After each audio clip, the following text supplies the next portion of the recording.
Hello again, Struckwop, in part 2 of day 3 of my stream. After the maintenance is over, now we can go back to the game, to showing you more of Torchlight Infinite. I was just figuring out. Okay, I need to update. Just a moment. I need to update.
To hide it in a moment though. When the game asks me to oops, we can't share it yet. Let's see. Now, there we go.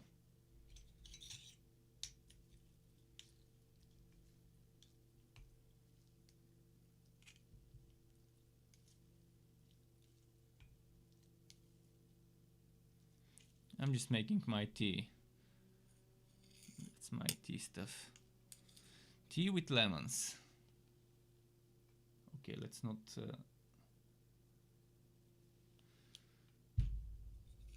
This is ginger, lemon and lemongrass tea with some actual lemons in it as well.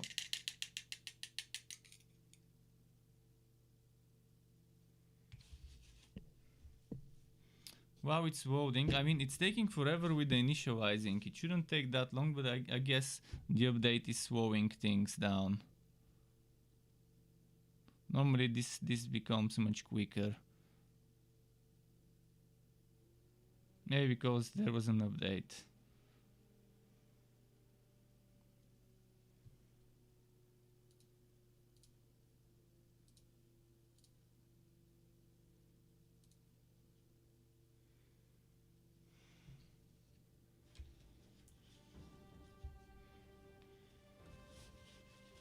Okay, I'll hide my login just a moment. Let's hide the login information.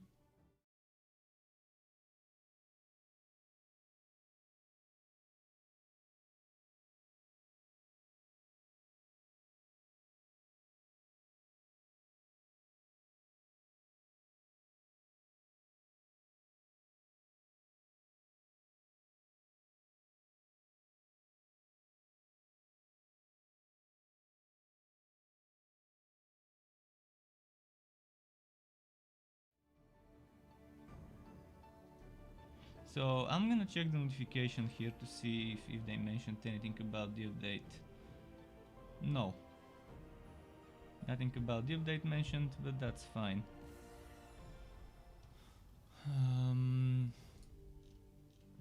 Oh, and immediately as I start, there is a bot in the chat. I'm gonna block that bot. There we go.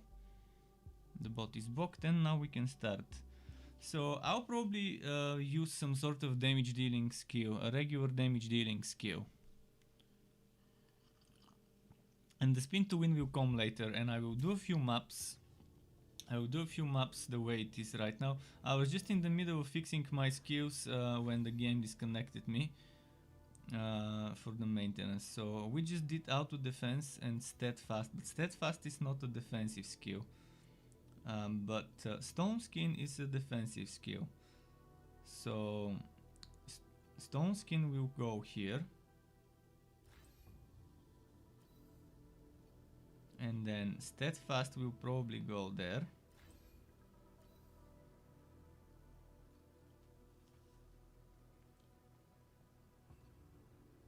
Cannot activate Fire Burst. I was thinking of replacing Fire Burst anyways for a curse like Vulnerability.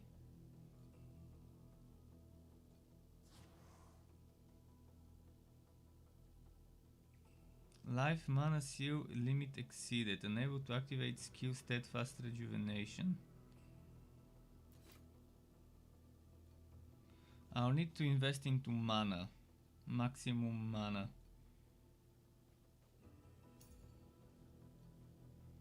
Let's see what I can remove.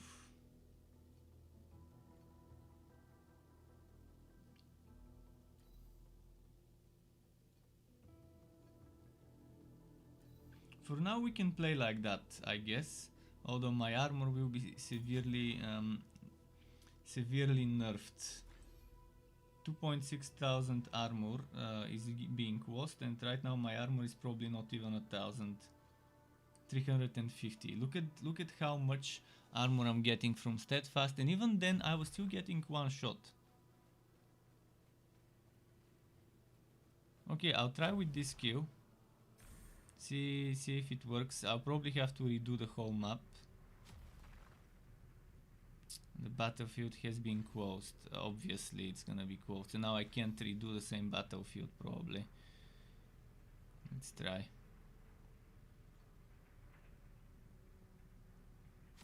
Trash mobs will not be my problem, but again, I've got very bad gear, very bad energy, so I'm trying to just figure out something that could work as a starting setup that I can suggest to people to try as well themselves.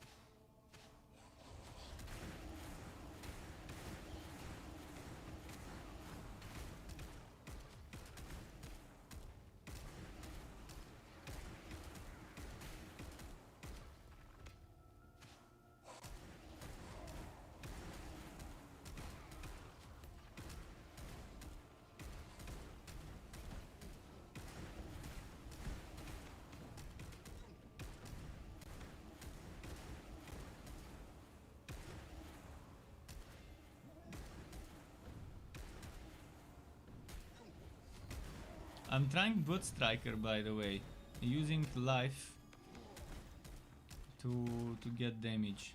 But the Blood Striker thingy that's supposed to give me DPS based on recently lost HP, I'm not sure it works. I mean, it's supposed to increase stuff. It's supposed to give me up to 500% extra damage. But the DPS at the bottom of the screen that you see next to my HP doesn't seem to go up. And I don't see a buff up there in the buff bar about it, so I'm not sure whether this works, this thing here. Not this. Deterrence. 10% attack damage per 100 life recently lost.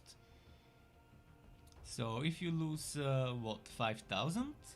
If you lose 5,000, you get 500% attack damage.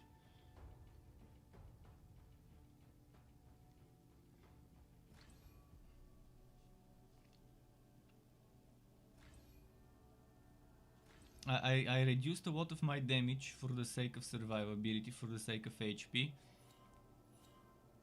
Whether it's working, I'm not sure. I'm still not happy. I still need more life and defensive stuff.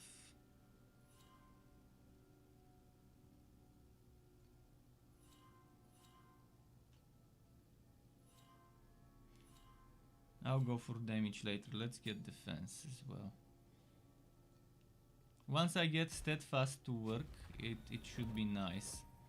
Hardened with Stone Skin and Steadfast and some Lifesteal when I get it should work pretty nicely.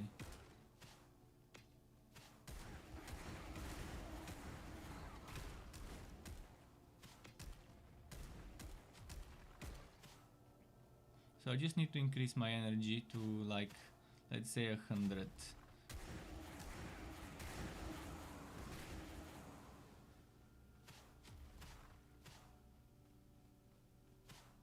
Now the thing is here, this boss two-shots me. At least before the patch it did. Maybe now it won't.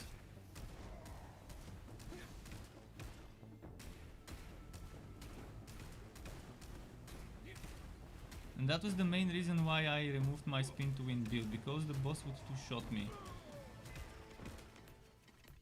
Okay, I'm happy. I can kill it. Sure, I'm not killing it in seconds. I mean, I'm killing it in seconds, but I'm not killing it in 2 or 3 seconds. It's more like 10-15.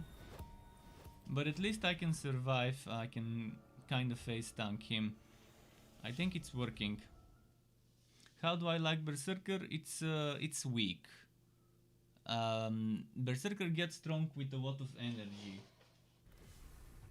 He was super strong in damage, but I was at 7,800 HP, and 7,800 HP was immediate one shot.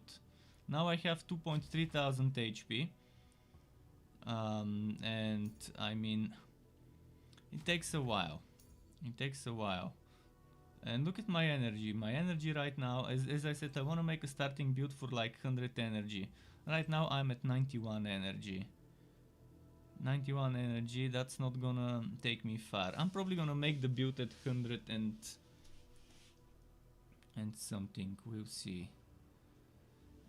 100 and what, I'll have to make it.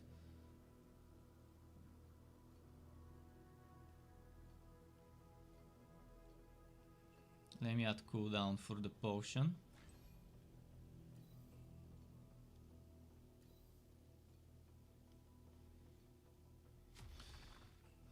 But yeah, okay, it's doing not too bad.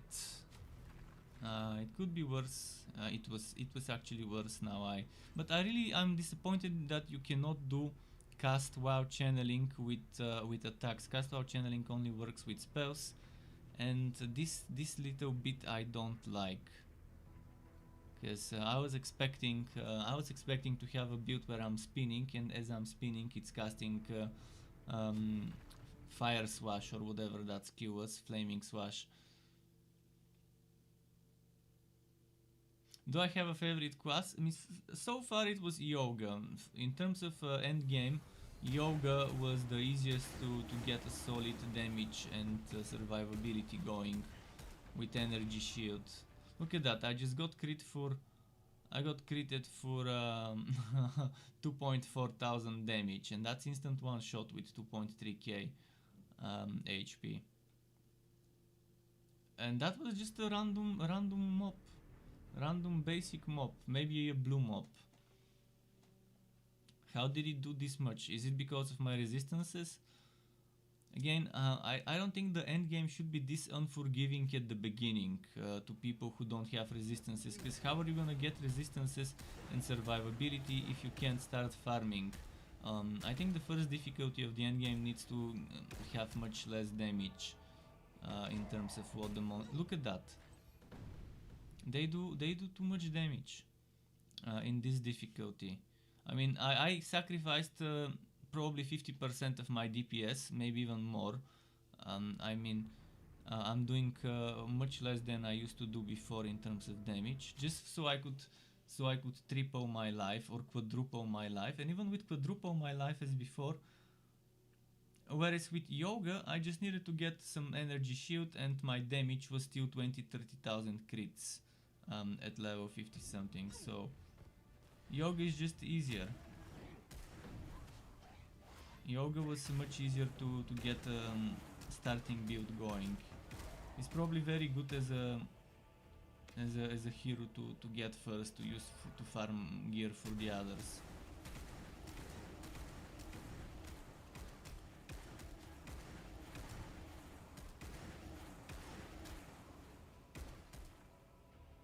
I'm getting severely swelled. But once you get the damage going, once you get the survivability going, the game gets fun. It's just gonna take you a while in most cases to get all of this going. Man, it's throwing the worst possible enemies at me. Those enemies are like counter to the setup I've made. They throw a bunch of exploding bombs that can all hit me at once. It's like a bad matchup for the way I set up this guy. And this level is kind of full of them. So far it was what, 4 of them already. They're swowing, they throw those bombs.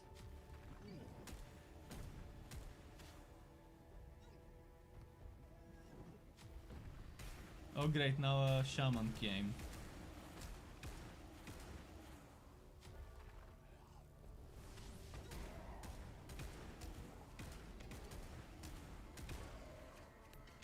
I mean, I have 3 healing skills.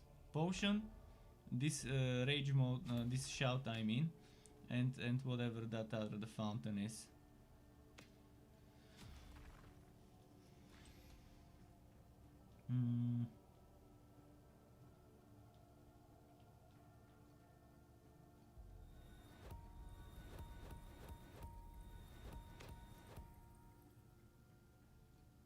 Let me double check something. I'll see if I've got something good with more energy. The biggest problem players will encounter when they first start the end game is not having enough energy to get a proper setup going. But that's something you can solve by going and redoing some of the WoW content. I mean, some of the story content. The last level of the story. You can just repeat the last level of the story a few times to get some energy items.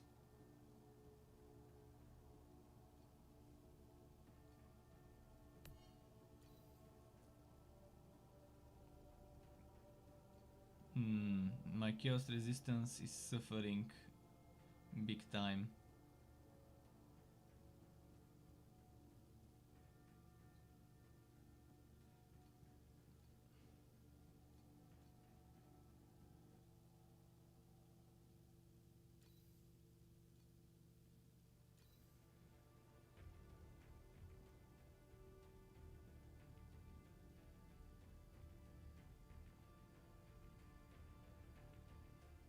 Okay, that's chaos resistance for the price of fire. I'll take it.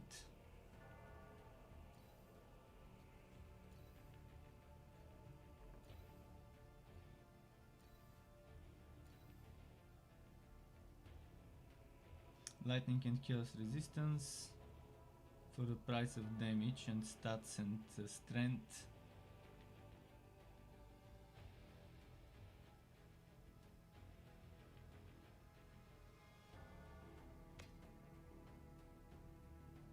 Not sure I want that, but it's only 11 chaos resistance. But I'd rather take it.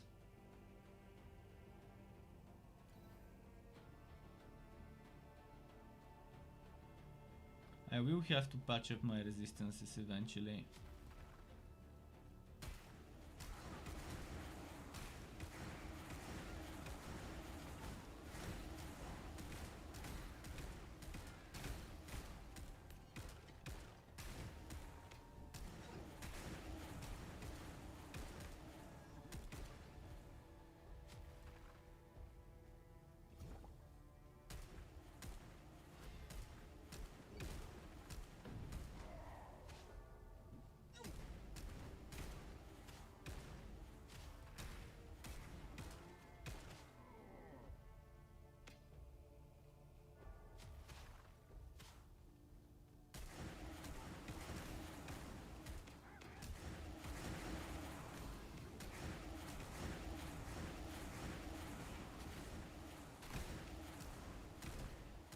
Okay.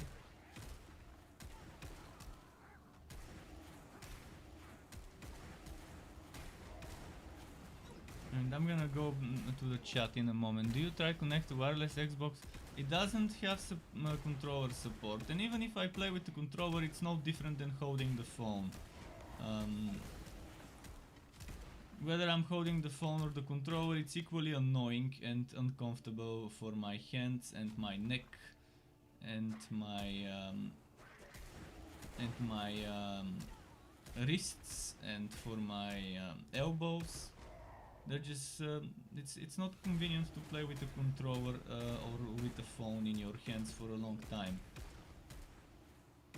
Nothing beats a good keyboard and mouse setup in terms of comfortability and how convenient it is. but it doesn't support controllers. The game right now doesn't have controller support. Even controllers for what's it called, for Android. Even if you have an Android controller, apparently the game doesn't support those.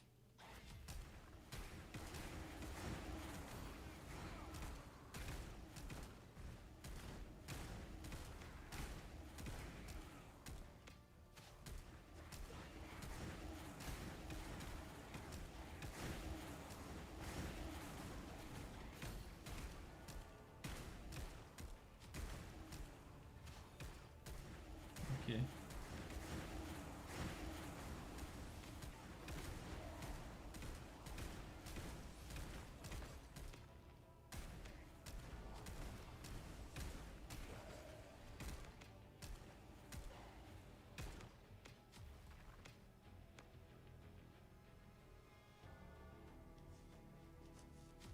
Okay, let me check something.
Okay, let's pick up this one.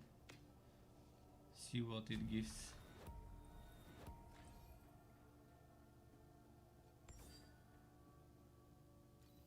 I really don't want to go. I really don't want to go two-handed, but I might. Your audio is incredibly low. Ads play so much wilder. Ads? What ads? Oh, the ads on Twitch. Well, that's a Twitch problem. That is definitely a Twitch problem, because if I increase the audio, that's fine. Okay, I'm gonna increase it for you guys. I'm gonna increase the desktop audio, I'm gonna increase the microphone audio, but that would distort the audio quality of everything. And it might end up going into yellow numbers, into yellow stuff, but okay, I've increased the audio, so now you can reduce the volume overall of Twitch. Twitch supposedly has scripts that detect the overall volume of the stream, and it's supposed to reduce the audio of ads to the audio of to the audio levels, the volume levels of the stream. I guess this script maybe got broken, because that's how it's supposed to work.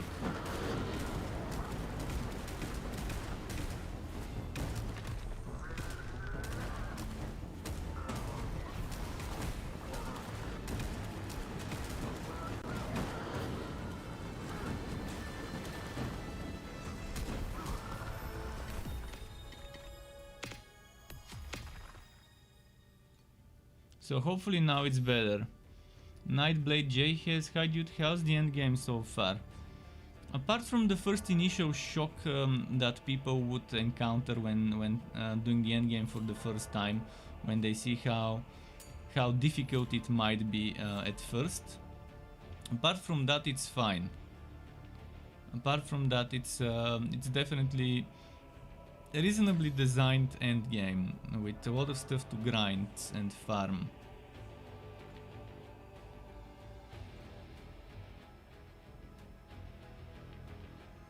Okay. This thing I'm doing right now is kind of end game. I'm not gonna do end game for a long. I need to go and level up my Gemma. But I'll do a few more maps, try to figure out some sort of basic build. Is there pay to win? Yes, there is one type of pay to win. One type of pay to win, and it's pets. Pets are pay to win. This thing here. So if what you're looking at here is a skill tree with pact points, passive nodes. And over here in the middle at levels, I think that's around 15, 16 or whatever, maybe 17. Well, at Act 2, you get your first pet. You might be level 20 by the time you get it. Then at level 20 you get the second one unlocked, and at level 30 you get the third one unlocked. Once you put the pet inside, you can see this pet here that I've got. Do you see it has inner ring, outer ring? Where it's a legendary would have inner ring, mid ring and outer ring. And the purple one would have inner ring and mid ring. So this one has outer ring only because it's upgraded. Only because it's upgraded to level 6. The other ones are at level 1. So this one that I've equipped, you see, this is the default stat, movement speed. But since this one gives attack speed, you can see, remember it's attack speed, crit rating, attack damage. You can see here is the attack damage. If that's from the pet, but without the pet it's extra physical damage taken reduction. And this one gives me XP, but I can change it for crit strike rating because of the pet. So everyone has a default and pet, and what you can do is you can buy those pets with you can buy the resources that are needed to summon the pets over here if you go to Boon. And that's why it's pay to win. See, single pull costs 1 of this yellow thingy, pulling 10 costs 10. And first of all, you don't buy the actual pets, you buy a chance to get some. Which one you get, it's random, it's a gacha drop wood box. And that's the only pay to win. And you can get the materials that are needed for the pet, and you can get the materials needed to buy the things for the pet by doing certain things. But it's gonna take a lot of grinding, so people can pay and get those stats right away. And that's kind of, yeah, I mean, sometimes you might be lucky and not need to, but most people would feel forced to put their money there. I would ideally love for this to disappear. This whole donate, give money so you can get pets. I would love for those to be drop only and earnable with in-game currency only, without cash shop currency. Something like that, but most likely it will never disappear. In fact, most likely this game will keep getting more and more pay to win if it doesn't make enough money. Whether it makes enough money, time will tell. If they don't make it worse, I wouldn't mind supporting them every now and then, but again, it all depends whether they make it worse or not. So far this is kind of acceptable, but I'd still rather have 0 pay to win instead of this. Another thing that people could consider pay to win is having to pay money for stash taps and for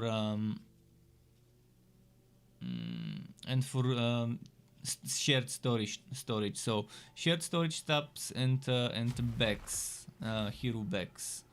And you don't pay for new bags, you pay for a new row of SWATs. Like this, you can force SWAT back. And this one for some is pay to win because a game that's all about looting and storing items and then maybe trading those items. If you have more storage, you can hold more wood and you wouldn't need to go to the town more often. And you could just store more legendaries in your stash and so on. This is something that shouldn't be a cash shop thing. It should be something you get as you level up. As you progress through the game should increase your storage.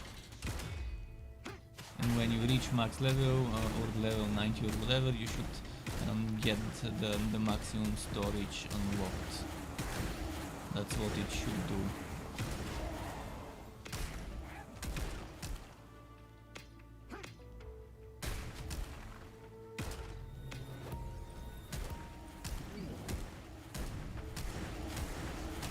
Like, let's say the maximum number of stash taps is 5 or 10. If it's 5, then every 20 levels unlocking a new stash tap won't be bad.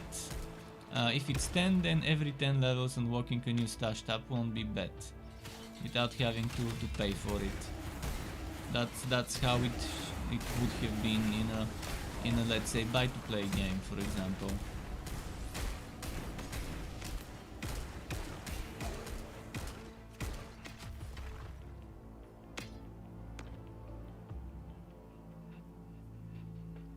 I probably should have gone and sold. I forgot. Let me go and sell.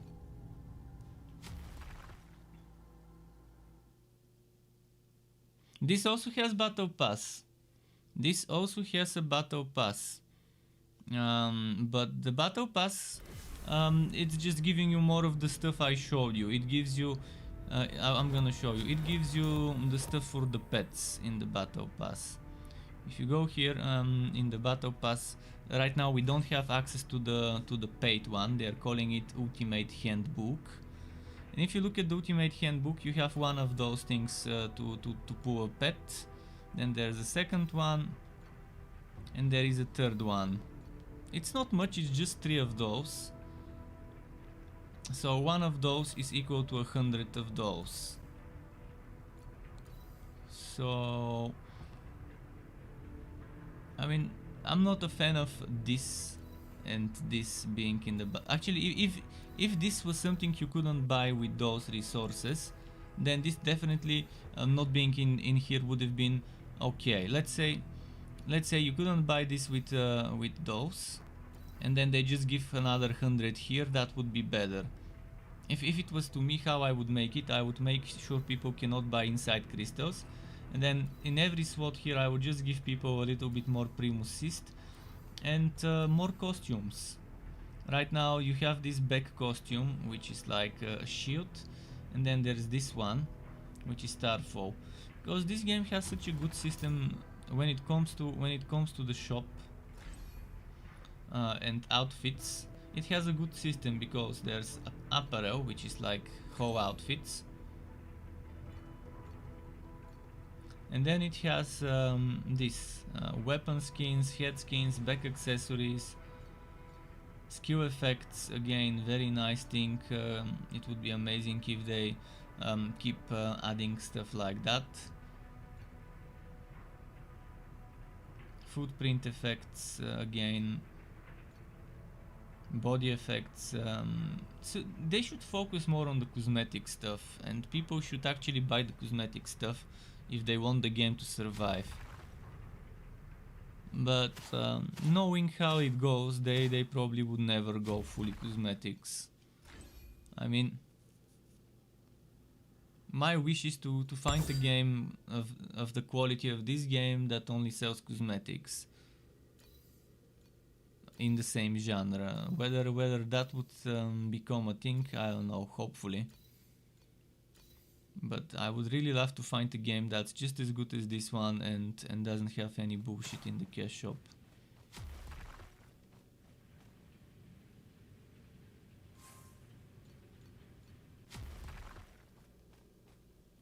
I don't know who was the genius that decided to start charging people for quality of life. Like, oh, look at what amazing feature I came up with, what amazing convenience I came up with to the people. Let's start charging them for it. I wonder how greedy someone needs to be to come up with that idea. And now everyone does that. Let's start charging people for quality of life, because why the hell not?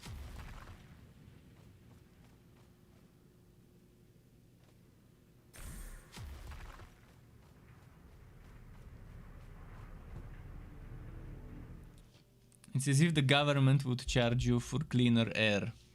As if the government would make a neighborhood with some bubble, some high technology bubble that makes the air much cleaner, and then it would start charging people for entering this neighborhood. That's kind of the equivalent. I wouldn't be surprised if someone in I know in some Asian countries there's a lot of pollution. I think in Shanghai there's a lot of smog. I'm not sure how you call it in English, but in Bulgaria we say smog with G. That smoke, that's the polluted air. I wouldn't be surprised if in some countries someone actually makes this.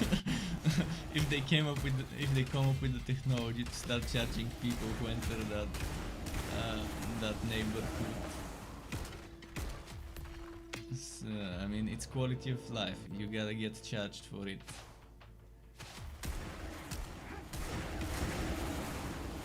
That's how it feels, being charged, being extorted for money, for storage,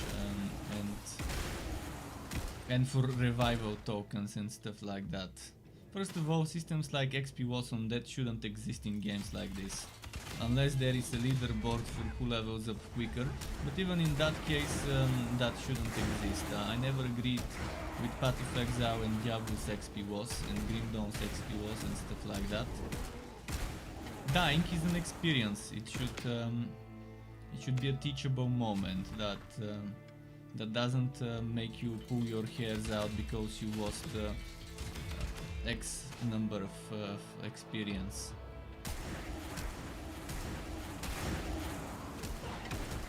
Just the fact that you have to waste some time by reviving and running back to where you were should be enough of a punishment.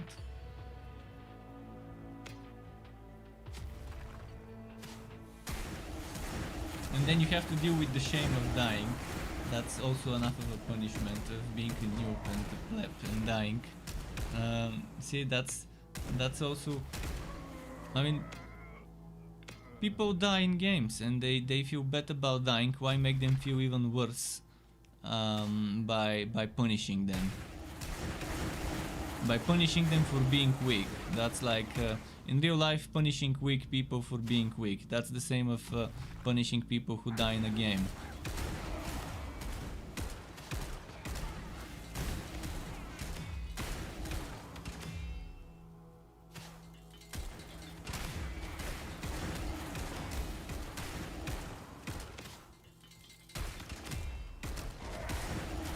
It's equivalent to games that reward player killers instead of punishing player killers. I mean, there are those games where player killing is rewarded and the victim is the one that gets punished.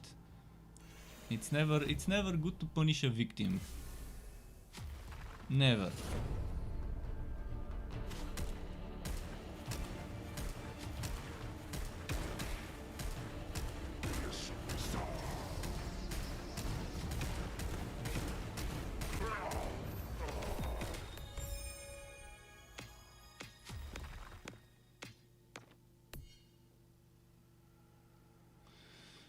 Okay.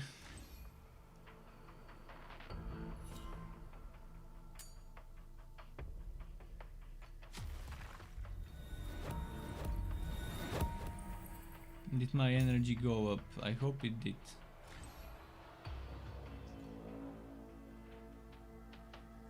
Server maintenance done. Rewards for server maintenance. I don't know when gamers got this spoiled to expect rewards for maintenance, for downtime. Maintenance is something to be expected, especially for beta, but I appreciate the rewards, but I think gamers have become very spoiled to expect rewards when there is server maintenance. I've seen forums in different games where people are raging and lining and swearing just because there is a maintenance. Maintenance happens. If you want stable servers and if you want patches, maintenance is a thing that needs to happen. And we shouldn't expect rewards, but I'm happy that they're giving rewards. It's just silly that this became a thing.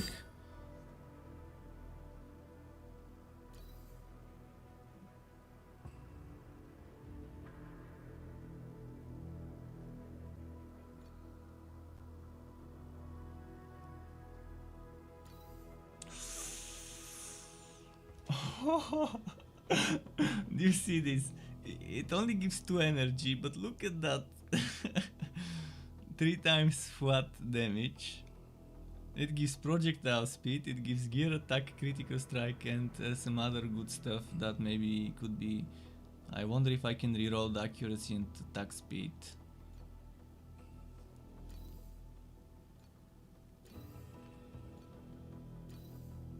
No, this is definitely gonna go to my Carino.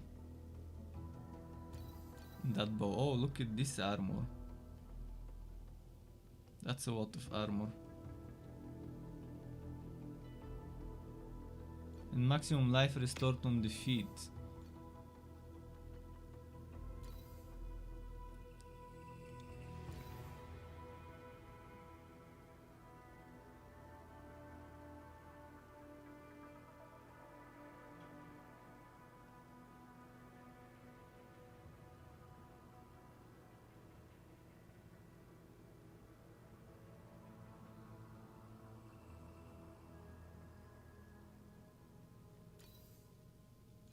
I'm just trying to patch up all those resists.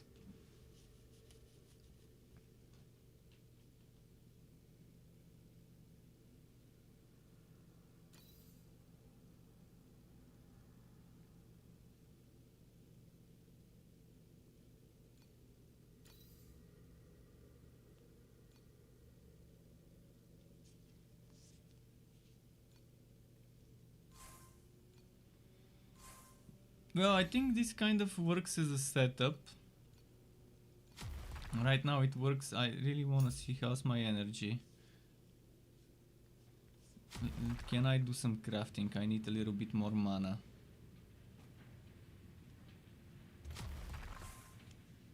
Actually, not crafting. I need...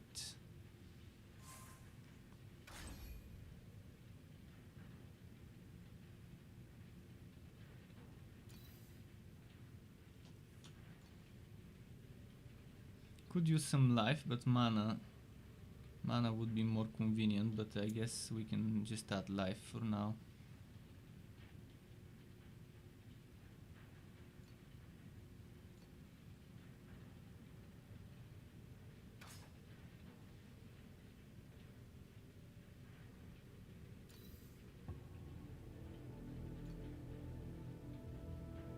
Can't add mana. I wish I could.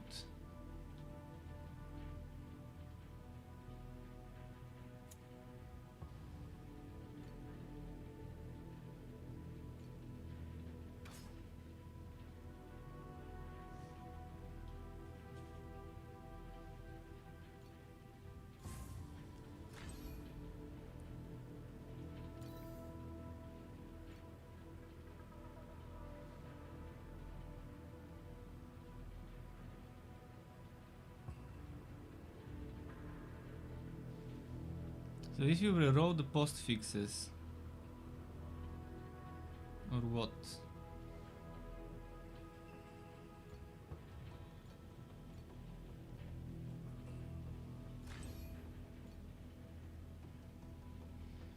Is it gonna be prefixes or...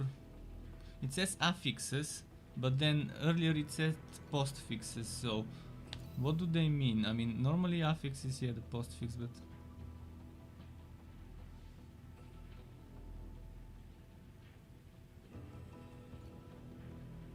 I'm gonna gamble and try it. No, actually I can't try it. Or maybe I can. If we... Oh yeah, that's it. It's all of them. I need to test it on something else. On something...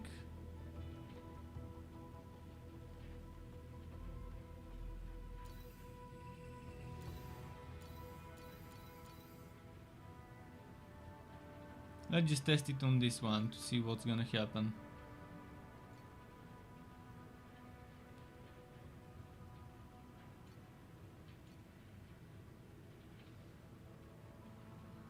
So yeah, absolutely everything got rewrote.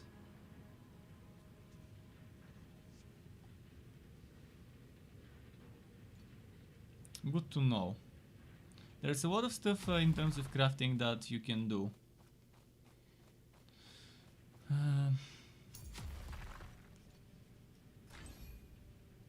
what I want to be able to do is to activate rejuvenation, or actually to activate steadfast.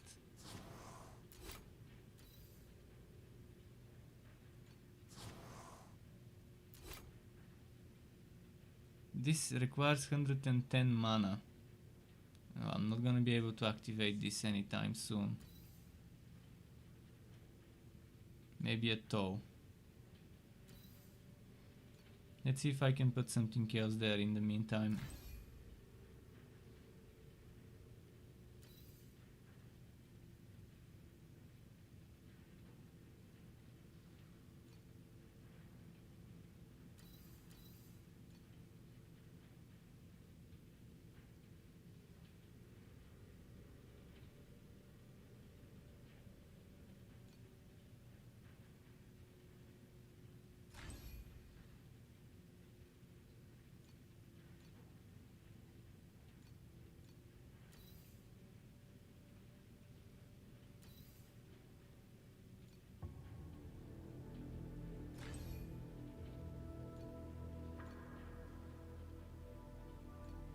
Soon I will be able to get 50 points over there, but for now, maybe I can try this.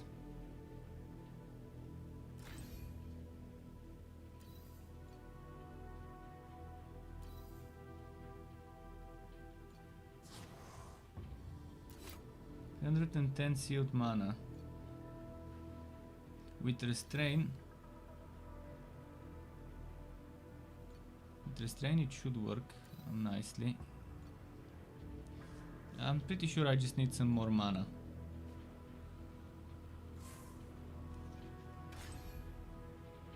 Didn't wanna give mana to weapons. I don't know if I can even give weapons mana.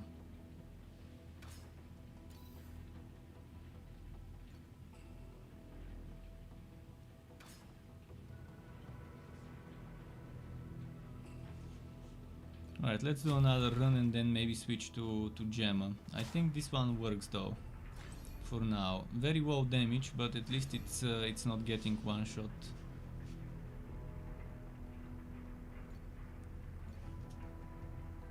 As for the close beta, let me answer the question about the close beta. First of all, you need to be from USA, Canada, Australia or New Zealand.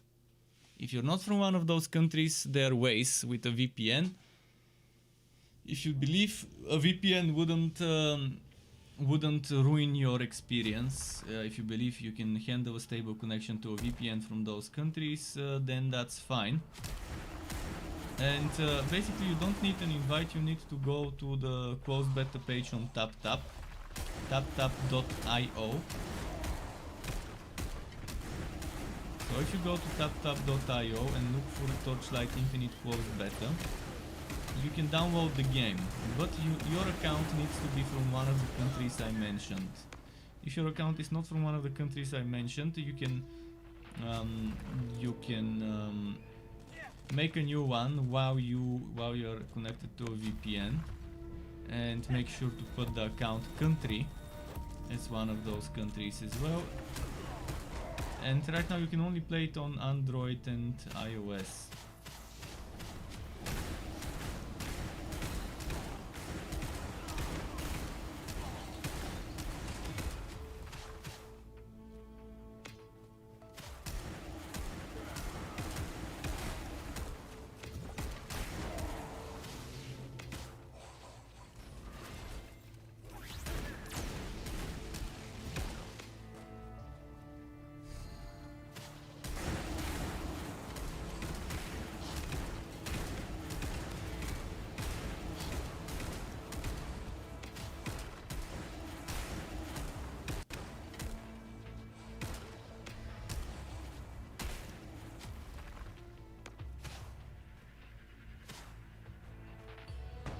Damn, I really need proper auto-loot. The game should include a better auto-loot system. Instead of auto-looting just materials, you should be able to auto-loot everything.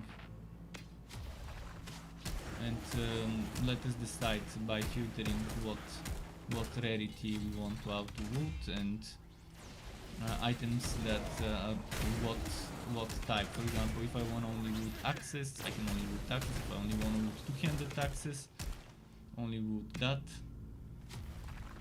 Hopefully by the time the game launches they could add some filtering to the auto wood.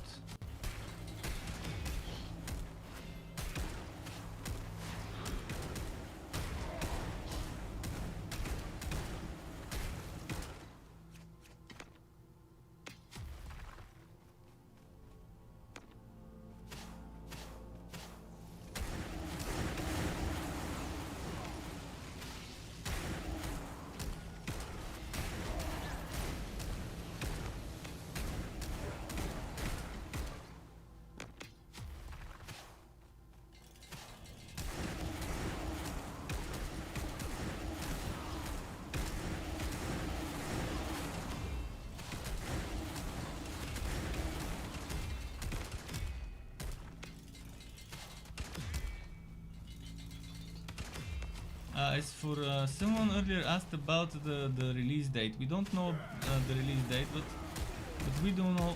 What we do know is this beta will last for 6 weeks. After 6 weeks, when this beta is over, they will probably take a break of 1 or 2 or 3 weeks or a month, depending. And then most likely an open beta will follow. And in that open beta, probably the PC version will also be participating.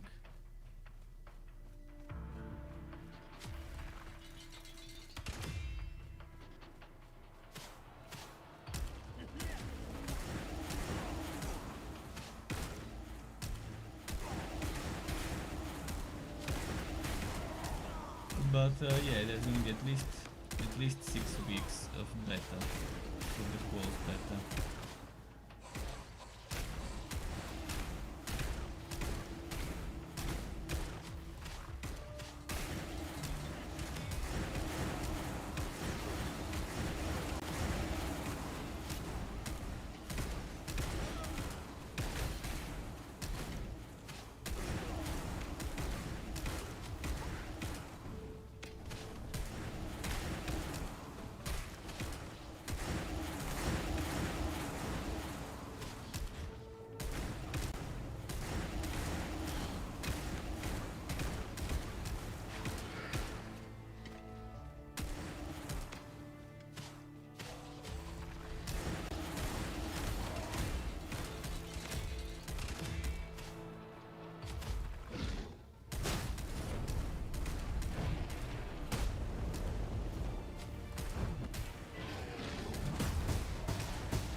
Okay. I'll go level up on Gemma now. I think this is a good working setup. As a starting setup, I mean, I don't even have 100 energy. I'm able to do the first easier endgame levels. That should get people started. If people want to see the talent trees, we have God of Might with perfect guard and with sturdiness. And that's what I've invested into. This is after the rework for survivability, because I felt the urgent need to get some survivability. Then here under Blood Striker, interesting choice, 50% of extra skill cost, but mana cost converted into life cost, so I'm using my own life when casting skills. And then here 10% attack damage up to 500 attack damage per 100 life lost recently. So if you lose 5000 life recently, not sure what recently is, they need to clarify the last 5 seconds, the last 10 seconds, the last 30 seconds, what is recently. Then you get 500% attack damage. I never see this buff. I'm not sure if it's broken or whether maybe it's just invisible to the eye. This is the point of occasion. Again, mostly defensive stuff with some offensive stuff. Because I just wanted to get a lot of life. We've got life steal. 3 life steal here, and then 2 more, and then 50% accuracy if at least 500% wife is lost recently. Extra damage applied to HP as well. Over here this is still work in progress. I focused on the defensive stats like the maximum wife and regeneration, and then defense and elemental resistance. This defense will go very well with that skill I'm trying to add into my setup that increases my armor.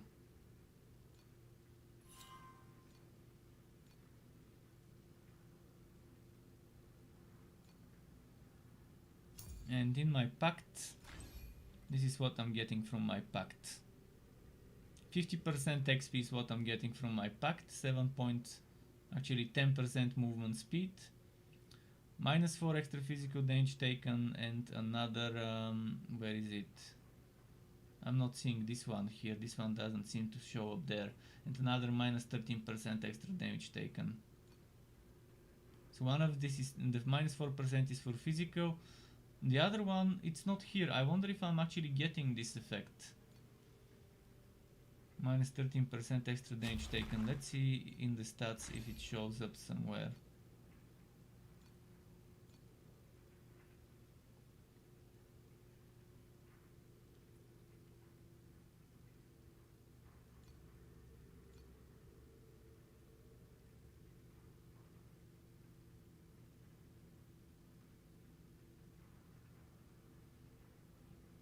The maximum block chance is 80%. The damage blocked is 50%, but this can be increased, by the way. But it can be increased up to 75. Is there maximum evasion, by the way? There doesn't seem to be a limit on evasion. I'm not seeing this thing, this damage reduction that I got.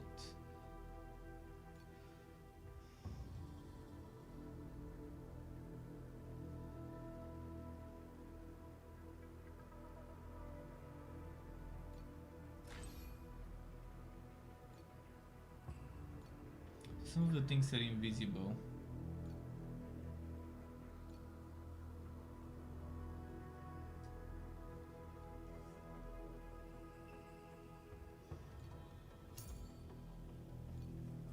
Let's get the merits and then move on to Gemma.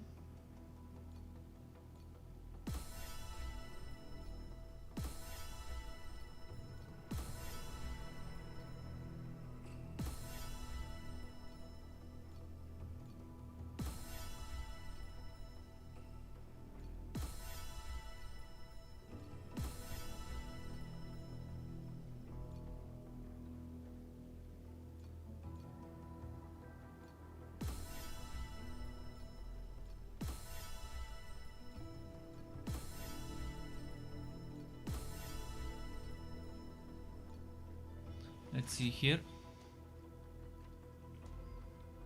Can you show the talent tree for yoga? Yes, I'll show you the talent tree for yoga in a moment. Let me just collect this stuff here. Where's the stuff? Great gear affix.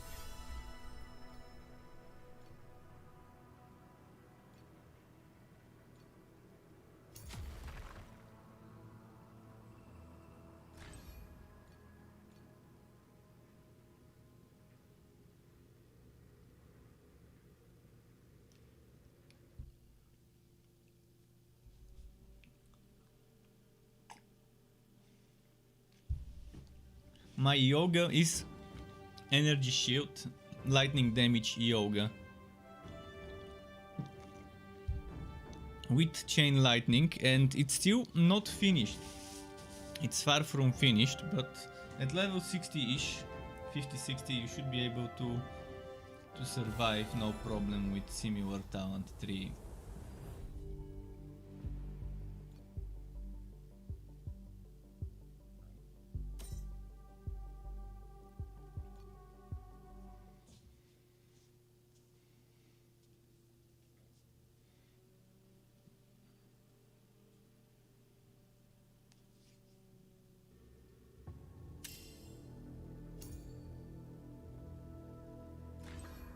So first I picked, let's show you the overview. This is what I did. Goddess of Knowledge all the way. So first we go to Goddess of Knowledge, the basic one. And you can see I've taken damage, a lot of damage stuff, like the spell damage here, the crits here, the the skill cost and casting speed, the skill area AoE damage and chance for double damage, and spell skill level. Here we took magic shield, and here we took fast mind, again magic shield,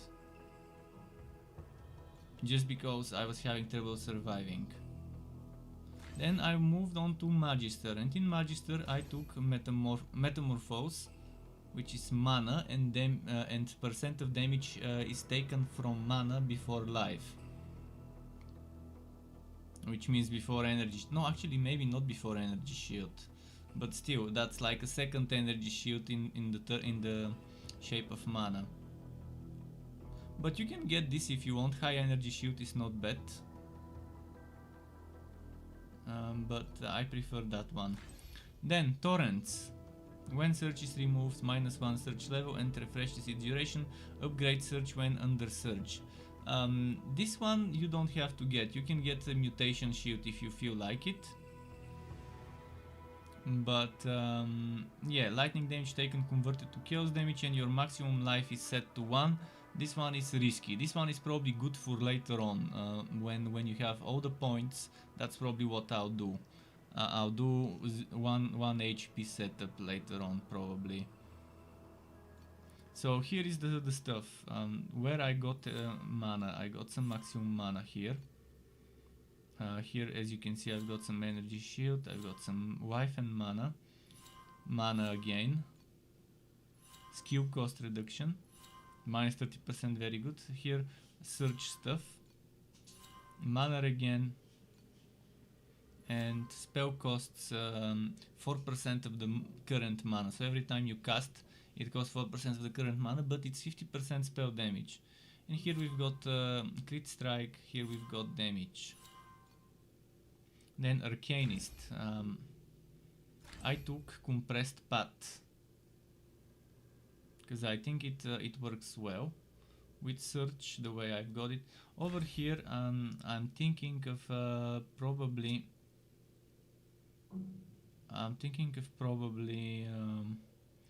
going maybe Ward of Darkness. We'll see.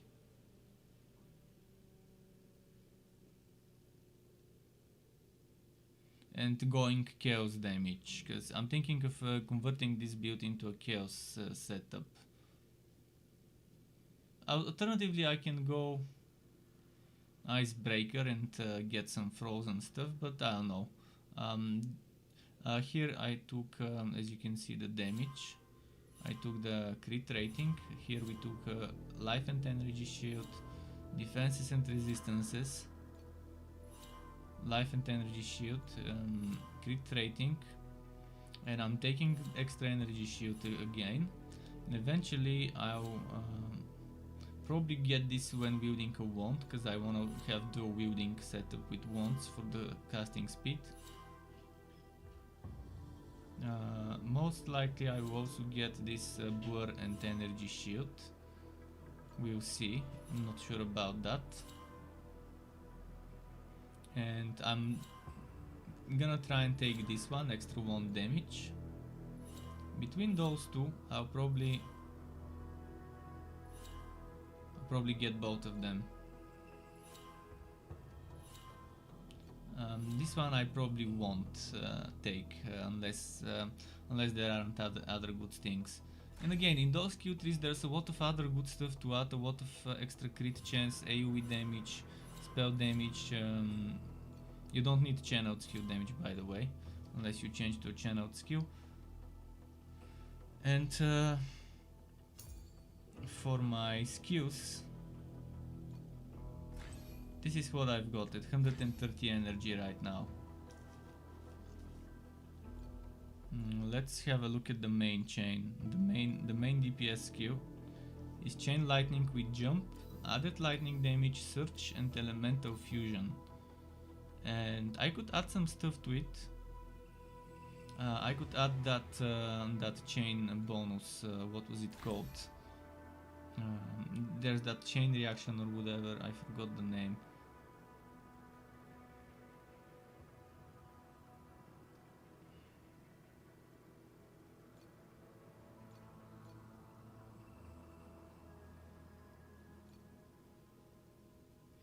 It's probably not here. It's probably. But let's see. If I were to decide what to put in the other SWOT, in the other SWOT here, I would probably. Some options are. Electric punishment is an option. If you wanna play with chain lightning, another thing that's an option would be lightning piercing. Good option there. Because right now I have added lightning damage, but I don't have I don't have the piercing. Another thing that is an option.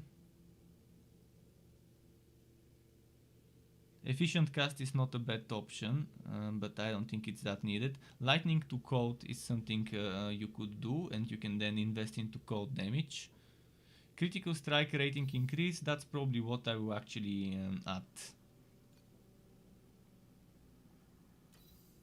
It's just much better to have that extra rating. There are other things you can do, but I think critical strike rating is nice. Critical strike damage is also nice. So you have to decide, do you want critical strike rating or damage? Or you might want both of them. If you want both of them, then maybe don't add search and add search to something else. And if you decide to do that, search could go into some sort of into the curse. The curse could give you search. Curse on kit, condensed curse, electrocute, and some other things could go here. Again, this is a very work in progress setup. A very work in progress setup. And I've got energy fortress for energy shield, and here magical source with selfishness and rejuvenation. I should probably put some other auras here with selfishness, but again, this is still very work in progress. But let me just show you what this one does. It's level 61. I don't want to get much experience, so I'm gonna go to a low level zone just to show you.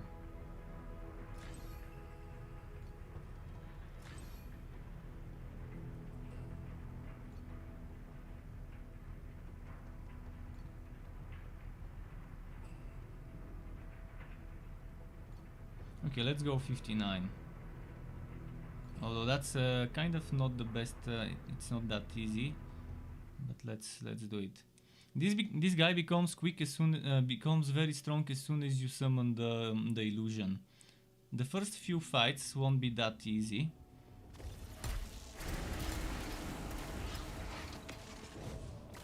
But as soon as you get the illusion summoned, you get much better. And the thing is, I've got my gear synergized. I've got mana steel, and I've got energy shield steel.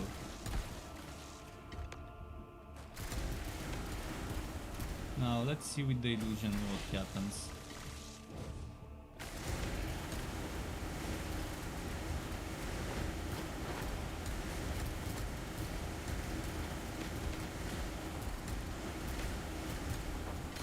See how my mana is constantly regenerating.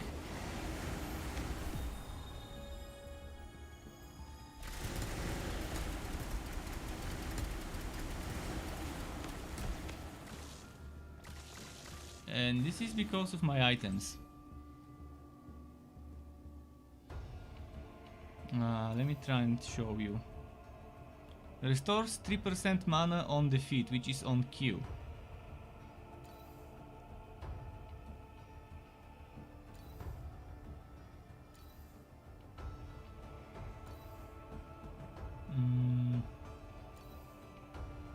Where was it? I had another item that was very important. I mean, it's shitty items, but some of them are decent. I might have gotten rid of the thing that regenerates energy shield. Or maybe I have it from a skill and I forgot which one it was. But I'm pretty sure I had energy shield on defeat or something like that. But again, I do have mana on defeat, and mana on defeat is plenty. This one gives you 41 skill cost, but we have minus 30% skill cost just from one of the passives, excluding some of the other ones. So if you look at the stats here, you would see a lot of HP and energy shield. That's... I can't read the number, but I think it's 3000 energy shield, right? I think it's 3000 and 1300 life, and yeah.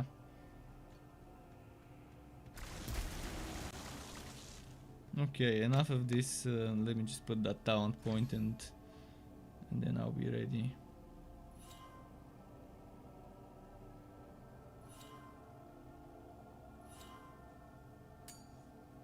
Let's leave this guy.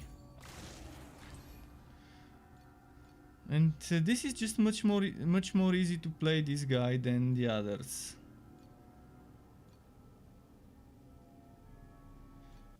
Now we'll go back to leveling up with Gemma, starting with Act 2, because Act 1 has been done in day 1.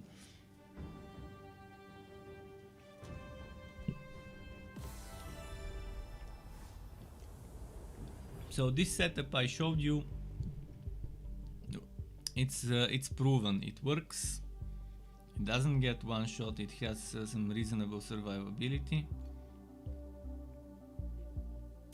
Let's go to the bipower character, the most bipower character ever. You have to figure out a fun way to build around ice and cold with her.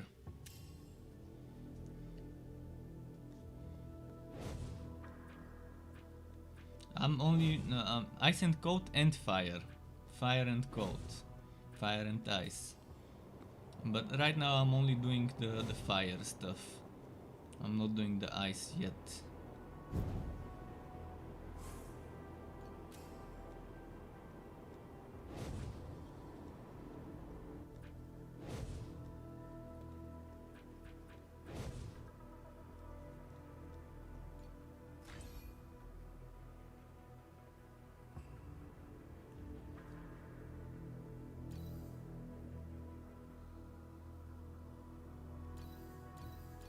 I think everything here has been checked.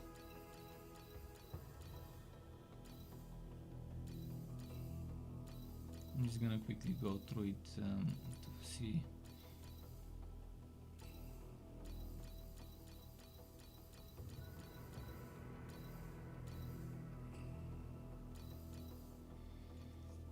Okay, I understand.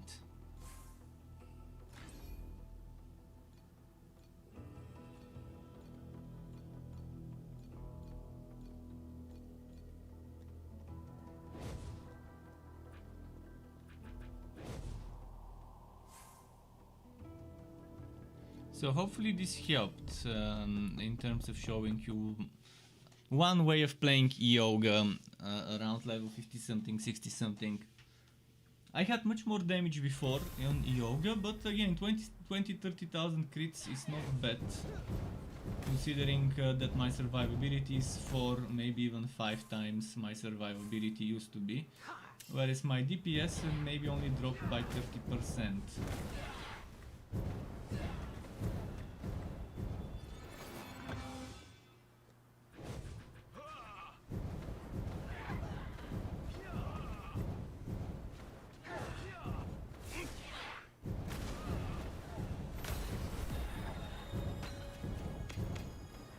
Can't wait to unlock the...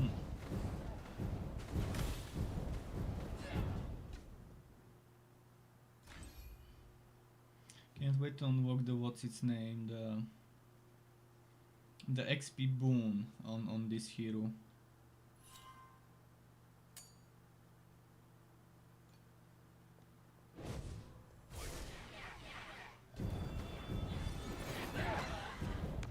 With Gemma you can either go close range or you can go range.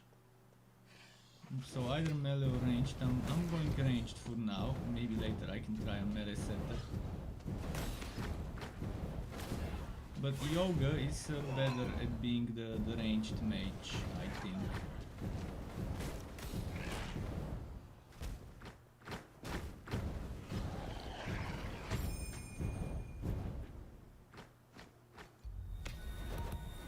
What did I just get? I think I got an axe.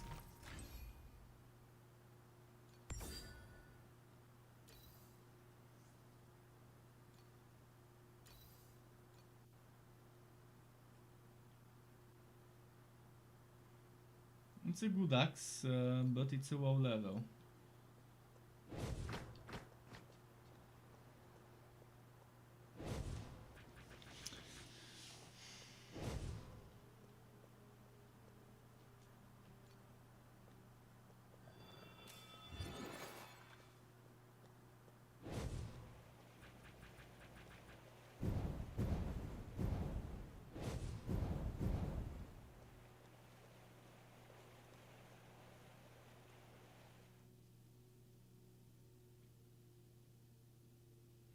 Let's see.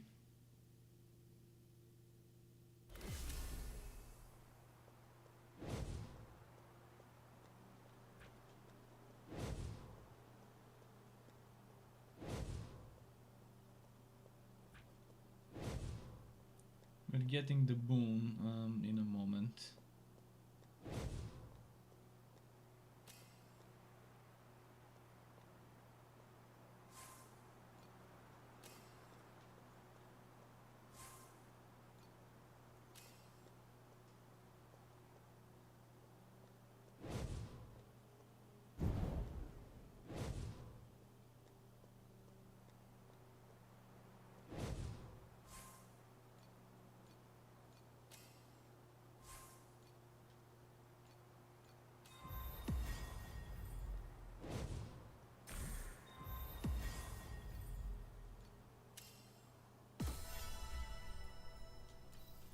Should I go pat the flames? I guess later on. See, with the staff you can use some melee skills with her.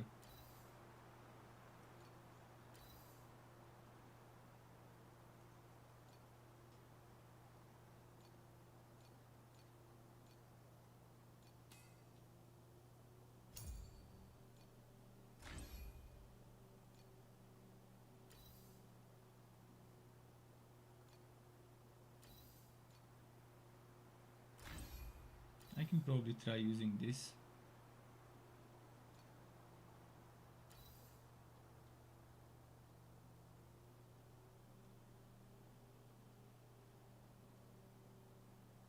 What about the other ones I have at my disposal?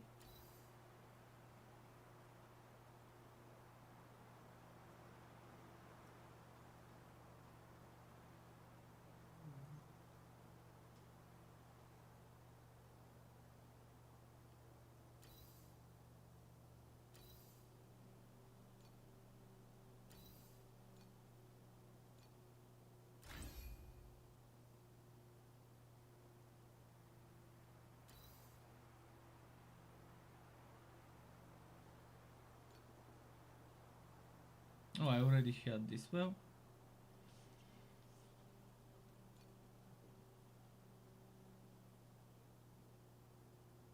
when I have enough energy, I'm gonna boost the other skill.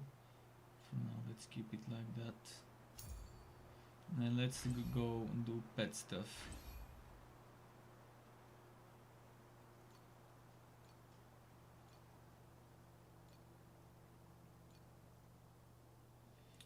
Five, 10. This can give me 20 XP.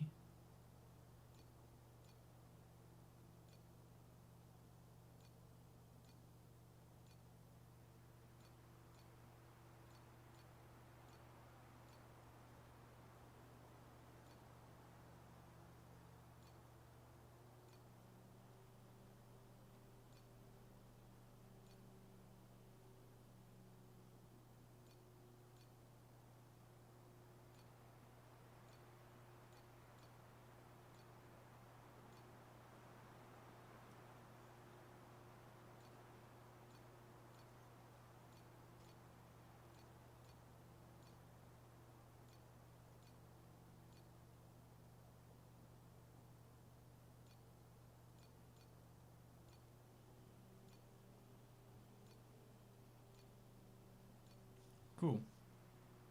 From the get-go, 20% extra XP. I can get some 10% more. Another 10.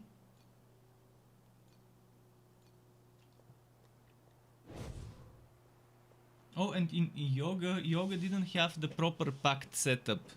He was using the old pacts, which is, I think he was only using one pact spirit. So in Yoga, with those new pets that I got the last couple of days, I can get even more energy shield.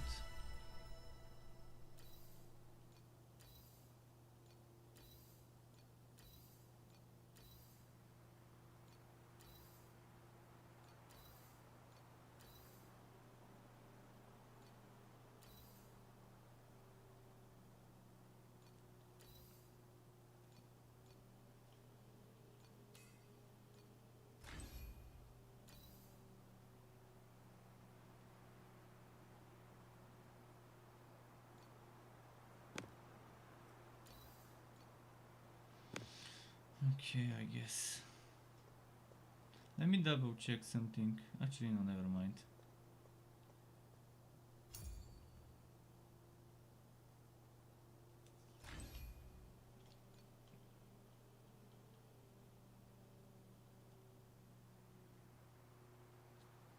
Each bar of fire energy increases fire energy by 10% and ignite chance by 3%. At 3 bars of fire energy, cast fire pulse until moves over the fire energy. And core skills are the same.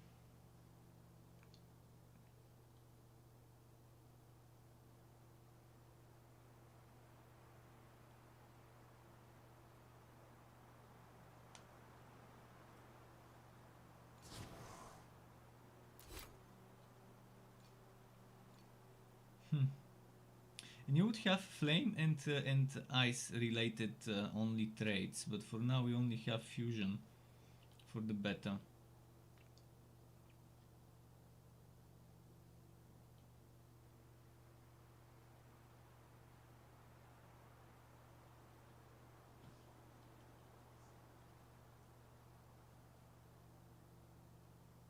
So this one works with whatever you want it to work. You don't have to mix fire and ice, you can just do fire and fire.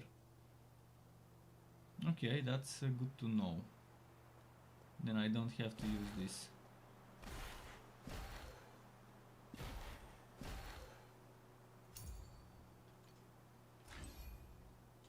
Over here this is just fewer. I honestly don't need this skill slot for now.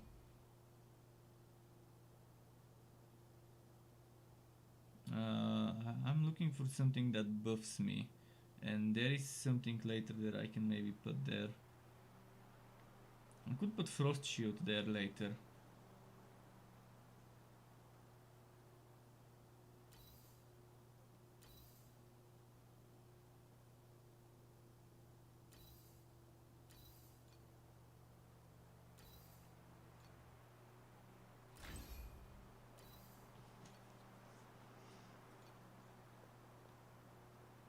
Okay, let's go.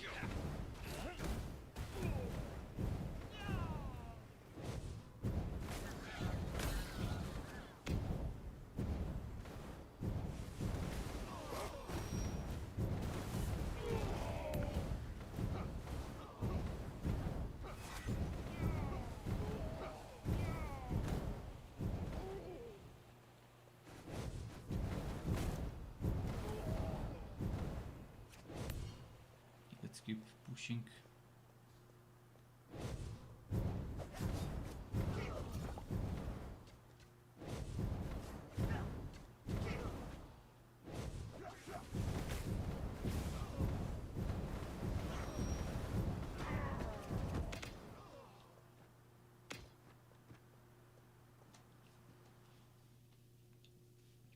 I could definitely use a better wood filter, so I could only filter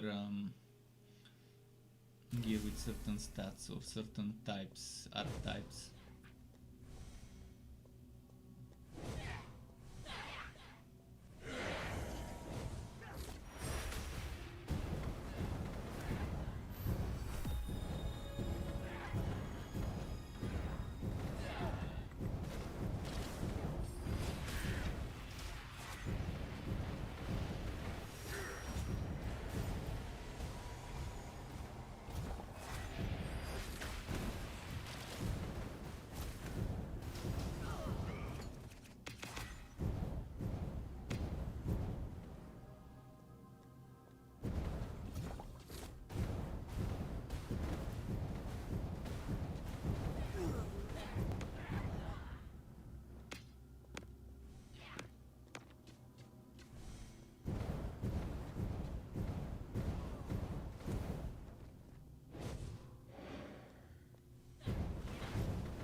This hero's playthrough would be a little slower than the Berserker, because I've got cooldown on my mobility skill. That means it's better if I just move and Q and move and Q instead of move, and then only stop for bigger fights or bosses or champions.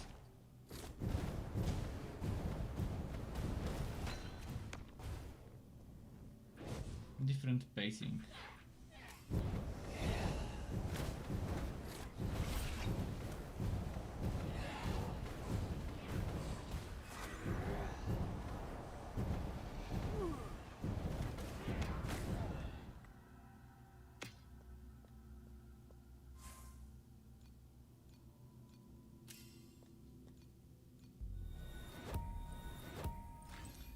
Maidland, okay, Maidland.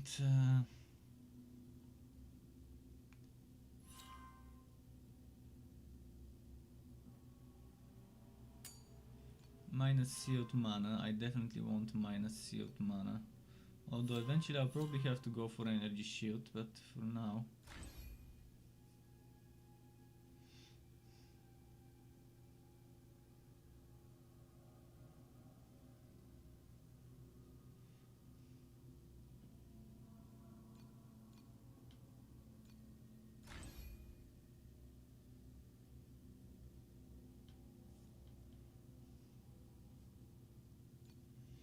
I'll probably go energy shield just like Yoga with her later.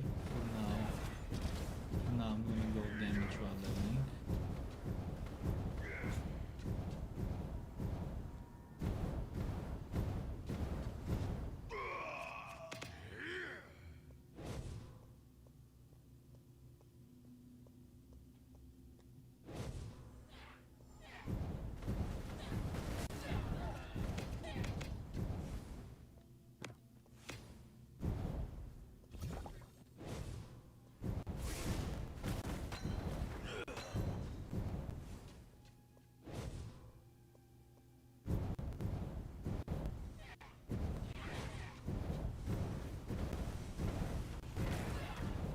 Okay, nice.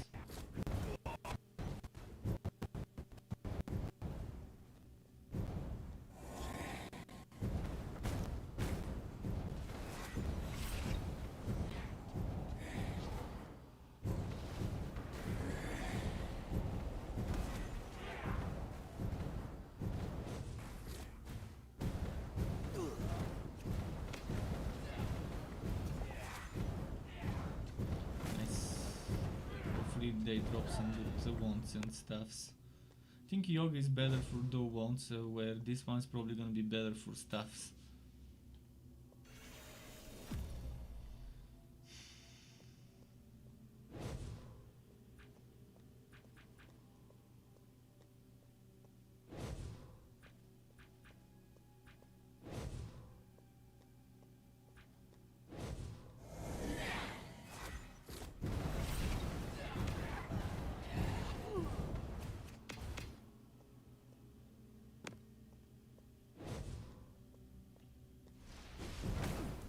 Should have looked in the storage for some level 20-30 items too.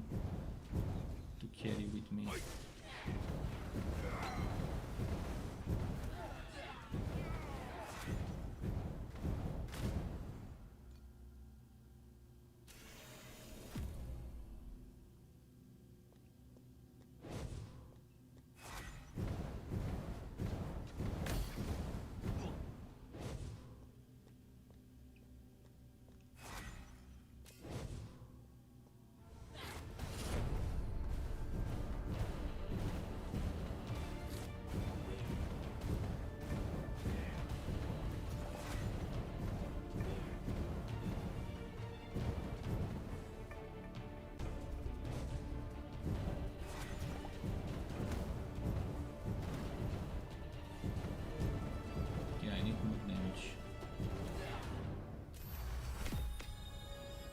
More damage. Hopefully there's a good weapon in the storage.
Okay. Talent.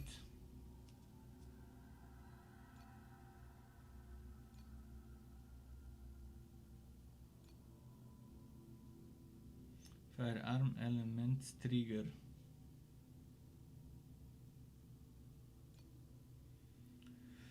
Channel energy shield mana.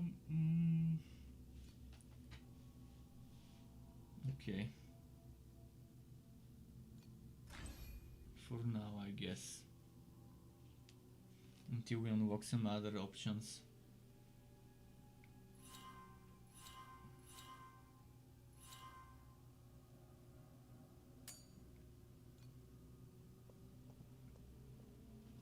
Spark Hoe.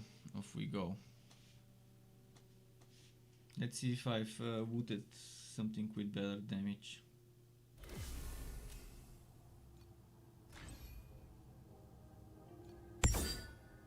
Oh, what the hell is this? First time I'm seeing it.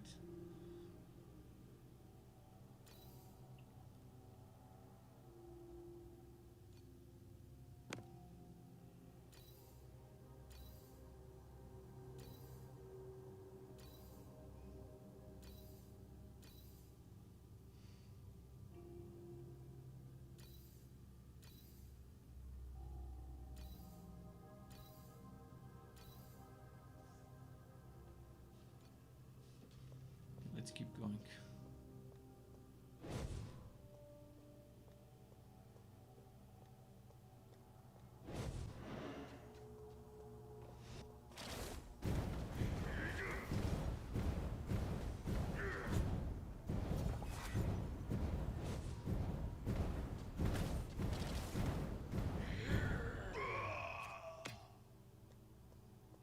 I can try rushing again, but I'll end up with my teleporting in cooldown in the midst of a lot of monsters if I'm not careful.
Okay.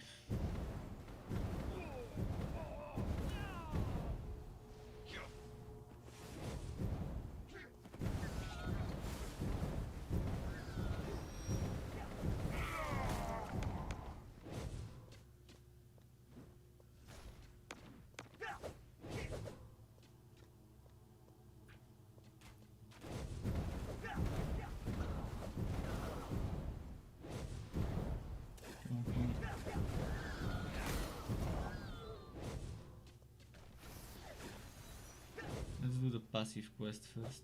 I mean, not the passive, but the side quest first.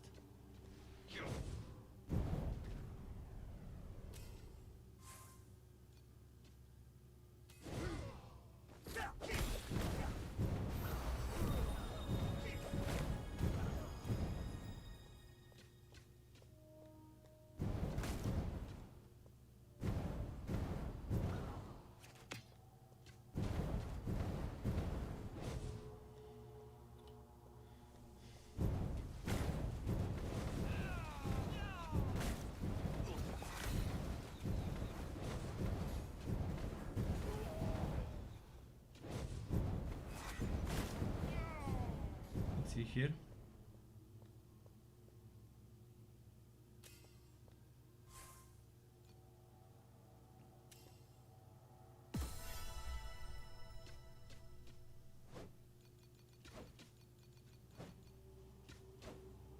Correct, let's just select something before they kill me. That shouldn't be a thing. This reward shouldn't show up without pausing.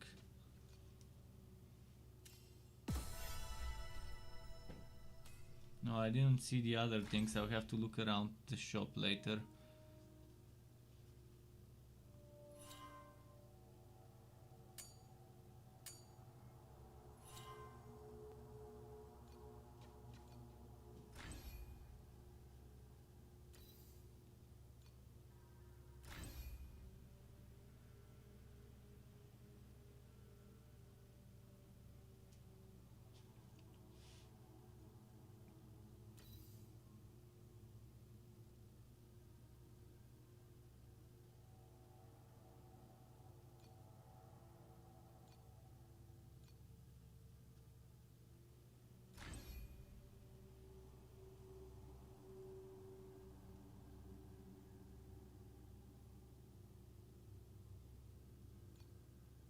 There's a new passive I can put.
Let's add 1 point here.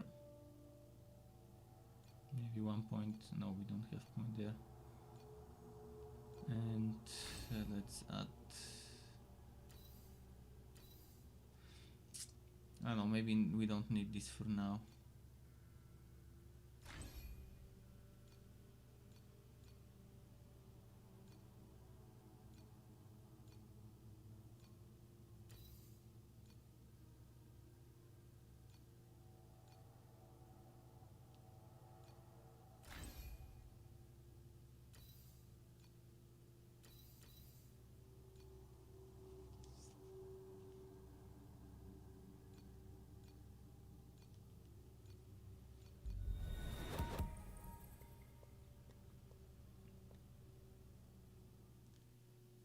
Now what?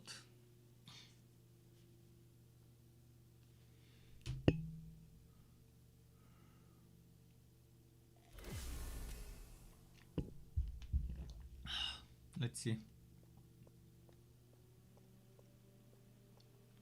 Another one of those open zones. Oh, that's the one with the lasers, I think. Yeah, it's gotta be the one with the lasers.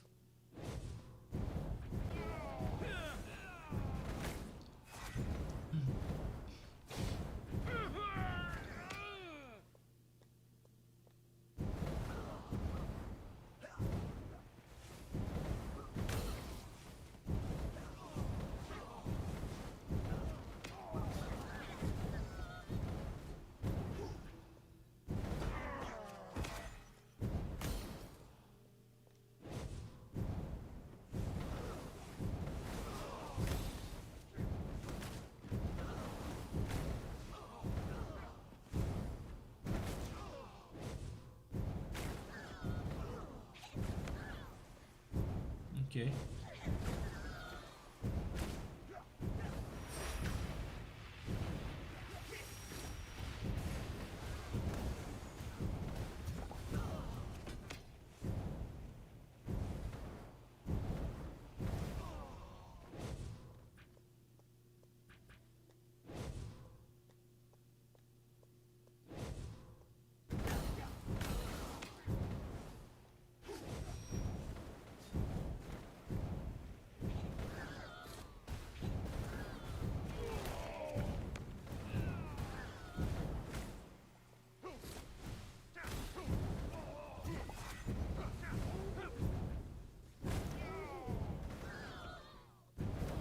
Nice.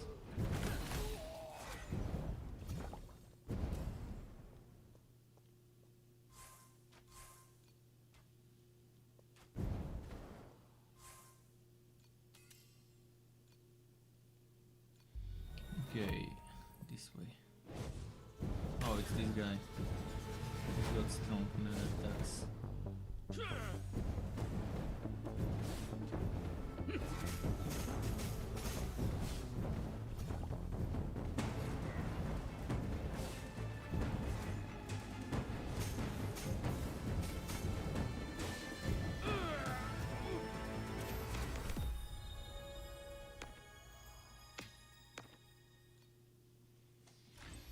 Now,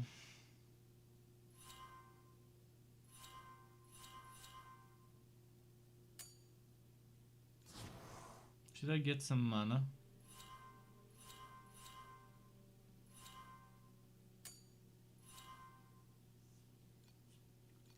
Could use some mana.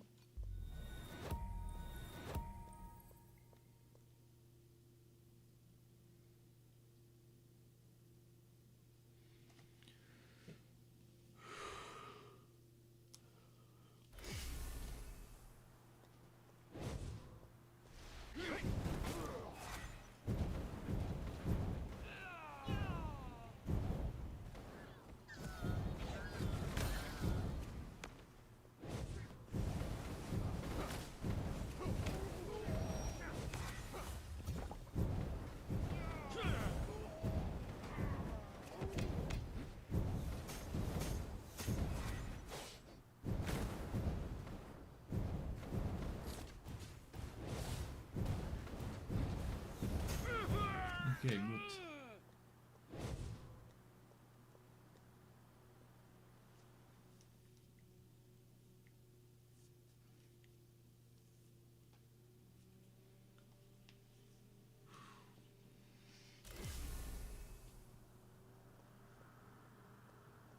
Okay, this is the one with the lightning traps then.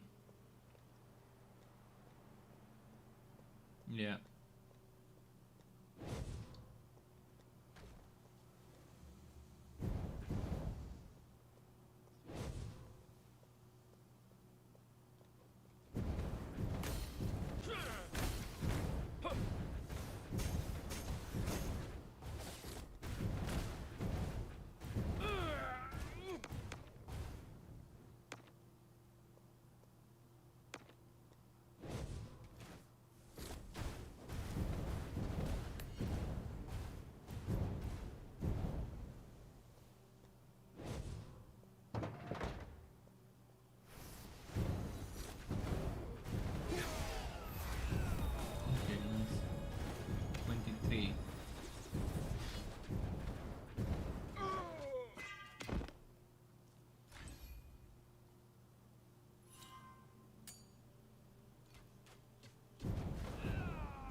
need much more mana.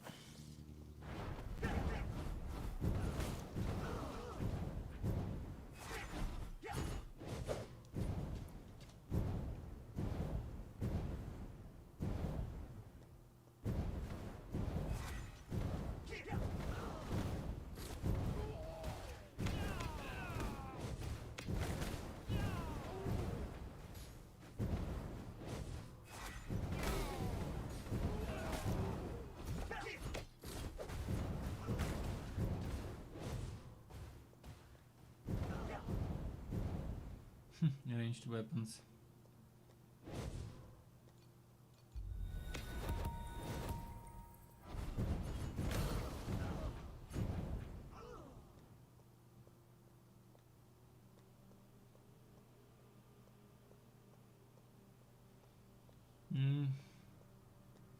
I took the wrong way.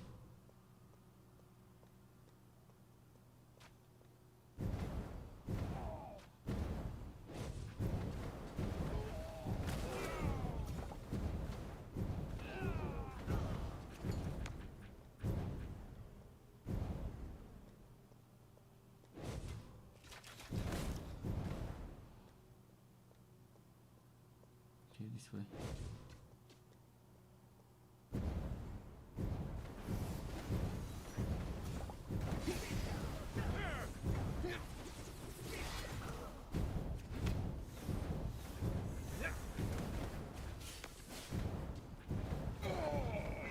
Okay, we beat this one.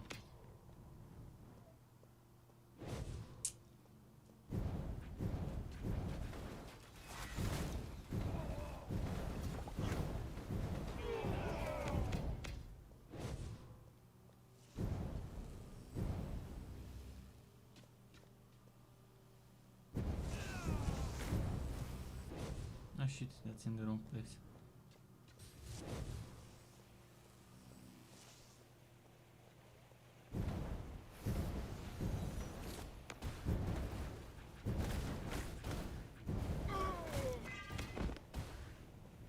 I wonder which would be the best hero for summons.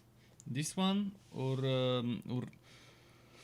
Carino, because the Divine Shot seems to have better synergies because the summon trees give bonuses to some ranged things like crossbows and guns and stuff like that.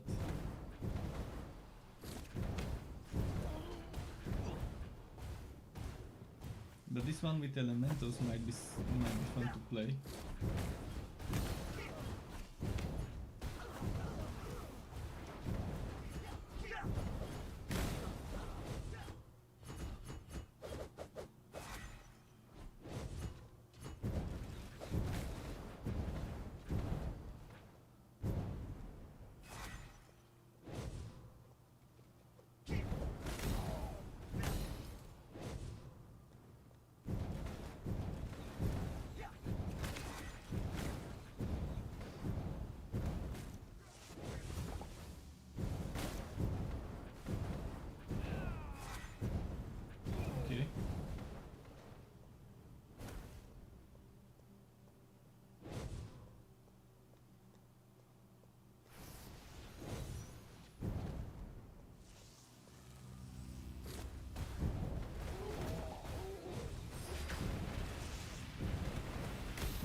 I'll die. Heal. Ah, never mind. Switch to the boss fight. Okay, that's better for me.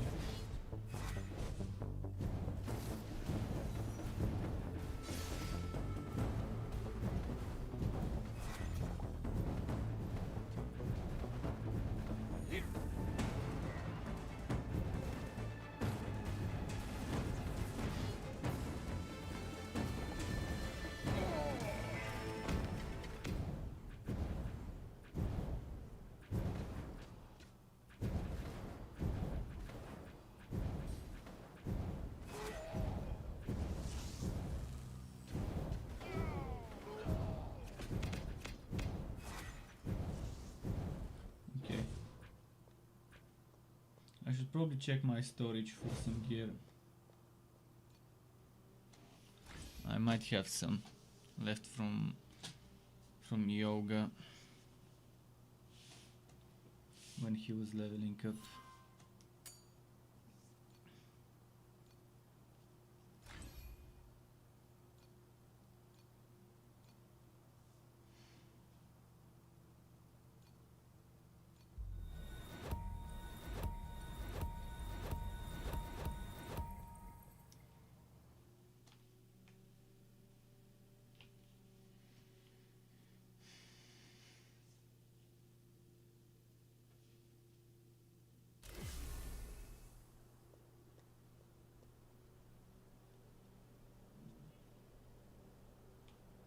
Just a moment, let me remove my phone from the case.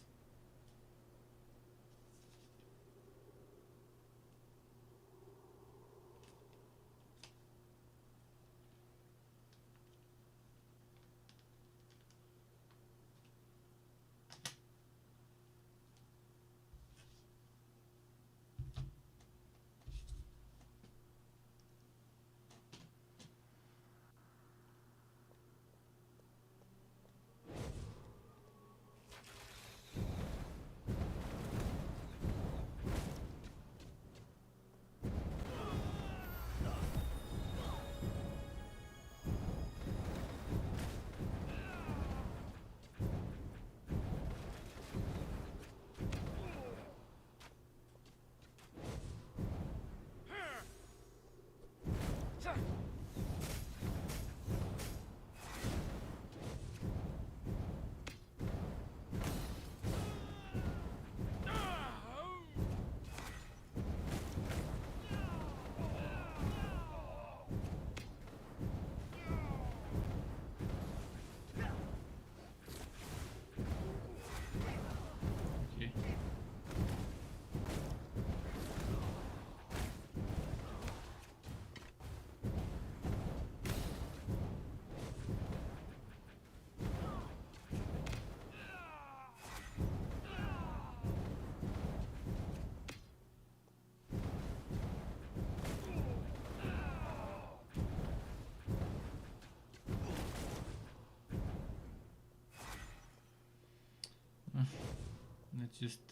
Let's just rush to the boss if I can.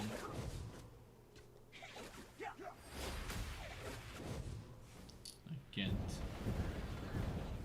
In this one it's made in such a way where you have to kill the rest further.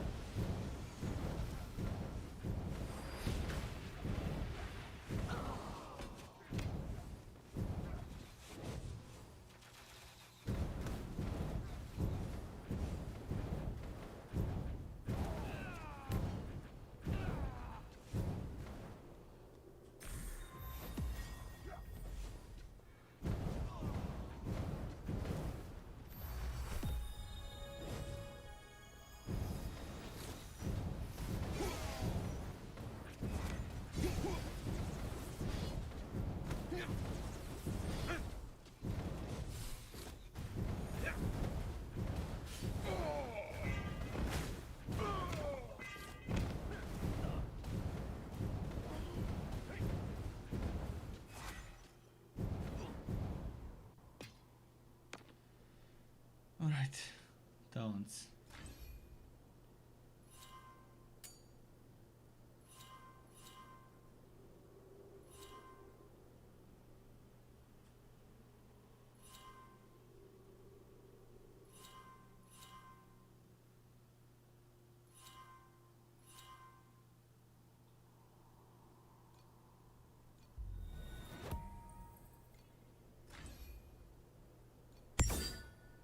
That mana problem I'm having right now, I mean it's not that bad, but there we go, some mana.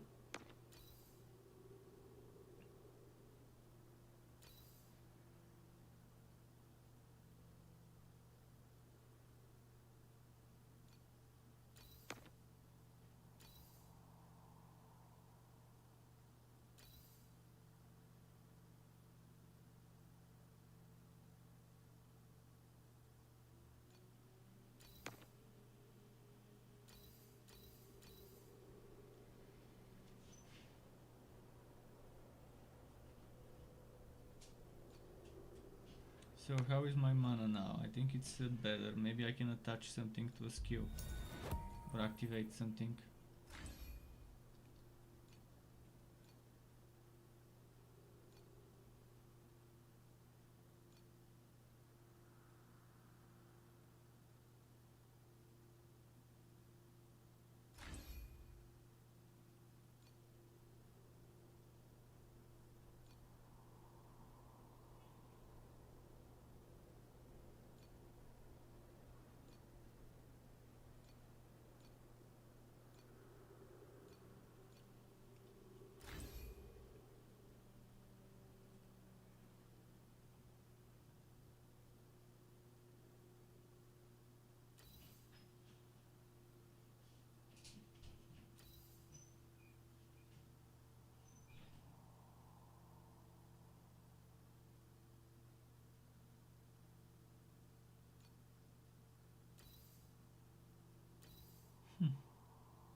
Not sure what would be best for me.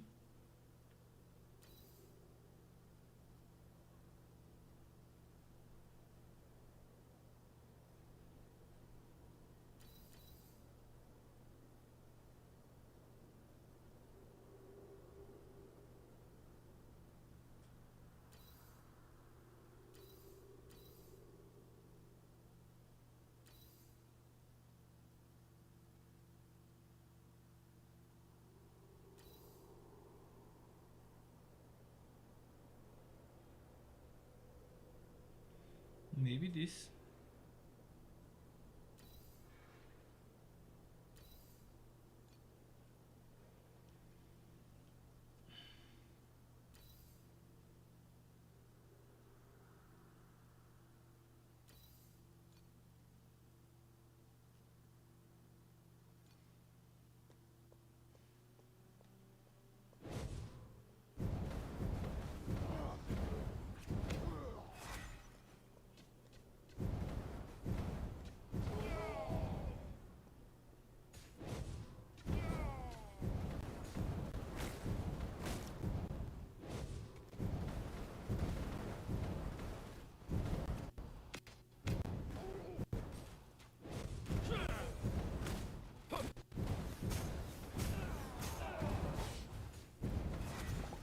Okay, then.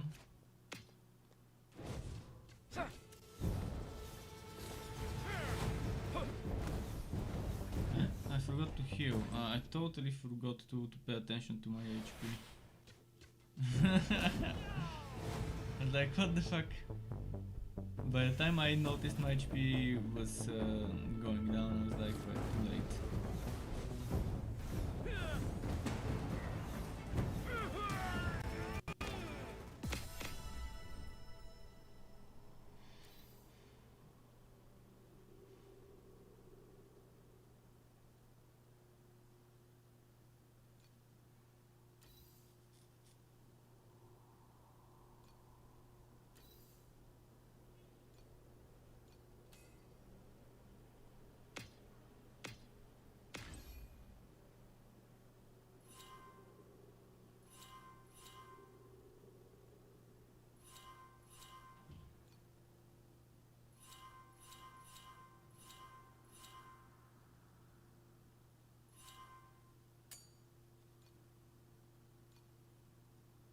Going for mana again and other good things like that.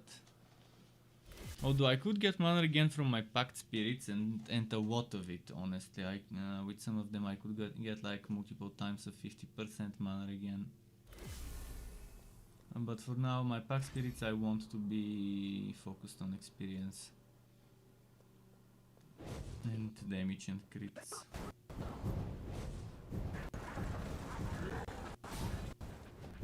Wow, leveling.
here we go to the next one.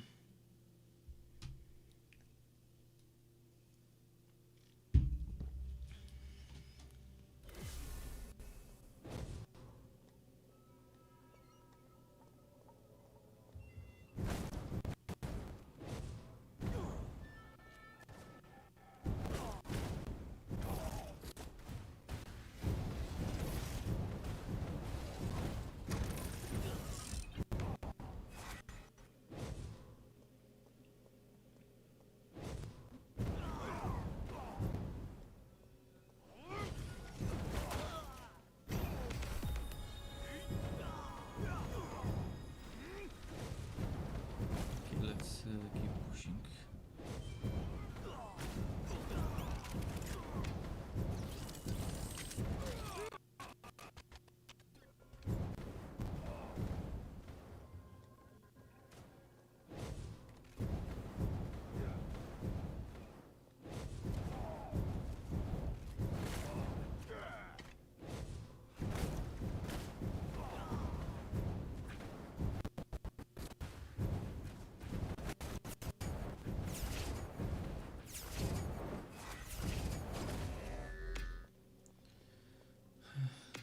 Let's keep pushing again. Oh, pack point. Yes.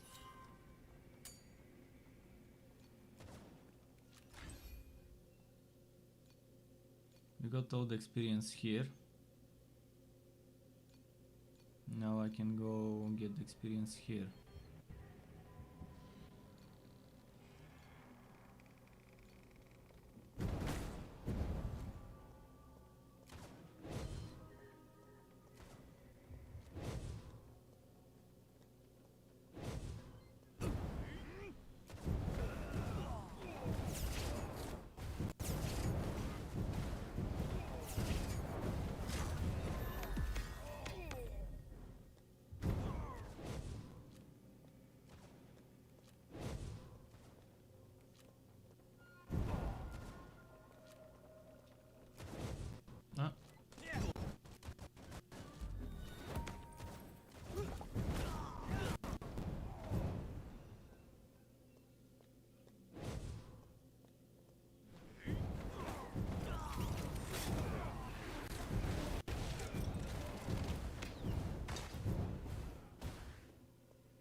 Okay, so far the XP is very nice with all that packed speed boost.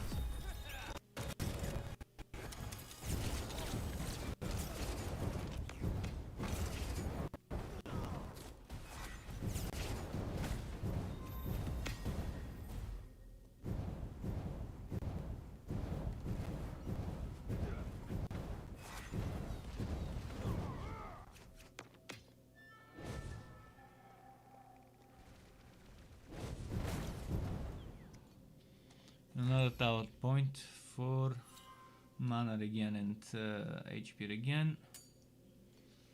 Is there more mana stuff?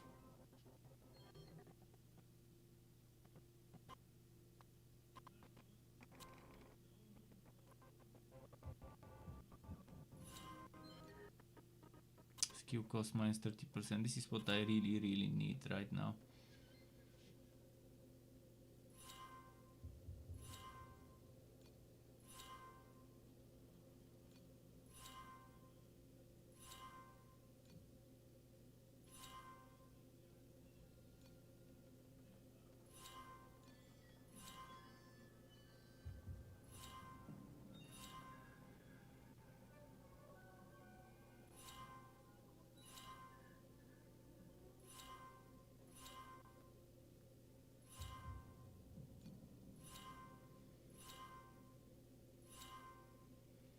Okay, next I'll get the crit ones.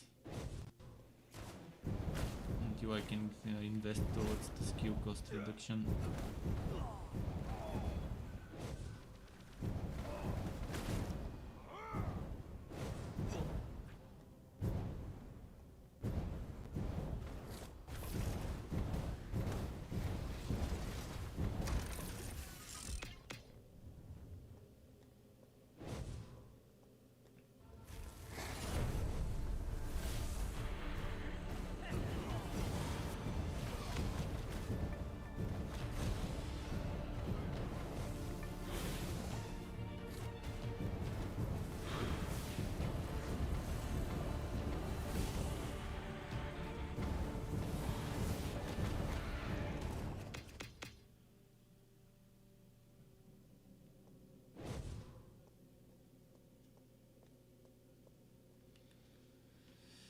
I'm trying not to pick up stuff unless it's for a mage.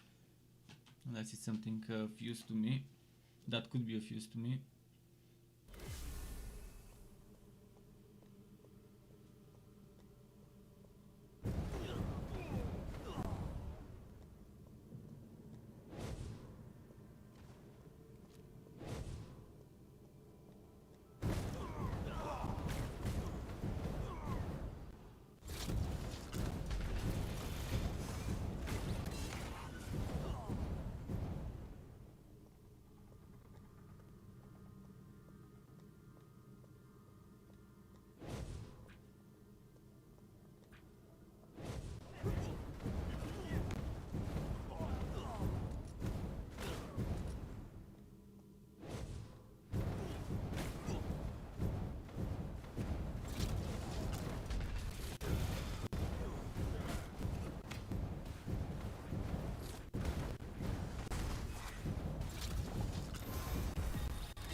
New Pact Spirit at 30.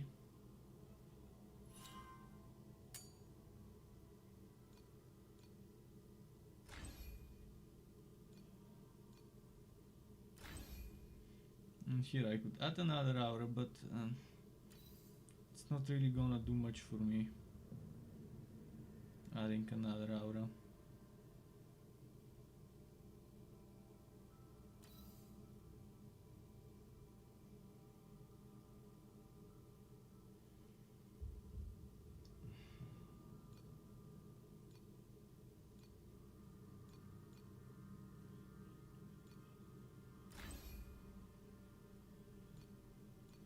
Rejuvenation is something I could add without it affecting me too much. Only 5 sealed mana.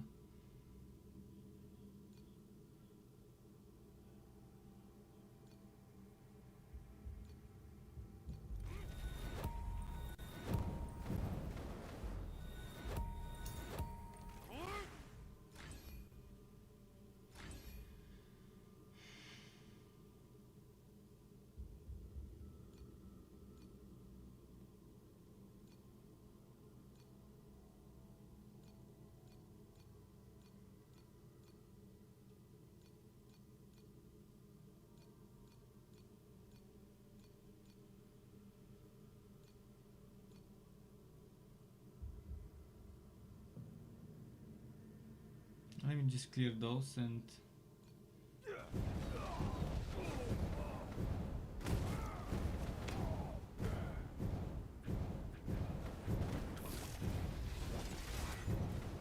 think of what to add there.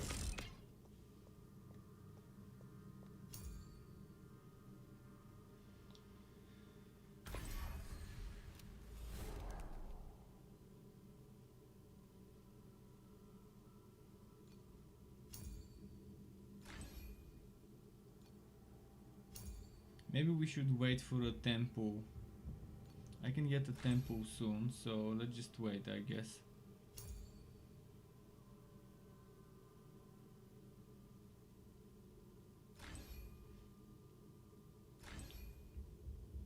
In the meantime, spell stuff, I guess.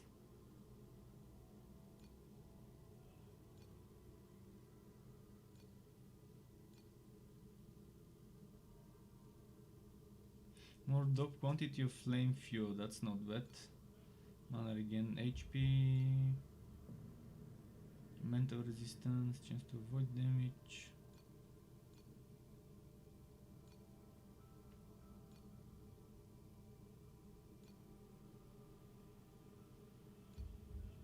Mana again, spell damage, spell crit strike, I guess this one.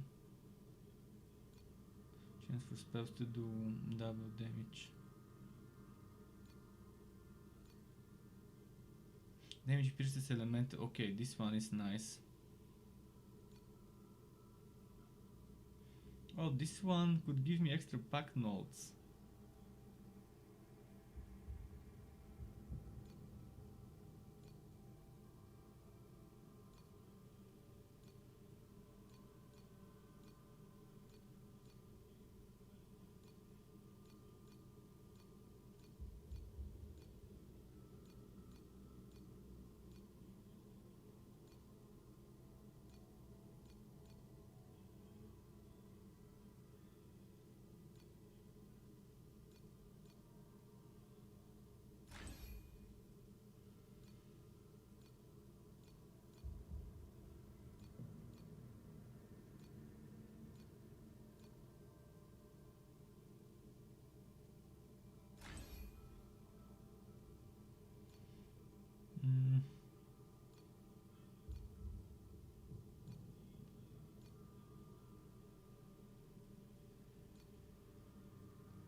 Okay, that's not bad.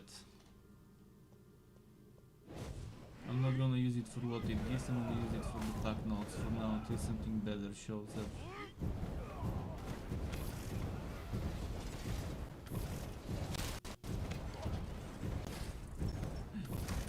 I'm paying attention to my HP.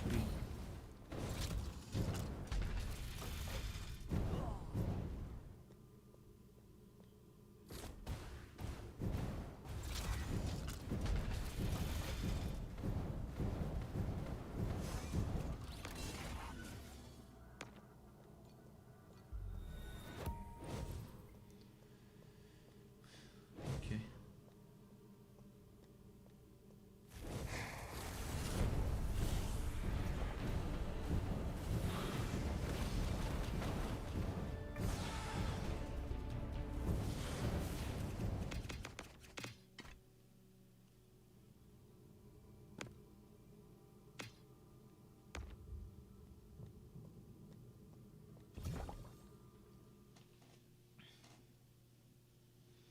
Bit by bit we're progressing through this one.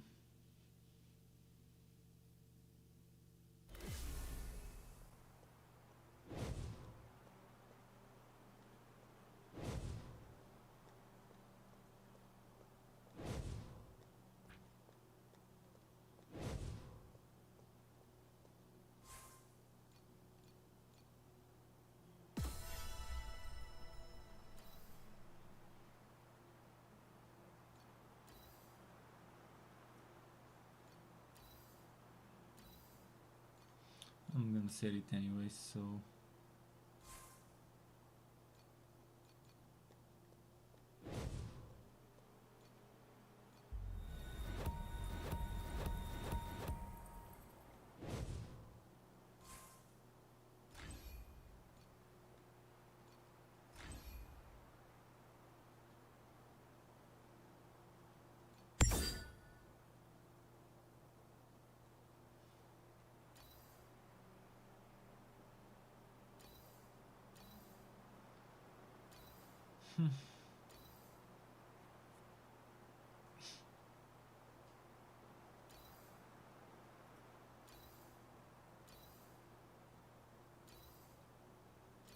this one is good stuff.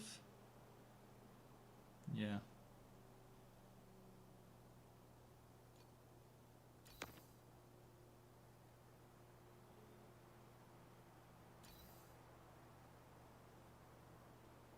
This one is good stuff. And gives me mana. Oh, lovely.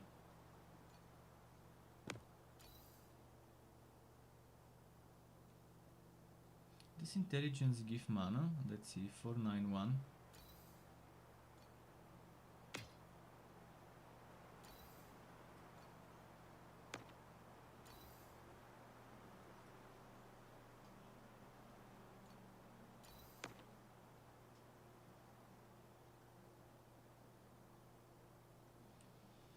Alright, let's sell.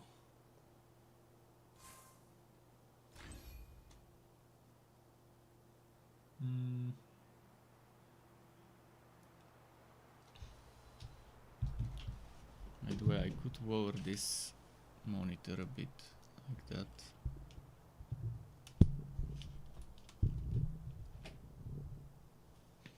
Lowering that monitor should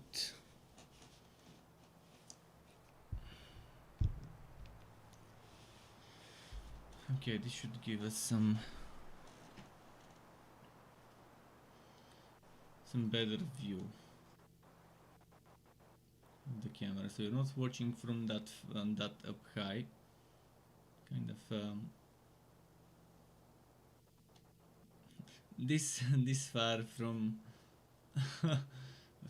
this much above my eye level. Let's redeem all. Oh yeah, it's time to look at the storage, because I'm pretty sure there's gotta be something nice there. Probably not on this page though.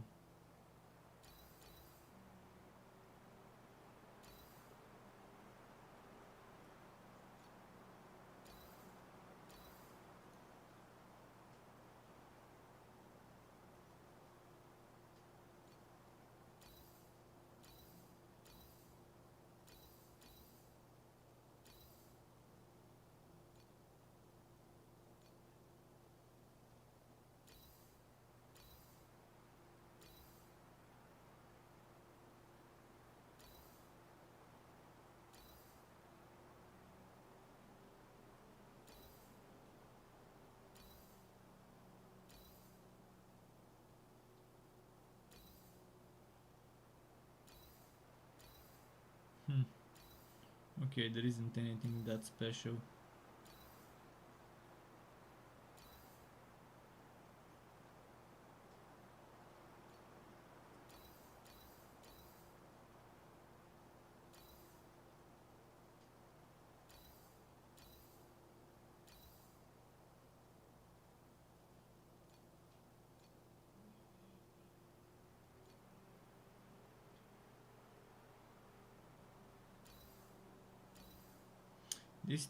This thing, mana duration, spell damage, poisoned enemy, stack of sword, paralyze.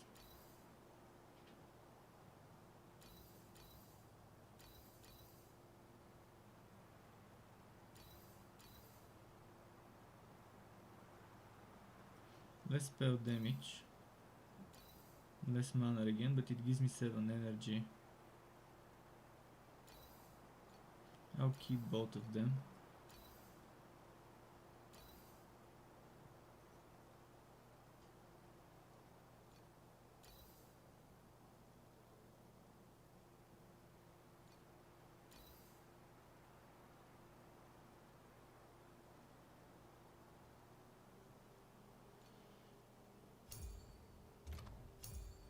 What's my energy right now?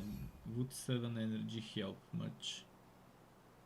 To put me at 12, and 12 there isn't much we can do. Oh, this one is not activated. Wait, what?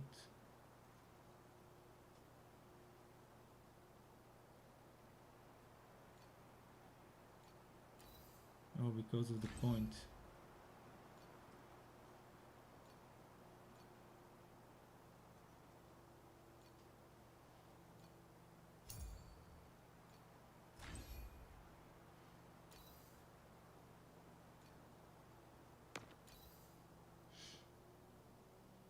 This one is more regen and spell damage.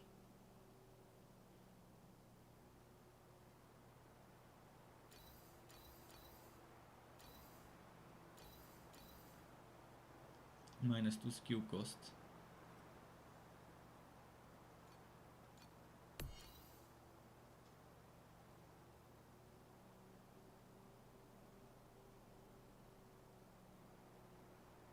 That's ton of survivability that I'd rather have.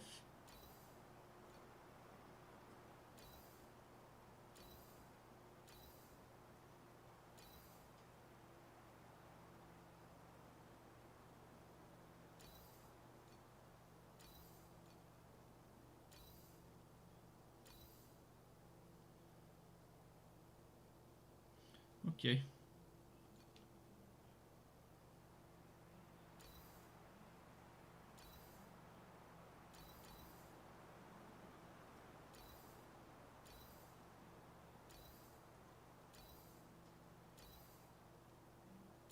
Let's sell.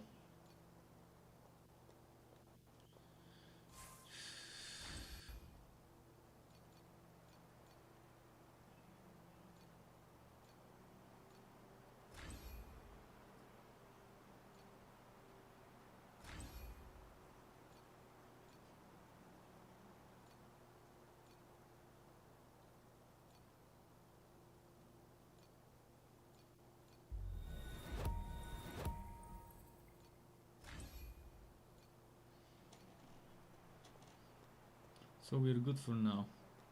Oh, and there's some pact point, not pact point, but talent point.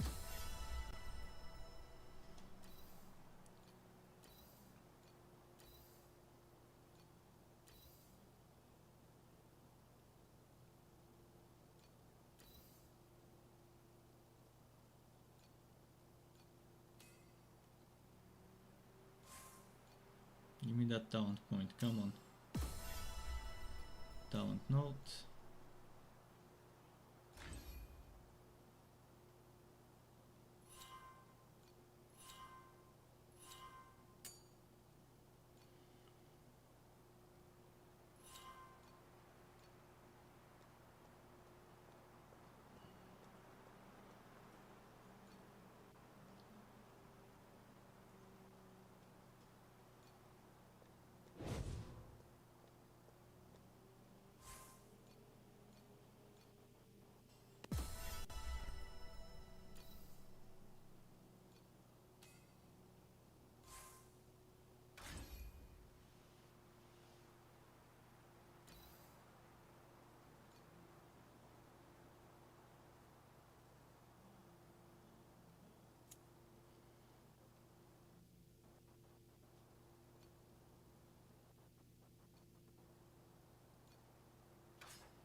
What else can I enchant?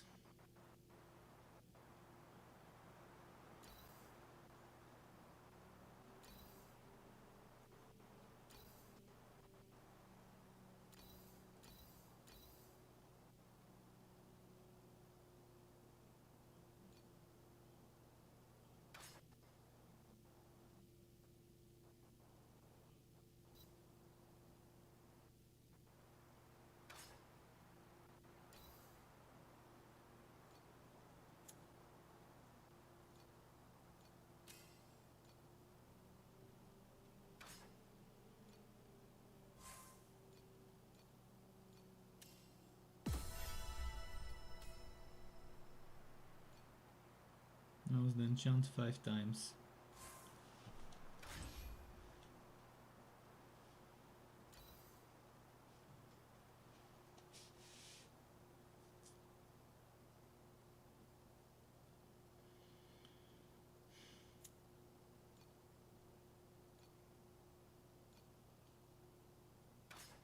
This stuff is probably going to get replaced soon, but for now that's what it is.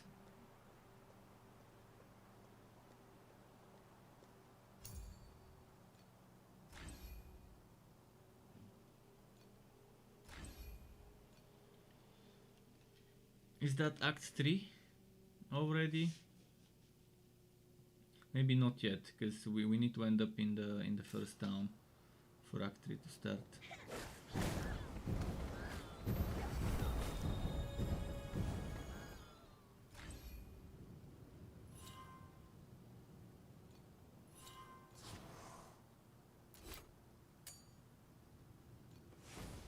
And another bot shows up on YouTube. Fuck, stop attacking me.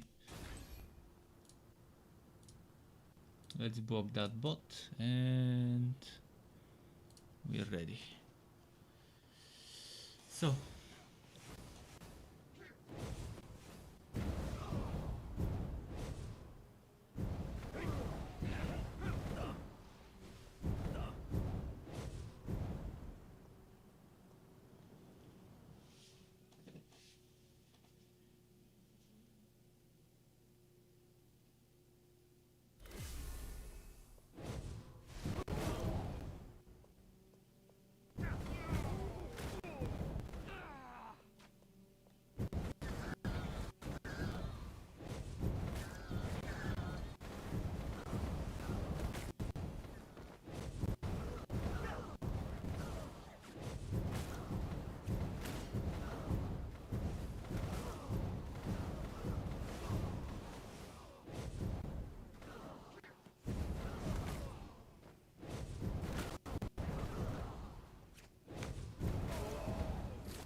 moving on.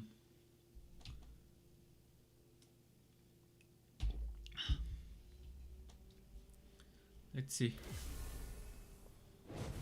215.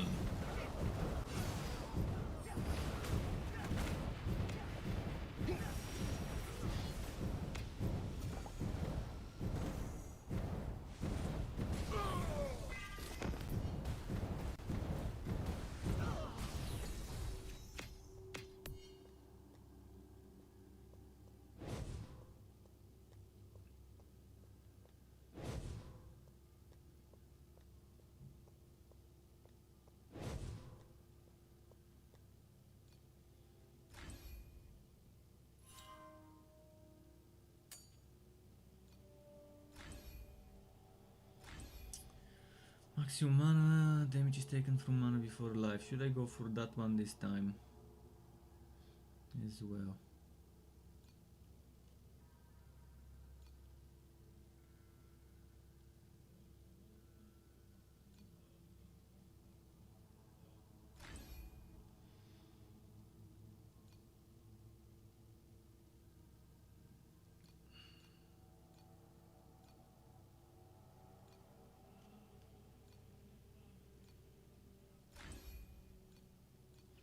Fusion energy limit.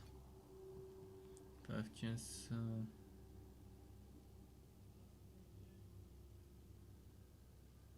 Restores life and damage shield when killing a frozen enemy. Right now I don't think I'll be freezing. I think I added this thing that gives me more damage but removes the chance to freeze and burn and stuff. What was it? Elemental fusion. So we'll take the other one for extra buff stacks.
Just noticed I need it to start following so it can pick up stuff.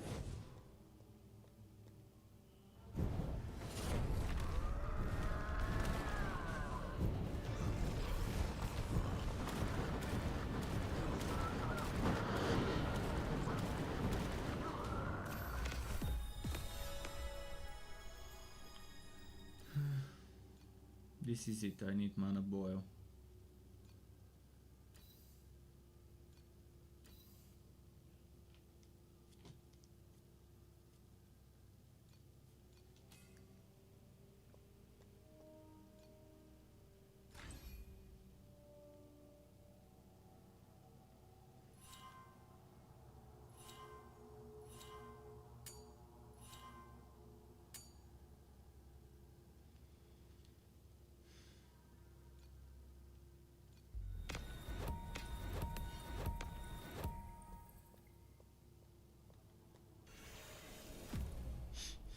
So the shrines now. And Kane says, I swapped my whole build on mage to chaos last night. She's Bay. Which mage?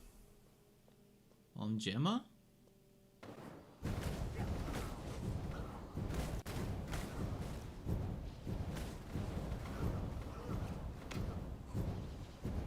Chaos is definitely good if you've got the gear for it and the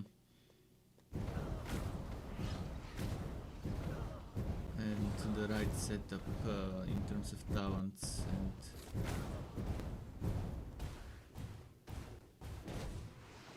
the other synergies. With this one, it's just gonna beat the whole purpose of the hero trait if you play Gemma with Chaos. Sure, maybe Chaos is overpowered because bad balance, but a hero with synergies for fire and ice, it just seems It seems unreasonable for to have to play it with chaos just because chaos is imbalanced and overpowered.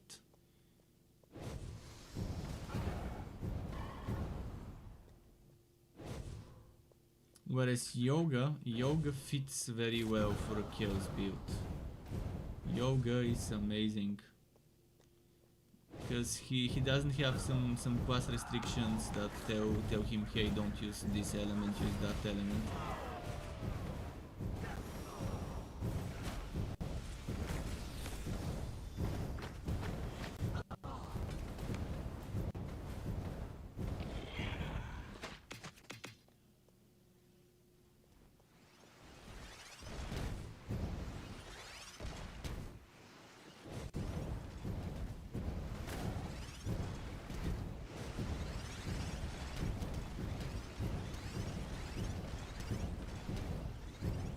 I wonder when chaos is getting the nerf it will get. Believe me, if something is that strong that everyone starts using it in their builds because it's just stronger than anything else, it gets nerfed. But I'd rather not see nerfs, I'd rather see buffs to what is weak. I've always been the one that thinks nerfing is the wrong thing to do at first. If something is strong and people are using it, then maybe the other things are just weak and it's not that this thing is overpowered, but the other things are underpowered. And I'd rather see the underpowered get buffed instead of the overpowered or the equally powered as it should be powered getting nerfed. Especially now that it's in beta. In beta you can experiment with letting people be strong instead of ruining their fun with nerfs, and rather buffing the weak stuff. They have time before launch to buff the weak stuff. I know it's easier to nerf the strong stuff, but it's more reasonable to buff the weak stuff.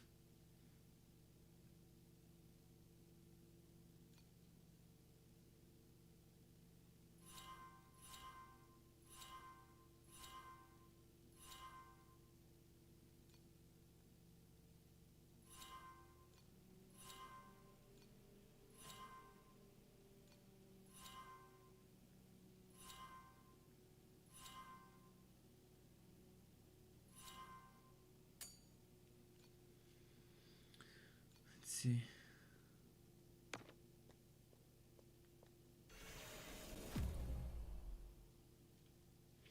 Well, it's overpowered because they they didn't have much manpower to do in-house testing before the beta. But that's what beta helps them with. Beta helps them with seeing what is a little bit overperforming the other things. But again, I've always said fuck meta. I'm not gonna play a meta build just because it's the strongest. I'm gonna play builds that I like, that are logical considering the character.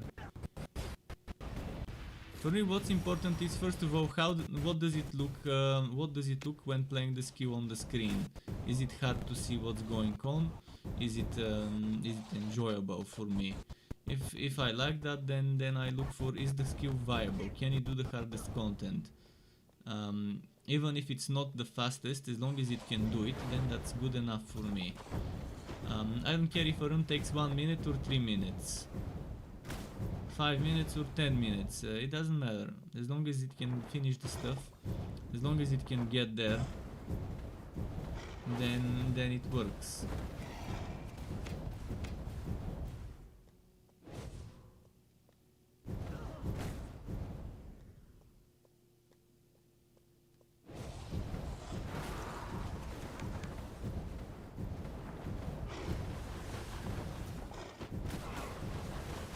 I've always been surprised by the hack and slash game community is so infatuated with meta, and it's like they're slaves to the meta. They like just playing meta builds only. The majority, like let's say 70% of the community, is like meta is God, meta is life. What's the fun of having build diversity if everyone just plays the meta and has the exact same builds?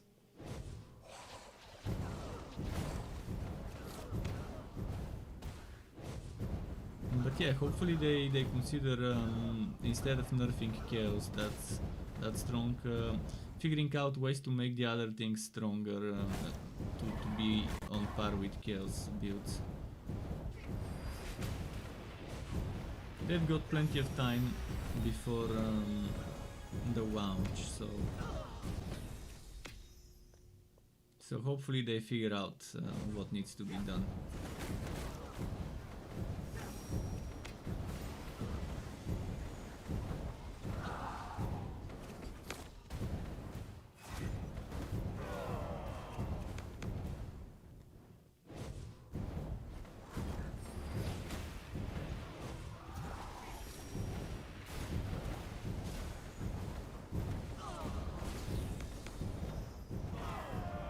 Okay, cool. Flower sea stuff.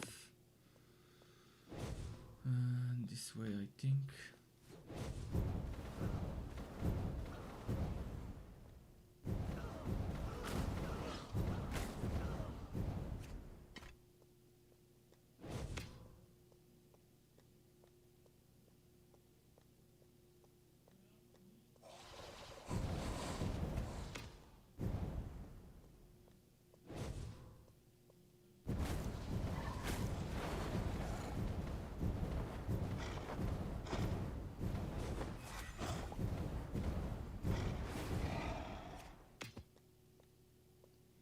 Shanks, okay, not for me.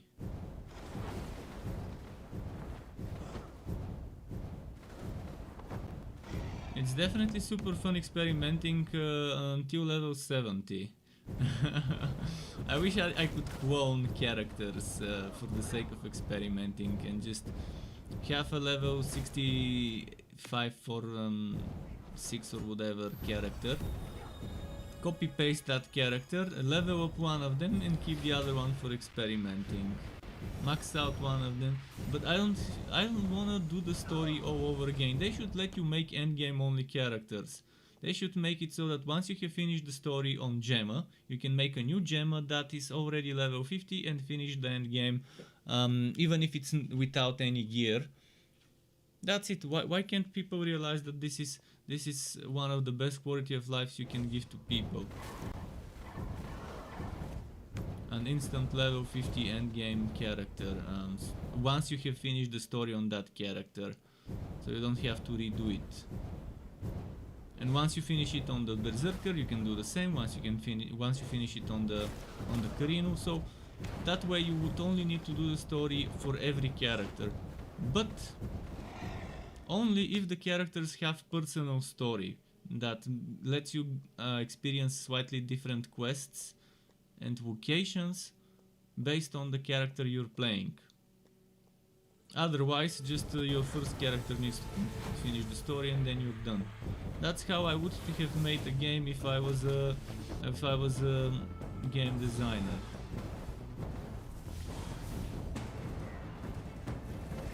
Let people level up a class once or a character once,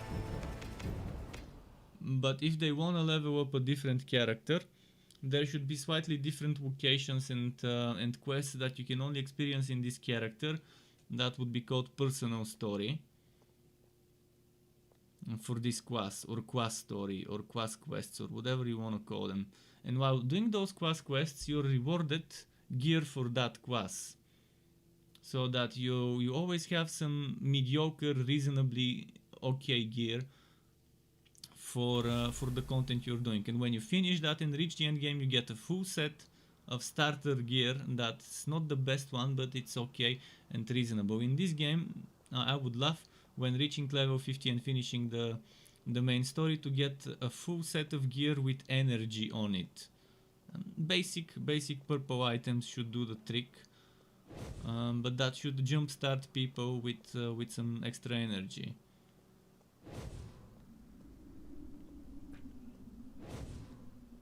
That way, if RNG is not good to you and it's giving you items for different classes or just bad drop items, At least you would have some mediocre gear to rely on that you get from quests. This game is giving you some, but not enough.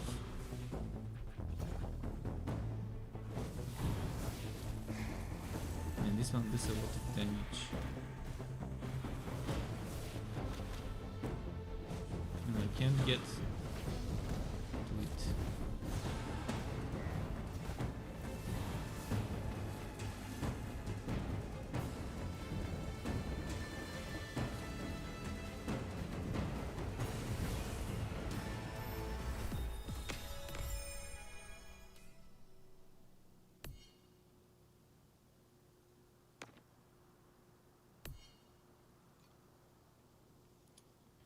I shoot through shields. That's nice. What do you say? How much is it at 70? At level 70 you need one of those per... you need the cash shop items to respec. Cents of time. 1 cent of time is for 1 talent point. So every talent point you want to remove, you need a cent of time. But the thing is, I don't know what drops cent of time. I haven't seen a cent of time drop, so I have no idea how to get cent of time, from what content. Obviously it's gonna be from the end game, but starting from what level? Probably from level 70 monsters. Pierce is back, says, what's up Struck? What's up Pierce, how's it going? How are you today? My guess is I haven't gotten a sense of time because I haven't fought level 70 mobs. But again, if it's super difficult to get sense of time, then they should reconsider it, because you shouldn't have to either get the cash shop currency or rely on a drop. Look at Torchlight 3. Torchlight 3 had respectacles, and respectacles you could buy for 2000 gold? Was it? Or 2500? I can't remember. No, it was... Yeah, I think it was 2500 gold. In 2500 gold you can make much more than that in a single run. Or at least that, if you're not picking up and selling stuff as much, if you don't have that much gold drops, depending on the size of the run, but you should be able to make enough for a respectacle. And you also had respectacles from the what was the name? The contract system.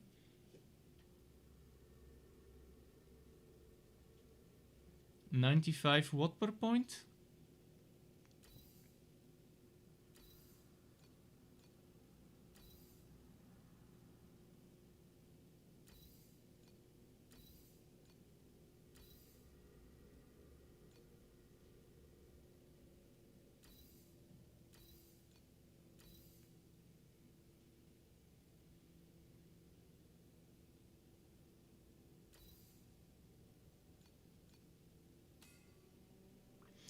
You said 95 per point. Let me bring it back. It's 10 per node. 10 per node, 95 for 10, 900 for 100. So 100, I think that's gonna be a full respec, probably 100. So we would have to pay 900 cash shop currency, which would probably be $9. Seriously, $9 to do a full respec? That's beyond being greedy. Beyond being greedy. That's like greedy times infinity. Again, this should be fucking free.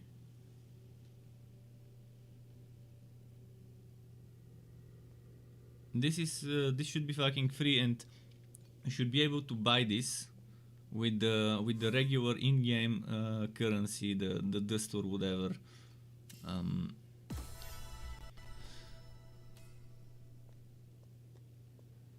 We should be very vocal with the feedback when it comes to this bullshit. But again, I won't talk about this until I start farming and checking how much it drops and how much it doesn't drop.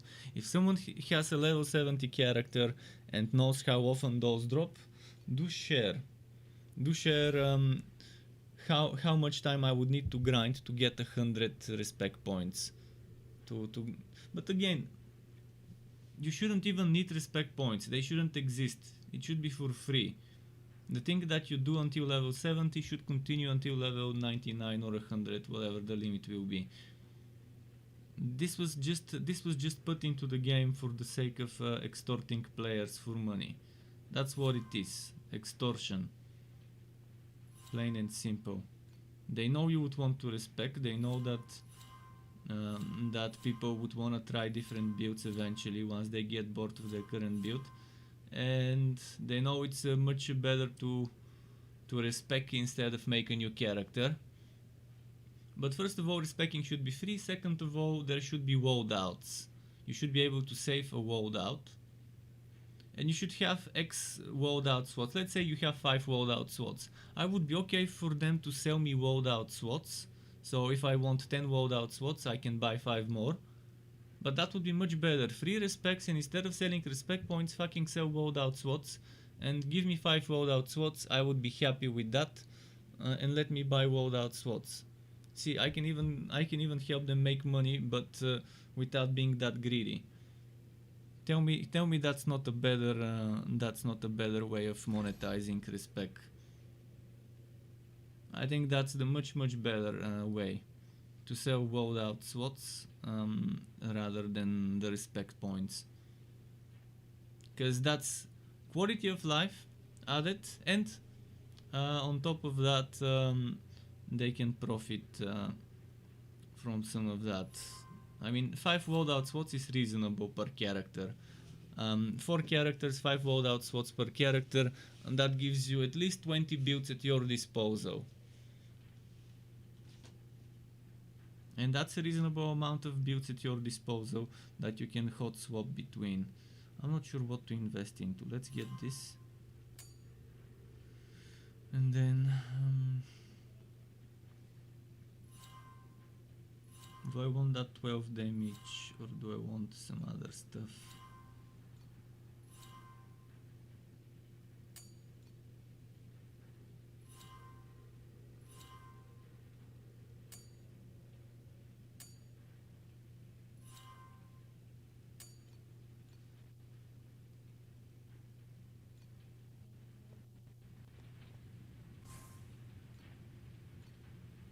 If only I was good at coding, I probably would have loved to be a game designer, because I can design the systems and stuff. I just can't put it into code. I can give the ideas of how certain things should be, how certain things should look like, how certain things like skills should behave, and interact with each other. But coding, I've tried learning C++. It wasn't difficult, it was boring. Let's put it that way. That's why I stopped after like a month or month and a half of tutorials and doing what the tutorials say. You either like it or you don't, and if you like it, it's good to do it as a job. Otherwise, if you just do it for the money, and it just becomes boring and bad.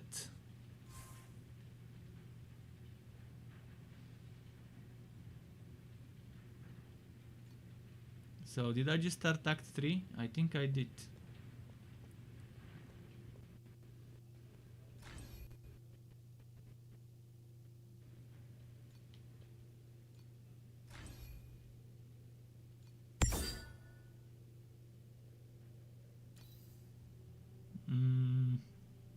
Another one of those dropped. Now comes the grindy, boring Act 3. Act 3 right now is not finished. But Pierce, yeah, this game, you can play this game if you're from the USA, Canada, Australia or New Zealand. Otherwise, VPN could work.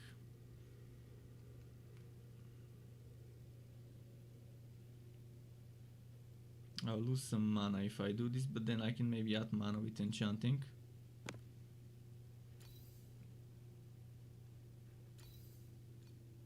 And you can just go to taptap.io type Torchlight Infinite closed beta, and you would see the closed beta page, and from there you can just download the game as long as your account is a USA, Canada, Australia or New Zealand account. Otherwise you need to use a VPN while registering the account and set the account settings to the correct country. But right now it's only on mobile. Eventually, in 3-4 months from now, who knows? Minimum 6 weeks for this beta to end until the next one. Eventually there will be a playable PC version.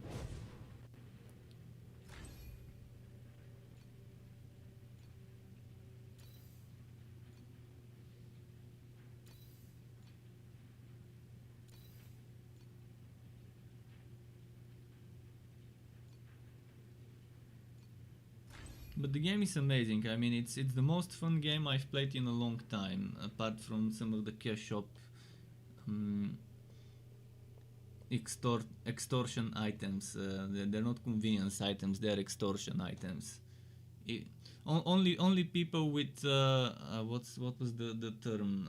Stockholm syndrome. Only people with Stockholm syndrome who have been brainwashed by the pay-to-win games would agree to the current monetization of this game in terms of account items, in terms of having to pay for respects, having to pay for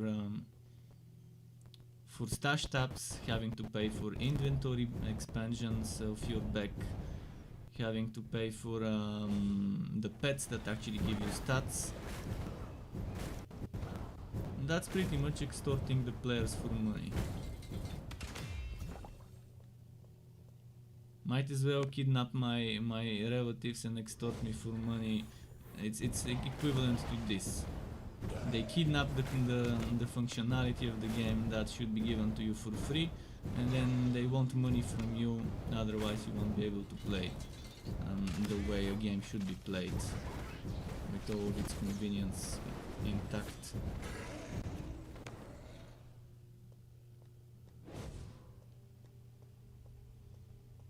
But you can still enjoy the game. It's just annoying that they do stuff like that to such a good, cool game.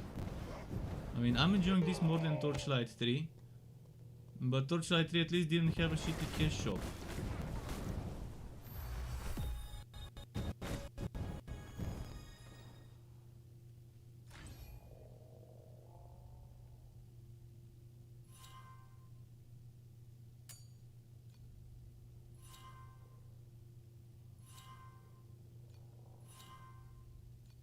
Would I need previous talent here?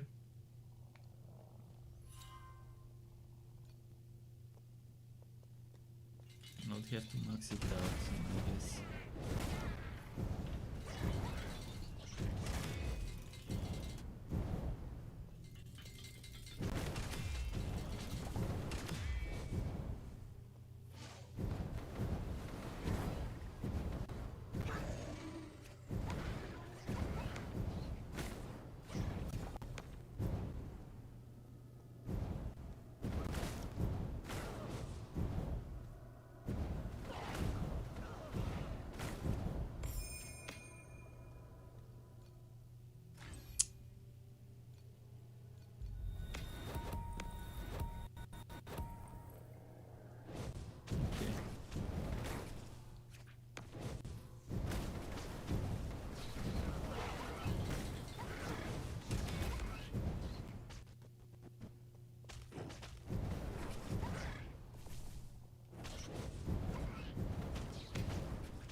It has too much money, Struck. I'm afraid you will be addicted.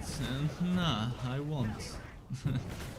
With the money I earn from YouTube, which is around €100 a month, I definitely can't afford to pay them money for stuff like that. I like respecting and I like build diversity in a game, but when they want to charge you money and nerf the drop rates of the respect points and don't let you buy it with farmable currency, other than the cash shop currency, which is only farmable from very special events and challenges. It's just bad design. It's just being greedy. If on launch they haven't removed the respect points from the cash shop and they haven't made it obtainable with the dust that we get by selling items, I'm just not gonna play the game on launch, and they're not gonna get a single cent from me. And I'm not gonna make content for the game on launch if they don't remove this. Because I don't want to promote a game that extorts its players for money. But while it's in beta, I'm willing to give it the benefit of the doubt that they're just looking for feedback, and they just want to see how people will receive this monetization thing. There will be other games I could play, like Tiny Tina's Wonderlands. It's a water game. Hopefully it has hopefully it has, what was the name? Rerolls. Hopefully the Tiny Tina's Wonderland has rerolls, which Borderlands didn't have when it launched, Borderlands 3. And hopefully it has a system that lets you level up items to higher level once the level cap increases in the way they did with Borderlands 3. Because those are the two things I didn't like about Borderlands. Not being able to take a level 50 item and then increase the level of that item to the new level cap when they increase the level cap to 53. And not being able to take an item's affixes and change them. By destroying legendaries I don't need and turning them into materials. If Borderlands 3 had those things, I wouldn't have quit playing the game and making content for it. Because it just sucks that I would spend 2-3 months farming all sorts of items for all sorts of builds, and then boom, new level cap 53. Go fucking farm the same items just with 3 levels higher, so you can get that extra stat, so you can deal easily with the mobs. Also the mayhem system rework, I prefer the original mayhem system with just 3 mayhem levels. Then when they made it 10, they fucked it up completely. So hopefully they do better in Tiny Tina's Wonderland game.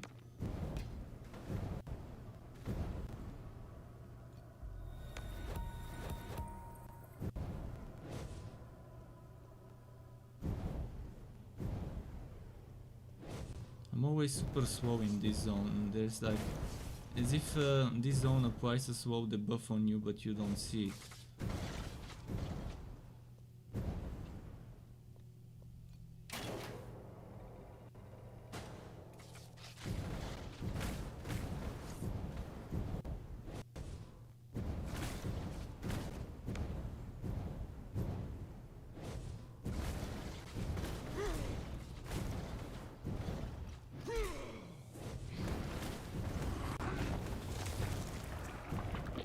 But yeah, for me the most important thing is to be able to freely respec as much as I want, to make builds as much as I want in a game, because that's why I play games, to make build videos and to test builds. To test builds, and then if I like the builds, then maybe make build videos.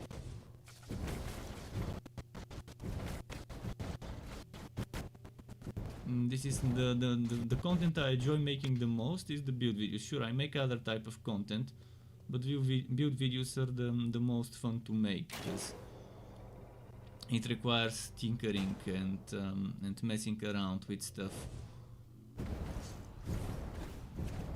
And it gets me excited when I have an interesting item that lets me build around it.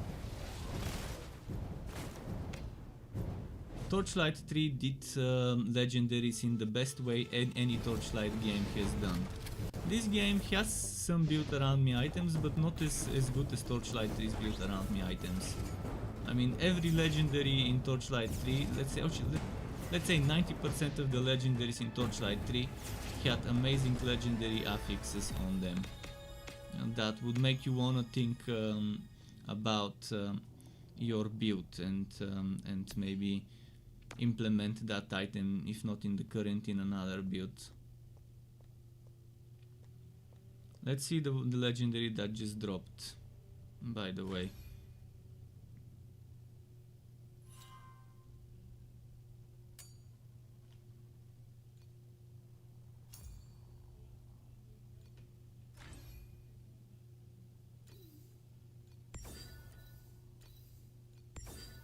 Is that the chromatic shot item?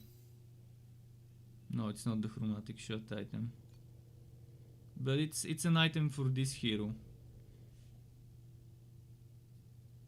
The Game of Thrones item. Okay, so I'd have to make an auto cast cold skill so I could keep getting the fire damage. Auto cast cold skill would work nicely with this. See, this is what I'm talking about. Build around me items. This is decent. Very low numbers though. 40%. That shouldn't have been 40%. It should have been like 100% at least. The fire and ice damage. But I understand why it's 40% because the skill also gives you 2 flat damages. So that's why. Normally most of the items that I've found so far wouldn't give you flat damage, but would give you some massive percentage increase, like 100 plus physical damage increase, but without giving flat damage. So maybe this one is 40% because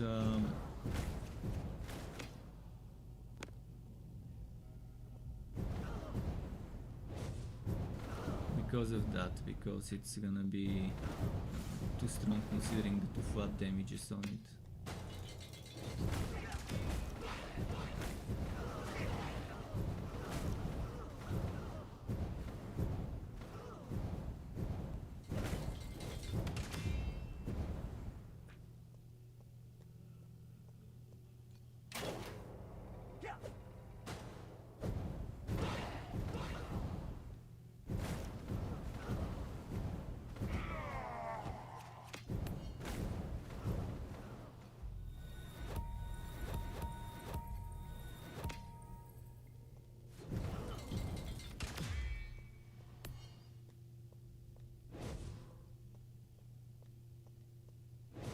Wait, which way? Oh yeah, I see, that way.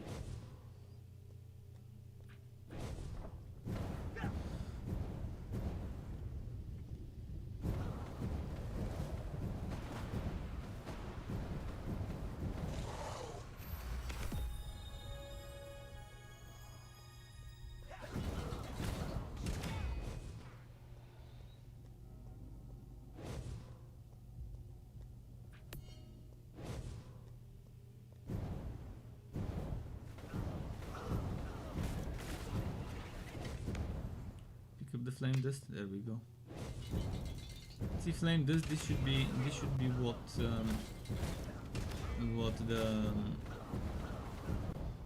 the respectable stuff should cost, the sense of time.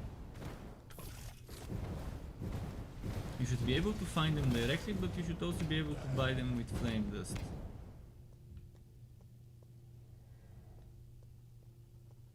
Or even the other dust, the dust that you get by selling gear.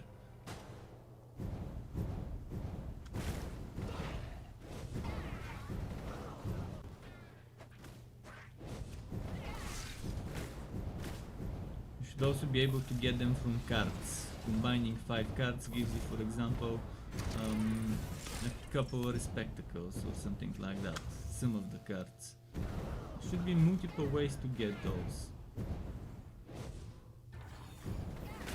I mean, given enough time, I can come up with a ton of ways to improve upon that, upon this way they drop right now. But again, I don't know what their drop rates are. I don't know how often they drop, how many hours you will need for 100.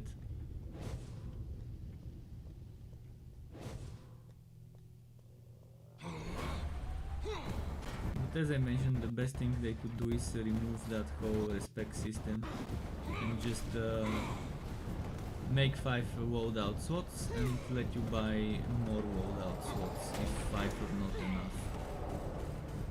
If they really want to monetize on that.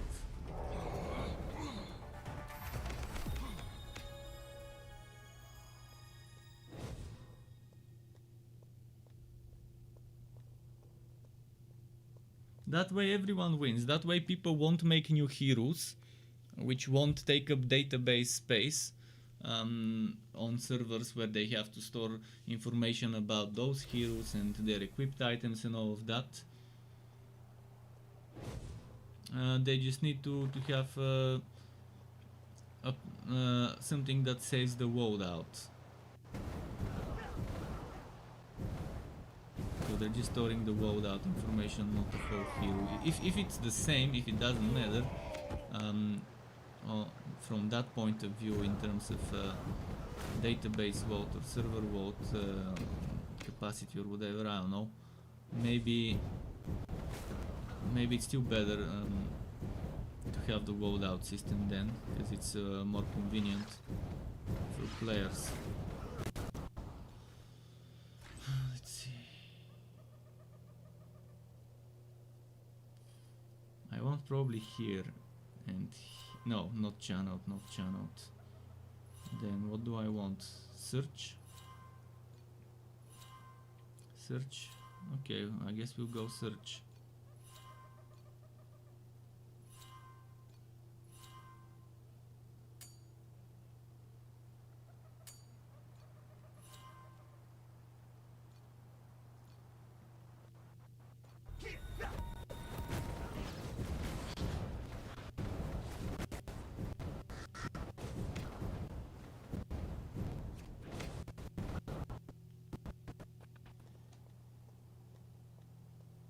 Here's Rehan says, lately you enjoy single player. Well, this is supposed to be a co-op game, but they haven't added the co-op in the beta apparently.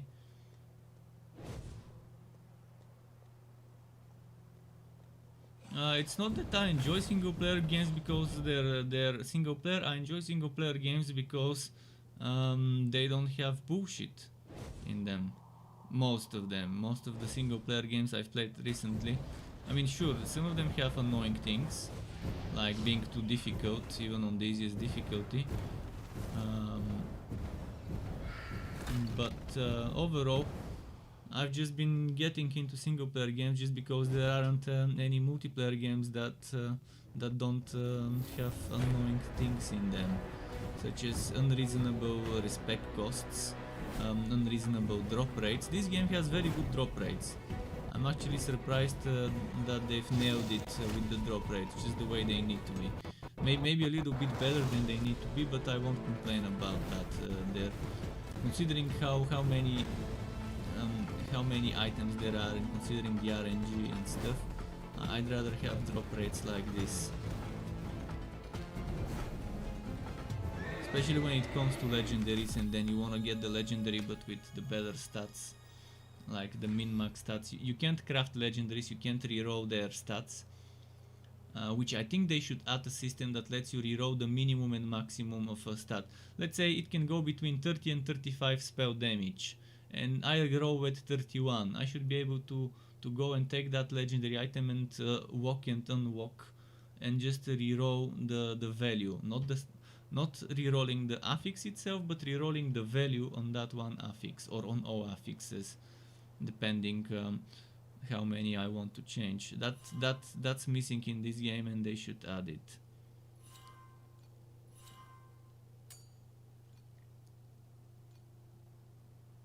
And if they add something like this, then the drop rates could be nerfed. Then I would be fine with them nerfing the drop rates. But with the current drop rates, knowing that you need to drop a certain legendary item multiple times before you get one with a higher roll on all the stats you need out of it.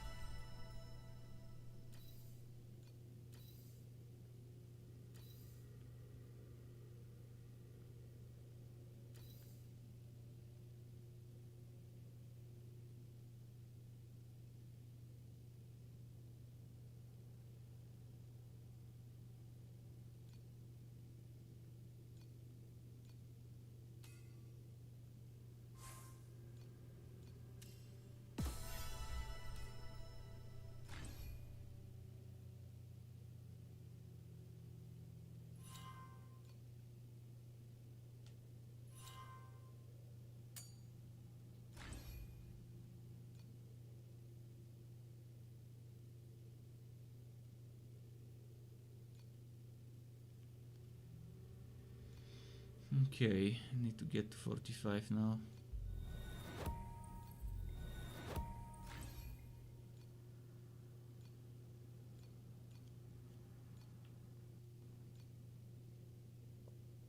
Terry's back, says hi, Gotta says match is much better for this game, gonna walk, see ya. Okay, Gottes, understandable, see ya to you. Terry says, what's this game? This game is the mobile Torchlight that will also be coming for PC. For now it's just mobile, but later there will be more than just mobile. It's in closed beta. Closed beta, and only people from USA, Canada, New Zealand and Australia can play it without VPN. Otherwise you would need a VPN. So we have 6 weeks of beta testing before the open beta. The open beta will be in at least 6 weeks from now, minimum.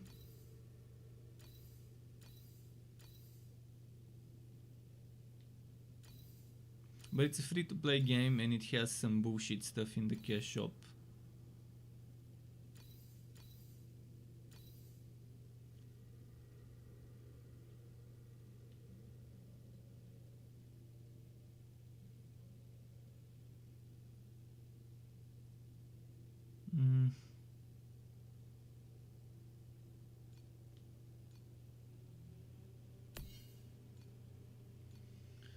Okay.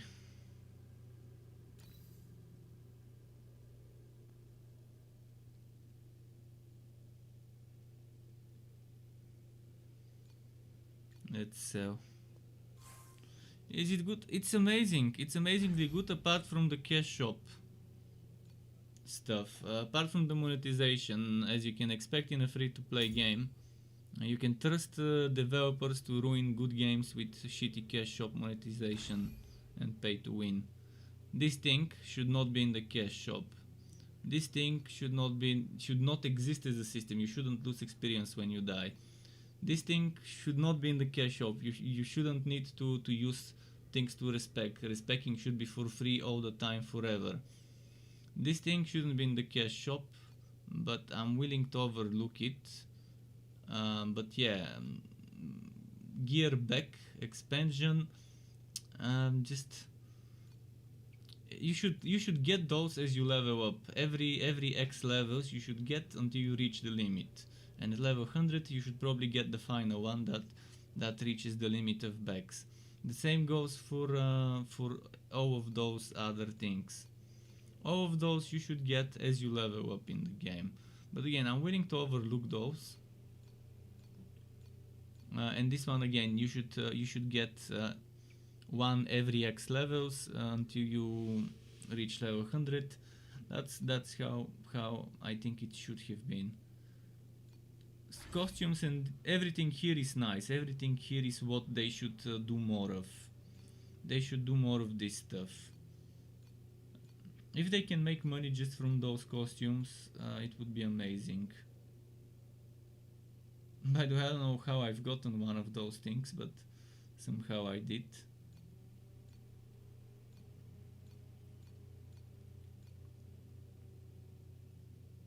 But yeah, they have all sorts of stuff, costumes, skill effects, like burning ice. What's burning ice? This is what burning ice looks like.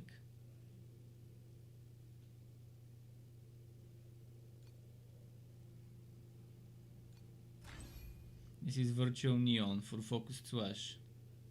Looks nice. See, things like those, I would love to see more games monetizing things like those. But again, this is just the only criticism I have is for the account section of the cash shop. You know,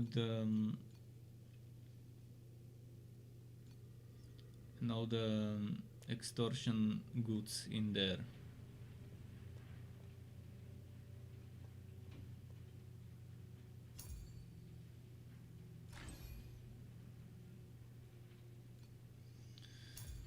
Seasonal guide. Let's see what I earned here. And that's the battle pass, by the way. The battle pass, for example, shouldn't have those things in the paid section.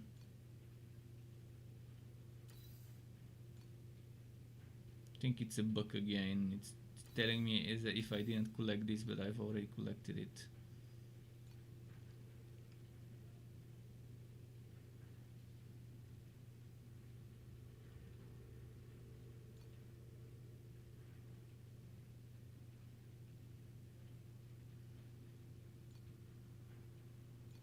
And another thing I don't like is this login X number of days. That should be removed. I'm not gonna play a game that forces me to log in, otherwise you miss rewards.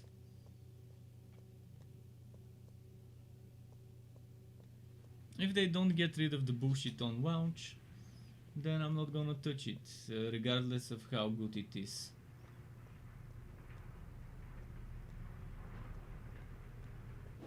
Okay, let's go to my next mission.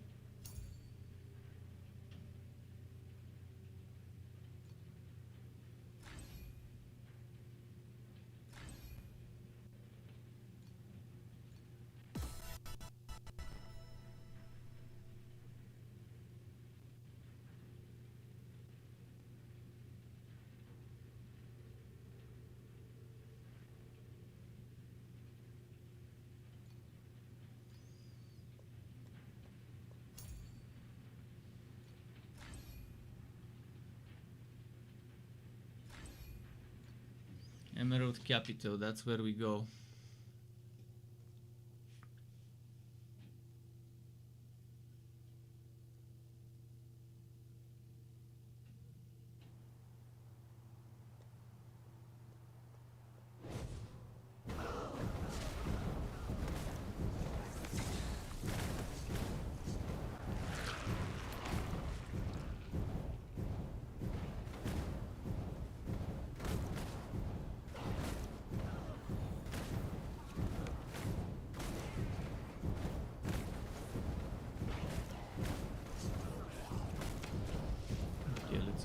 Here.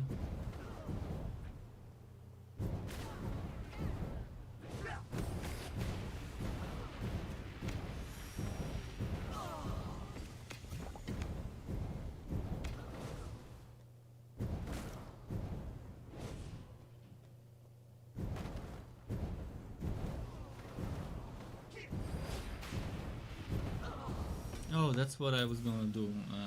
Ice shield, frost shield.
Won't.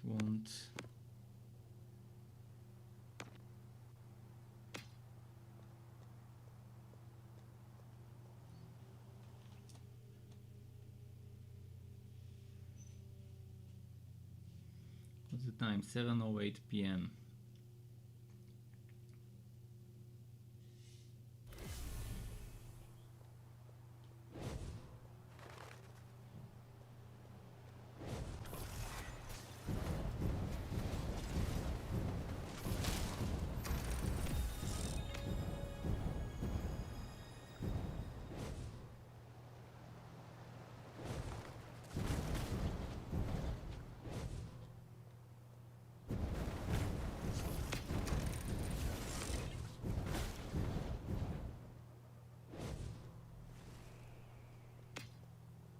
Okay, picked it up.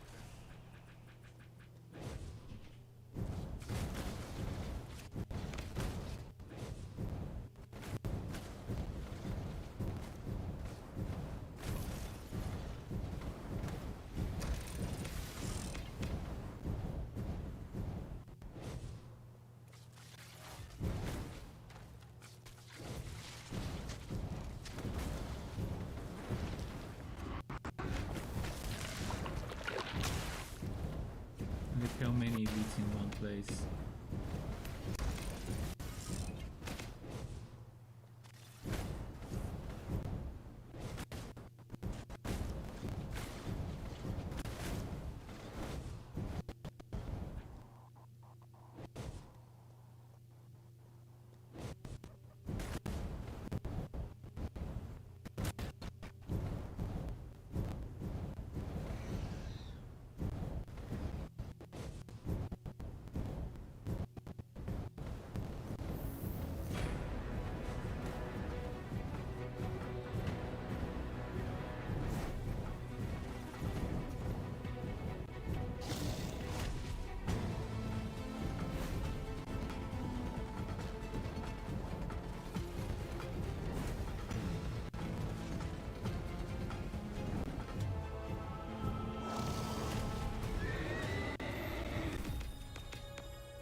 Let's keep going.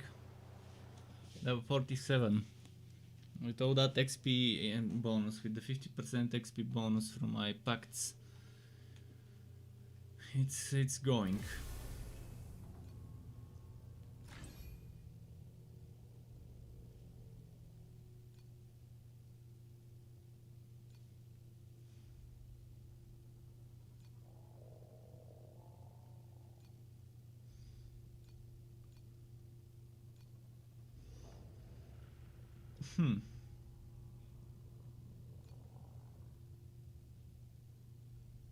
This is Q cost fire spell again.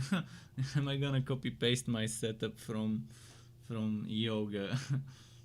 Let's see what else I can take. Staff, elements, cast speed.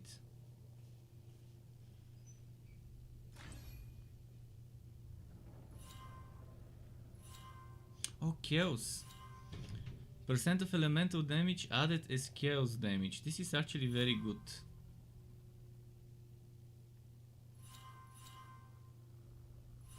So I'm still doing elemental.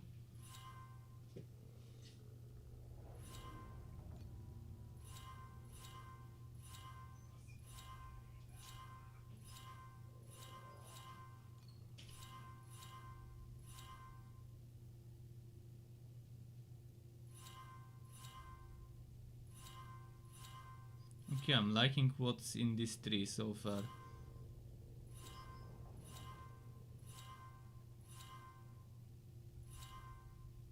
Druid seems nice.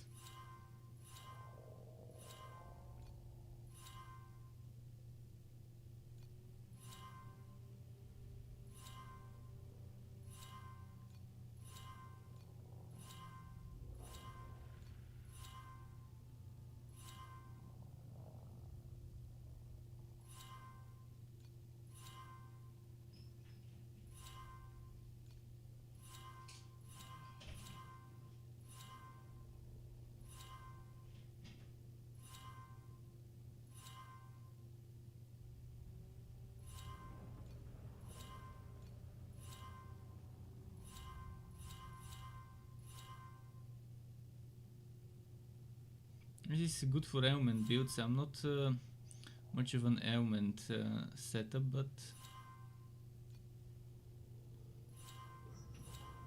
in fact I don't do any ailments at all.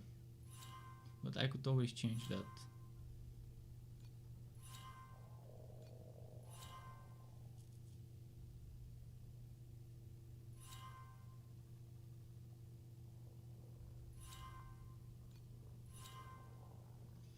Okay, so maybe we can start with this one.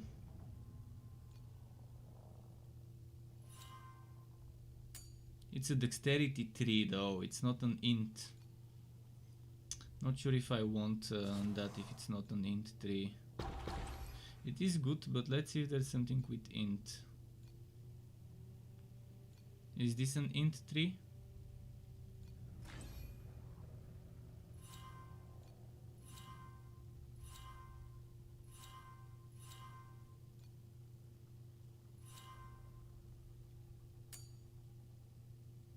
It's strength.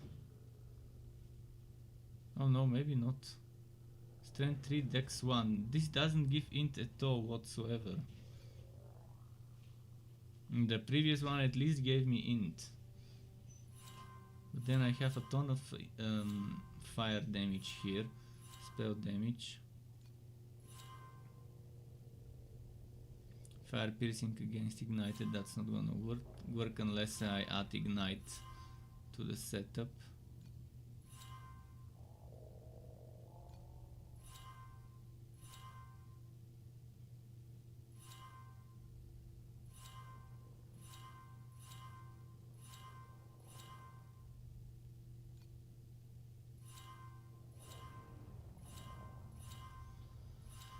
Okay, this is more for damage over time builds. It does have good sealed mana stuff though.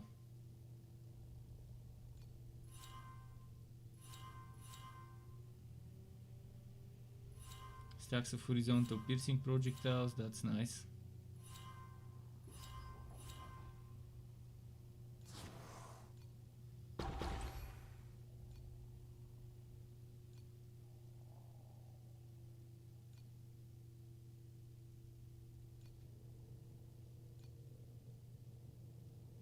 Let's see this one, Caught and Chaos.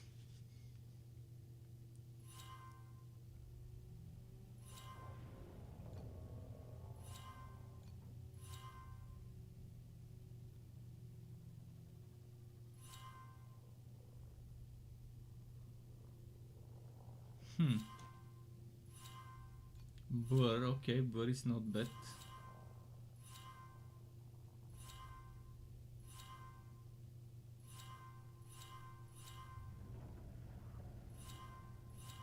So this is kind of like for chaos damage over time. And cold. Plus skill cost though.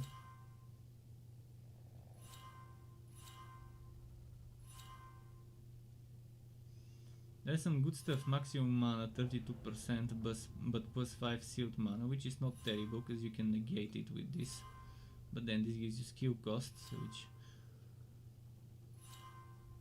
you can negate that sealed mana with other places.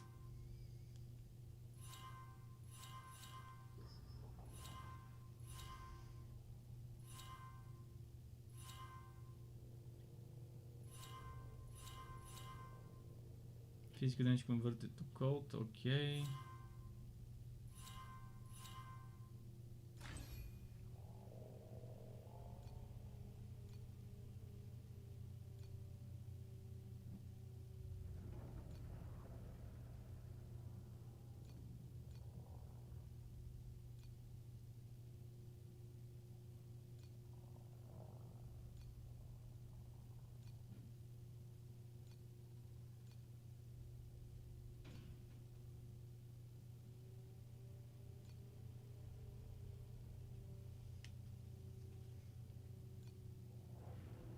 What was the elements in here? I forgot what the elements was. Elemental damage.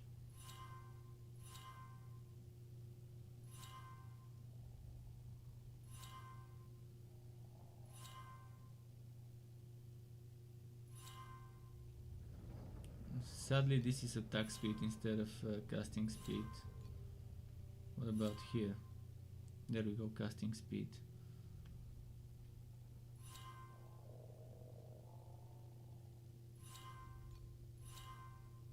Let's go for this one. After all, I want to see those here as well. Critical strike ignores elemental resistance.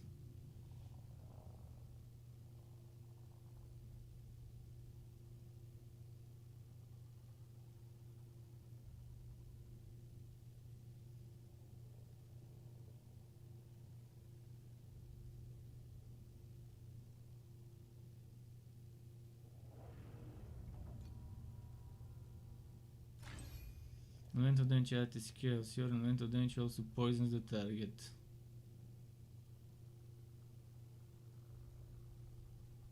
That's not bad, so you're still doing elemental and triggering your extra fire damage and stuff with Gemma. But you're also getting some extra poison. And while I might not be able to freeze, like I can't do elements. Oh, I won't be able to do poison maybe. I might not be able to do it. Let me check what it says here.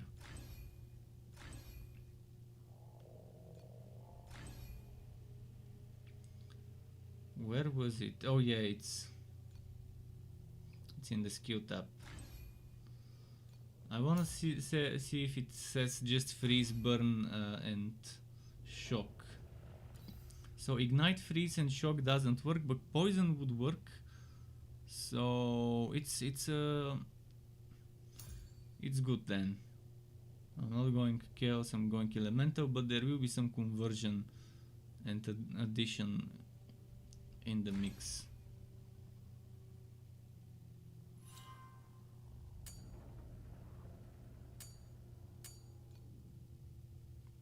And I'm still retaining the identity of the class, being a Frostfire class.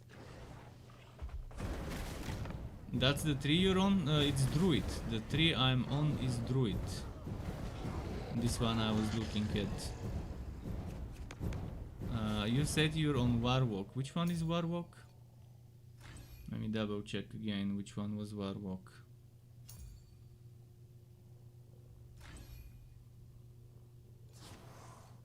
You think you're using Warwalk. Is it one of those here? This one. Ah yeah, this is Cold Spell and Chaos Spell and Seal. Obviously if you want Chaos, that's the one. But I'm not gonna use a Chaos spell as my main spell, so I'll go for this one.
But just like all the other classes, I would have to redo the whole build because of survivability problems. 700 and something 800 life won't cut it. Hopefully some extra energy shield will fix things.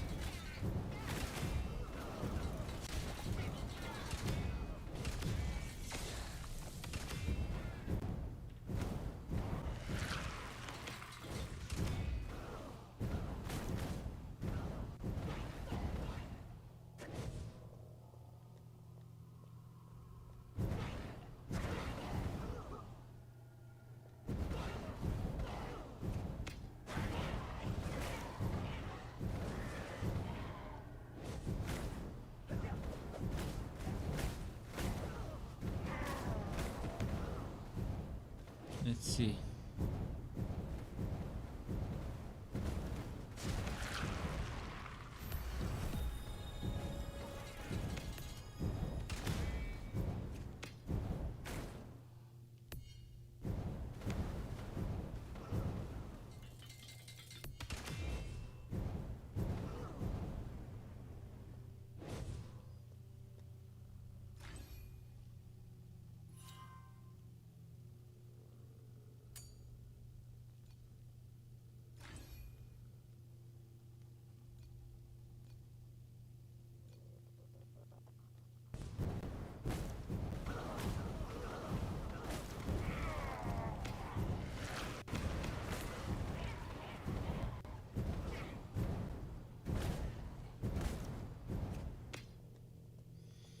Okay. Filtrate.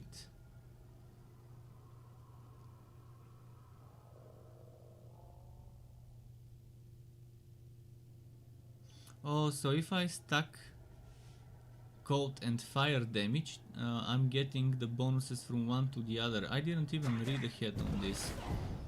Now, investing into some cold damage won't be that bad.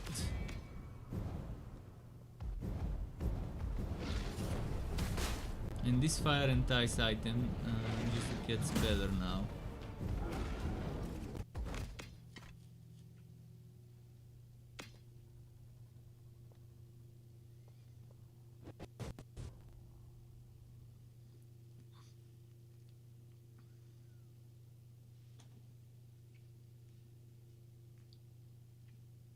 The fire and ice item is amazing, apparently, for Gemma.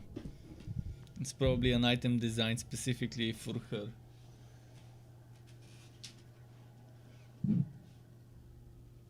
The Game of Thrones gauntlets, gloves, or whatever.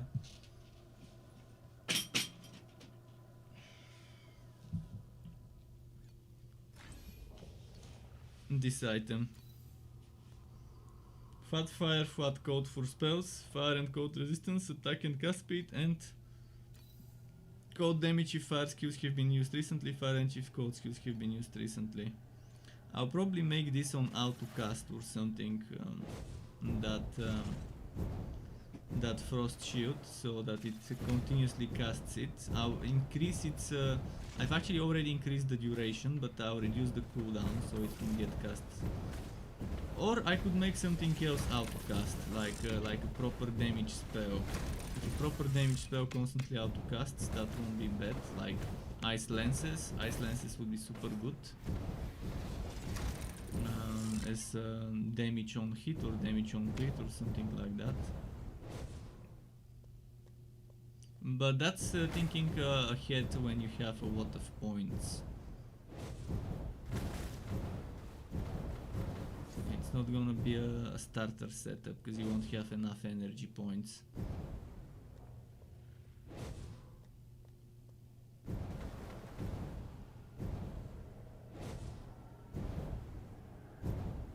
This zone where I'm super slow in this place.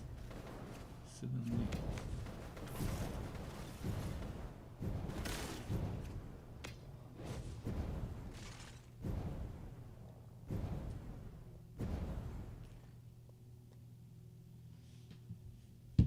Sky wants food. Sky, come say hi. Come say hi, Sky. Say hi.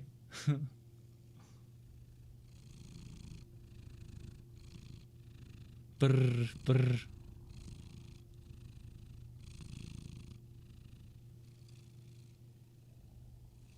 Sniff the camera.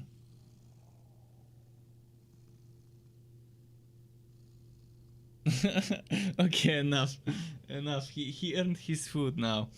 He did his daily cameo appearance. Let's give him some food.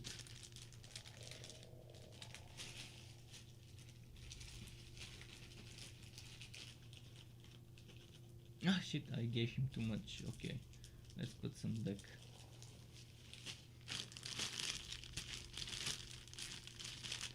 We need to save some food for later. He's probably gonna come in another 2 hours from now or so to ask for more.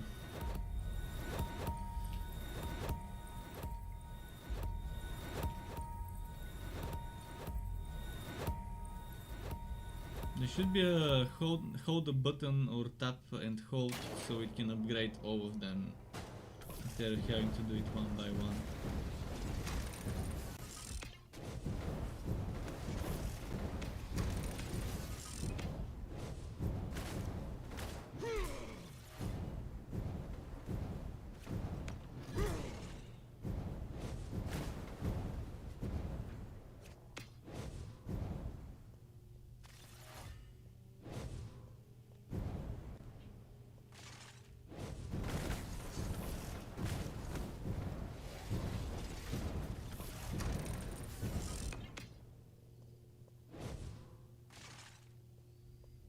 If you go to kill that dwarf.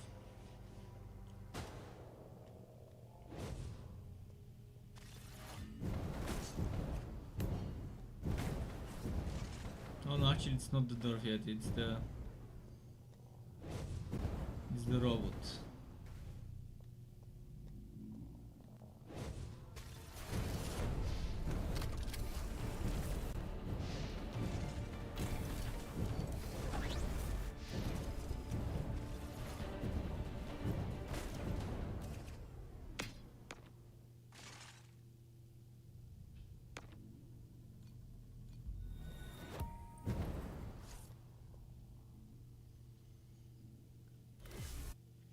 Stars full. You're going back to fire for that.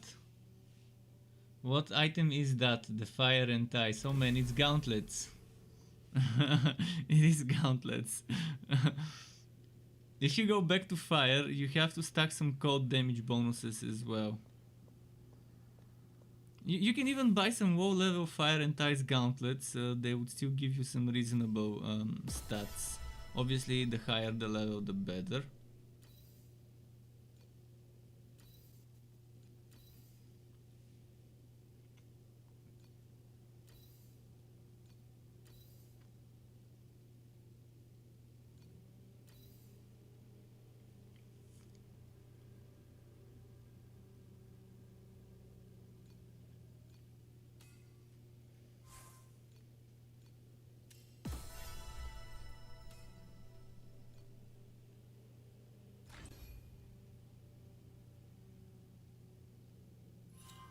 Elemental damage.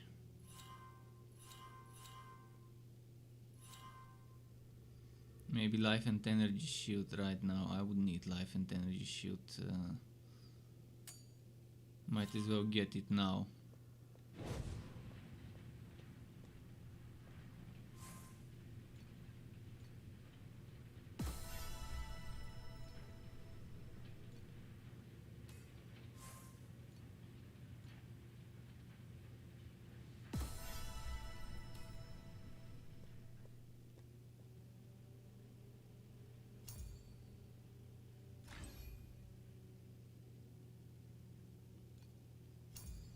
Roadmap.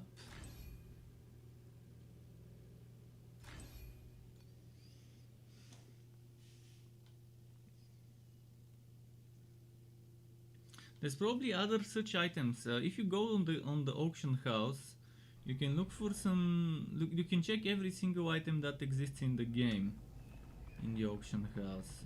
If I'm not mistaken, every single legendary item that exists in the game, by filtering per type, per level,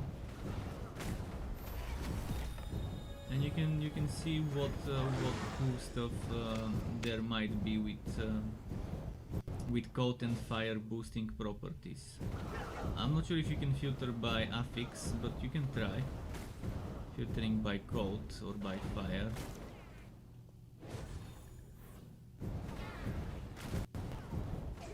Let's check it out.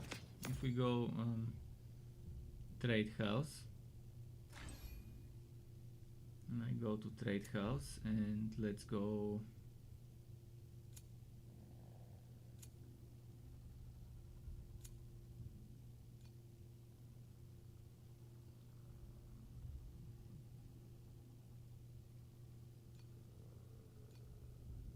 where is legendary? Where do I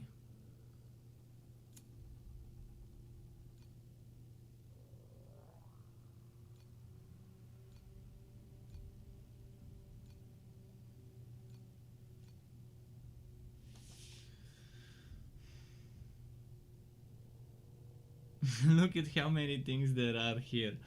Where is rarity? There should be rarity.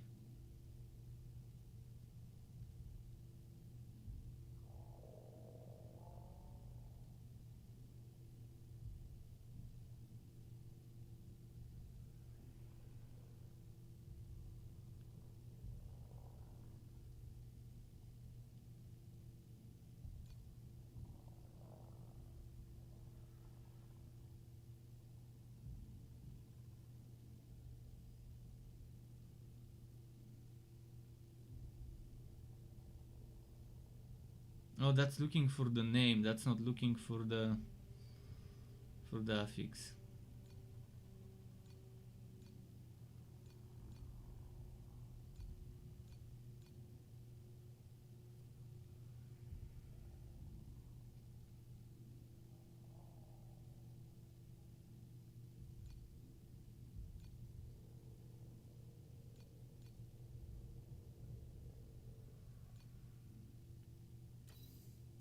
There are no legendaries, but okay, I see there's some stuff here that people are selling.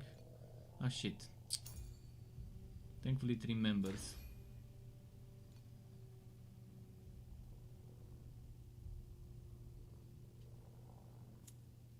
But if you go to the basic one,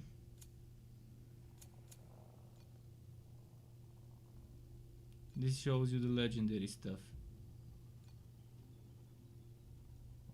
This is the legendary int head. Fiend crown. This is for minions. Surging inspiration is for search stuff. Arcane focus is all stats, elemental resistances, AoE arcane focus. What is arcane focus? For 4 seconds, skew area of AoE spells fluctuates between a 60% increase and a 30% decrease. Cold breath. Spell crit rating plus skill cost, but restore mana on defeat, which is super nice, by the way. I have that on my what's it called, on my yoga. This is a very good item. See, someone sells it as a level 71. If I had the money, I probably wouldn't mind buying it. Requires level 42.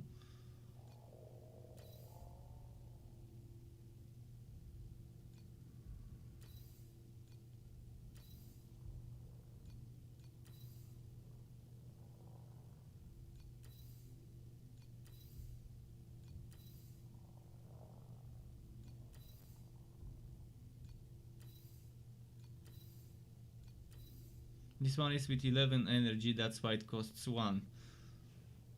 See, if you look around, can I filter this?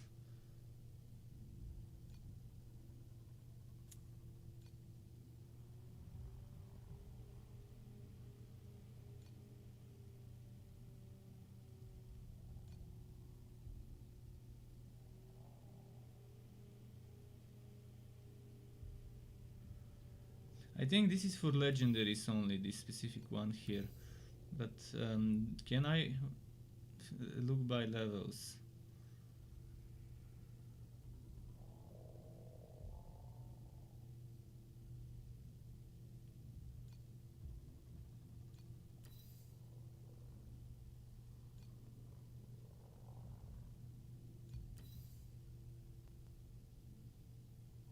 Okay, let's add stars on all the... This one for 1 is super good bargain, because you can fix the energy later. You can fix the energy it gives you later. This one for 2 is also a good bargain.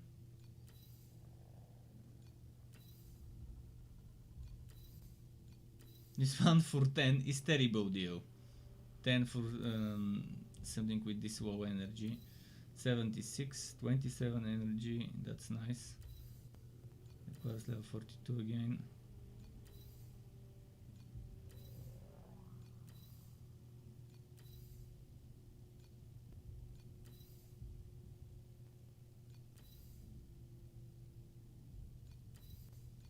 You know what? I'm just gonna buy this if I can. I don't have the currency to purchase this. What is that currency? Flame Elementium. I don't even know how to get Flame Elementium. Can someone explain how to get Flame Elementium? I would love to know that. Other than selling items on the auction house, how do I get Flame Elementium?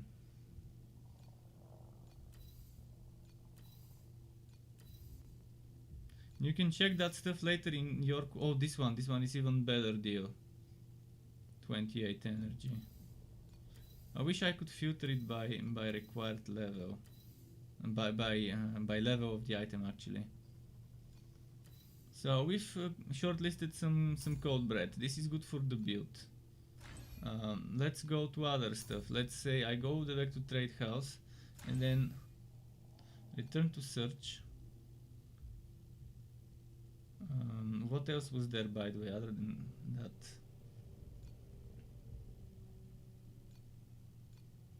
This is added spell code damage. Flash added flat added spell code damage.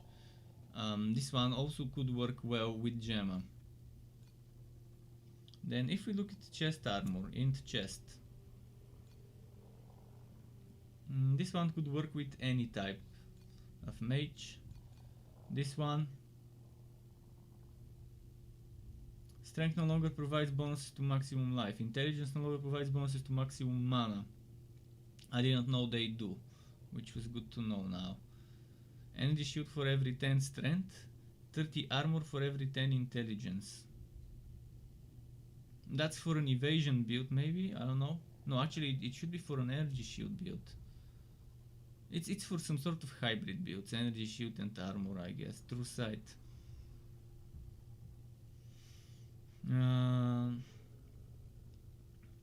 Okay, see, damage taken from mana before life, restore mana on kill.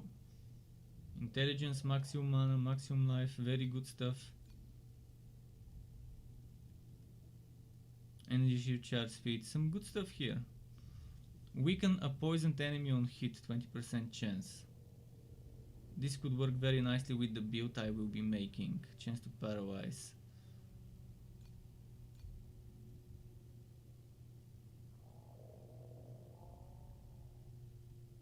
I mean, I can start making some good setups just by theory crafting with those items here. Obviously, let's look at gloves. What else is there other than fire and ice? What's frost touch? Tyrant's Iron Fist. That's elimination. Icy Bloodline. Spell skills cost life instead of mana. You can cast an extra curse, plus 30 curse effects. This is good for cursors. Plus 1 elemental spell skill level. Pretty solid. Elemental damage. Minus 6% elemental resistance for 3 seconds or 5. Oh, this is for chromatic shot. If you're using chromatic shot, this is what you wanna do. Or if you're auto casting a cold spell with fire or fire with cold on Gemma, this could also work, because that could reduce the resistances of an enemy up to minus 18, or if you're just fire and ice, and that's minus 12 still. Then let's look at boots. Final Bastion. Hardened effect, pretty solid. Added physical damage to attacks and spells. Interesting, because we are converting, I think, to fire the physical. This oh wait, I need to click on int. There we go. So int boots. Search. That's good. 1% extra cold damage for every 500 maximum mana. Maximum life, movement speed, damage per stack of... I mean, there's so many interesting things. Some are mediocre and okay. Others actually are built around me items. See, this one, it's okay for immunity to elementals while in barrier, but you need a barrier for this item. 1 movement speed per search level. Extra movement speed and extra resistances. Acquire core talent Word of Darkness.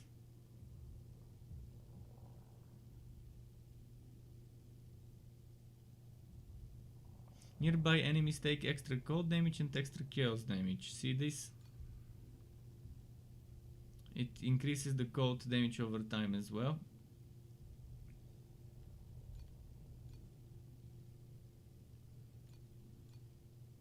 See, those low level ones are not that great. Those two. But the others are good. Now if we look at staffs.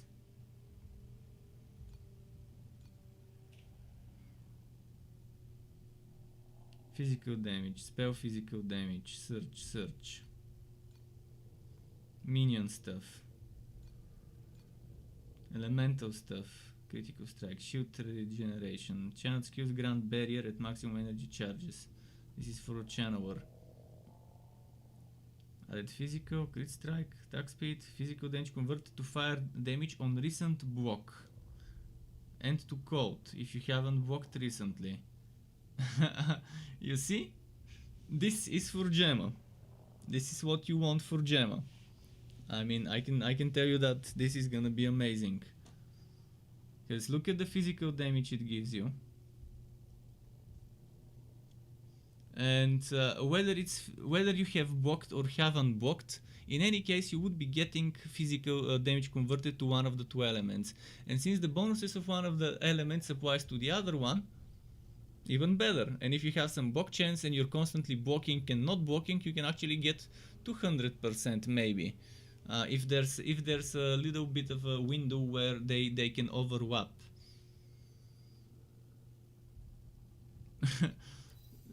And obviously there is one, level 86, and it's for a good price, I guess, only 5. And I mean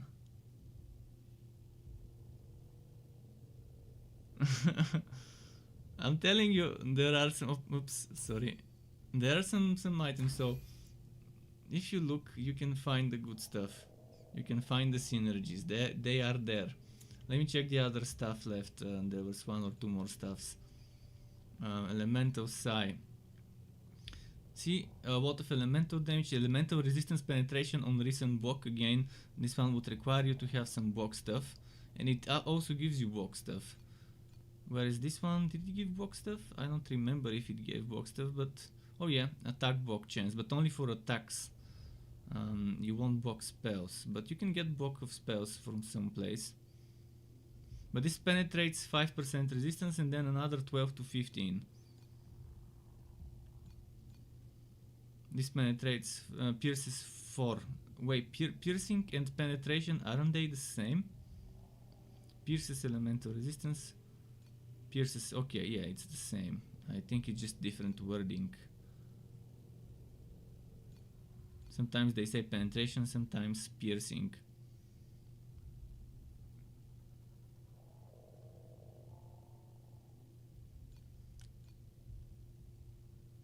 And that's for Auramancer, Traveler's Prayer, for Auramancers.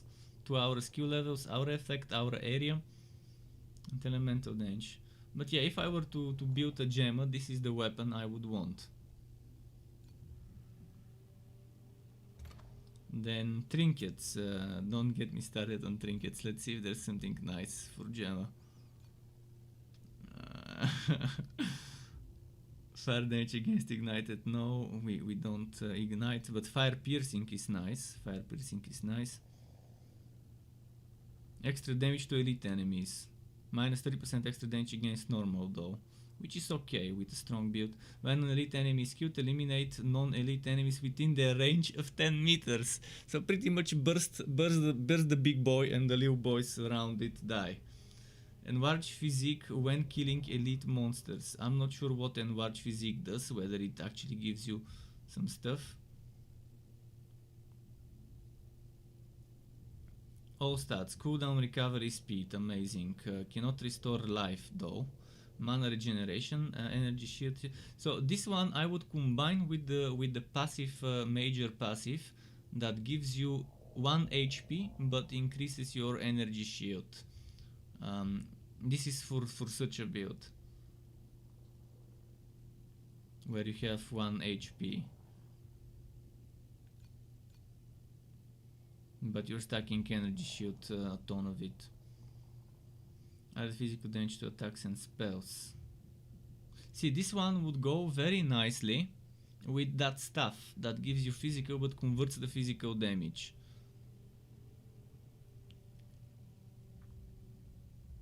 And you get focused bow. Area skills you up to 30% AoE damage to enemies at the center. Minus 30% skill area, critical strike rating, accuracy, okay, not so bad. Plus 2 to all skill levels, strength, dex, int. And 250 chaos damage reflection. This is obviously for a damage reflected build.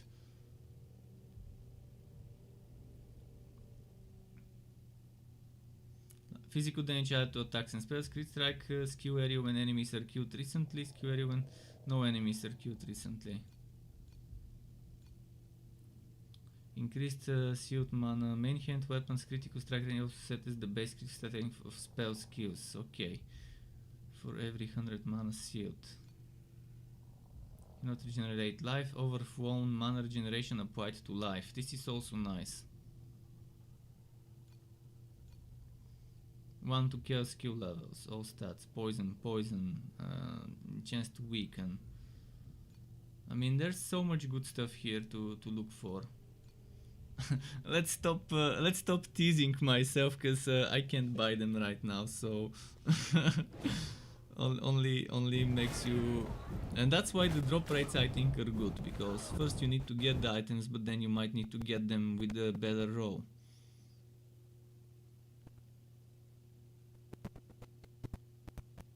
So I think the good drop rates are good enough. They shouldn't be nerfed, considering you might need to get the same item multiple times before you get something that's the right amount of stats on it, like high rolls.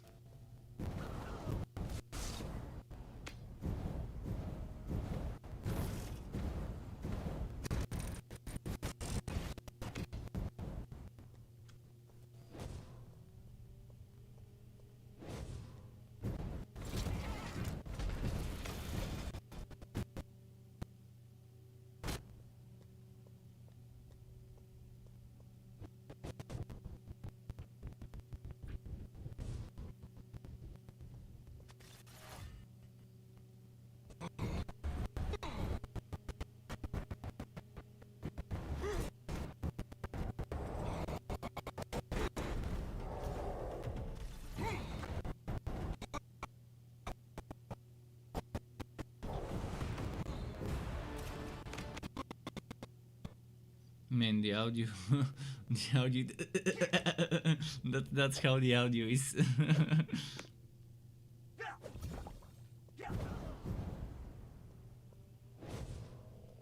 Struck, would you say your account is pay to win now? What do you mean by my account? I haven't, right now that you cannot buy stuff in the game right now. They have given everyone 1,000 of the pay to win currency. But you can also earn up to 2-3 more thousand from various what should I say, achievements, challenges, and stuff like that.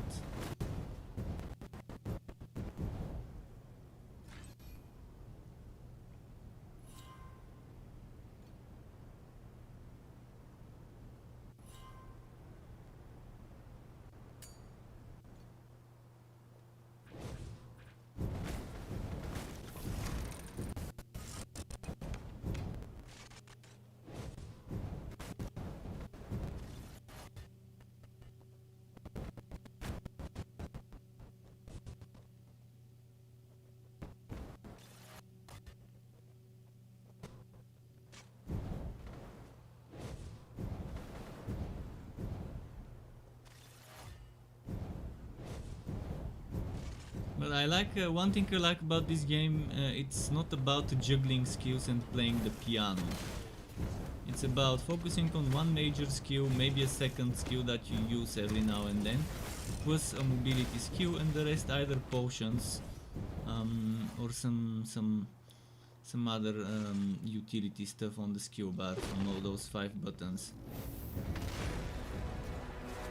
So you would, most people would heavily have cast on crit, cast while channeled, cast on hit, on being hit, auras, stuff like that. And I like that you're just spamming mostly one skill, because most of the time people do that anyways.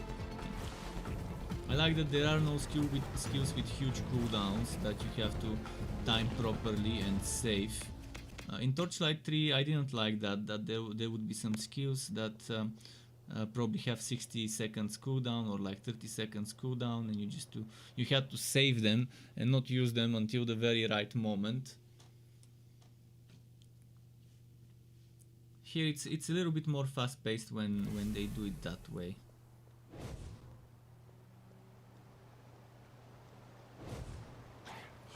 So the low level legendaries are very underwhelming, the ones you get while leveling up in the first couple of areas, but the ones after that you see are pretty solid. There are quite a few built around me items in the high item level areas. I just don't know how to get this auction house currency.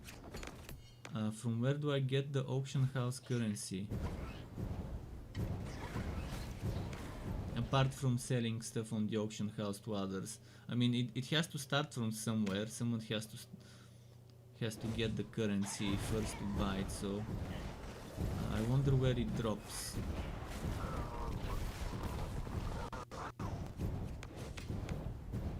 It looks like the regular flame stuff you get from selling gear, but it's not. And it's not the upgraded one either, so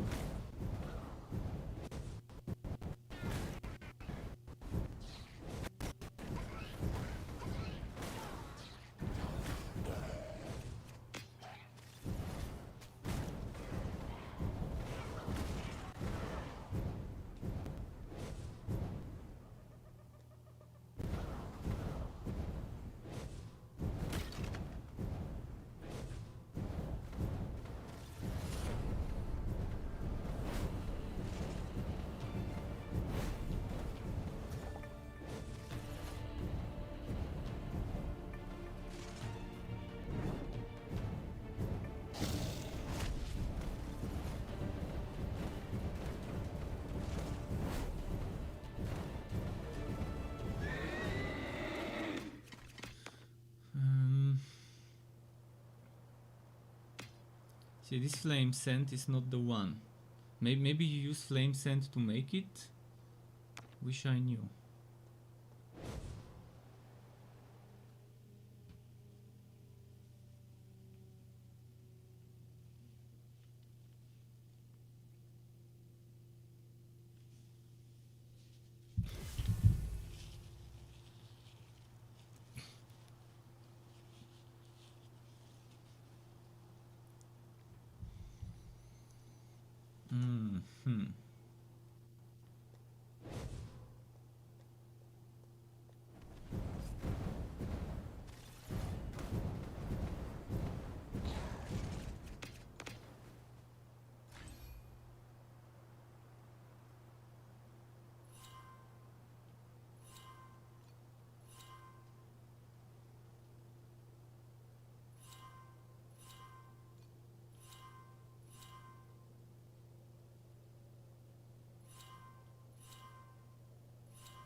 When you get elemental damage, this boosts both fire and cold, meaning you get double the bonuses with Gemma.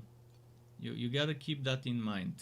That's why Druid is such a good tree for Gemma.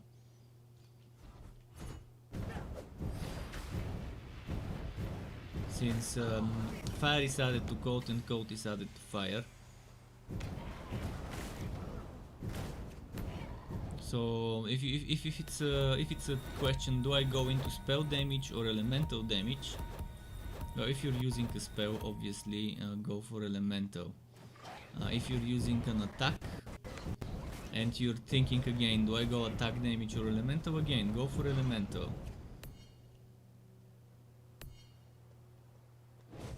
If it's equal amount. Unless the spell damage is more than double the elemental damage, or the attack damage is more than double the elemental damage, you shouldn't do that. So yeah.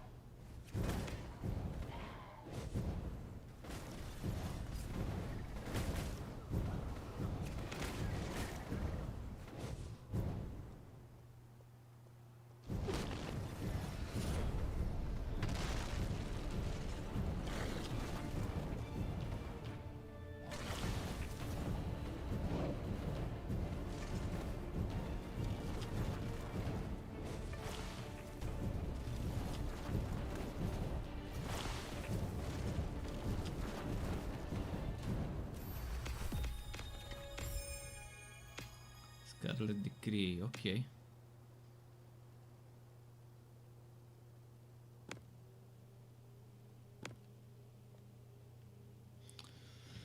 So yeah, Gemma and stuff's such a good combination.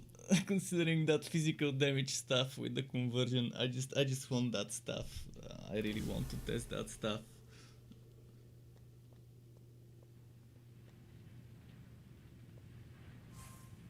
So yeah, I don't think elemental build, properly made elemental build on Gemma would be that much weaker than Chaos. Chaos is probably good at starting builds, because the Chaos skills are strong by default, considering the damage over time stacking. I think few times, was it 2 or 3, or maybe I'm thinking of Undecember's equivalent to Chaos. But I think Poison stacks, if I'm not mistaken, multiple times. And then the Chaos damage by itself being strong, but I think an elemental build, if you do it right, shouldn't be that much behind a non-elemental Chaos one. It's just easy as a starting build to get a lot of DPS from it.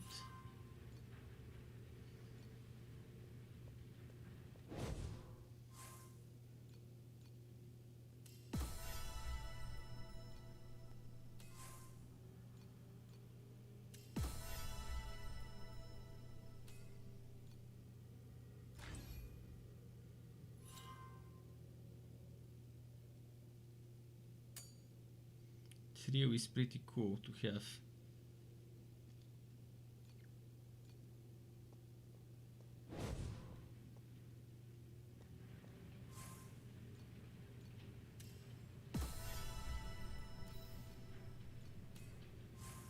See, this quest that gives you the gear should have given you maybe a full set or something. Or maybe in the final quest, when you beat the final boss, should do that. No pact points yet.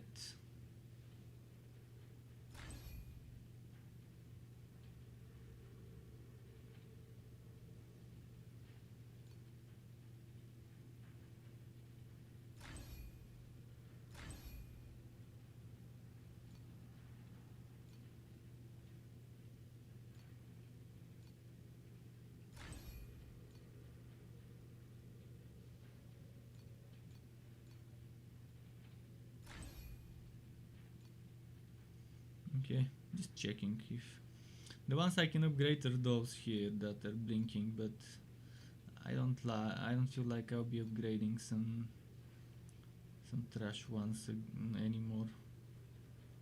This is the pay to win, by the way, in the game. All of those pets here, you can skip your way to it by buying currency. and opening wood boxes, hoping you could get the good ones. Pretty much EA Games style wood boxes. If you like EA Games wood boxes, then you'll definitely like this.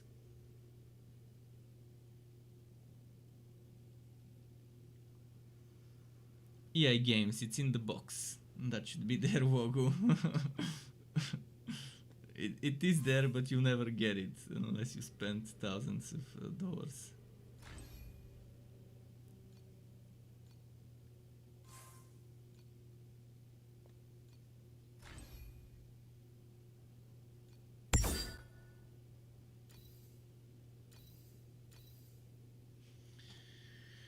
Okay.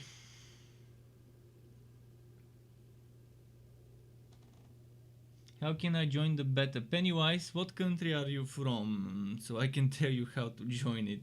If you're from the USA, Canada, Australia or New Zealand, then it's much easier. Otherwise, you have to jump through hoops. By that I mean VPN. So yeah, USA, Canada, Australia, New Zealand don't need a VPN. Other countries need VPN.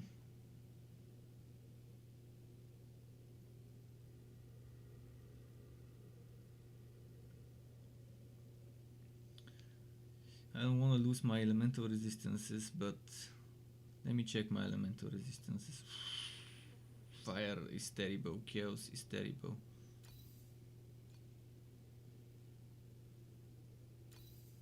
Okay, let's replace the Hell Ring. I think, what am I losing? Evasion and cold resistance. I could sacrifice some cold resistance maybe. Actually, never mind that. This is attack physical damage. Just for a little bit of stats and elemental damage. But elemental damage, that's actually 30% for me. Because as I said, fire is applied to cold and cold to fire with that talent point, that trait point.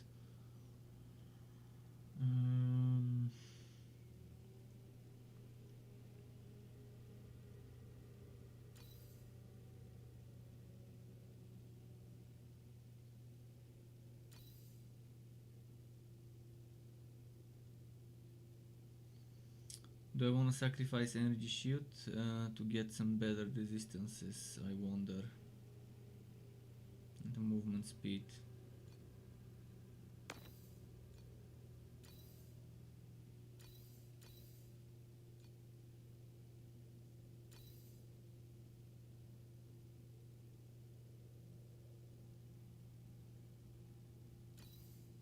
Elemental damage 20%. Cold, okay. And lightning. And fire damage and cold damage bonuses. Okay. Is that the stuff? It is the stuff. Scarlet Decree. Gear armor, physical damage added as fire, physical damage added as lightning. And how much is my physical? 0. So right now that won't work. But with that other stuff it could work very nicely.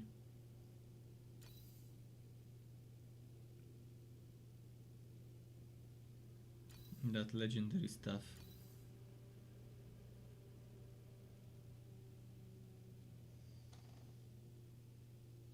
Metamorphose. Big note talent do on the Magister tree. Let me check it. Which one? Magister 3.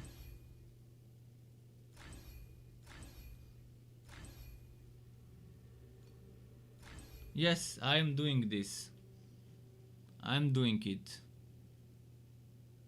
I'm doing it on yoga as well. On yoga, I'm doing the same stuff.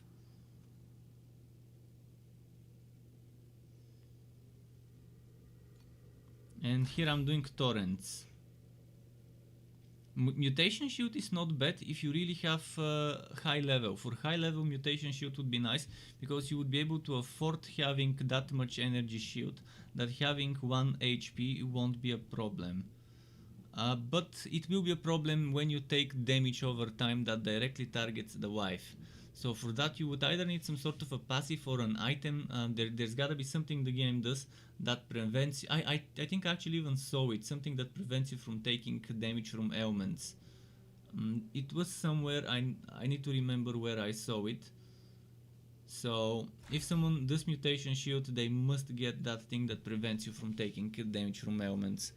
Otherwise that one life, just a single ailment tick is enough to get you down. So it's something for more of a higher level stuff. Over here what I'll take is critical strike ignores elemental resistances.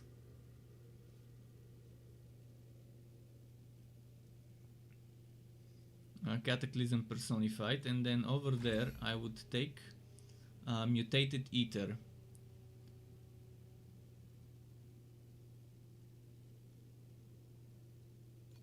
And over here I have pulsing guard. Although magic shield is also nice, and I probably would have to switch to magic shield and just get search get search from elsewhere. And then here I have slowing current, but fast mind is good for higher levels when you have a lot of intelligence. Beacon is also not bad if you think you can handle it, but paralyze is good crowd control. Not crowd control. I think it also crowd controls them, but I'm not sure. But it makes them take more damage. Okay, let's finish checking my inventory. I was here. No, I was here. Chaos damage added to spells. Fire damage, persistent damage. Okay. Okay.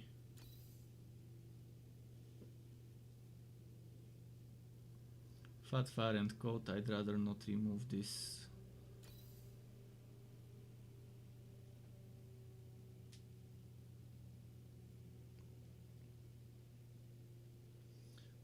What am I losing? 27% spell damage. This is what I'm losing. Let me see my DPS. 8769. But then I get some more energy shield and more energy.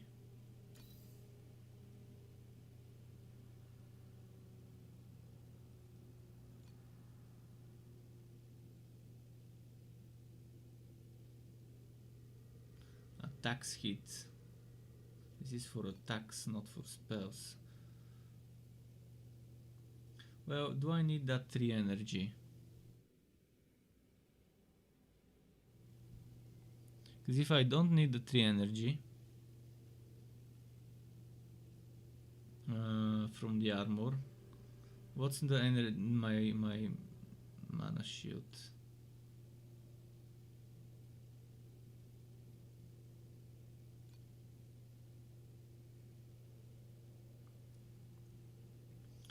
$315. 244 energy shield. I mean, it's good energy shield, but let's just do this for now.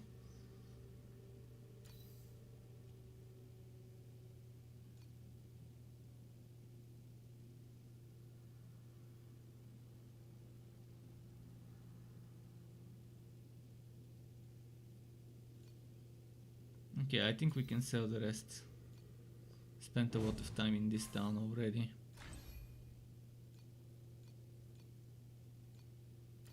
You see, this is flame dust, but I know I can buy flame dust, but how do I get the other stuff? The other stuff that's for the auction house. The game is not explaining how to get the stuff from the auction house, as far as I know.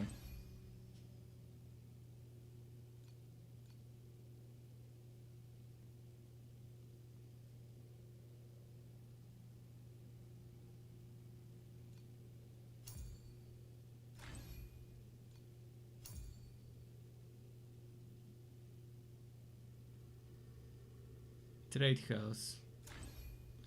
If I click on just something randomly. Flame Elementium. So how do I get Flame Elementium? It doesn't explain.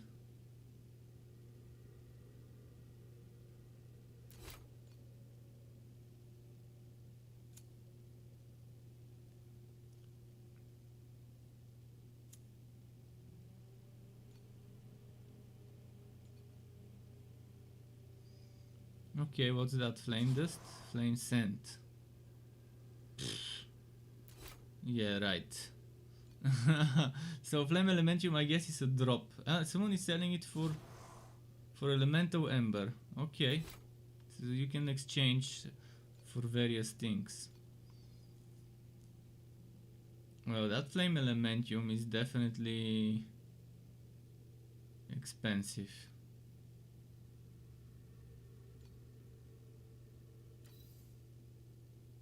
Is that Elementium as well? Oh, this is Elementium. Oh, this one is not Elementium. This is Flame Scent. Okay, so some of it is Flame Scent. It's tough to see, but you can see it.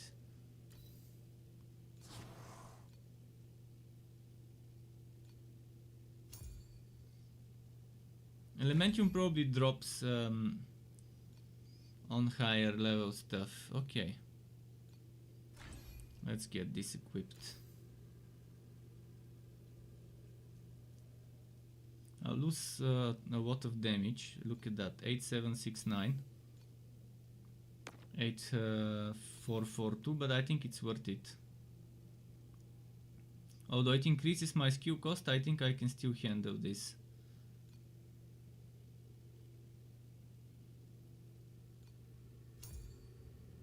So be very careful when buying stuff to know you're buying the cheaper tier. See, there were people selling for tier 3 items, but I got it for tier 2 fuel. Someone put it for tier 2 fuel, so you can strike some very good bargains if you look into that auction house. Soon I would be able to get those 50 points soon. Oh wait, I can do it now.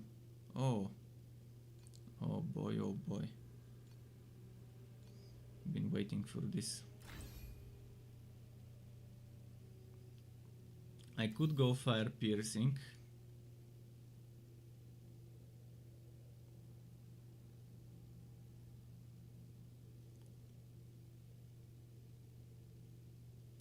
Where were the crit strikes? Crit strike damage increase. Supported skills have crit strike damage.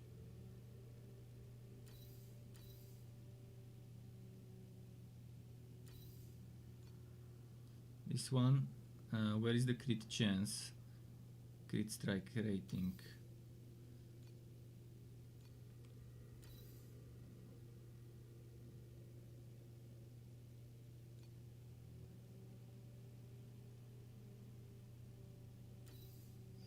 This one would give me more damage right now. Eventually maybe crit strike damage would be nice.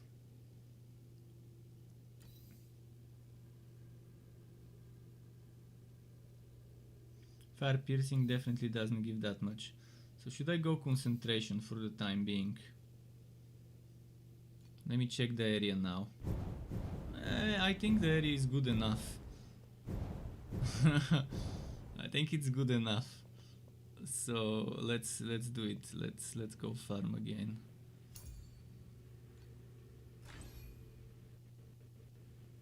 Last quest chain. After this we are done with Act 3 and I can do some endgame, some Nether Realm. I can try and farm some materials to buy the items that I showed you for that elemental build. With physical damage converted. But Elementium, I don't think I'll be able to get Elementium. It's probably dropping mostly at the higher levels, and I don't want to reach level 70 before I make a few builds.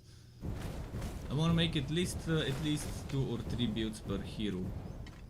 That means I need to keep them under level 70.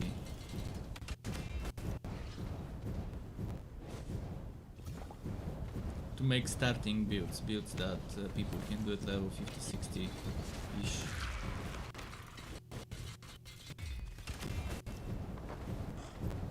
This one would have serious problems surviving with my current. Just like every other hero I've leveled up, the problem comes with survivability when you reach the end game.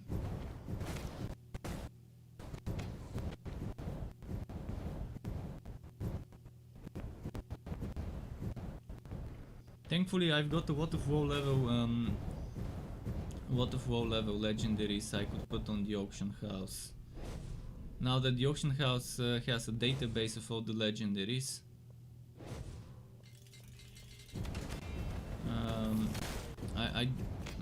I don't need to take screenshots of my items. I can take screenshots of the auction house and then put them on my website for anyone who is not able to play the game to browse through that database of items, so they can know if the game has some interesting things to build around before they can play the game.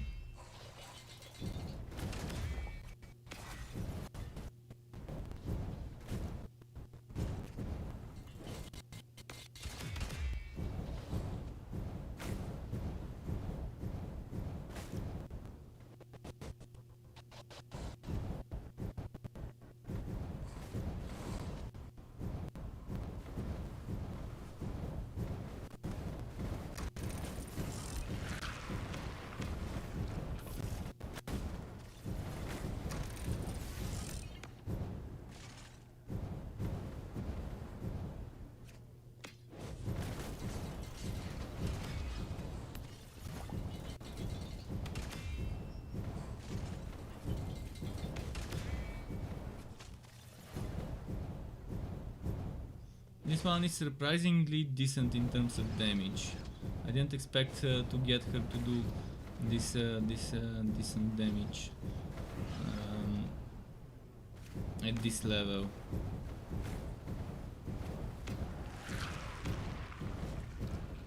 Still, Yoga was better in terms of DPS, considering the clone does damage and it actually does more than me.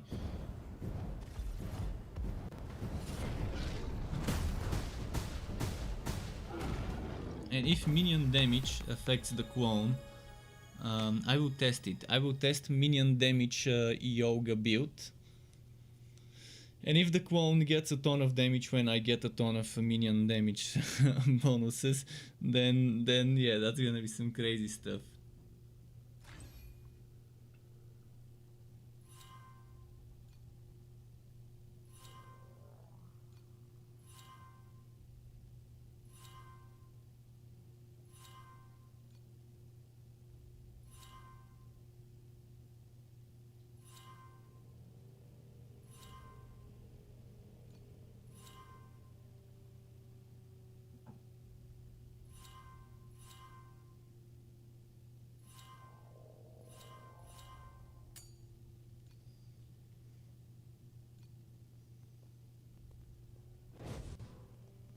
But yeah, I would probably have to take that major talent that gives you energy shield based on intelligence, and remove some of the other stuff,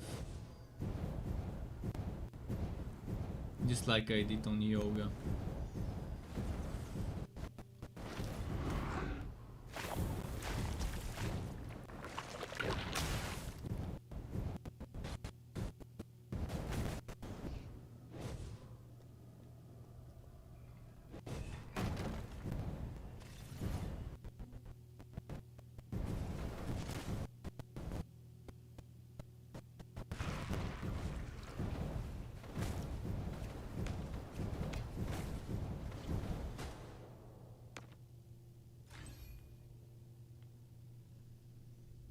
Do I want to get this damage taken reduction? I probably want to.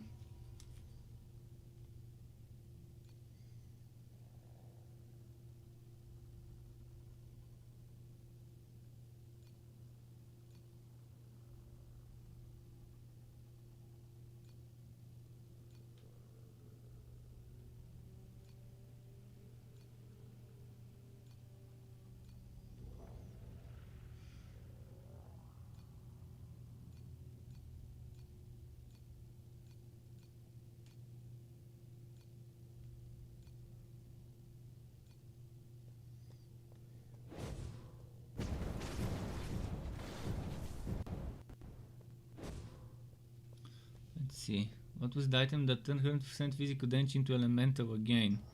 It's a stuff called Juggos something. Let me show you. You go to trade house. You go to weapons.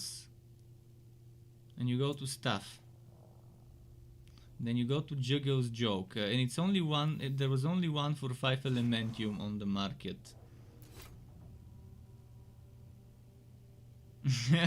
Good luck if you can get it. How you get 3 pets? What do you mean how you get 3 pets? You get 1 pet, three of them in the store. 3 of them not in the store but in the sockets, but only 1 follows you.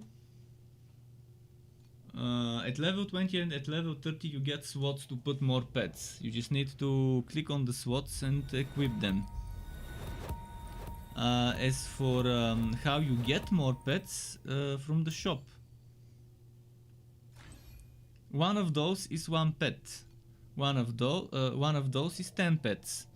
They gave everyone a bunch of currency. They gave everyone 1,000, and today they gave another 500, and before that I think they gave like 2 or 100 or something like that for daily logins.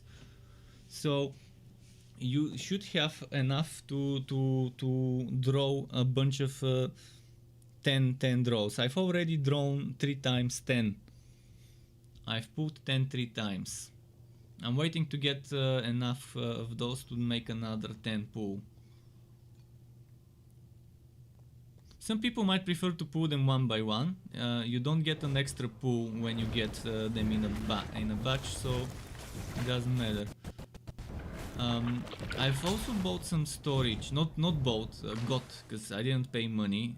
No one is paying money right now because the billing is not active. But I also got I got 3 more stash tabs for a total of 4, and I got a few back expansions. So get your back expansions and stash tabs first, and then with whatever you're happy, with whatever of those you're happy, then with the remaining just do the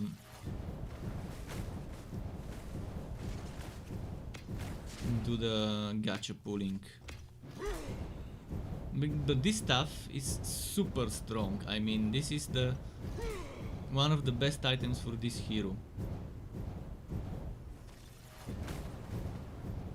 With this stuff I would probably get my DPS tripled. In the worst case, doubled. Most likely.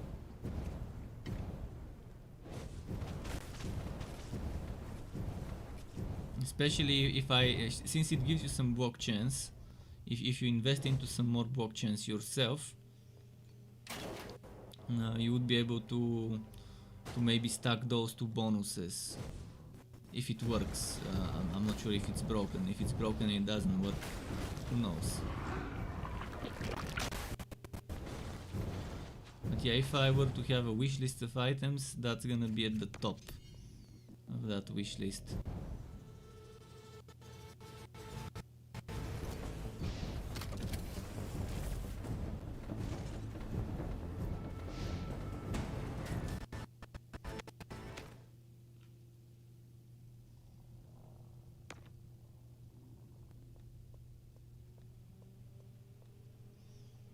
Another bot. Let me block it.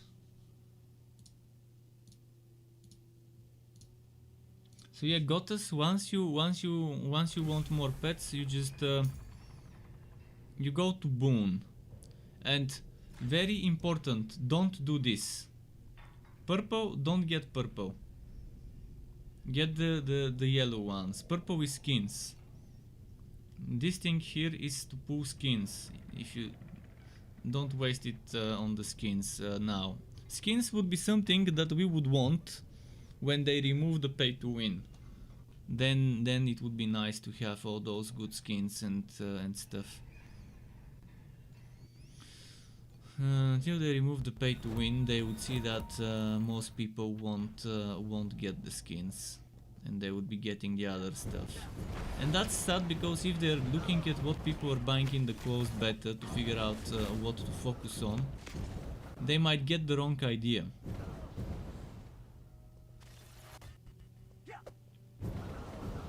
Because people are getting that just because it gives stats, because it's paid to win and they're getting it for free. If it didn't exist, obviously people would be spending those crystals on skins.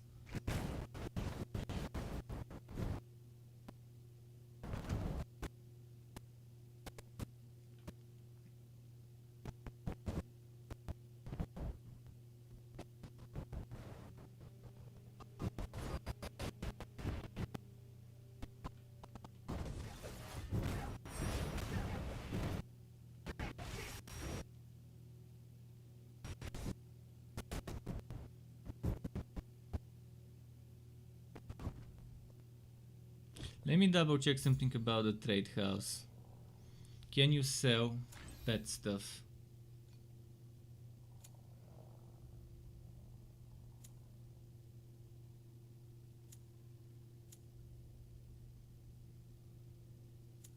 By the way, what do those fossils do? Oh, I have a fossil. I can sell my fossil. But only for one flame elementium. That's very low.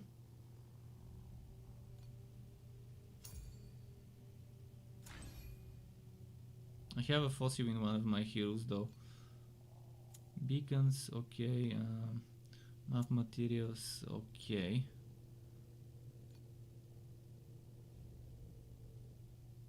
Fate cards, okay.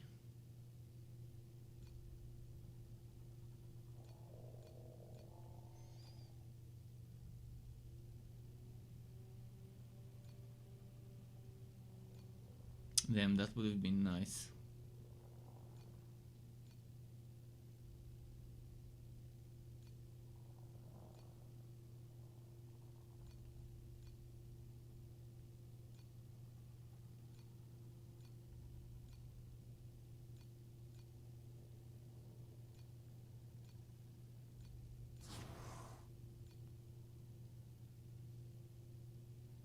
Elemental ward chest armor. Eternity from the trader. So thankfully the skins you cannot sell in this thing, from what I'm seeing.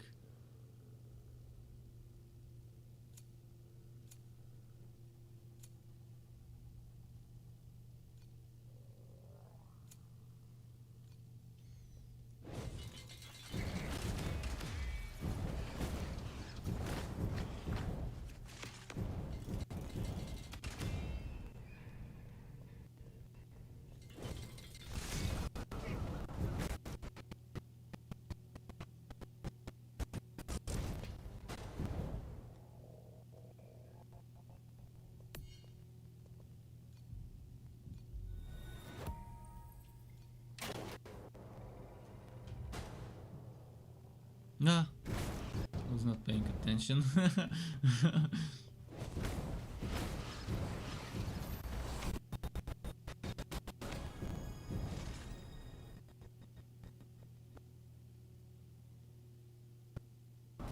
Playing a glass cannon build is like using the pull-out method during sex. It's the same. A moment of distraction could cost you your life. Kind of. Let's see. It's very tough. You shouldn't get distracted when playing.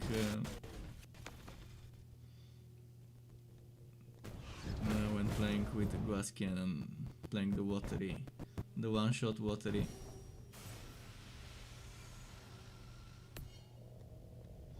Let's see over here. Down note.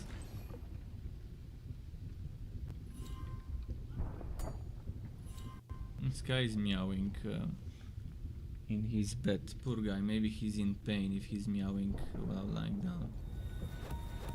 Sky, come here, Sky.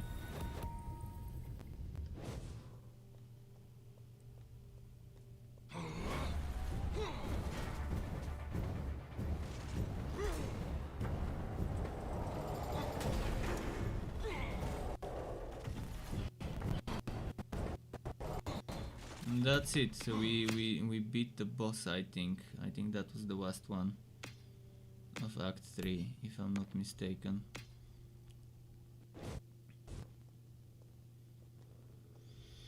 And now we unlock the end game. But it's good crits, 20k crits before nerfing my damage for the sake of energy shields. We'll see how that will go later. Because I'll have to nerf my DPS.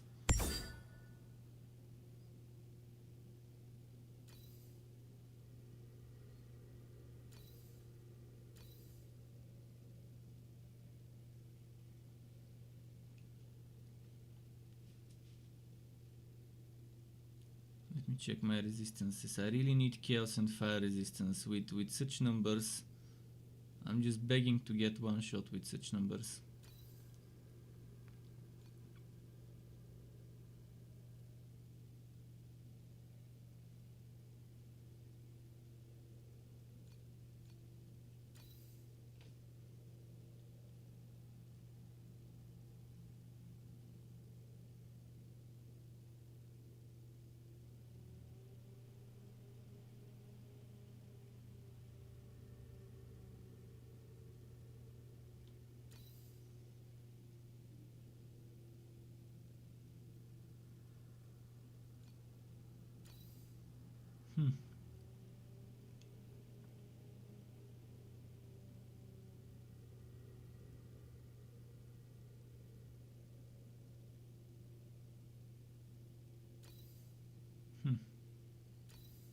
Nothing too fancy so far.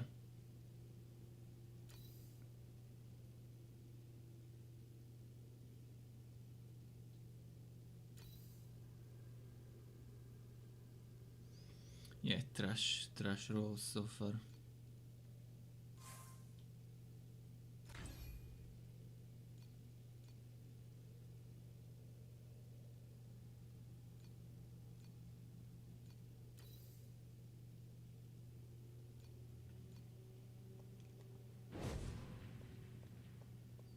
Let's get my talent point.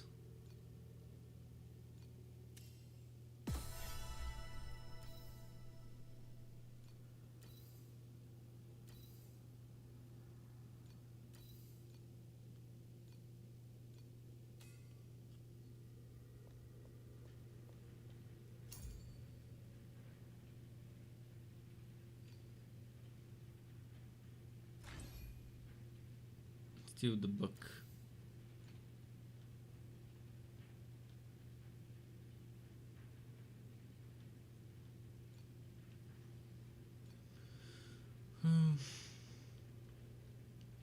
Okay, arms dealer.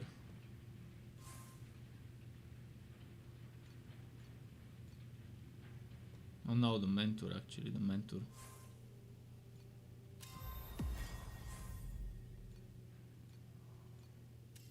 I need to go and take a piss quickly, by the way. Just give me a moment. Give me a minute or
think. Let's see. As I said, Sky will hear me and he will come for food.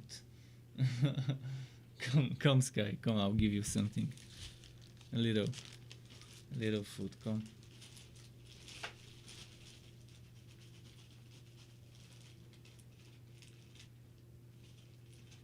All right, eat.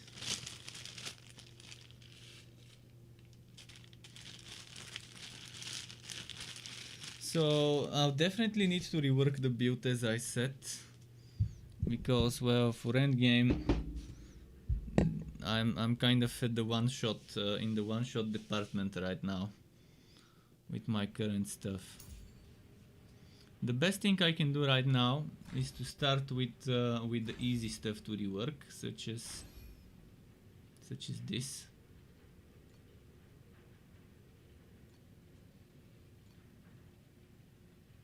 How much is my energy shield now?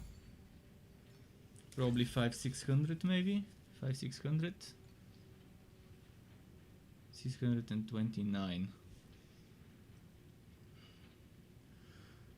Okay, now we need to get that to like 2000 maybe.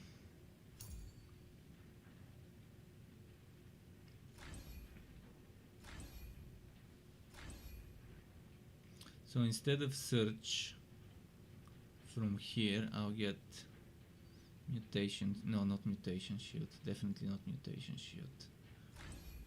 Since I'm not using arcanist and I'm using druid, there isn't much more that I can do for my energy shield.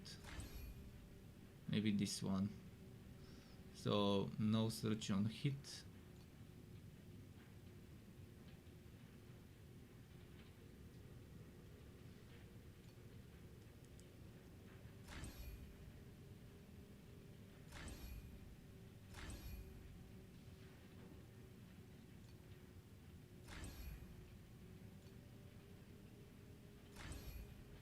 Do I have chance to cast search from somewhere? Let me quickly. I wish this overview would show me all the stats I get from my stuff, so I don't have to click them one by one like this. Persistent damage? Where? Why do I have persistent damage? I don't need that persistent damage.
Minus sealed mana.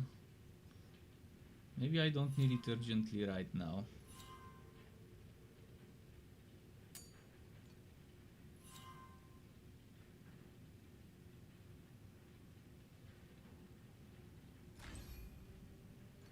Is my skill considered area? I think it's considered area, but if it's not considered area,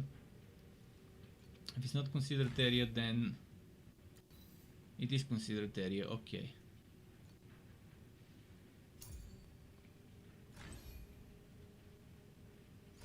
Just looking for ways to optimize stuff. This casting speed, I don't need it. Ah, damn it.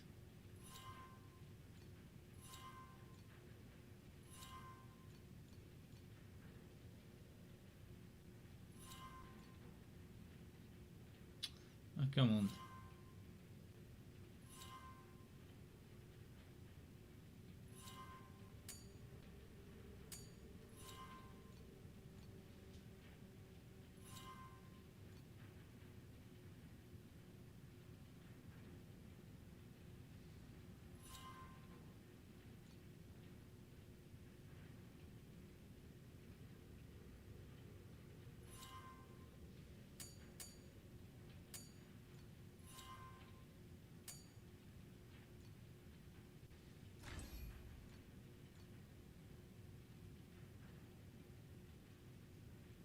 Let's see at Magister.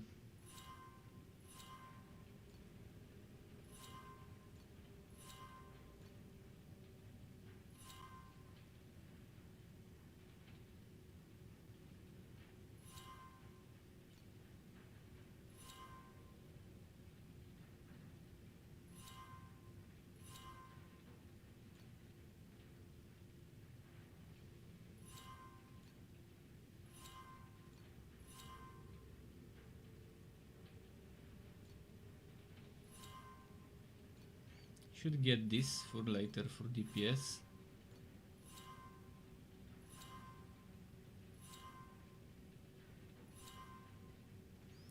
So I don't think I'm getting Surge anywhere.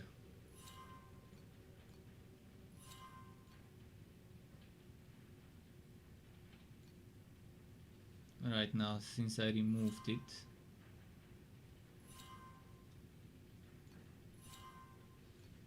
Should I go defensive or offensive now with those points? Let's go a bit more defensive for the time being.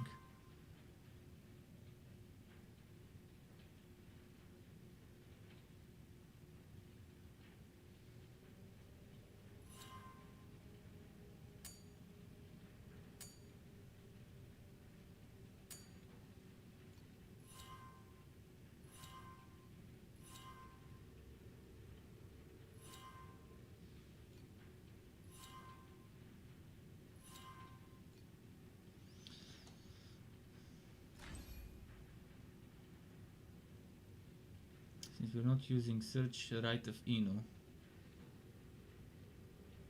No, I mean...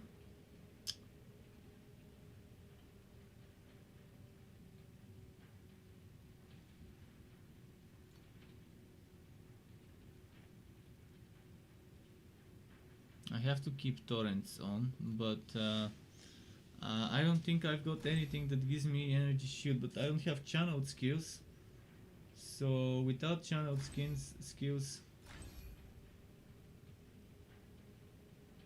if only there was another option here that's not channeled, that's not searched, and not the one life.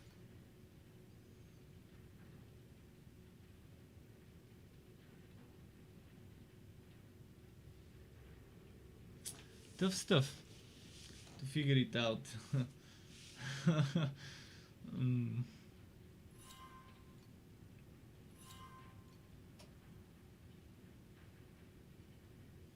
I could implement search though. I could implement search in the skill setup over here in this SWAT. That's 100 energy, obviously it's not gonna work now.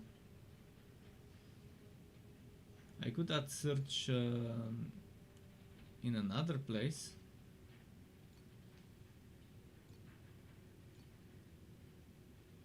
But first we need here and we need here.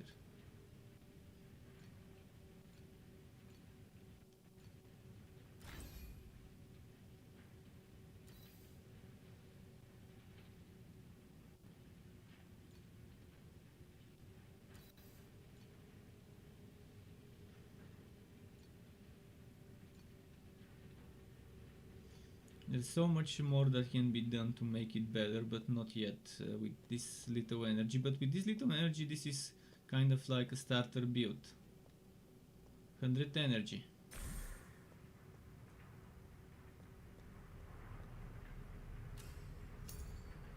And in terms of energy shield, we are looking at what, 1500 probably. 900 only. Shit, I need more gear with energy shield.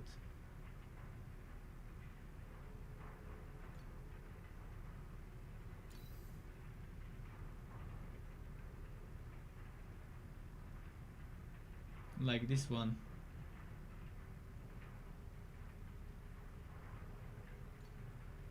$1,039.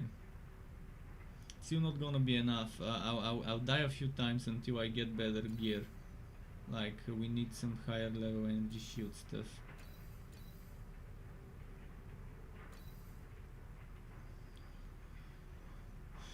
Hopefully we get some. Let me put some stuff in the storage in the meantime. In fact, I might put some stuff in the on the auction house.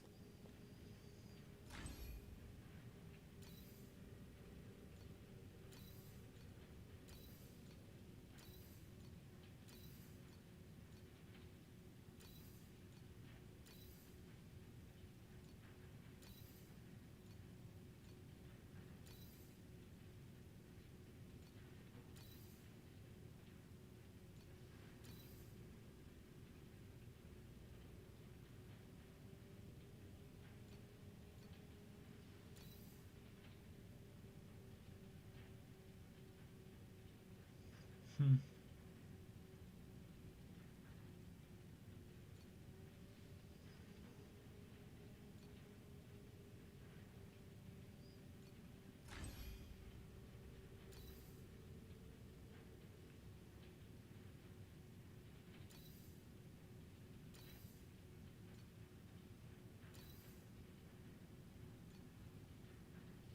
Let's see. I might save this for the berserker.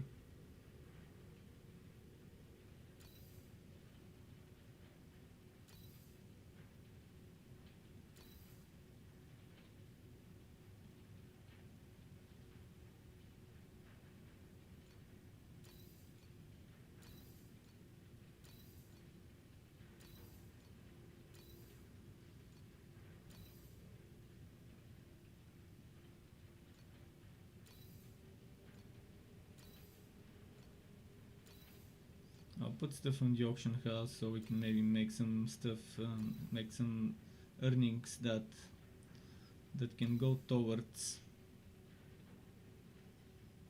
gearing up this one.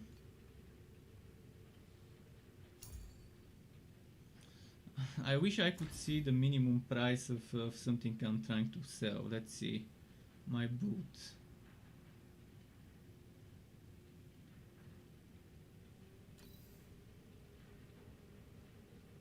Can I see what others are selling it for? Can I look it up?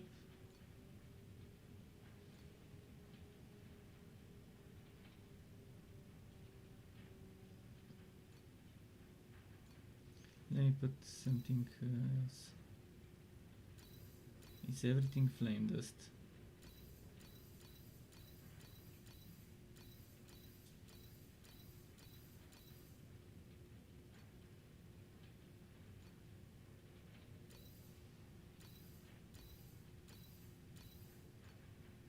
Isn't high price 15? Let's look this Emperor's Majesty. I wanna look it up to see for how much it is actually selling. Is it flame dust or not? This price that they're giving me. What's that? Int.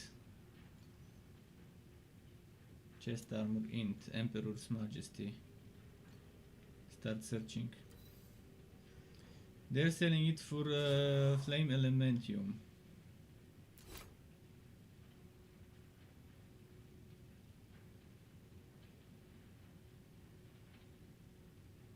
This is for 20 of the first one. What's the first one? Flame dust. 20. 2 of the second one. Flame scent.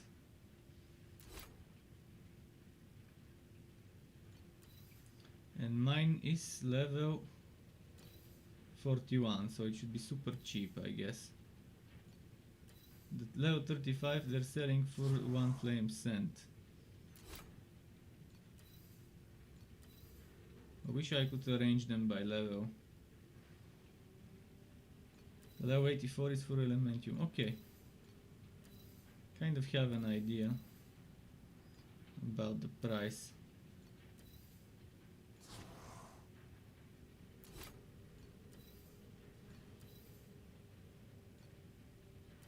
I'd rather sell for flame dust because people have more of that, I think.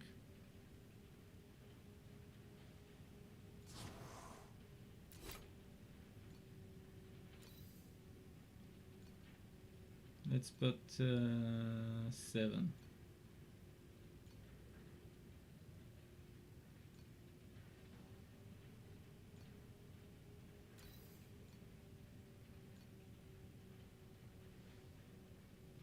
Binding bracers. What are the binding bracers? Dex gloves. I wish it would show you the currently listed the current listings by level and price for that item when you click it to try and register.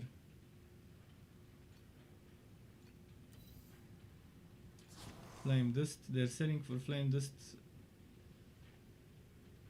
2 and 1. Okay, I'll sell for flame dust 1.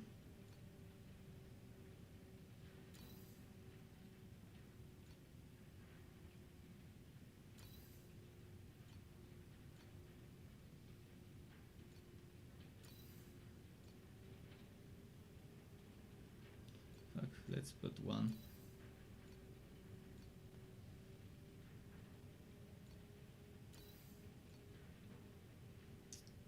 What is this glorious journey?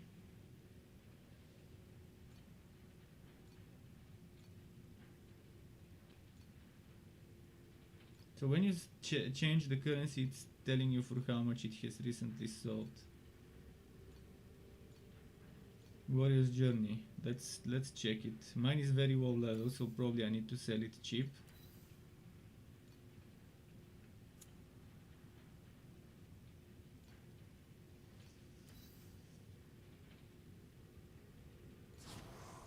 Okay, for 1 flame dust, that's what we'll sell.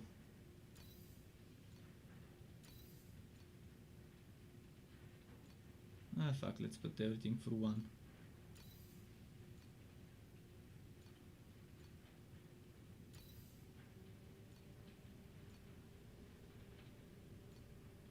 Helping people level up their woes for 1 flame dust.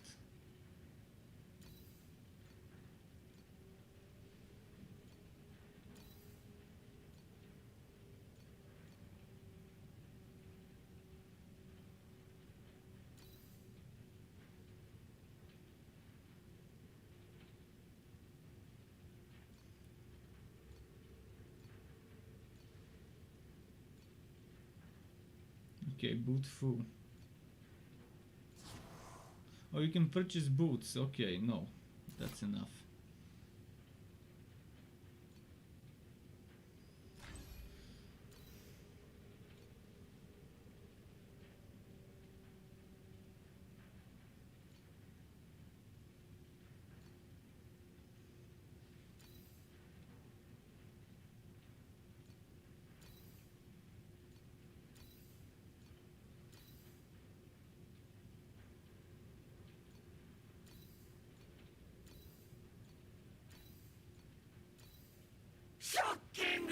Okay, and thanks very much for the follow to John Hager for subscribing to my YouTube channel. Welcome to the Struck Club to you. Glad to have you here. Hope you're enjoying your stay if you're watching. Rage says, is it gonna be free to play? Yes, it will be free to play with some pay to win aspects. Extorting players for quality of life, to pay for quality of life. You want quality of life, you gotta pay. You wanna breathe air in your country, you have to pay. It's the equivalent of that. You wanna breathe clean air without pollution, you have to pay. Otherwise, breathe that polluted, dirty air. Okay, let's do some end game.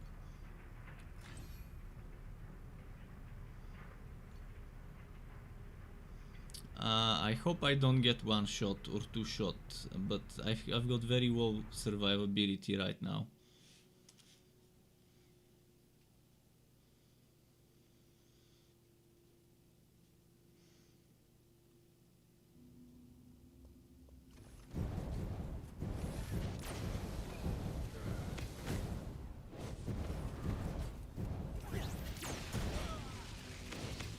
But the damage is good.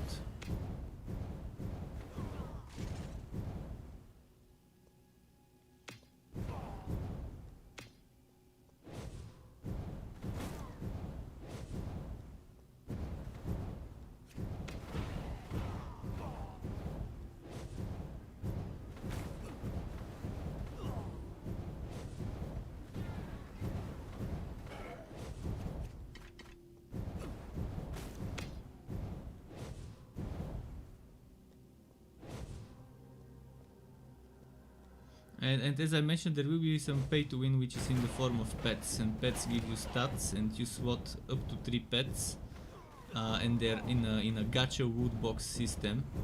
You can earn the stuff by playing, but you can pay, and since it's wood boxes, and it's all random what you get from the wood box with the pet, it's probably gonna be super grindy.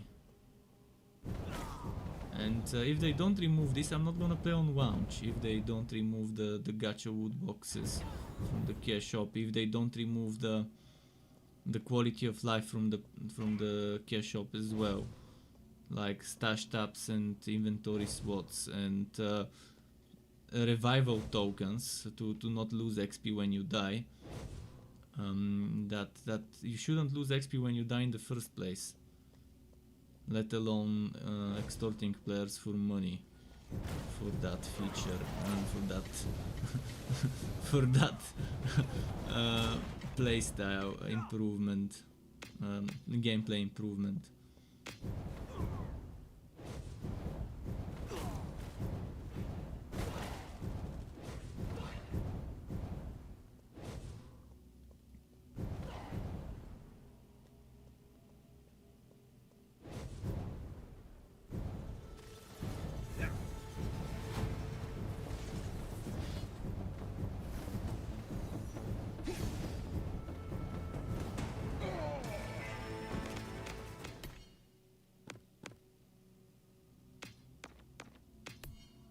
This one was an easy boss because it was easy to not get hit on such a boss with a ranged character.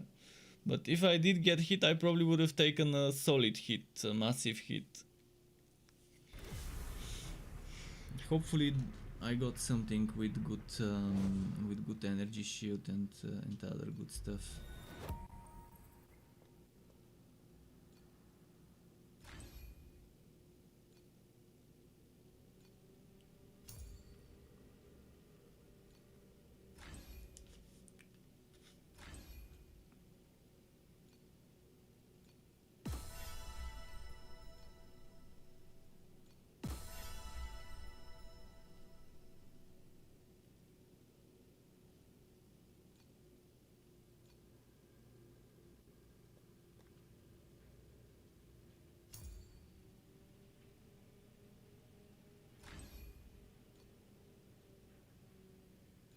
Someone's buying stuff. Someone's buying stuff. Okay, cool. That's good. The auction house is active.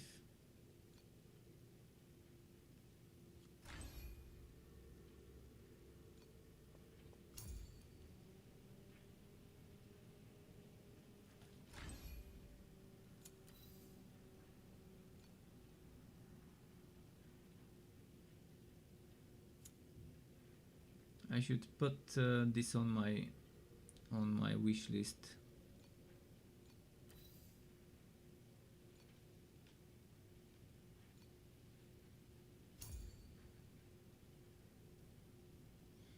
Since we're on auction house hunting, let me go back to where was that physical. This one, start searching.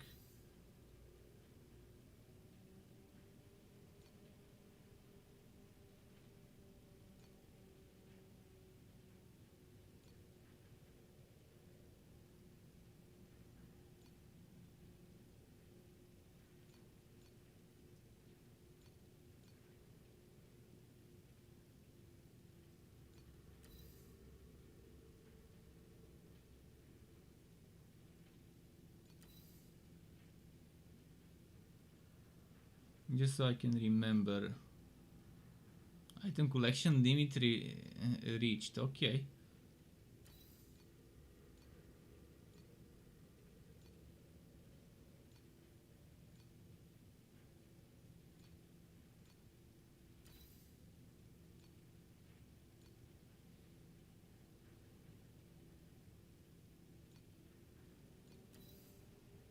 Just so I have them as a reminder that they are good build opening items for some builds like the one I wanna do.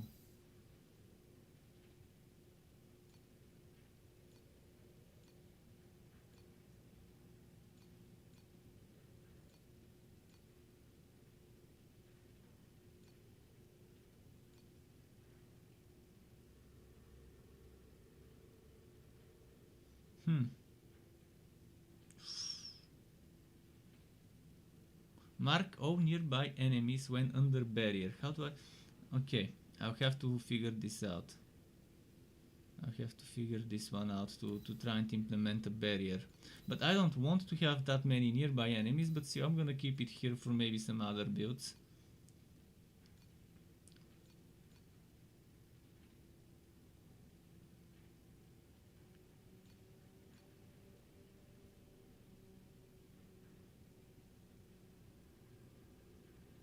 Unlucky damage. Interesting. Physical damage, spell physical damage. Your energy shield is fixed at 0. That's for a life build.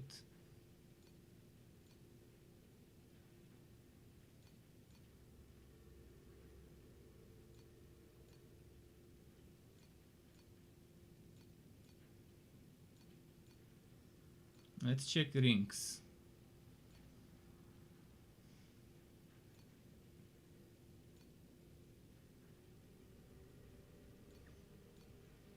Cold damage int. Search no longer provides extra spell damage bonus. Skill area for each search level. Okay.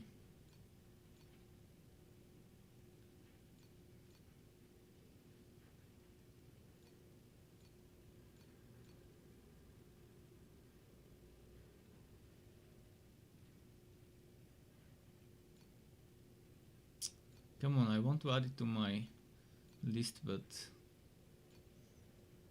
you can't add it unless someone is actually selling it.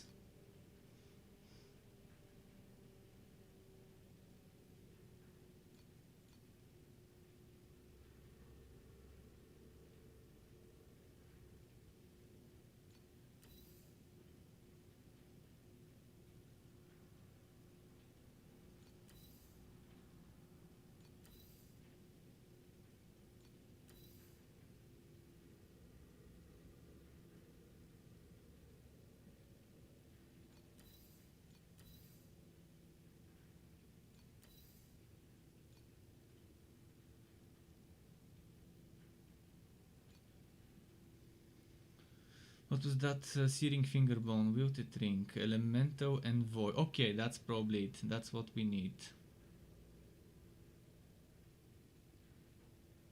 40% elemental damage, 30 to 40. That means 60 to 80, considering our duplication. Use extra damage per existing elemental element. We cannot do elemental elements with the build I've made,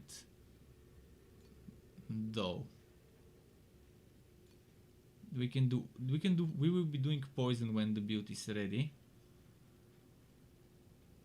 but it won't be elemental. I'm still gonna add it though, just as an idea, if I decide to let myself be able to do those damages, those elements.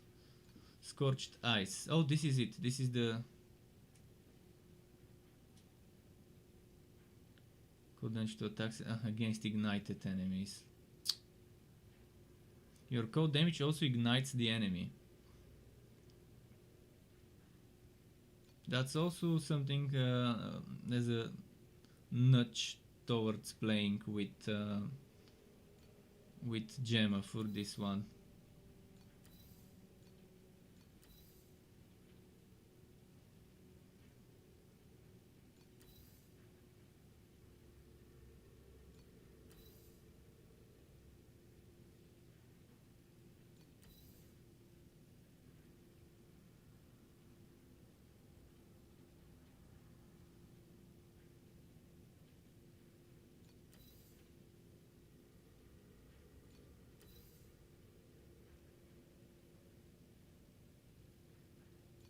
Man, there's a ton of those.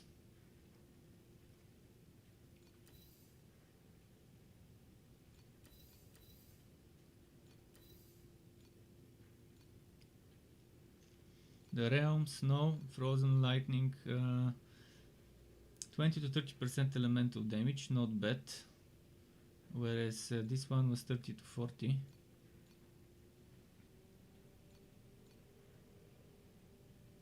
But this one gives a ton of elemental resists. Lightning damage converted to cold, which is nice, because cold gets duplicated as fire. Damn, it's not here. That frozen lightning would be another good build for Gemma, for elemental druid Gemma. There's some very good interesting things. 20 to 40 cold damage.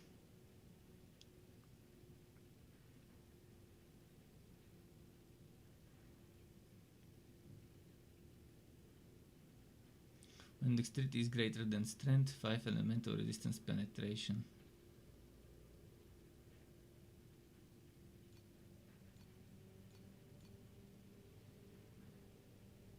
And it gives chaos resistance.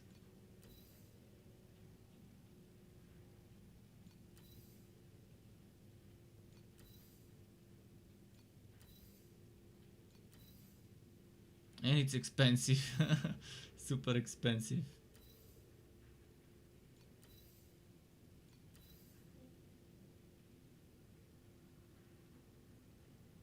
I wonder how much 60 flame does this in terms of elementium.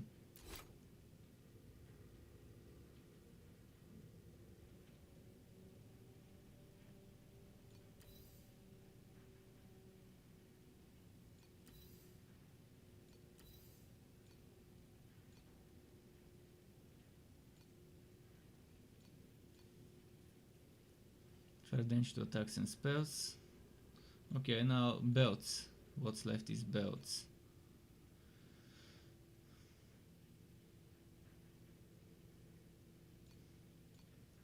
This is very nice if you're doing a search build.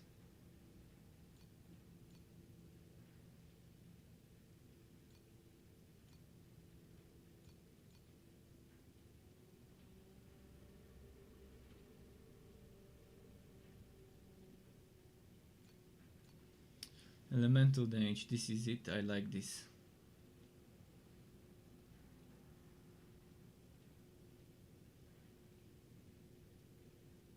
When intelligence is greater than strength, your cold damage. Okay, that's not so bad. I mean, I don't need those other things, but this requires level 70, so this is not gonna be good for a starting build before level 70. But I'll still add it just to remember that Light Hunter belt.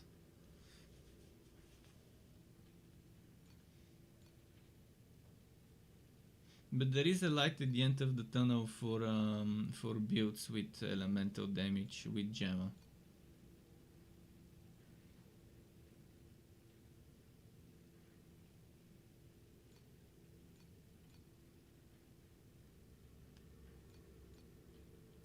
It's gonna take some farming and some min-maxing, but it's gonna be doable.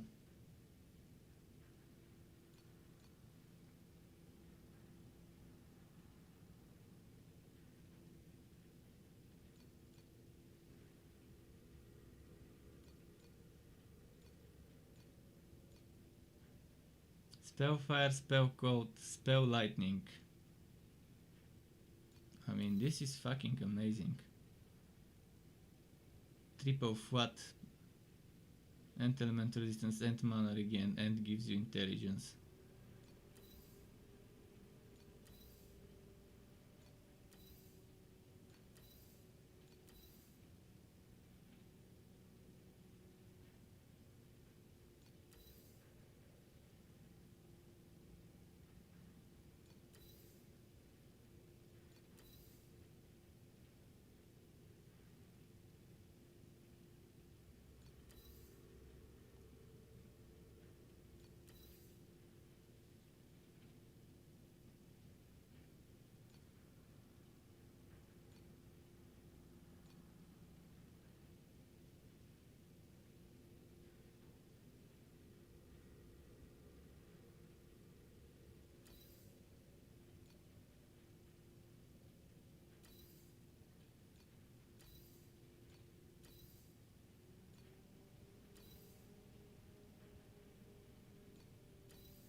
Okay, I think I've seen enough of the trade house. Is there anything else I might have missed? Trinkets I've seen, weapons I've seen, boots I saw.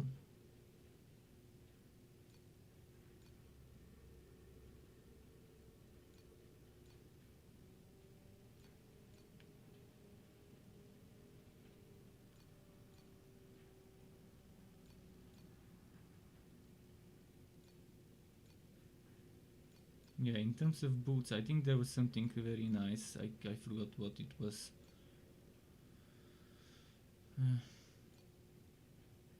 Most likely it's better to custom craft yourself when it comes to boots for elemental stuff.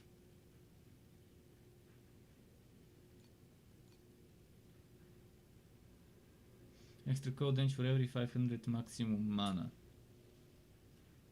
You're gonna have to have a ton of it to make the most out of it. Okay.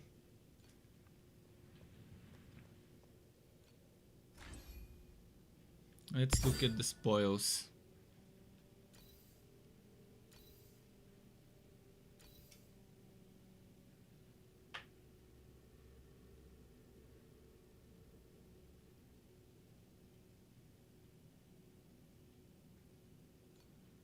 I find it hard to believe that this 40% spell damage would be better than having fire and coat, considering the fire gets added to the coat and the coat gets added to the fire.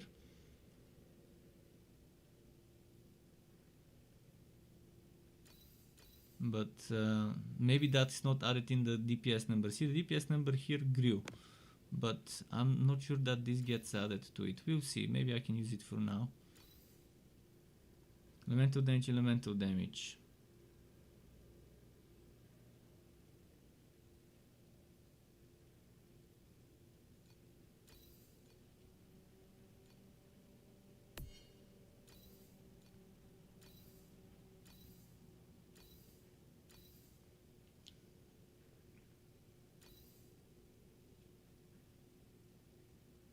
Pierces elemental resistance.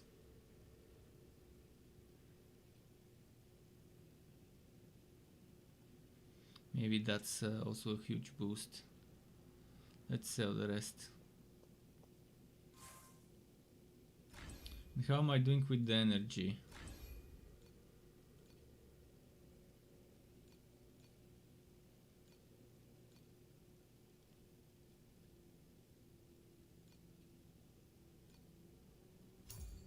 No, not packed. 102 energy. Yeah, I think this is a decent setup to suggest to people. I'm gonna try and get it to level 55 and then I can suggest a setup at level 55. I can leave it be at 55 and maybe make a build video as a 55 build for newbies. Hopefully I can just get some better items with energy shield, so we're a little bit less squishy. Damage wise, it's reasonable enough. It's reasonable enough damage wise. Survivability wise, I'm avoiding to get hit, but I think 3 or 4 hits is the most we can handle. And from a boss, maybe 2 might kill us, depending on the boss.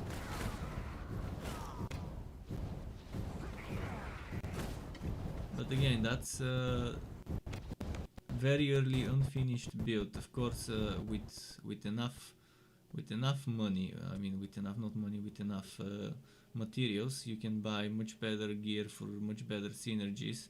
But a person that's just reached the end game wouldn't have the ability to buy those things. Then they just melted my energy shield.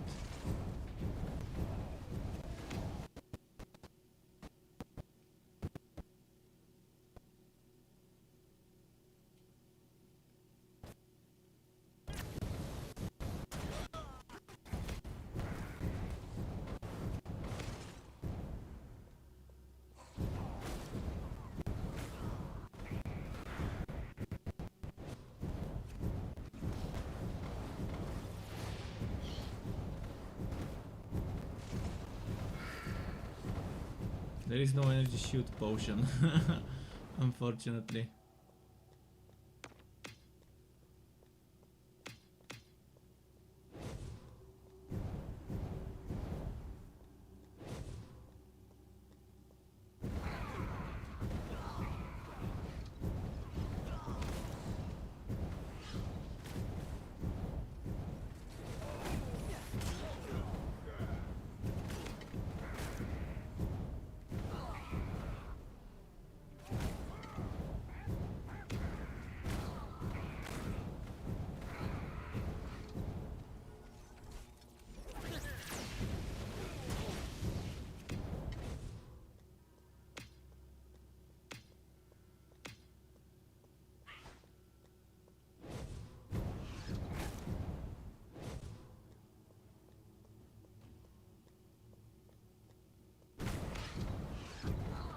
this one's performing better than the Berserker setup.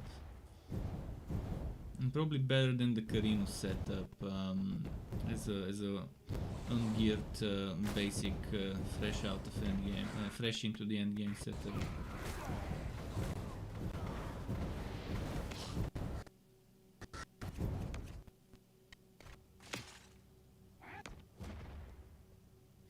Chests should show up on the minimap.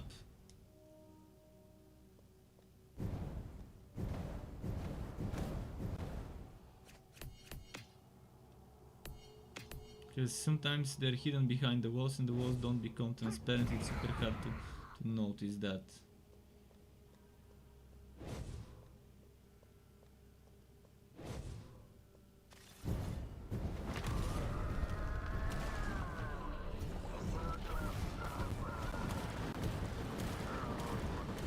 Almost one shot me because I didn't move away from the AoE.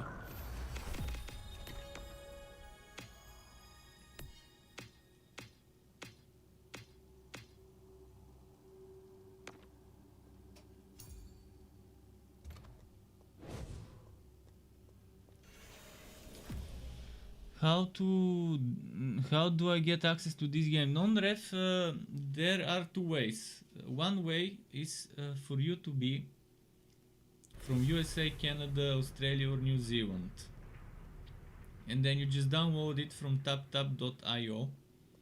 The other one is to use a VPN before doing the first step. So step number one is go to taptap.io, you make an account, you make sure this account is registered as a account from one of those 4 countries, USA, Canada, New Zealand, Australia.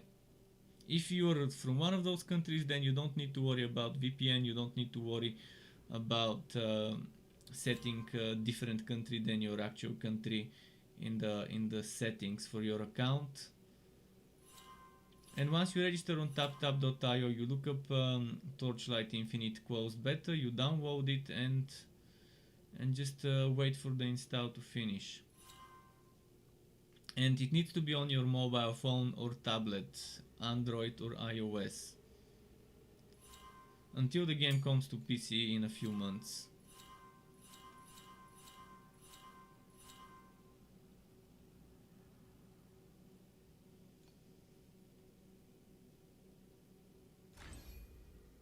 I'll be getting critical strike ignores elemental resistances.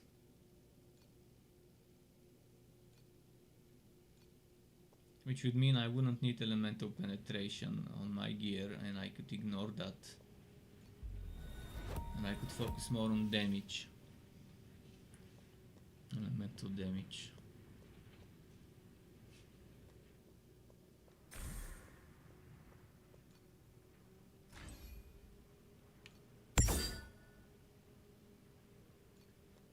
More stuff to sell.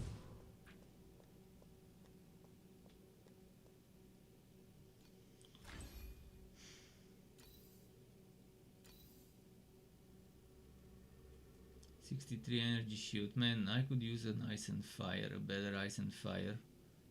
This one's good. I might keep it for now.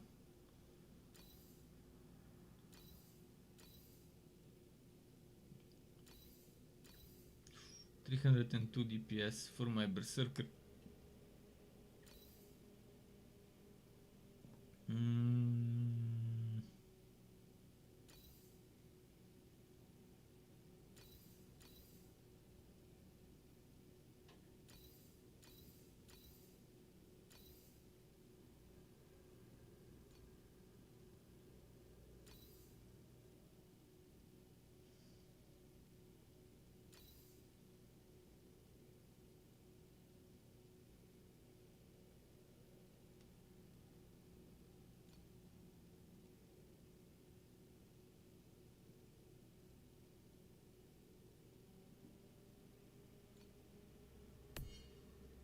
That's a lot of fire resistance finally.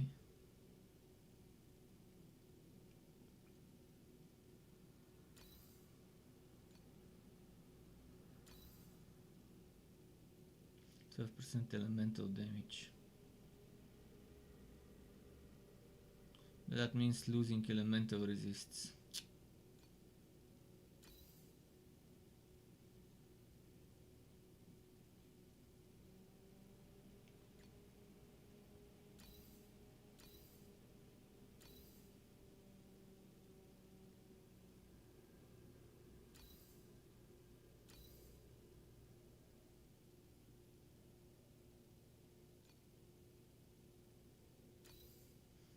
Oh, this is a serious energy shield, but the rest is kind of sucky. Still, I can fix the energy problem, but that will disable some of my skill supports or something like that.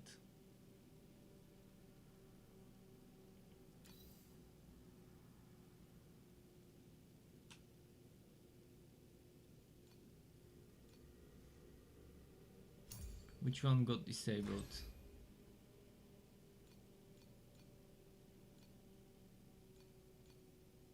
Magical source got disabled, not the one I want disabled.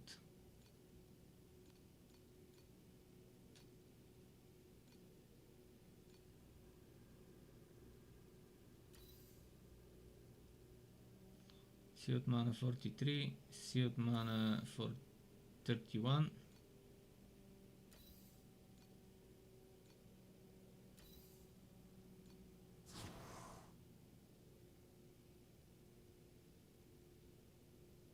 Aha.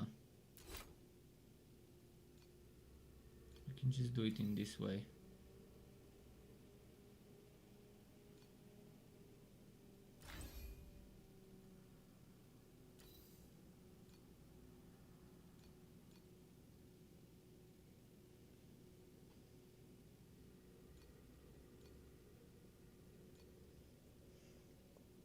So it wasn't the mana the problem, it was the energy, yeah.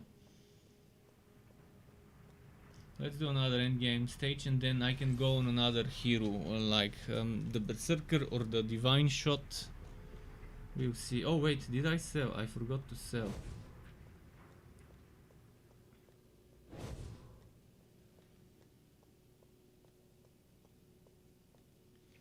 We didn't play much on the Berserker earlier.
Okay.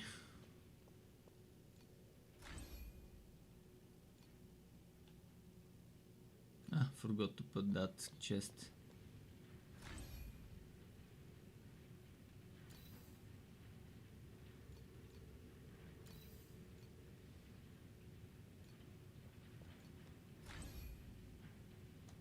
Hey, what's up, Dark Knight? Dark Knight, yeah, what's up, Dark Knight? How's it going? Welcome back. Let's do another Glacial Abyss here and maybe I can go on the Berserker after that.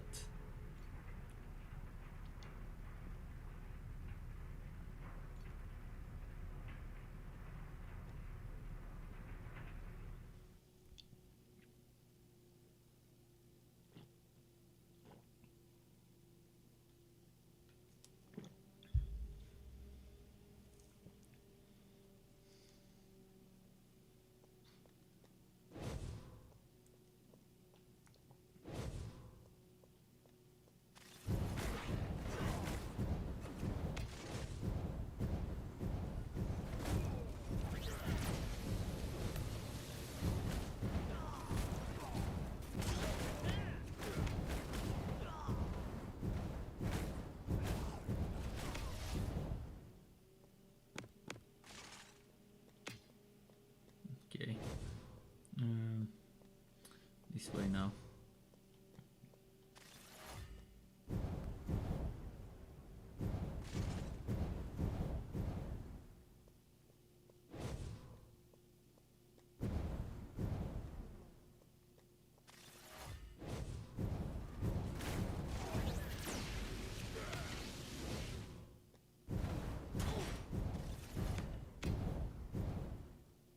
But yeah, this is a decent starting setup. As a level 55, 100 energy build. It will get you through the beginning of the end game and let you farm better gear with energy on it. And it may not face tank everything, obviously. You still need to avoid certain hits, but it's gonna make sure you don't get fully one shot by every elite.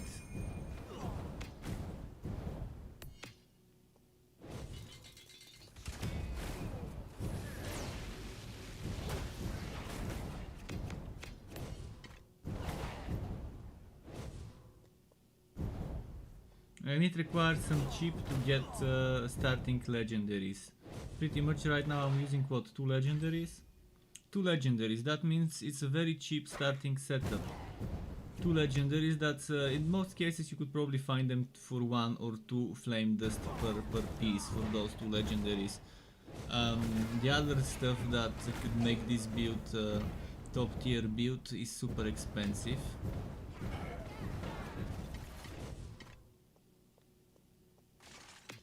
But it has a lot of growth potential, considering that stuff that that increases that converts physical damage to fire and ice based on whether you have or haven't walked recently, and gives a ton of flat physical damage.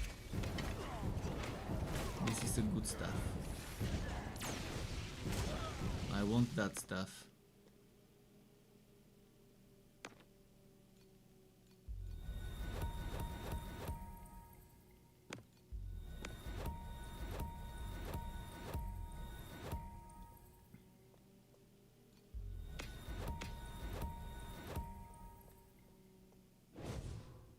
Yeah, this is build video ready now. No. Stay back.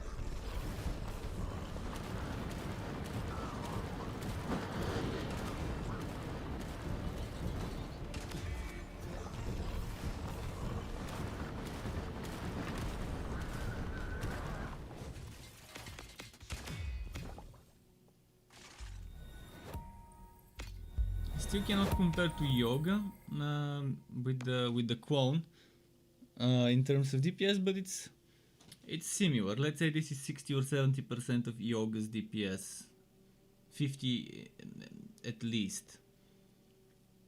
But my Yoga is level 61 or something, and has a little bit more damage, especially considering the clone. Okay, I'm going back to the... I'm not gonna worry about min-maxing until max level, but before max level I need to keep those under level 70. Under level 70 you can freely respec. And I want to make at least 2 videos, 2 build videos per character before I move on to high level territory. Just because I believe starter builds are good. Fresh out of endgame builds would be good to make his videos.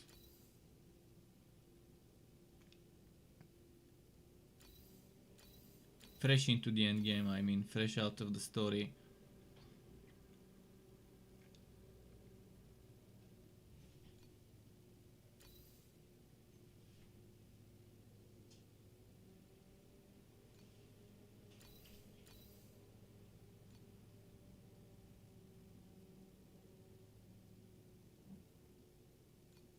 I'll sell this, but let's walk it right now.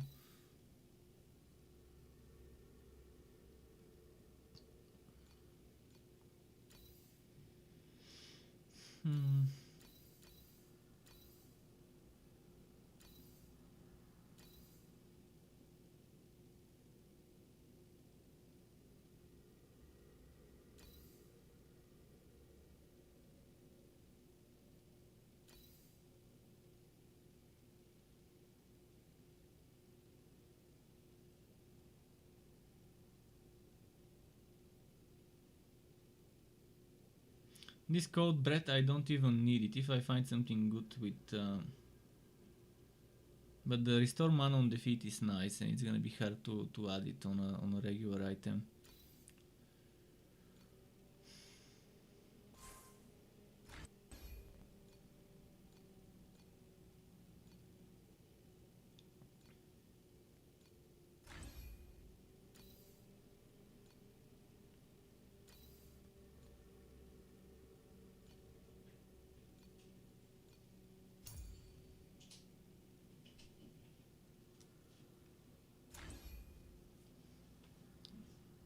Mm.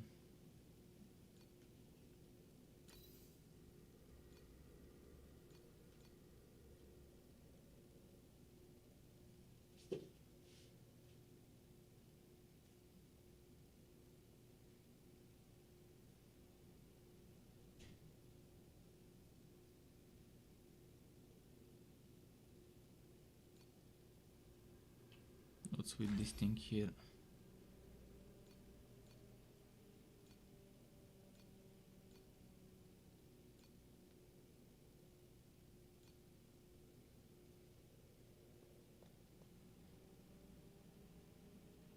Should we do one last map just to get this one to 55? And then I can go on Berserker. Or Carino, or both. We've got time to switch a lot today between one hero and the other to try and figure out some setups. Oh, I don't have beacons, do I? Maybe I do. But I won't be able to get those marks. But again, I could just do it. I could do some boiled lava stuff.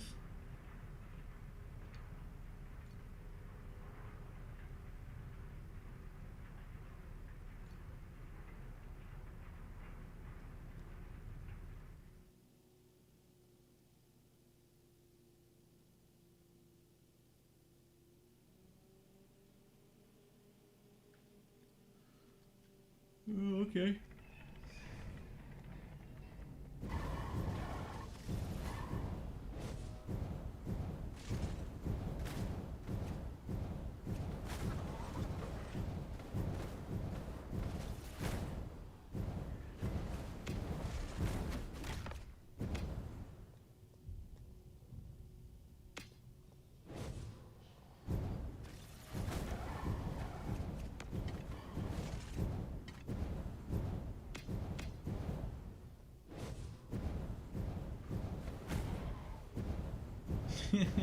I'm blindly shooting in certain directions and they just die before I can even see them.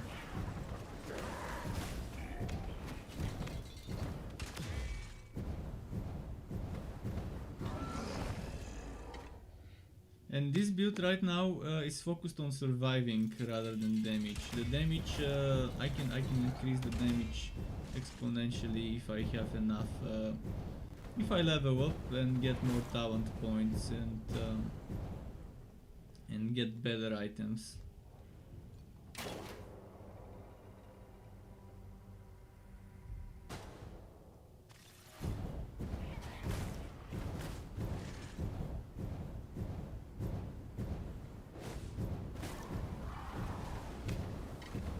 Just made sure that I don't get one shot. And as your gear gets better, so will your energy shield get more, and in the end I think it should scale nicely in the amount of energy shield we've invested in. We can still get some more energy shield nodes if needed. Oh, 30 something crit, that was nice. Maybe that was double damage proc. Maybe. I don't know if I still have those. I might not.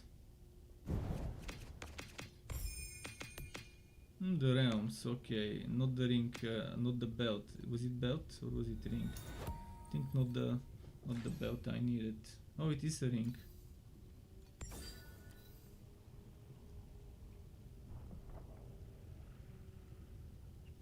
Chaos resists, a lot of chaos resists.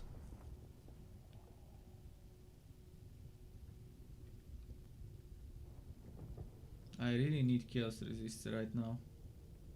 But is it worth sacrificing? How is my physical damage? I think I have 3%.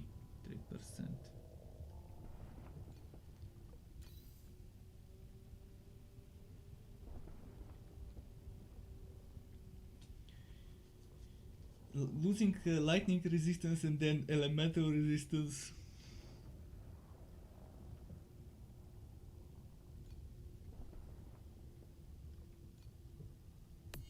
But then I have a good amount of chaos. We'll see. I just finished this one. Is that boss gonna give me a full level up? Let's go kill some more monsters before the boss, cause it might not be enough to level me up.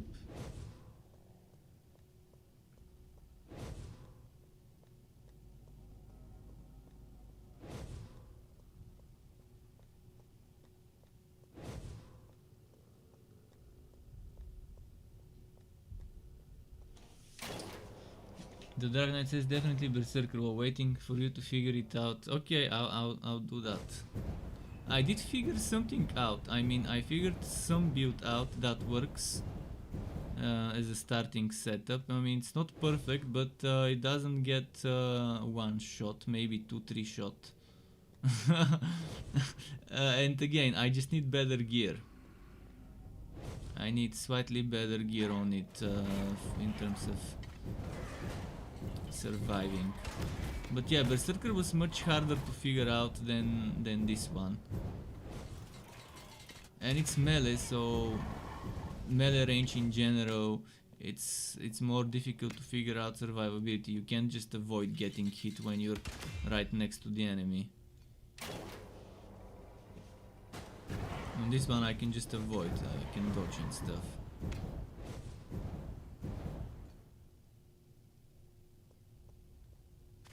Precious chest, oh, it got upgraded.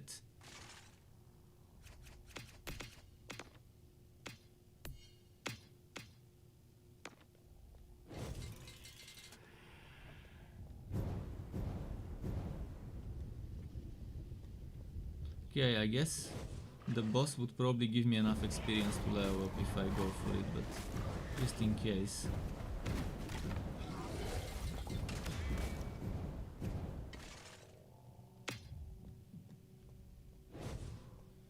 But yeah, I think this one is considered reasonably okay. Definitely not a meta setup. There's most likely gonna be much more meta setup for Elemental. Starter with barely any money to buy legendaries.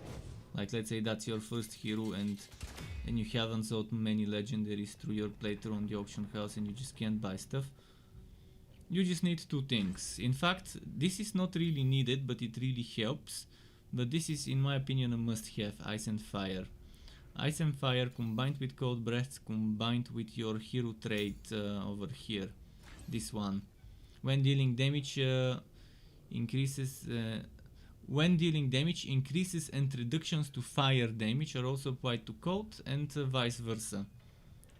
Meaning if you have 10 cold damage, it also becomes 10 fire, and the other way around. While you're dealing damage, obviously.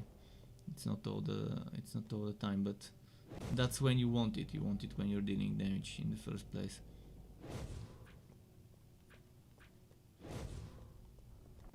This is why, as I said, if you have to decide between 10 spell damage and 10 elemental damage, get the elemental, because it ends up becoming 20 in the long run when you consider this.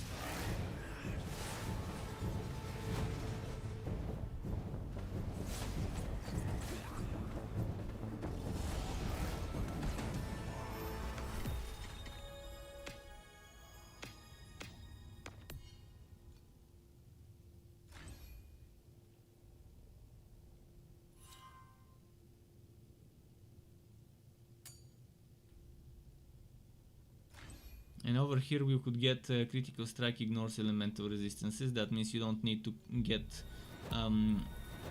fire or ice penetration in your weapons. If you look at this weapon, it has damage pierces elemental resistances. You don't need that. It's better to get a staff that gives you elemental damage.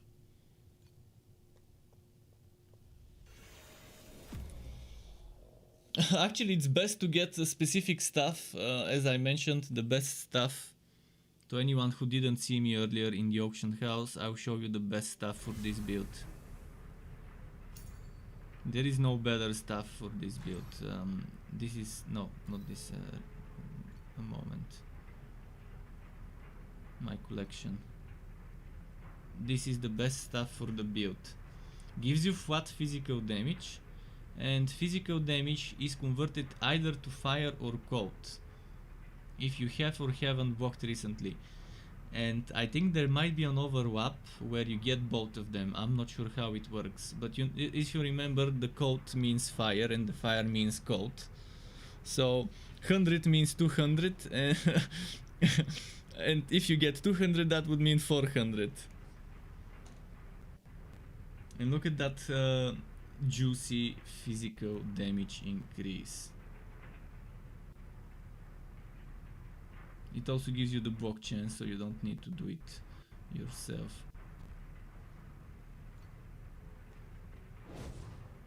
With this weapon, your damage will pretty much get jump started to one-shotting stuff. One-shotting bosses 101. Ken Kong says it's too expensive at the moment. Yeah, for me as well. It's too fucking expensive. There might be ways to try and focus farm this. I might check. Let me check the Nether Realm quickly if it drops from a specific map.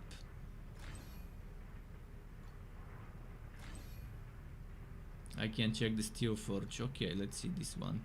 This one is definitely not the place. Oh! No, this is the Elemental Sai. But Elemental Sai is also a good thing. You can, as a beginner, you can start farming this Lava Watcher Ember Ward. It drops there. Let me check the cold one. Maybe the cold one drops it. No, the cold one doesn't drop it. I'm pretty sure one of those bosses probably drops it. I need to check what the others drop once I unlock them. Realm Ward. Oh, this is who drops it. The fucking Realm Ward. It's the Uber boss. So good luck in farming this one. You can only farm this with max level, not max level, but heroes over level 70. So you can't farm it on a hero that you're saving for the specs, because in order to get the Realm Ward, you have to beat the other ones, the other 5, if I'm not mistaken. Let me double check the help.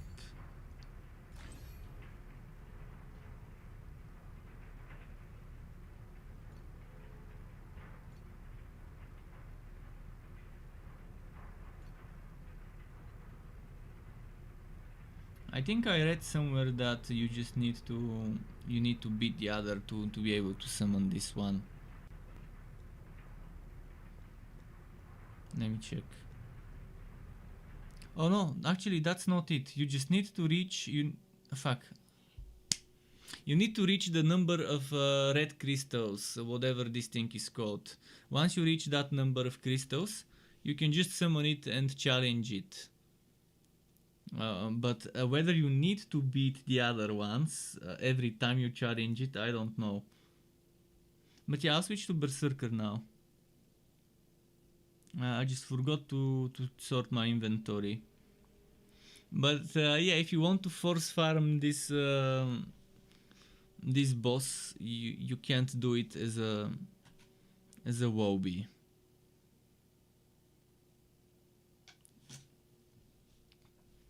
So you either have the option to somehow get lucky and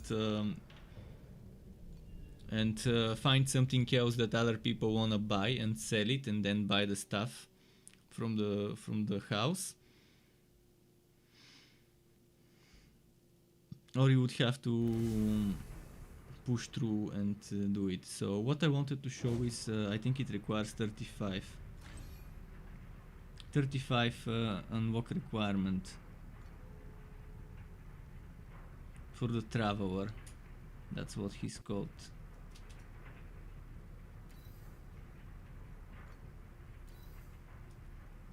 One random legendary affix. What does this mean? It's movement speed and one random legendary affix, and can you craft this one then? If it's just one. Oh! It means legendary, one of those special affixes. So you might end up getting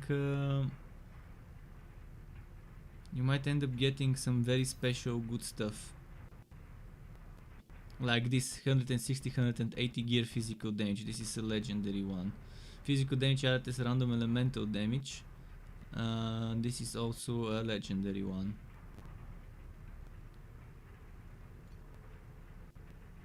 That only has legendary versions.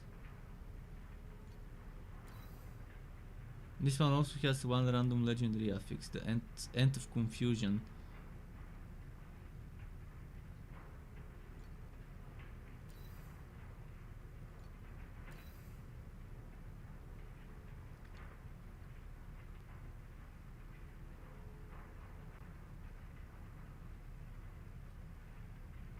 See, this is the build for the Berserker setup I'm running. I'm running a Berserker setup when my mana cost is converted to life cost. But if I have this item, I can save some of the talent stuff and take another talent, another major talent.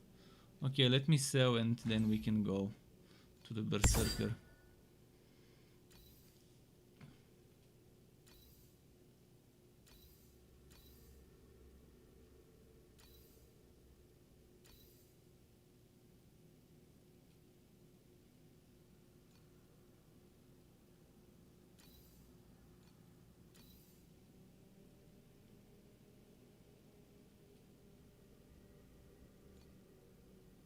Projectile skill level seems super good.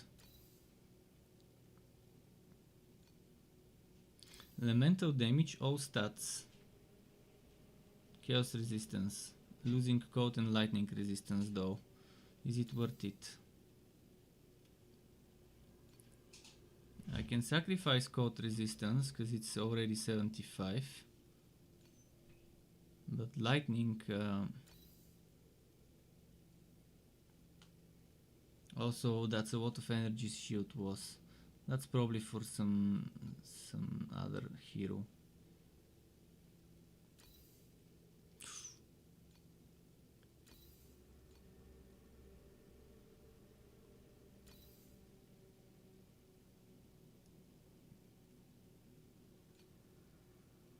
This could go well with my Berserker.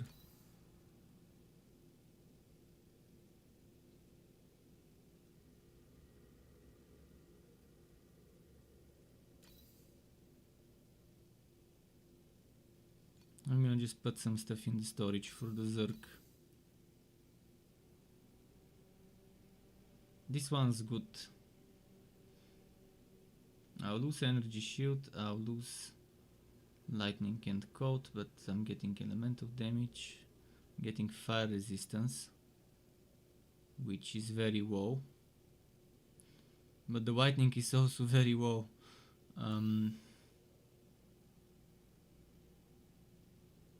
But I get 3 energy.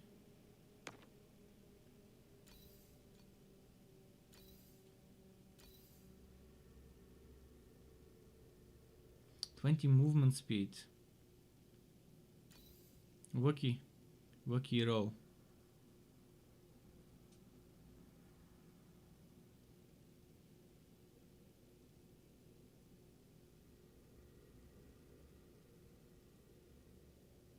And this physical damage is chaos damage from the realms. Is not for my current hero, it's for other heroes, I guess.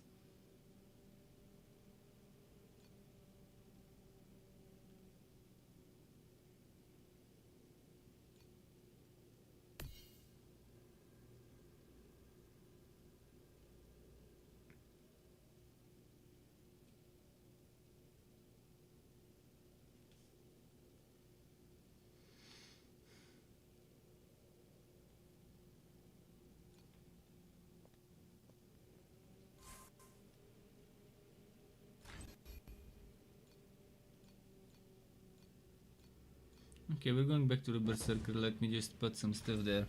Once you clear nether realm, you can't rerun that stage again. Once you clear a certain stage and challenge, then it gets stronger and stronger and stronger, and the level of the monsters there rises. And you can run that challenge many times. I can show you what the official tap information about this is. Just give me a second. Just a second.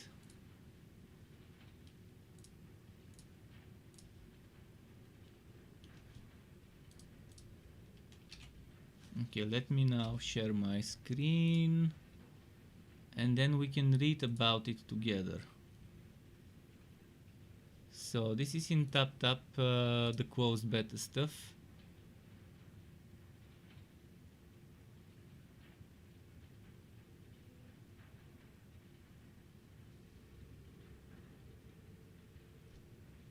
There's a lot of questions here.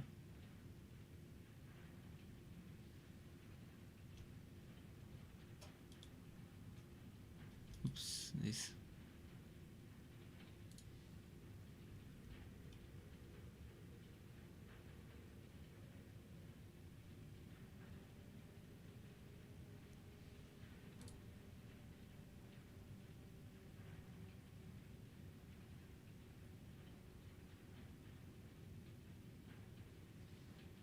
It was somewhere about the Nether Realm. It's probably on the regular Torchlight Infinite. Just a moment.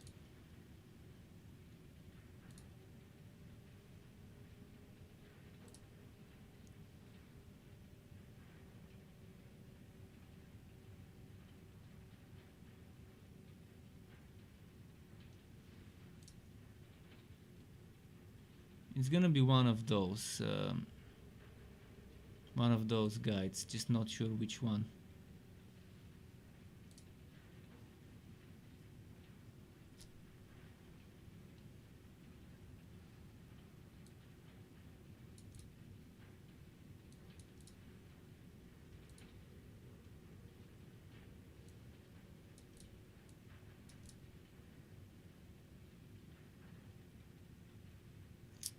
Where did they say it? They said it somewhere, but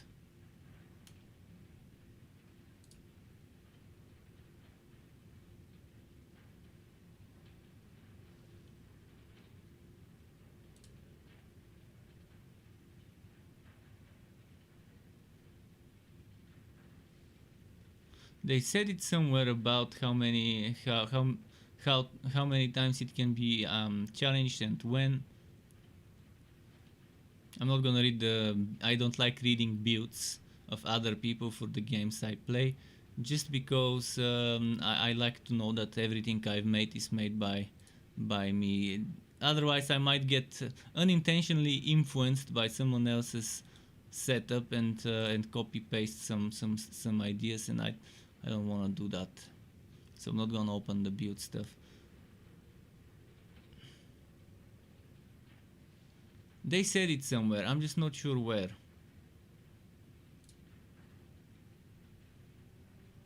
About the Nether Realm.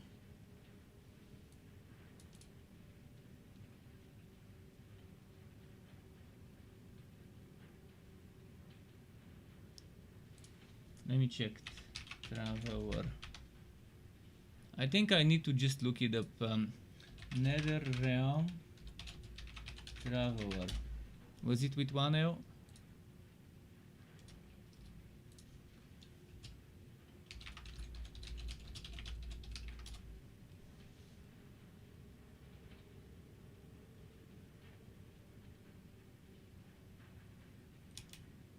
Maybe they've removed it. Because it was either here or here. And we checked both guides.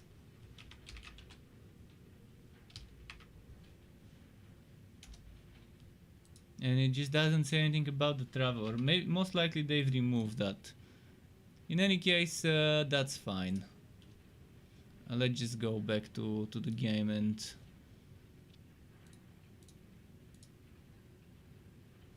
I'm pretty sure you can run it as many times as you want, but I'm not sure if every time you want to run it you would need the... Shit, my phone walked.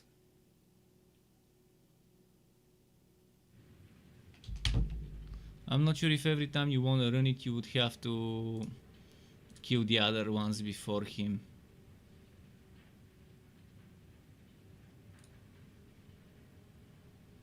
Okay, let me put some stuff here and then we can go on the Berserker.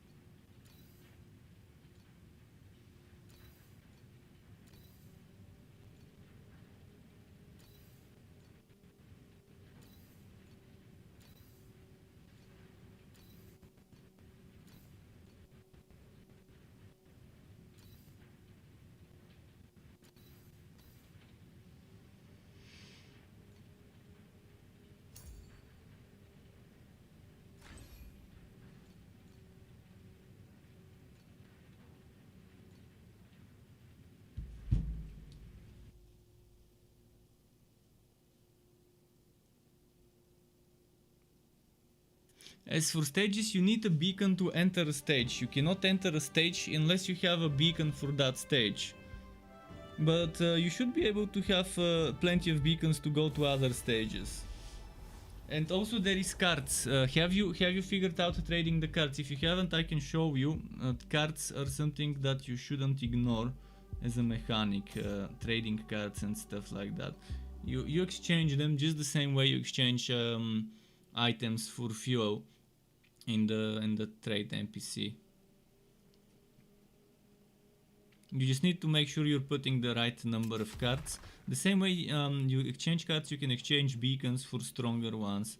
So if you go to the trader and you go under exchange, you can go to cards and see this one. If you put 5, it will give you a legendary two-handed sword.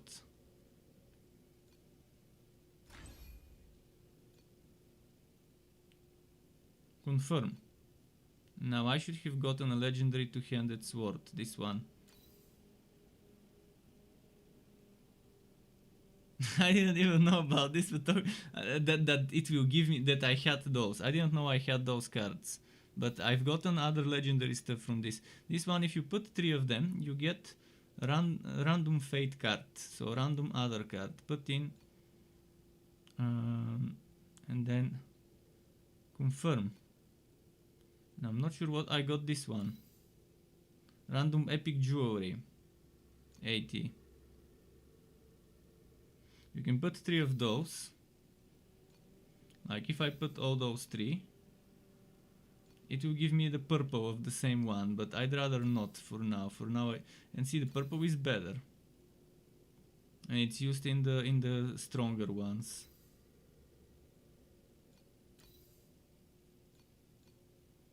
So make sure you check and don't put more than you need. And if you do redeem all, it will tell you all the stuff you can get.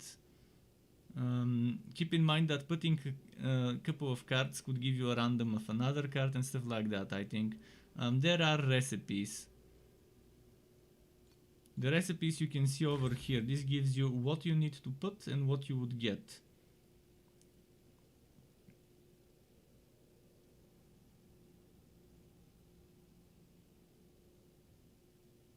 I don't think everything is here though. I think there's putting a few cards and getting some other random other cards. So yeah, and it's not just cards. I think maybe those also work here. I'm not sure. Maybe they don't. I've never been able to get that.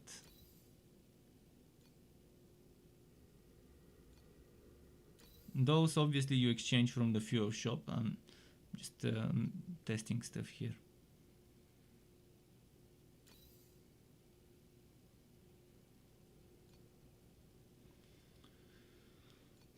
So yeah, don't forget about cards. Let's see this weapon, by the way. This weapon seemed interesting. It's two-handed, so it's not gonna give me good DPS. But look at the physical damage bonus and confusion. I'm not a confusion build, so it's not gonna work well for me. And since it's two-handed, it would I won't be able to use my current mobility skill.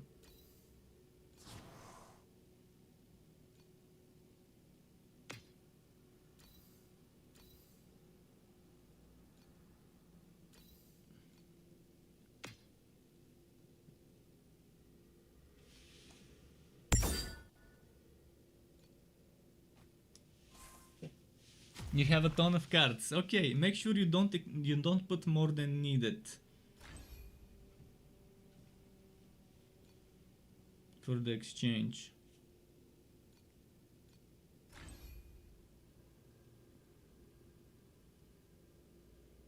Let's check some of the gear I've looted.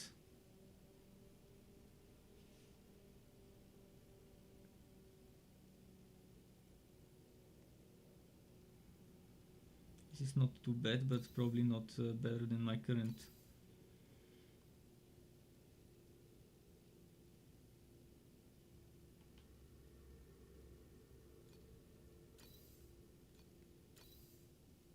Life support systems repaired. And Ken Kongs just subscribe to my Twitch channel via Prime. Thank you very much, Ken Kongs, right in the feels, dude. Thank you again for that sub. Enjoy the emotes and enjoy the adless viewing on my channel. And everyone else, hope that this information is useful as well. I'm gonna try to remember other useful stuff, but for now, let me try and see if I can improve my damage here. Is this one-handed, two-handed? Is this Crusaders? Look at the armor. 444. Least I can do.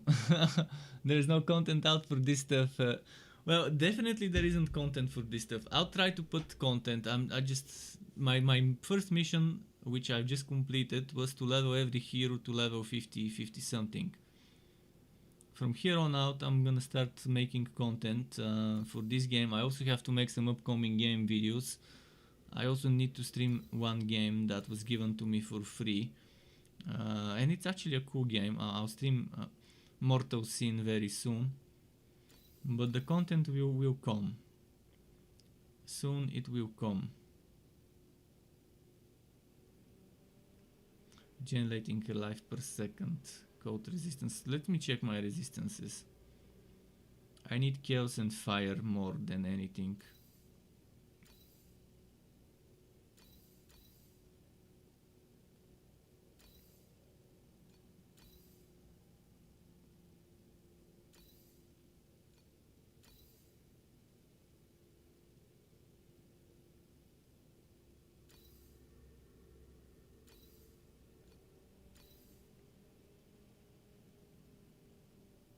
Okay, so far not wacky with the stuff that I've identified. This one's probably gonna get sold, most likely.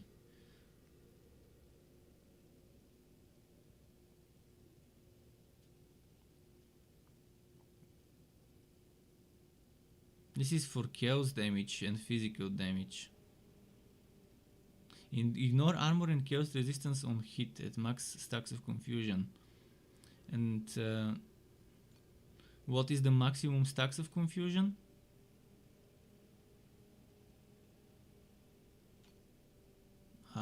This is gonna be an interesting sword, very interesting sword. Okay, let me sell this, go to the storage, see if there's anything worth grabbing from there.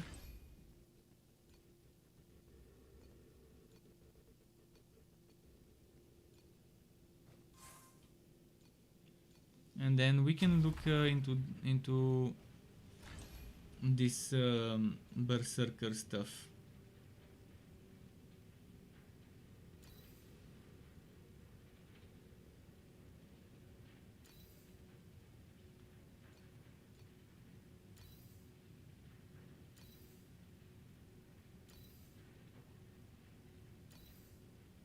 Gonna transfer all the armor stuff. No, actually I don't think I need this.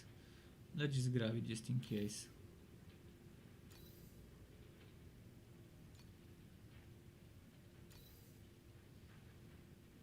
This is super good damage, but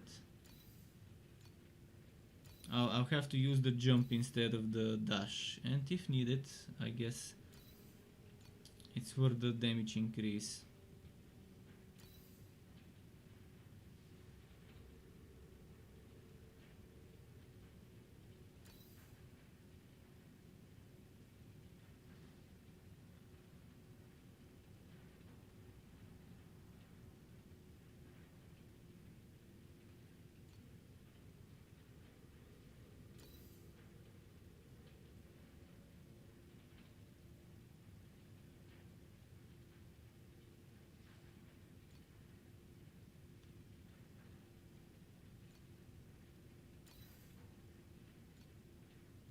Actually, no. This one go here.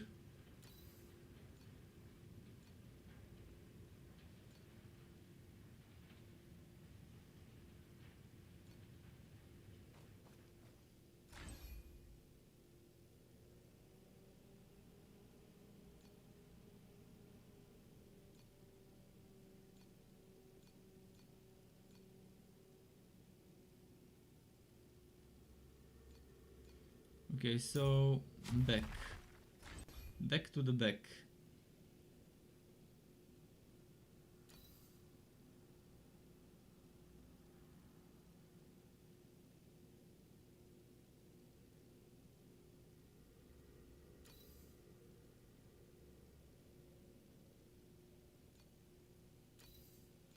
This would definitely be...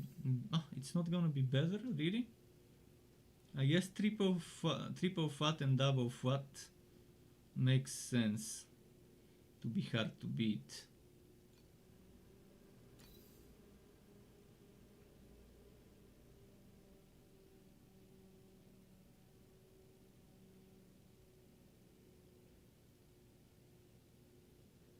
Cold resistance or chaos resistance?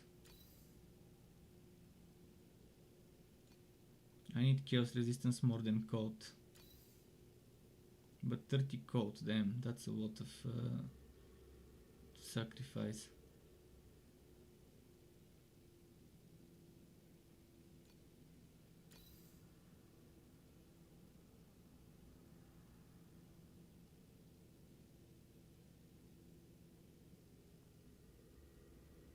So my life is 2477 with this. 2426, not terrible. We can manage with that.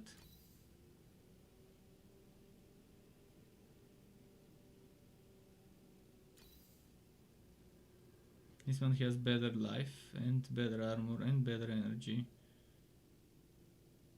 The lightning resistance and fire resistance is why it's telling me the survival will go down.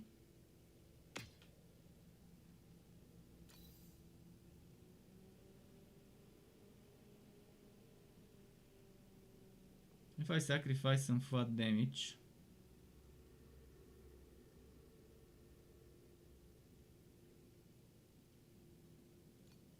over here we get some nice chaos resists. And then the fire is minus 15. Why did the fire go minus 15?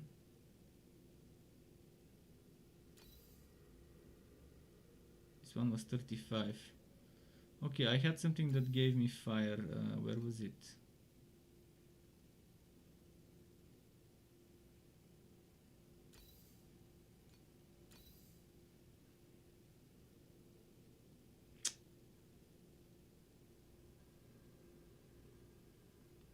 I could try enchanting for fire resistance.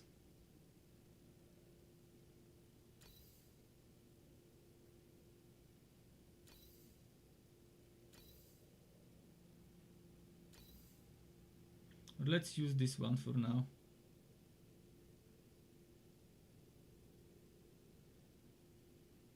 I'm losing cold, getting fire. So fire 19, cold 31.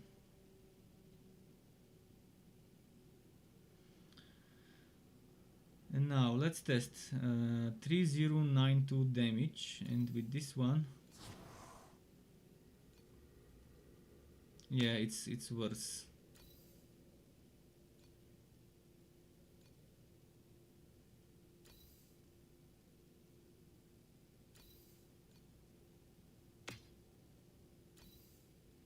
So that's it for this stuff. We can't get anything better yet.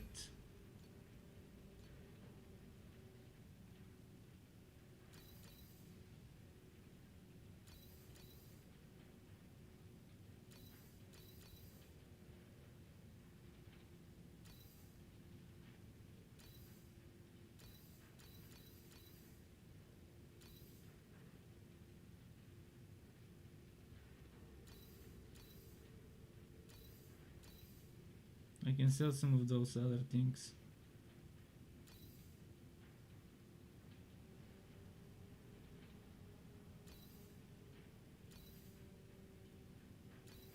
For now, let's just keep them there.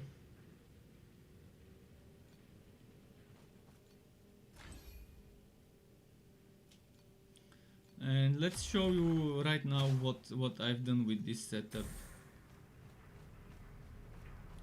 It's not the best, but it's reasonably okay.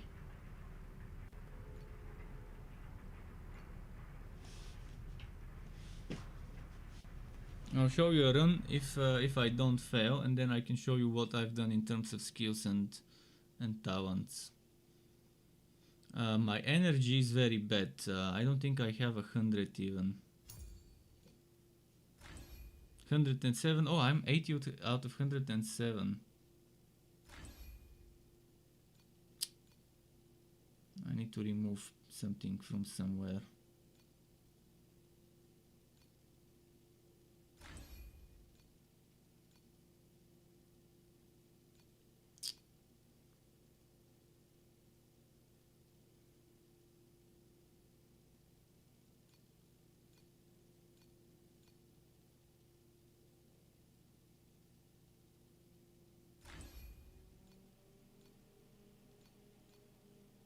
Yeah? Still not enough? Don't tell me it's just for 3 energy. 3 body energy, really?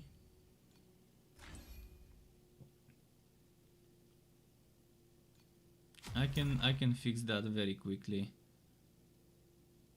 I think. Let me check my gear.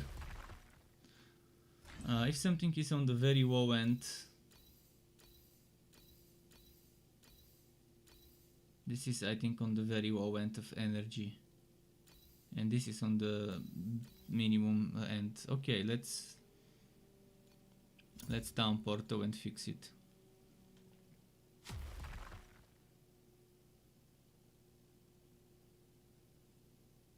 When I get enough energy to have steadfast in the setup, which is not due to energy but to energy reserved, it's gonna be cool.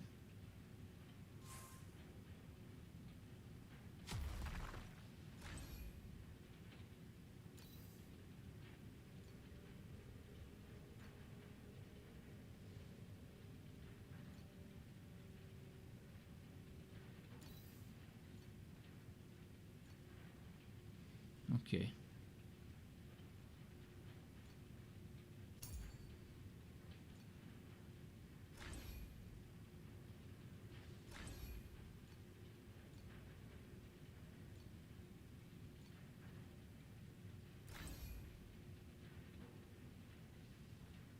Where are the crits? Wait, do I want crit chance or crit damage?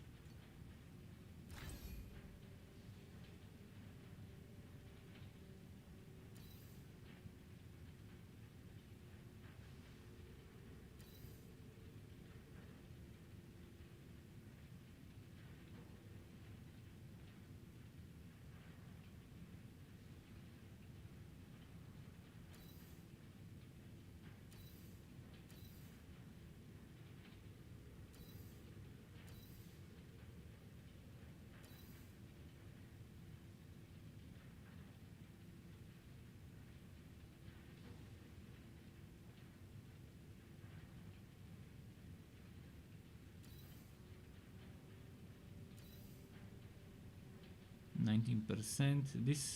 This crit damage I think gives me the most.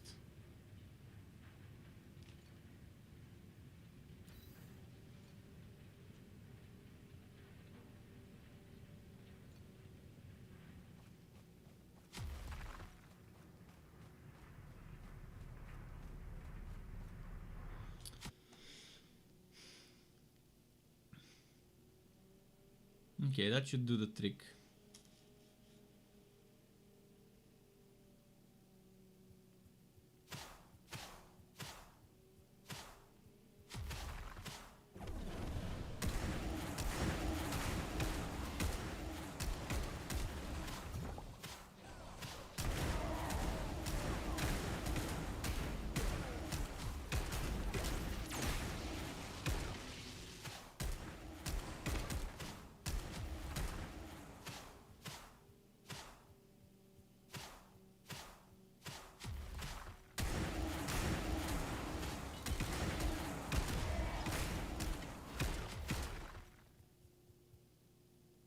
It's not picking up. Pick it up. Come on, pet.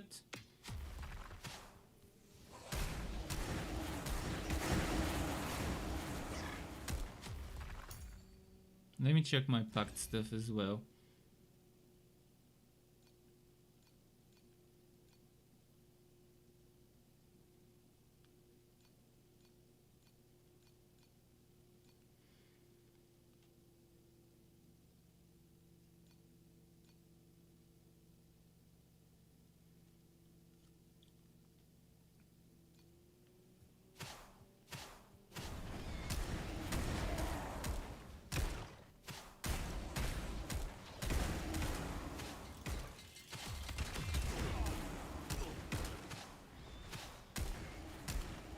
So it's not amazing, but it gets the job done. This one.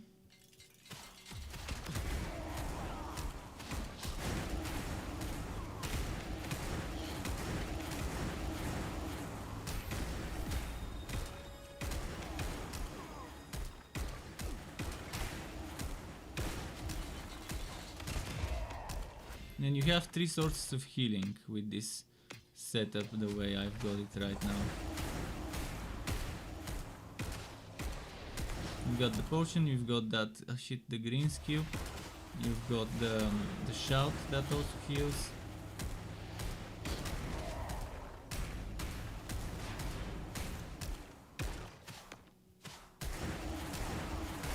And it's far from getting, and right now this is focusing heavily on surviving, heavily on life. I mean, I've got mostly talent nodes for life, so the damage can be increased a lot. There are nodes for damage that we haven't taken just so we can take survivability. So as you level up, the damage will grow nicely. And as you get better items as well. I mean, I don't think I'm using any special legendaries or anything, right? Just this legendary, but it's not like a build opener or something.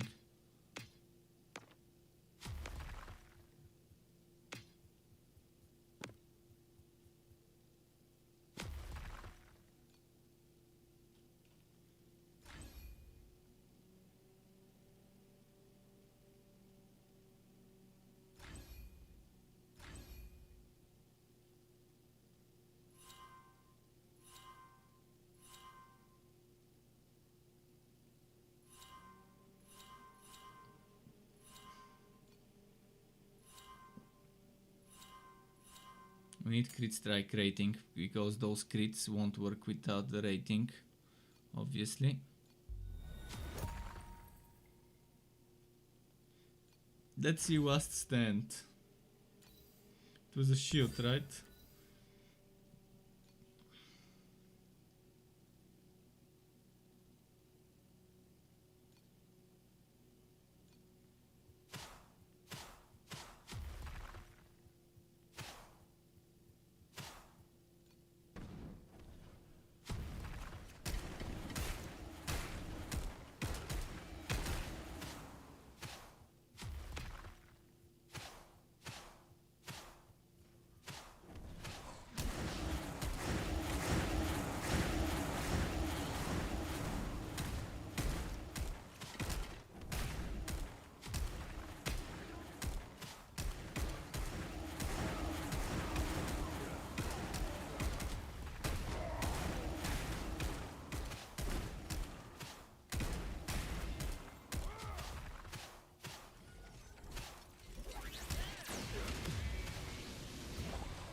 Okay, good.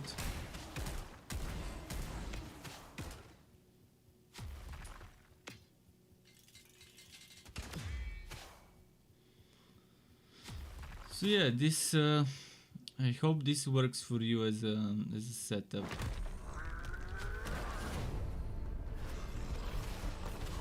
That's not a great boss for me as a melee class, but I'll get him.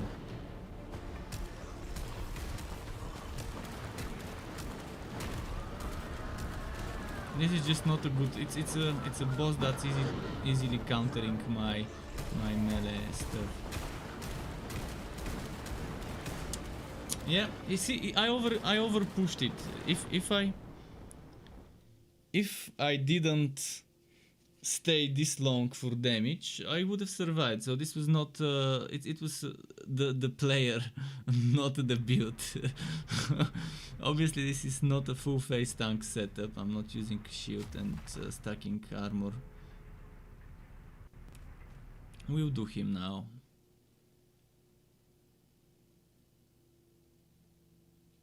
But yeah, this I could have easily avoided this death by just dodging for a moment and then returning to do damage. But I got greedy to kill him quicker. But you can see I don't get one shot, more like 2 shots, 3 shots. Depending on the severity of the shot, obviously.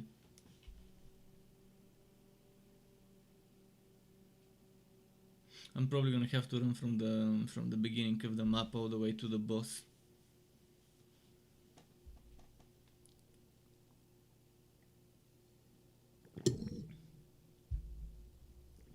Yes, it is broken. I was using that, but now I don't have what to give me search.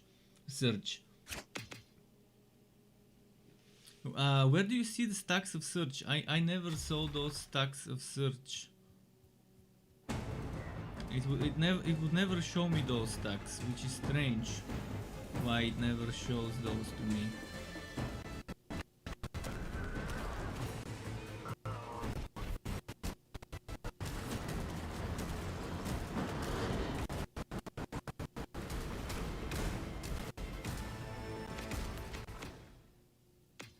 So you can hit the boss and then leave, and it's gonna still do some extra damage. You can see 1, 2, 3.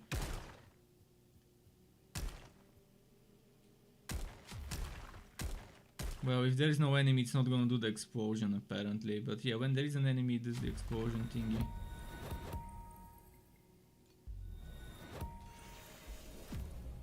They show at the top now. Although I removed my search because I didn't have enough energy shield and I had to remove it.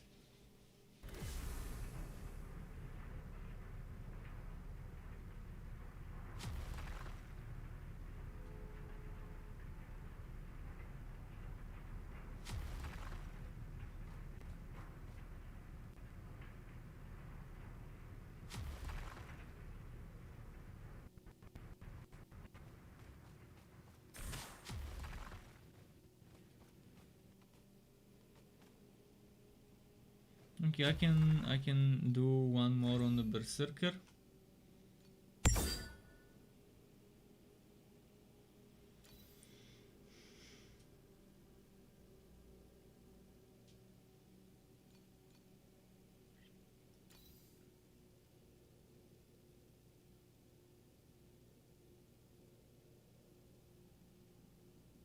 Do I want this maximum life or do I want that extra damage? Oh, lightning resistance, I cannot afford to lose that.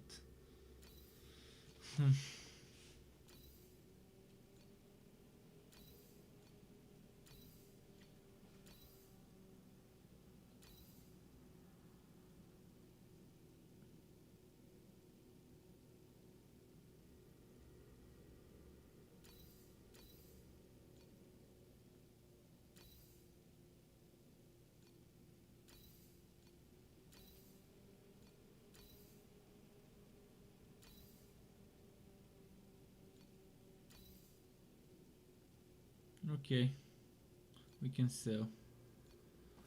This is for sale.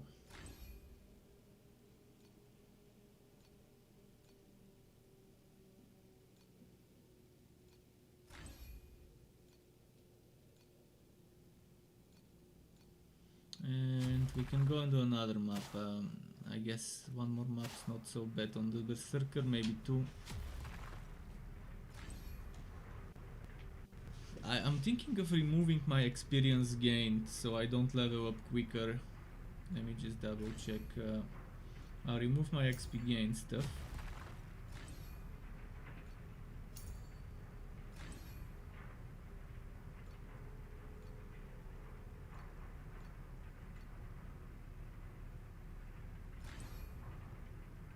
I don't need this if I don't want the experience, so let's see what else I can put there.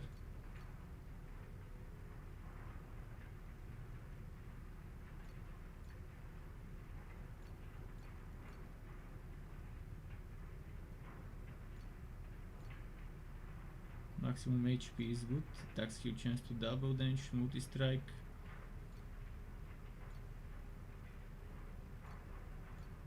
I can get 20% multi-strike chance with this.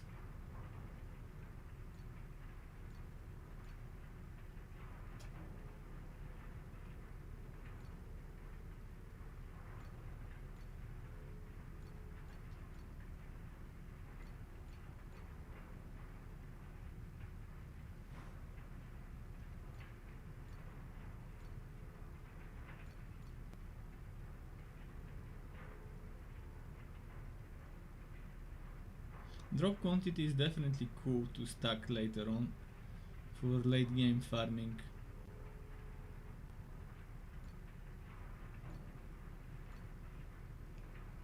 Let's strike rating a lot of it here.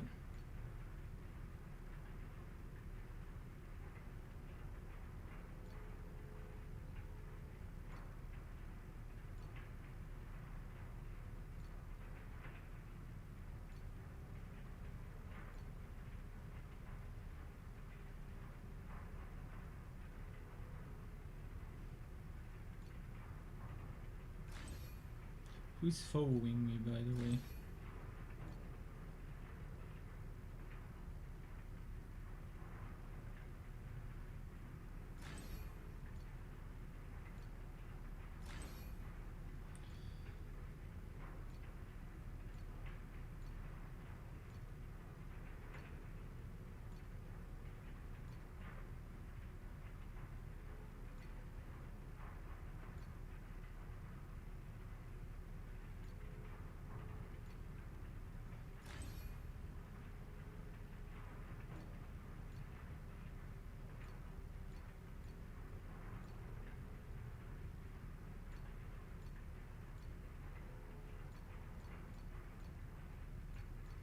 Should I go for more multi-strike chance? Oh, this one can be upgraded, but should I worry about upgrading basic spirit? A Woo Snow insignia and attack magic insignia. A Woo Snow insignia. What else uses a Woo Snow insignia? Woori. Is this a Woo Snow?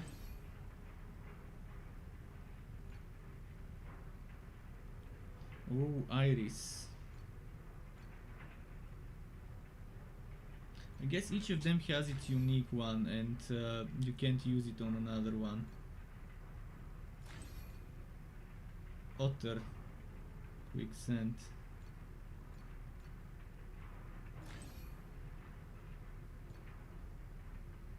Olive. It's for otter, olive. So for every cover, for every type.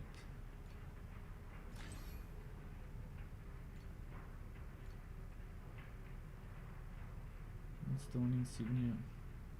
Yeah, for every type they just have the stuff, but I wonder if the legendary, they probably use the same but the higher grade. Yeah, so whatever I can upgrade, I can just upgrade it. It's not like I'll get a different one. When I get the same one, it just transforms into an insignia. I think that's what happens.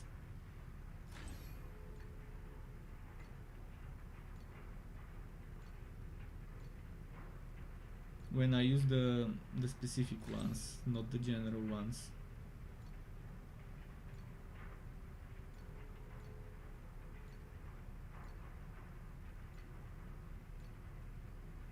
The ones that give packed nodes are also very useful.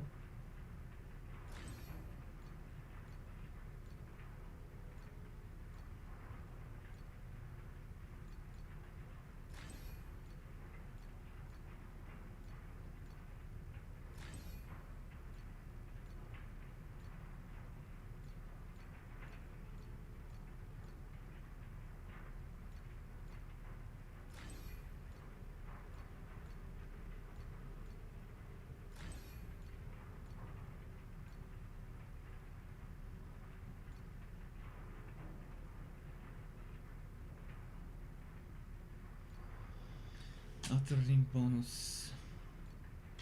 2 packed nodes with this. Most likely I could use this. With that one it's just 1 bonus.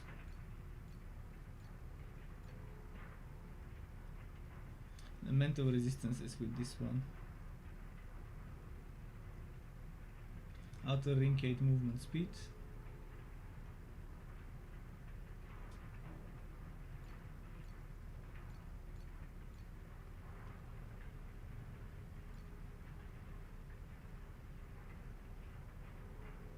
I could use this just for the packed nodes.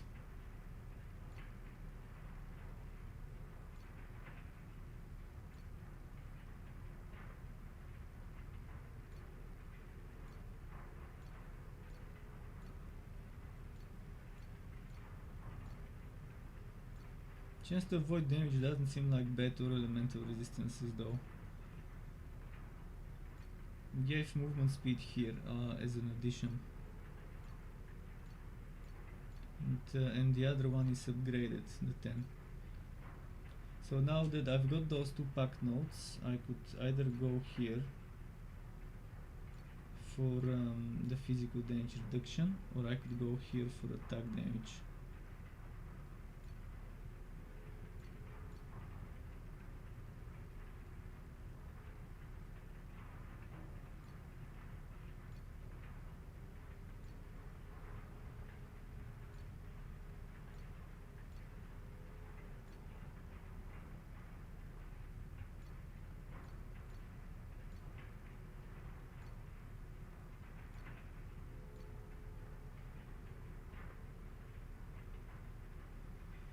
Maybe eventually you would have enough to max out everything, and it's just about what goes where. Not a matter of if you have everything, about when. Okay, let's try this one again.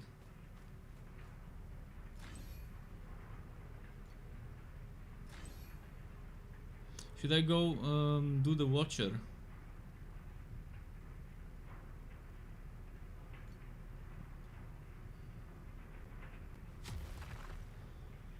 This Watcher will be tough to avoid one-shots, but I'll try.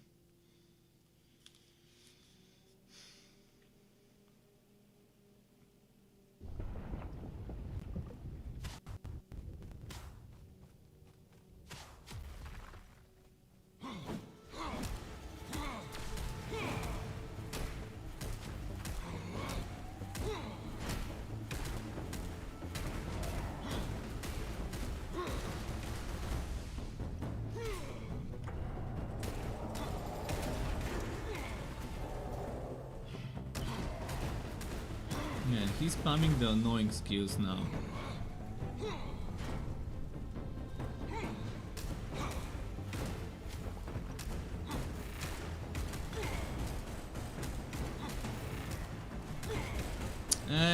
Fucking one shot, obviously.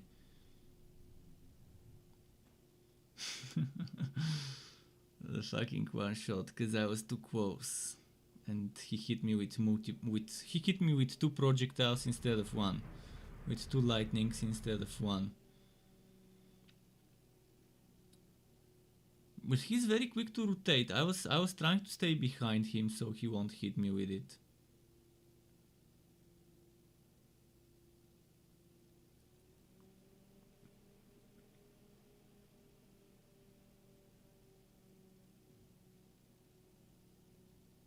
Man, it's taking forever to load that.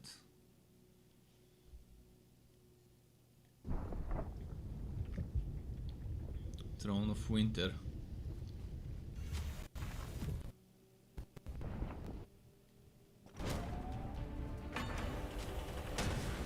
What's happening now?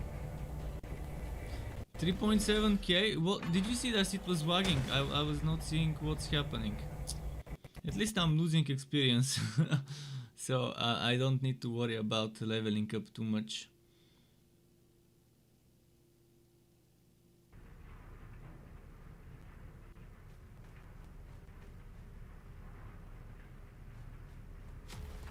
Yeah, it lagged out so much that I couldn't even see this hand. Normally it moves very quickly, that hand, and normally it's not like a swipe, it's a punch normally.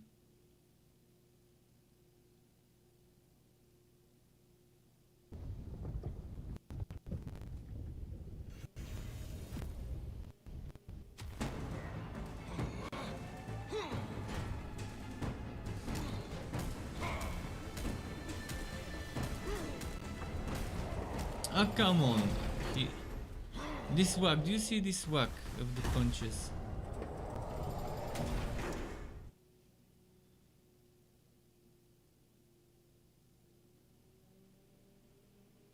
By the time I see the punch, it's already fully extended.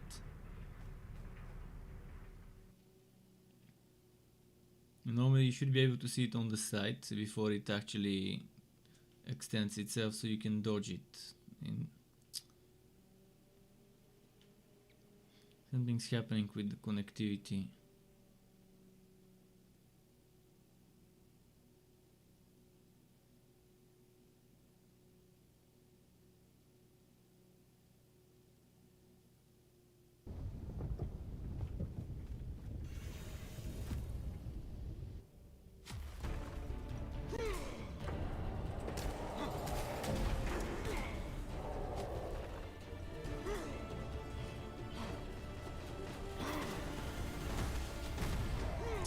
Fucking bullshit. 2 hands at once, really? I could survive one of the hands, but then there was hands and there was projectiles. And again, those hands, you don't see them until they're already on the ground.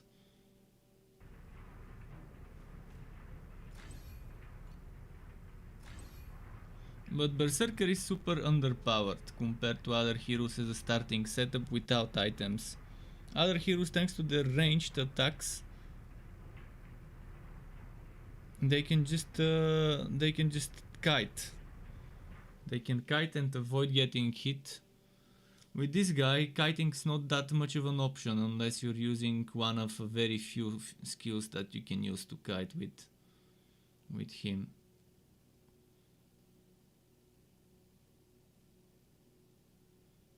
I mean, I could level up by just doing regular maps and stuff. But again, I don't want to level up yet. Because they made fucking Respecs rip your skin off while you're alive, considering the price of Respecs. $9 for a full Respect, this is just...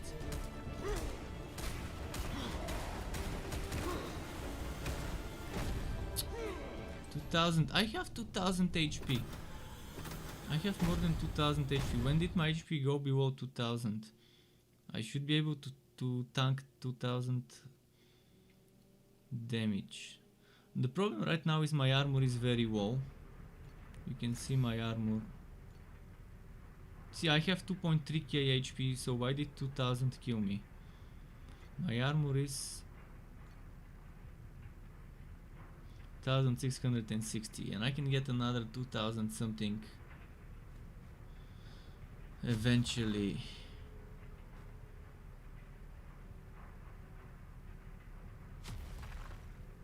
And see, even Hardened, that's constantly casting itself,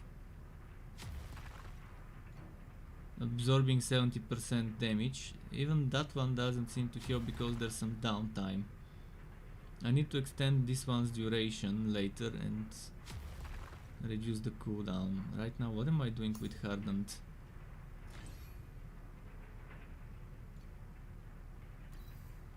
See, if I increase the duration, reduce the cooldown, this will work very well.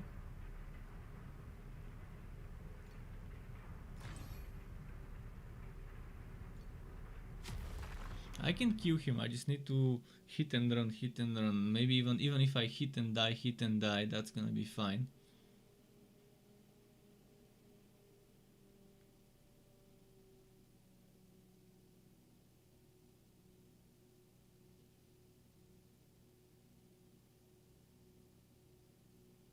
At least it's not resetting to full HP, then it would have been terrible.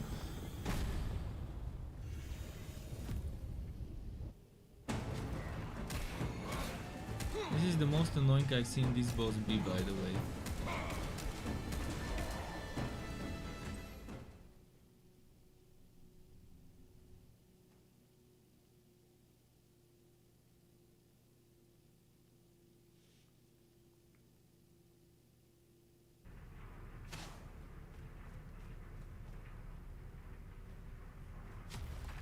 Wait, what? It disappeared? You have limited entries. Why this? The game doesn't tell you about bullshit like this. I didn't know I have limited entries and now I'm fucked. It should really tell you stuff like this so you know what you're getting yourself into.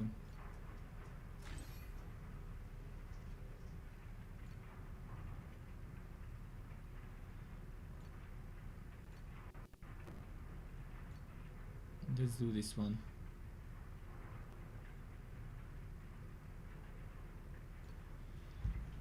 And Sky wants some food again. So they've copy pasted a lot of stuff from Path of Exile in terms of this only having X number of entries. But yeah, it should tell you stuff like that in advance so you know. See, those glowing things, that represents the 6 lives I have. And how would I know about this bullshit? Now I know.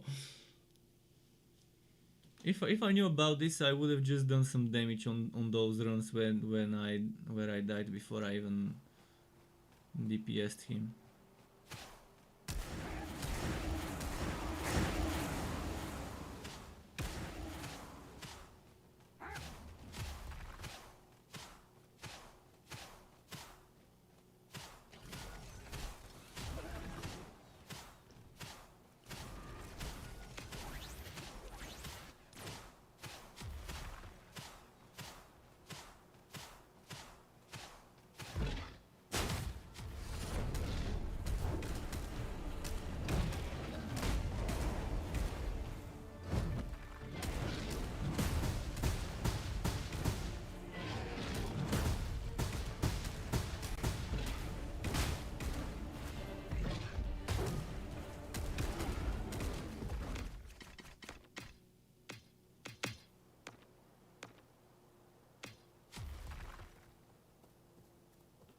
Okay.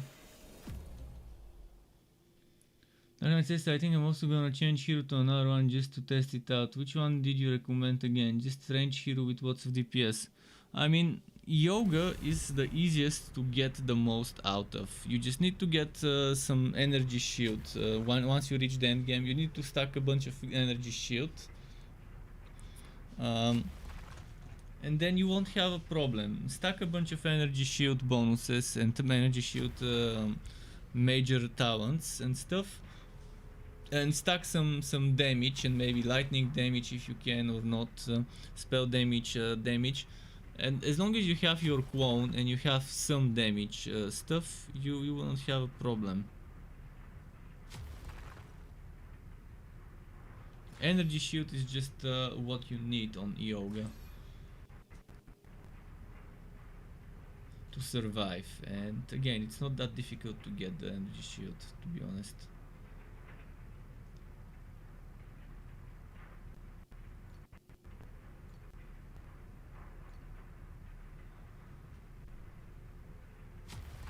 But yeah, Dark Knight, if you're changing classes, I would say Yoga or yeah, Yoga is the easiest one to get. Carino is not that difficult, but at the beginning, without items, without skills, he will be tough. If you're planning on doing like me and respecing a few times before you hit level 70 and just playing low level content for a while, then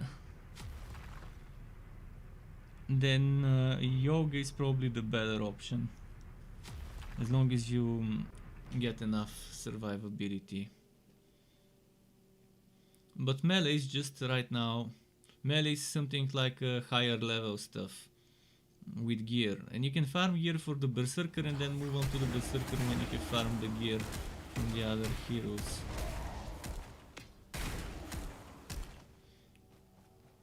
Or you can buy materials and buy the gear, farm materials and buy the gear from the...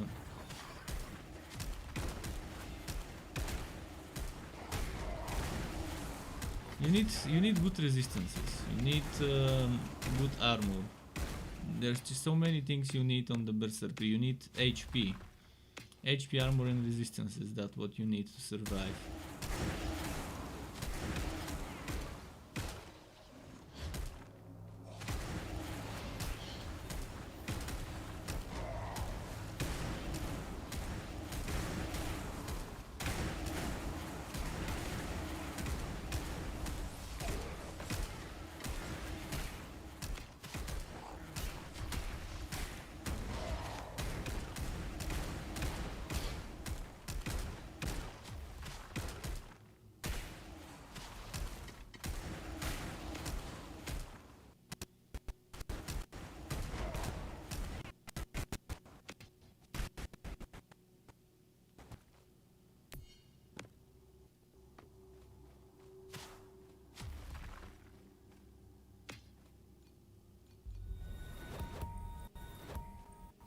Let's see.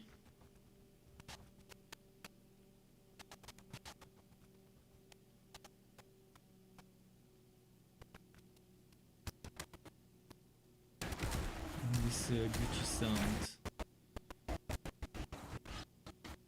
The sound is lagging so much.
We have to do that goblin boss again, I think. The shaman. Let's see, is it the shaman? Normally it's the shaman on that map. Yeah, the Trove Mage.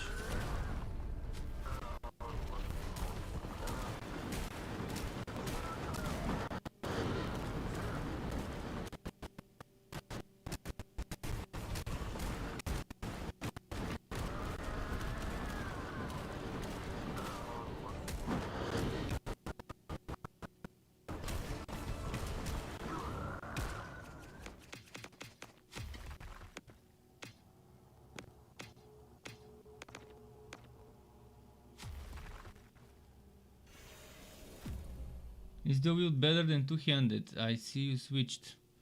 I just don't like the leap attack for mobility. That's why I like dual wield, because I can use this. With this I can just press the skill. I can just press the skill without direction I mean, I could direct the skill as well, obviously, but I can just press it, and as I'm moving, and I just press it once, tap it once. Whereas with the leap attack, I have to hold and drag.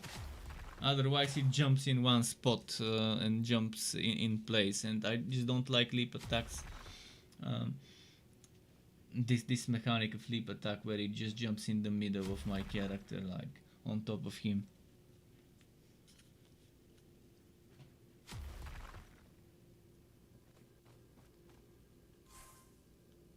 And you cannot use this dash with two-handed, unfortunately.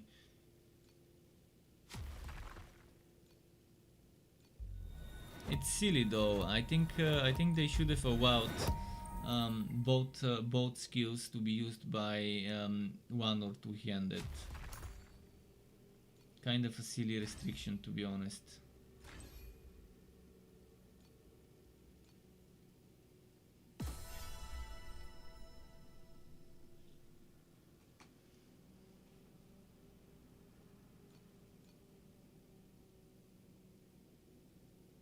Light of Hope quest. Wait, there's quests I haven't completed. Oh, explore Glacial Abyss, okay. Use Dusty Beacons. Here to Stars Fall. Stars Fall?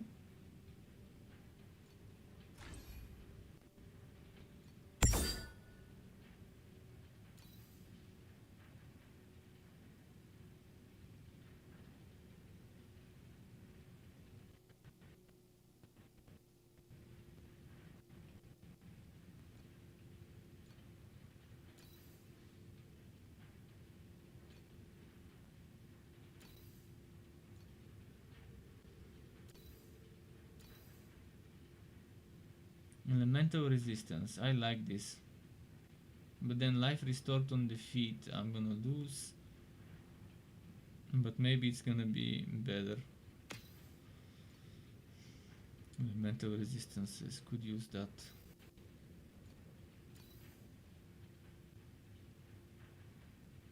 Fire and lightning resistance. And more life. And more energy.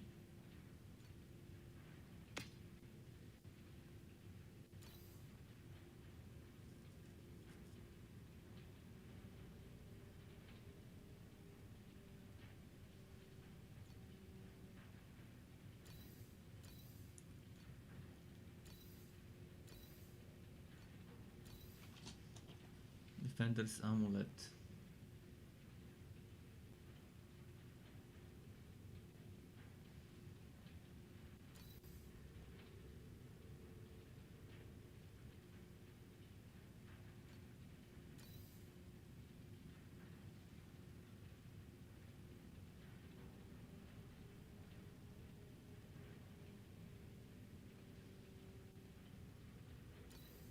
How's my resistances right now? 53, 67, 75.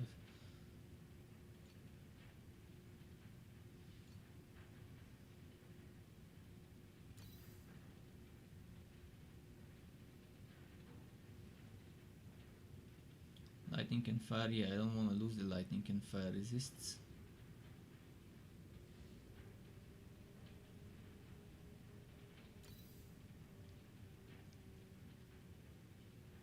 But yeah, once you get 200-300 energy in your gear and stuff, once you're higher level, most builds, even the shit builds, should be good enough to do content around your level.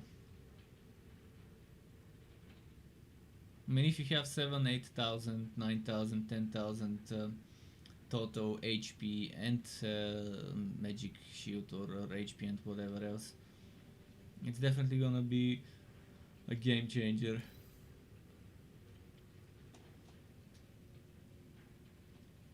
What a Dusty Beacon is. Dusty Beacons, you can go to your beacons here in the Nether Realm. And one of those is supposed to be a Dusty Beacon.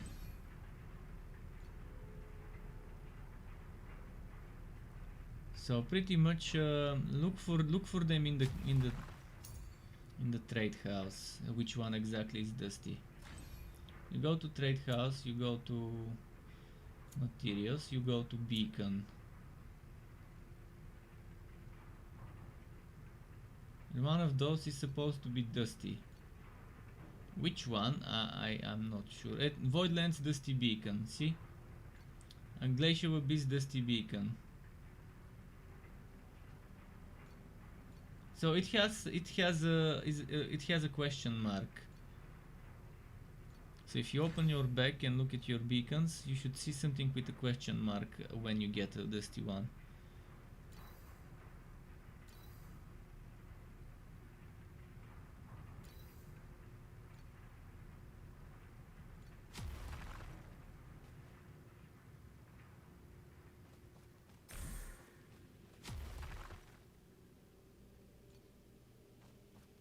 Not sure how you use the dusty ones instead of the regular ones.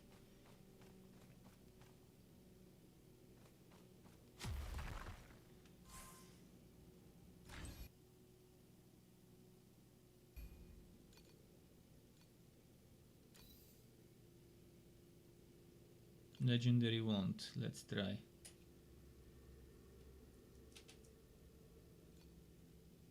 What did I get? This shit again.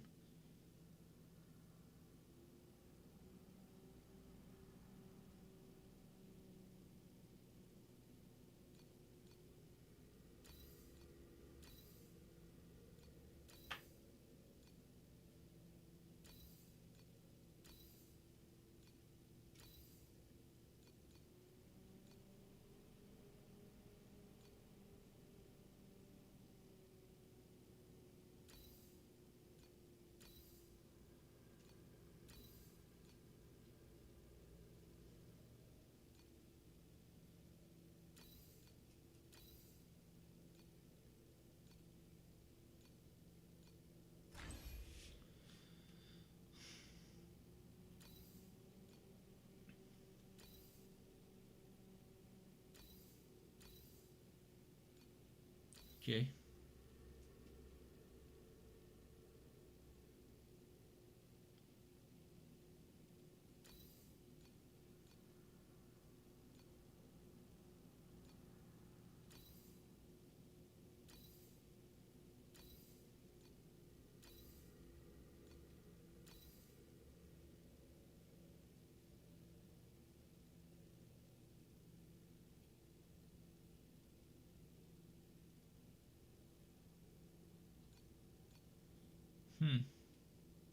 How far was I when I was checking stuff? I think I was on this item earlier.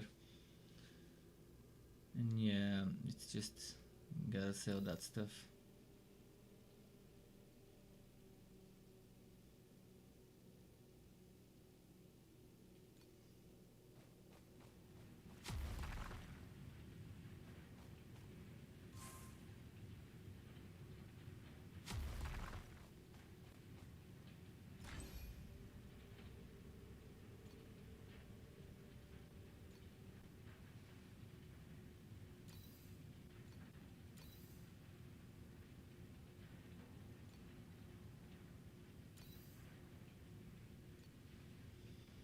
Okay.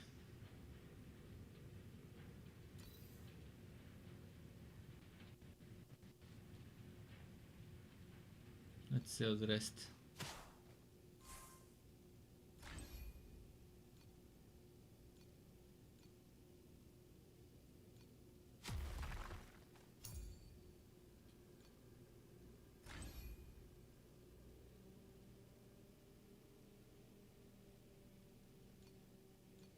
Wait, why are those not activated? Is it because I lost mana? Oh, it's because of this.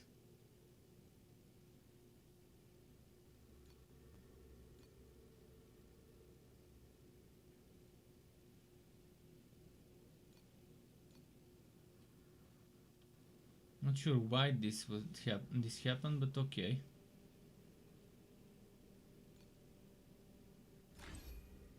I think I fucked up the energy earlier while changing items, and that's why. I wonder if I can fix it with the enchant and craft gear and power.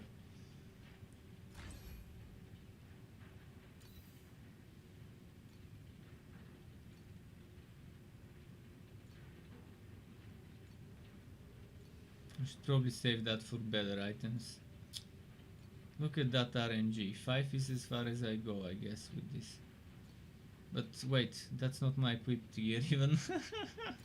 That was not my equipped gear.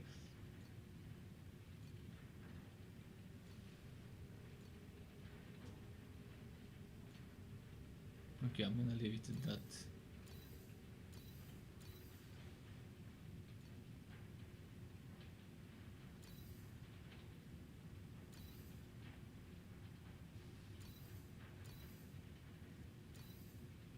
So you have a ton of stuff that's not even energy related stuff.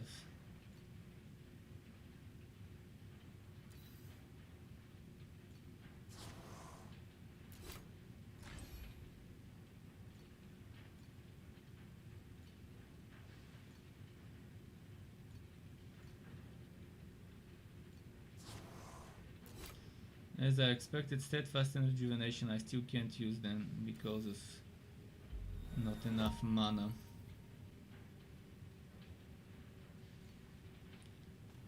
But here's where I can do some enchant.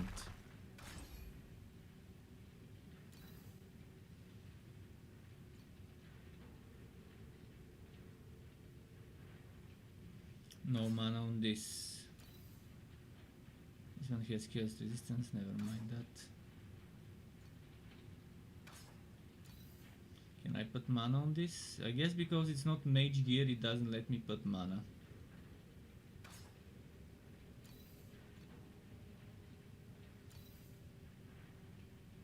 This one is life, but I can change it for mana.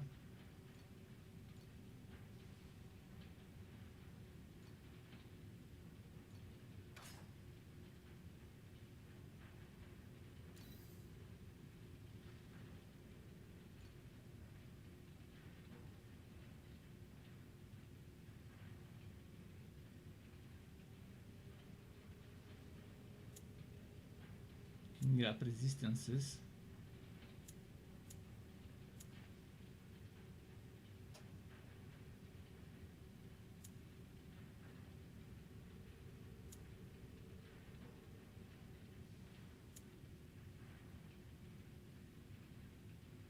What's my resistances right now? What is the worst? Lightning and chaos and fire. Maybe I shouldn't waste it on resistances. I can put life.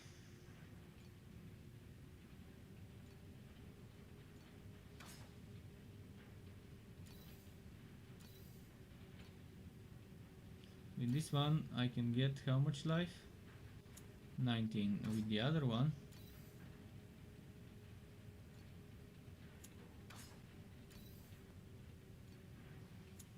$13. Okay, this one wins.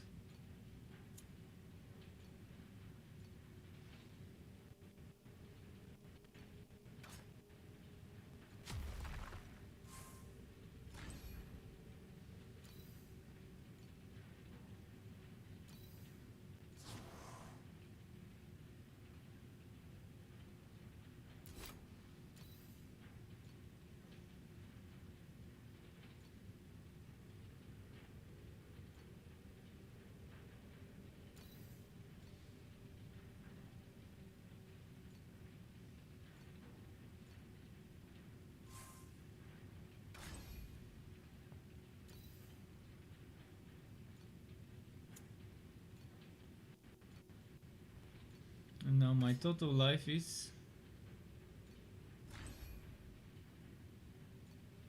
2.5k. So bad. Okay, let's do another map with this guy and then maybe, I don't know, maybe go on another hero.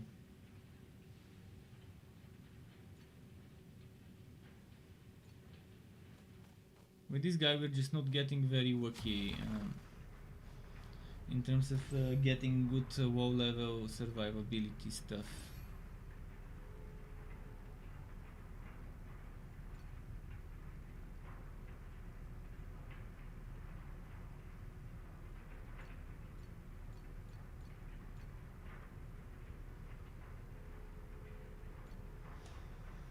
Is the trade house the only way to get more beacons? No, you can get beacons from the Nether realm and from the final mission on the world map.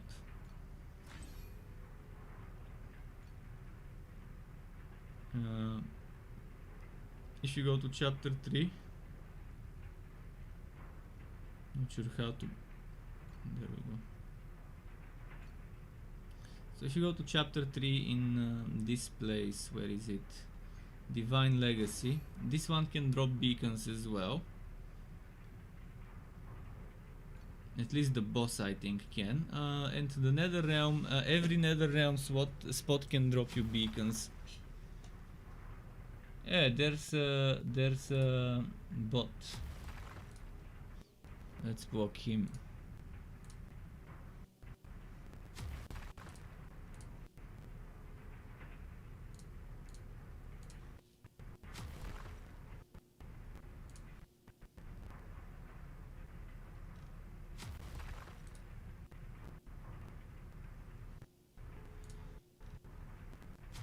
Well, the boss disappeared. I can't see his message. But I do see it on the other spot, which is strange.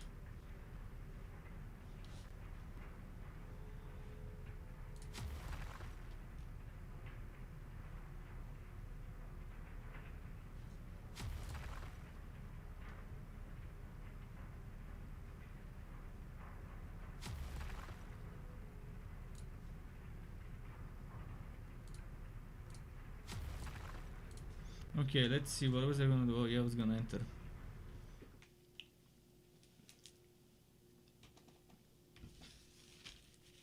Okay, as you do Nether Realm, you get plenty of beacons.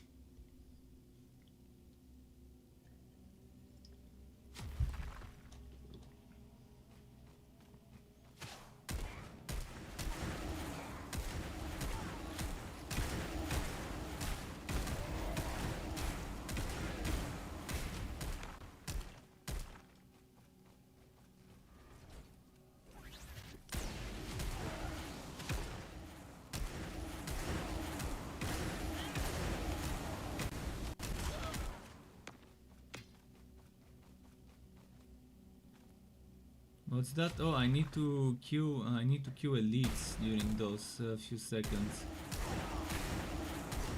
or something. Oh yeah, it keeps going up and up and up.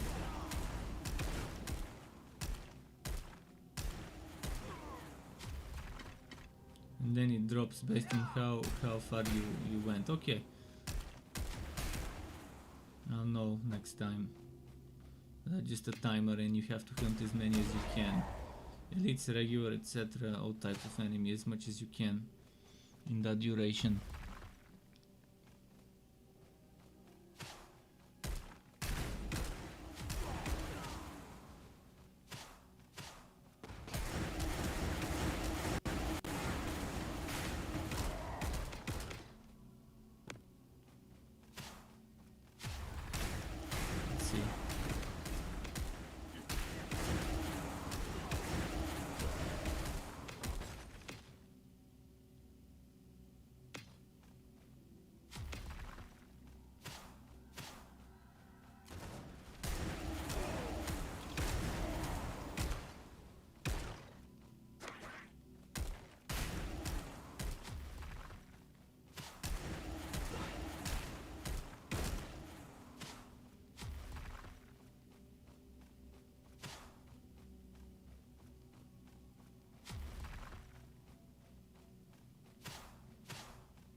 See.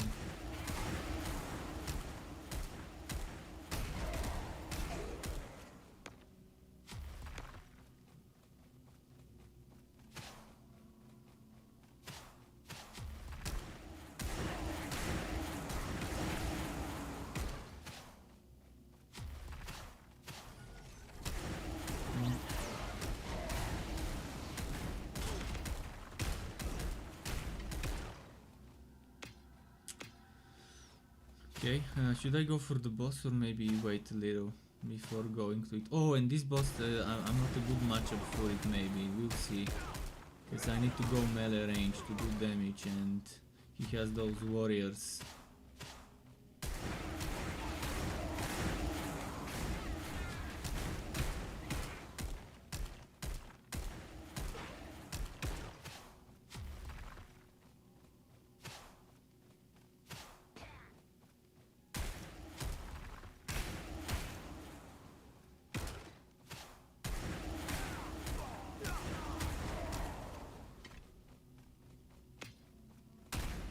I'll have to move to Karim because I want to figure out Karim's setup. Because this one, I think it's ready to show, even though I know it's underpowered, and at least it's gonna let people get started for 100 energy build. It's fine. 110 something. Definitely much more underpowered than anyone else's. But Karim was having problems as well. I wanna see, and I can't remember what I did with him. I wanna make the first batch of builds as soon as possible, so I can, after that, make the second one and then start leveling those to max level.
Okay.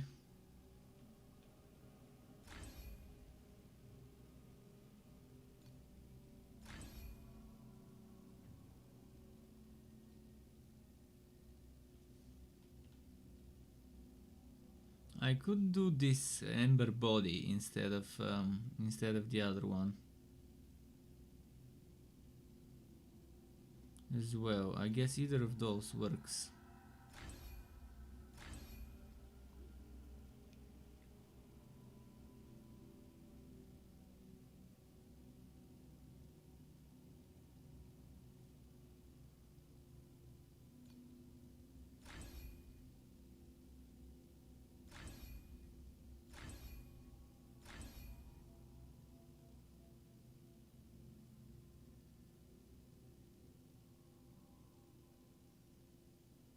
This one sweeping strike is also good. I think the Terrans doesn't seem to work.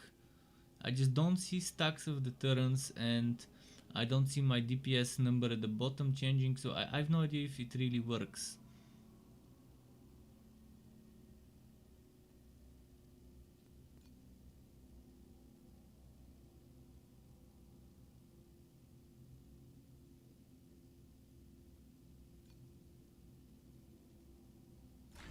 And over here what I'm planning to get is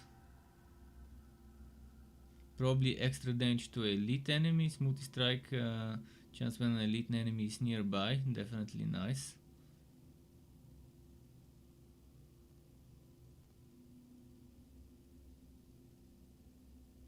And then the next one we can get would be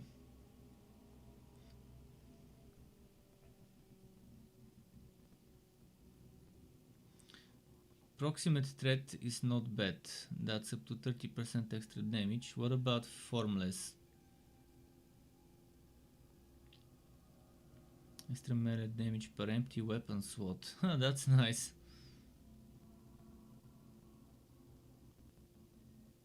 So if you go unarmed, formless is very interesting.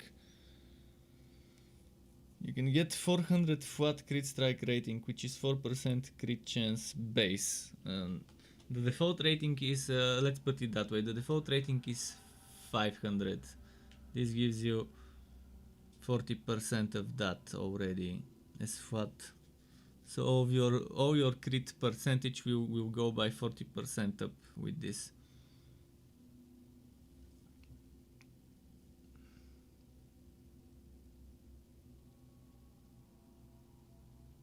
And extra melee damage per empty weapon slot. But again, how are you gonna do good damage with unarmed? I guess you have to figure out something. There's gotta be some sort of synergy there. Maybe with damage reflected and retaliation, maybe? I don't know, it's gonna be strange without having a base to scale off your damage from.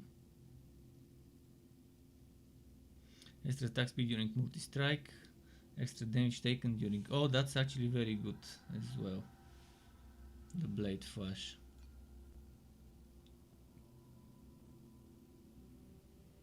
Again, Ronin is not the best here because Ronin is a dex skill 3.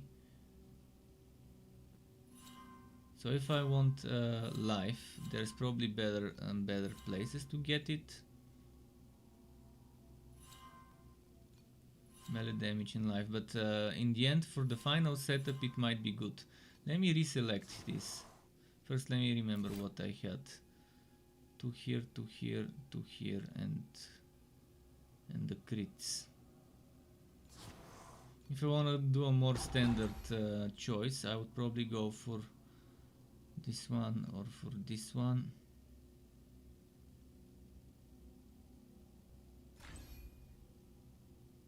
So we can get strength, so we can get more damage. I'm looking at the defensive stuff. Defense and fire resistance. Life and fire resistance. In the Ronin, how much life did I get there? I can't remember. I got 5, so 15%, 20% in regeneration. And I got some defense increases.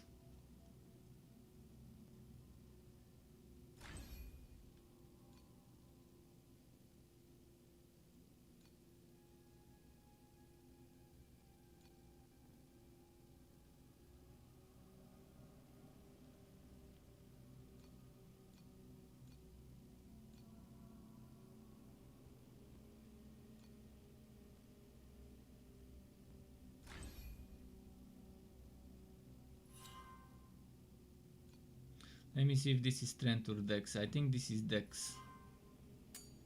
Yeah, it's dex.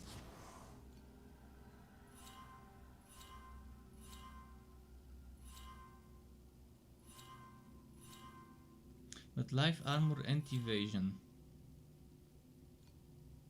It's got some very good life bonuses.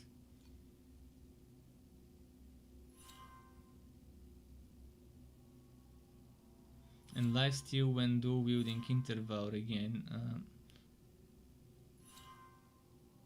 Elemental resistance maximum, armor and evasion while in static, armor and evasion, hardened.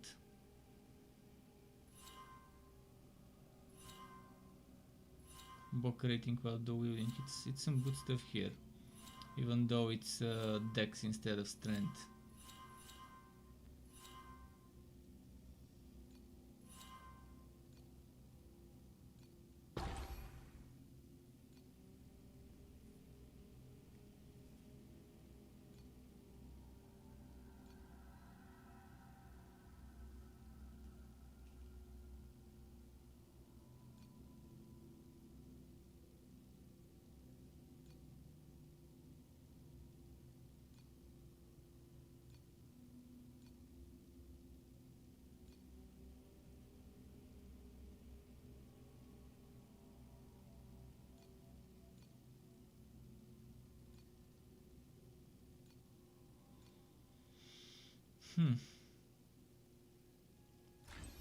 What about this in terms of life and to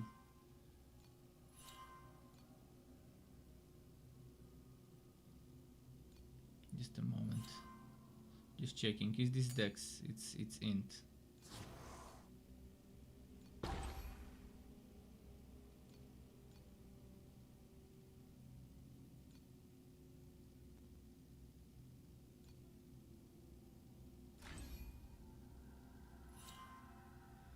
%, 5%.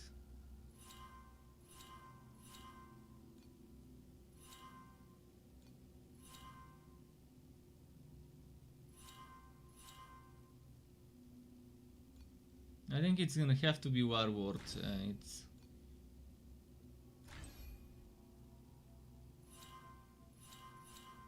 But it just doesn't give as much as the others in terms of life bonuses.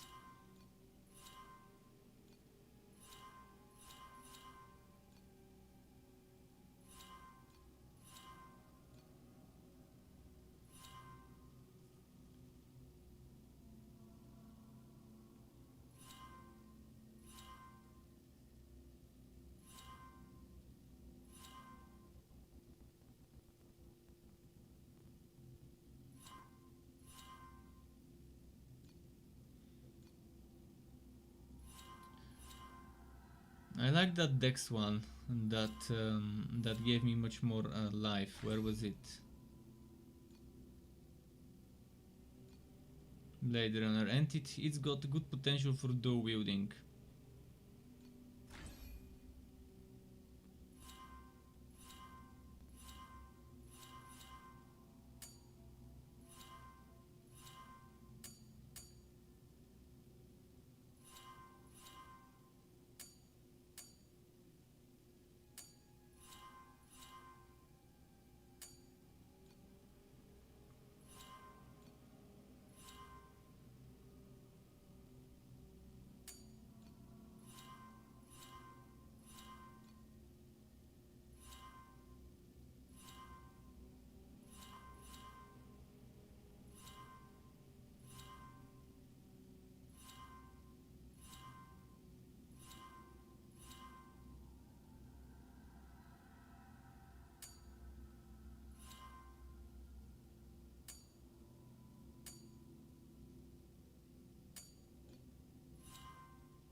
Okay, right now my life is probably around 3000 or 2.7, 2.8.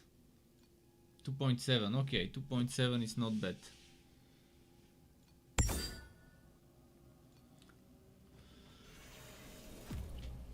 Did you get any update today? I mean, there was an update today, yes. I had to update the game after the maintenance, but I think it was a small one.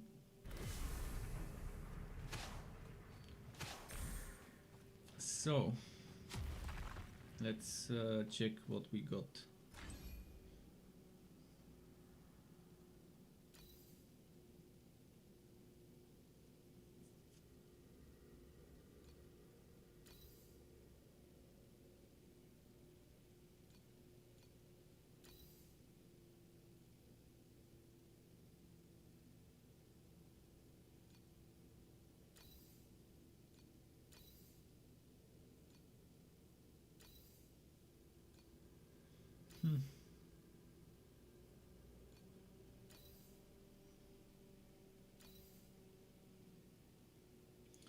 Kills fire, but no lightning.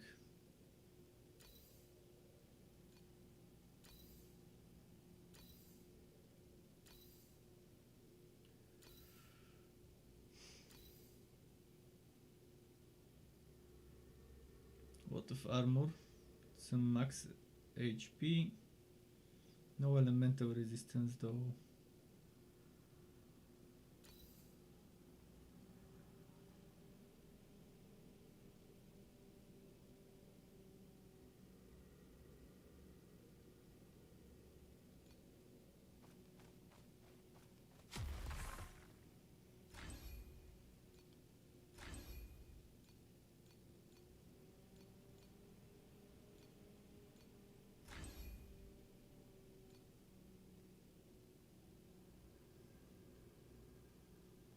Let me do another map just to check the difference now. I can't remember how much my DPS was earlier before switching that skill 3. Probably much less. Now probably it's much less. We'll see. I'll do one more. Should I do Watcher? I can try Watcher again. And get 1-2 shot yet again from that annoying Bastage. Kataro says, hey, how's it going? I won't be able to read the chat until I'm out of the mission, but that would be probably fast. He tends to one-shot me, so. But yeah, when I'm in combat, I kind of tend to ignore the chat and focus on the fight. Ah, yeah, right. Fucking start wagging during the boss fight, obviously. Why not?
Okay, we got him.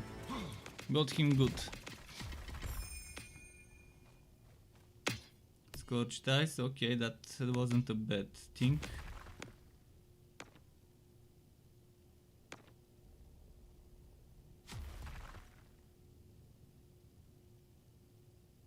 Okay, picked it up there.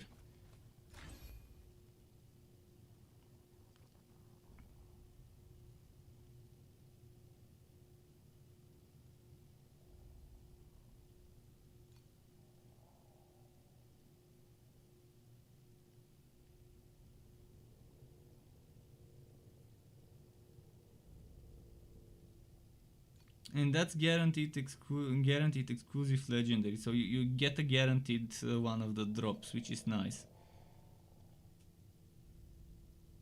So somewhere here in the settings is where it says it. I just need to switch heroes to tell you exactly about the big boy. I'm pretty sure I read somewhere about the big boy. How often you can summon him and what you need to do other than getting enough cinders. But I think as soon as you get enough cinders you should be able to challenge him. Maybe by beating all the other watchers once each or something like that.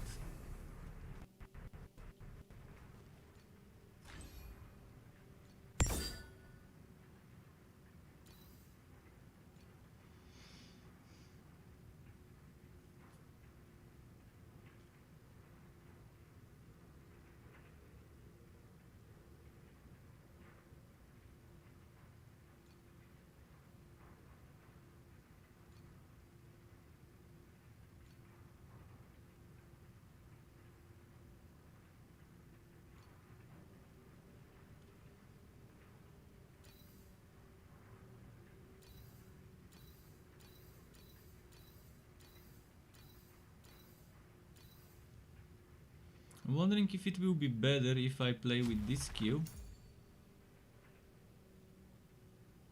or go for the fire skill.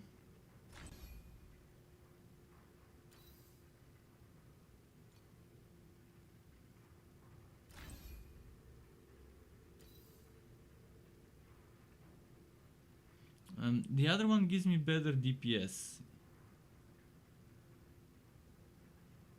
The one that I'm using right now gives me better overall DPS.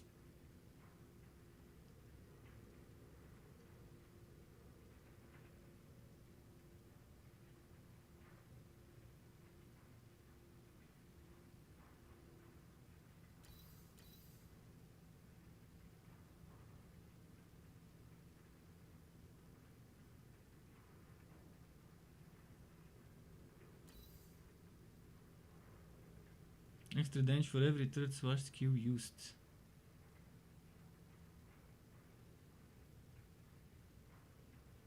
Swash skill area.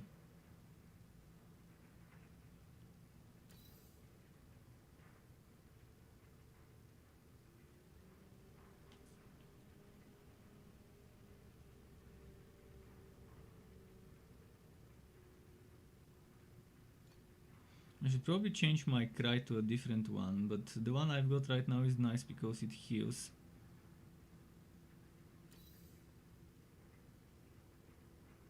Delayed pain is also nice as a supporting skill somewhere in the setup.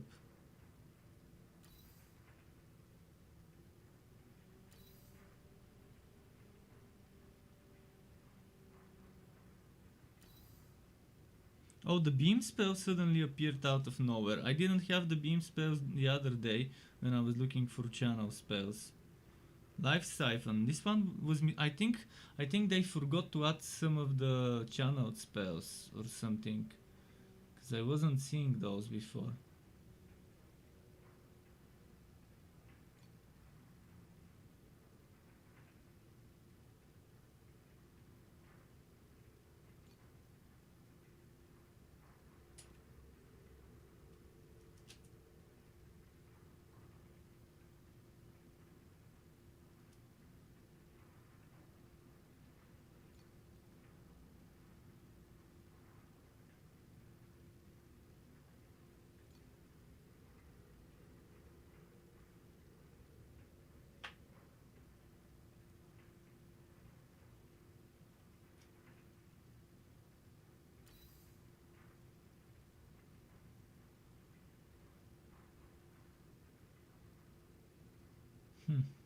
Okay.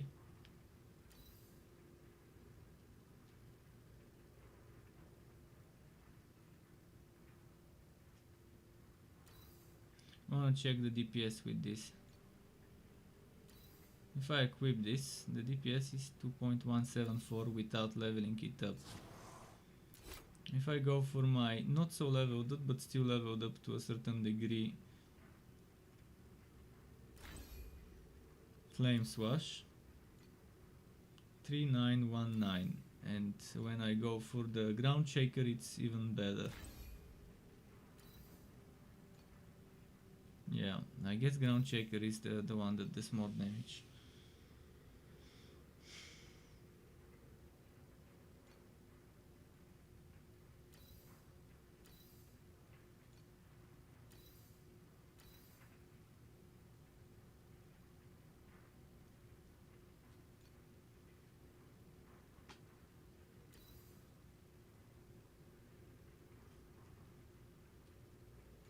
You don't need magical souls, to be honest.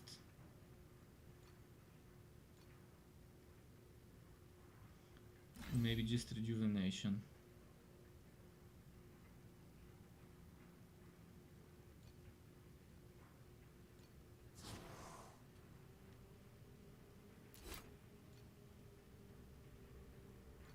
Let's say I don't use rejuvenation and just the steadfast.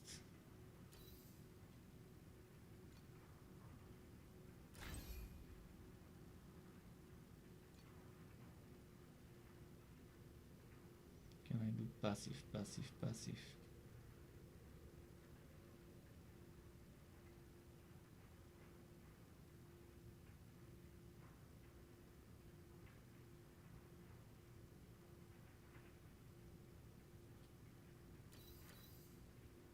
Five sealed mana, we can get that.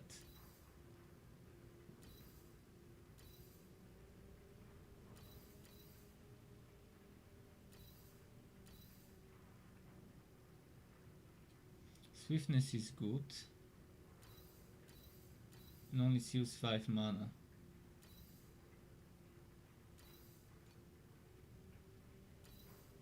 This one also steals 5 mana, but I couldn't get it in there.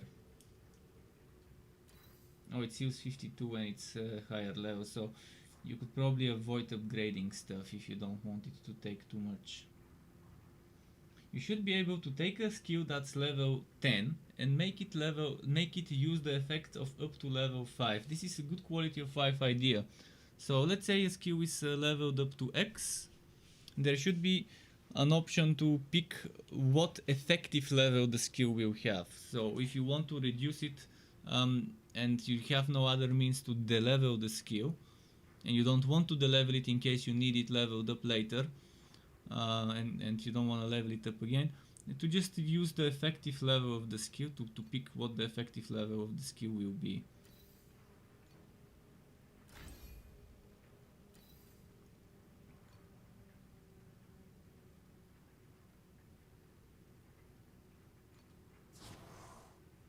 Mana skill limit exceeded.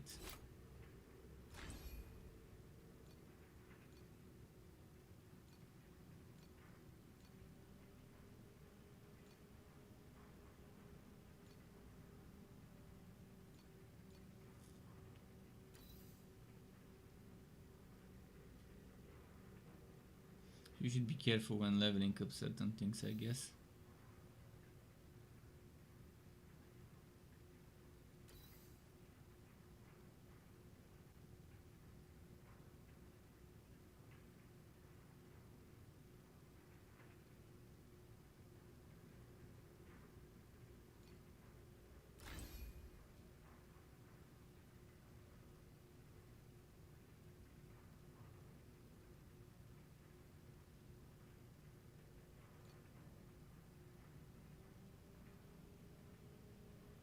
Can I select curse, curse, curse?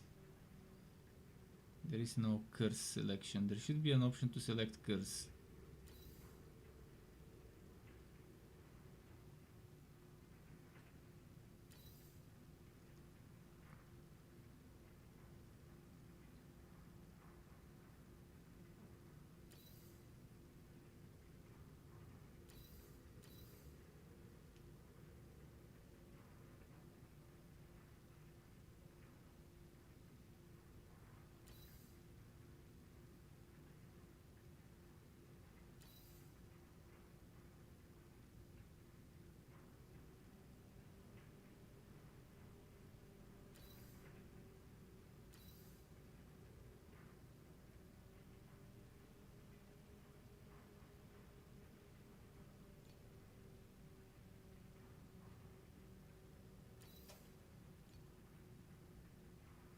I think I do more fire damage than physical.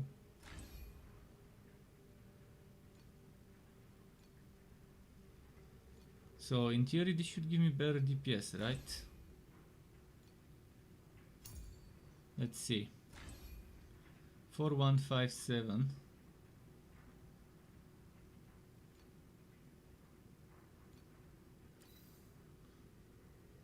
Oh, I can't know this, but I think it's gonna work better now, because cursed enemy taking more fire damage is good.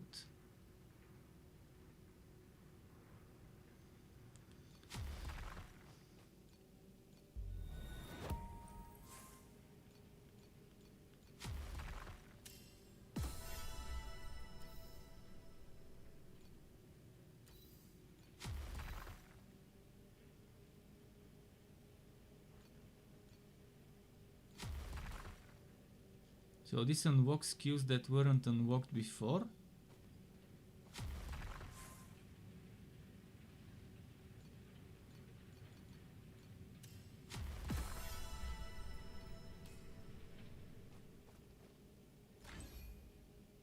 Ah, that's the traveler. See, collect 35 cinders. You may challenge him as many times as you want. After completing the first tower challenge, you will need to defeat 4 plain bosses, not 5-4, to be able to challenge the traveler again. So definitely, I remember reading it here. I just needed to finish the first plain boss on this hero to show up as a to make it show up as a guide on this one as well. I knew I was not hallucinating, that I read this somewhere. I guess that's where I read it.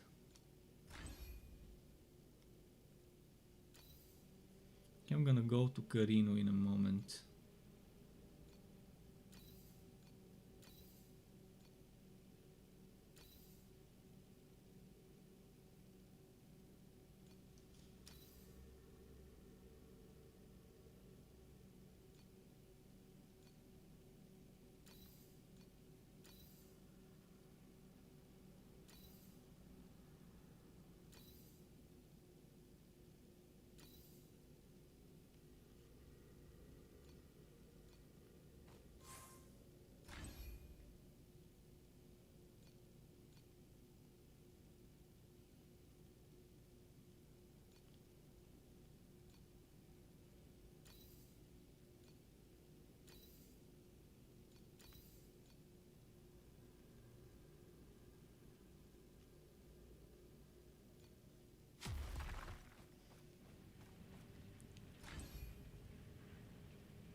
Okay.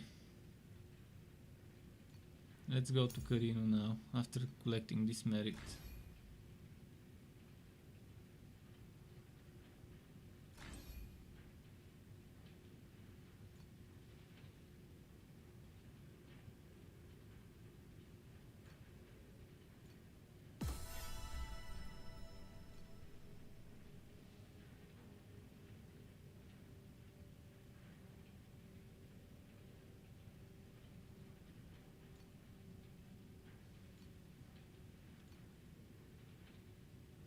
I need to use Fuchs once.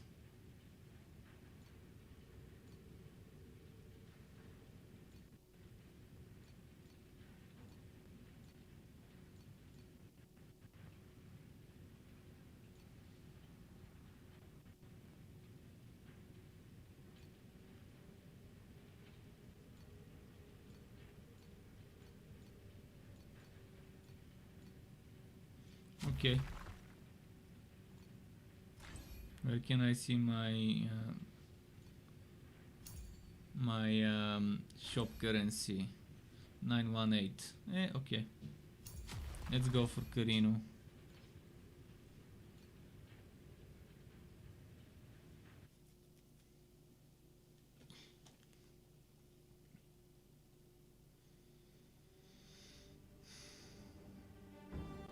Him I wanted to make, this is the one I actually wanted to build as a chaos setup. I wanted to use some chaos damage spell, not spell, skill, attack. I just haven't gotten to changing him for something like that. It will take some time to level up one such setup.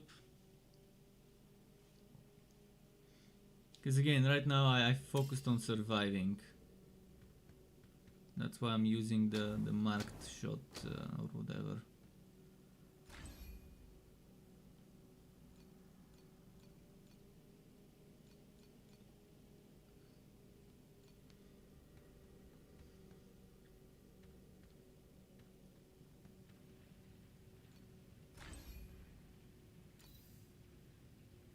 That's gonna be hard to beat, but I think I've got something that might give it. See me.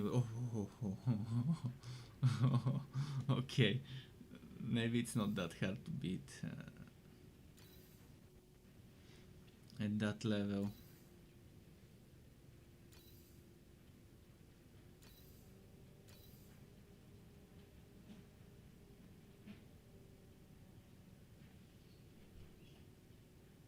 What's my other gear?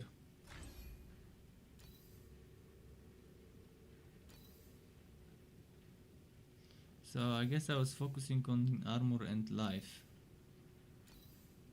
What's my defensive stuff?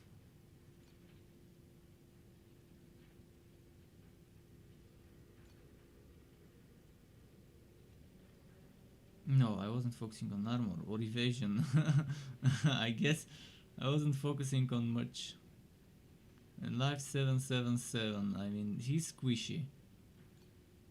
But he's got range, so I guess that's what I was using to survive.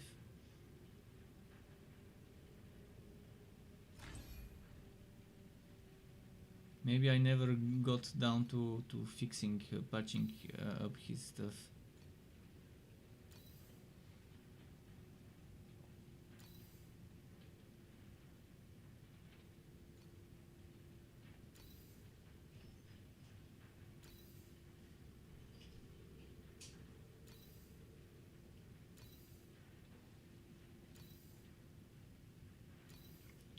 Let's worry about the armor first.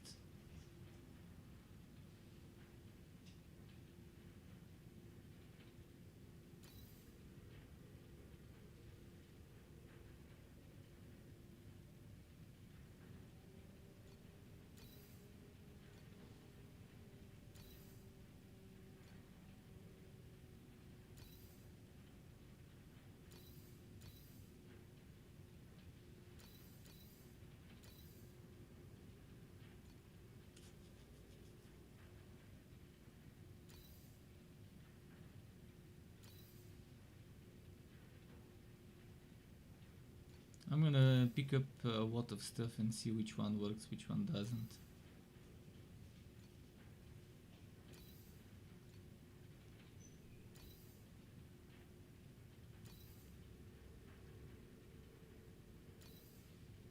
Rings and stuff later. First, let's sort this thing.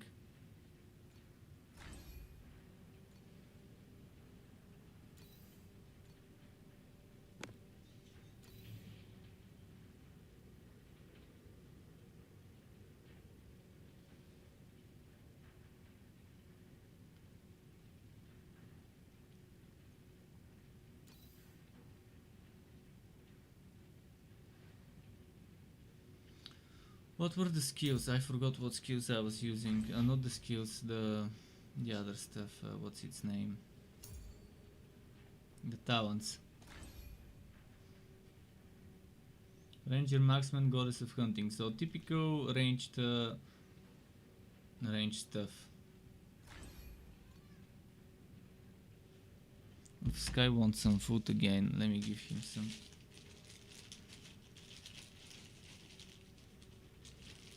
Wait, Sky. There, eat.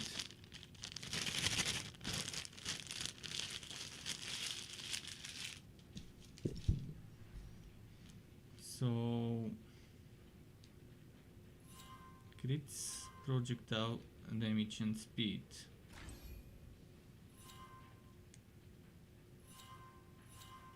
What did we have here? Yeah, this one. Distance traveled.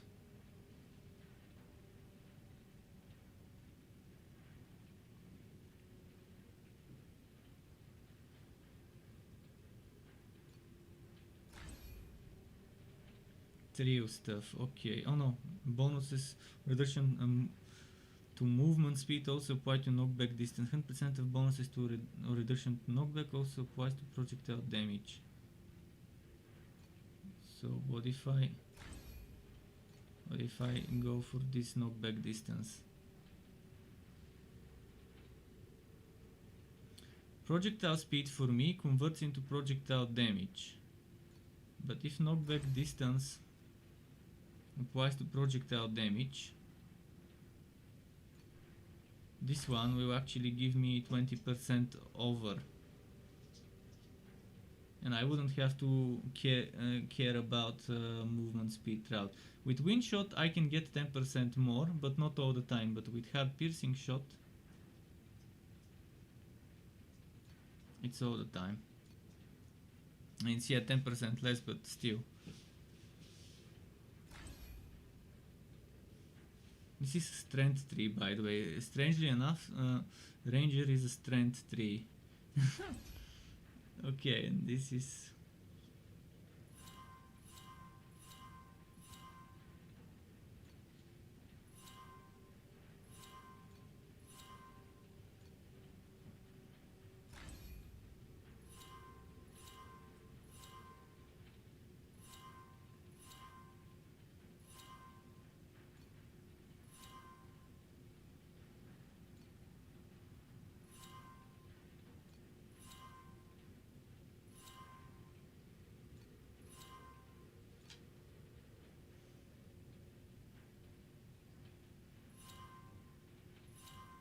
I think this 15 dex maybe could go somewhere else to give me a better bonus.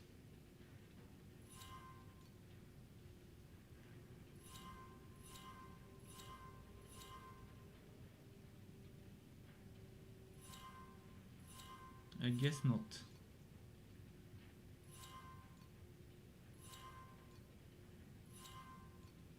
So this is a super glass cannon setup, and the one-shot fest will be real.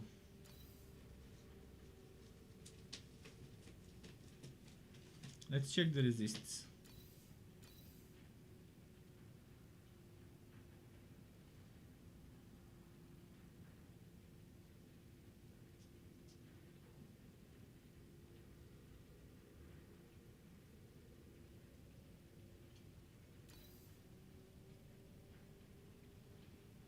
Much less armor.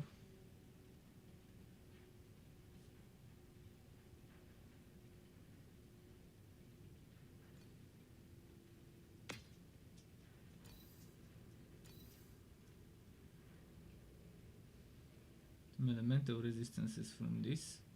Losing 25 fire but getting elemental. Oh, and getting chaos.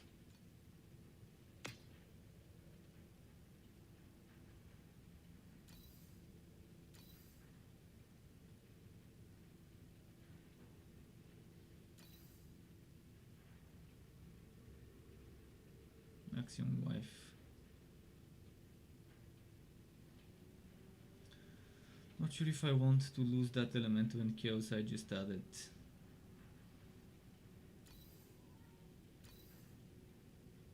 Chaos resistance, movement speed 20% and elemental damage. And 2 more energy as well. Okay, let's just walk this in. 30k DPS. New skills, what can be unlocked where?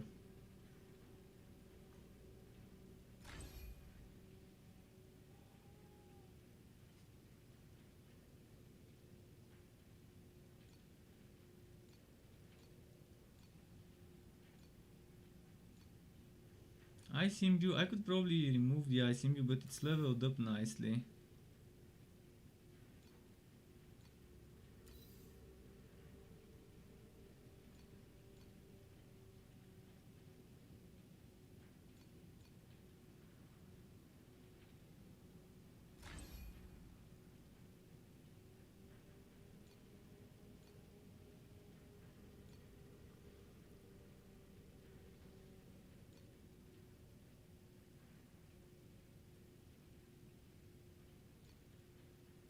I wonder if I need these worry steps.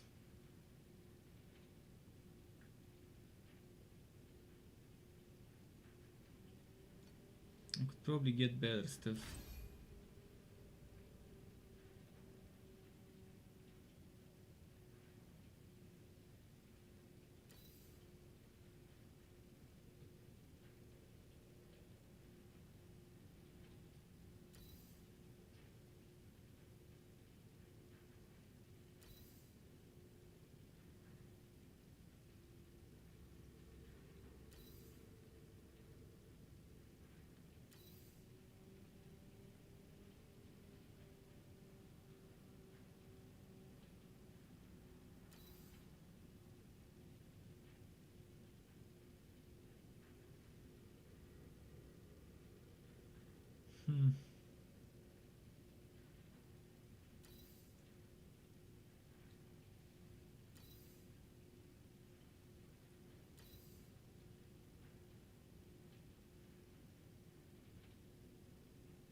This one's not bad.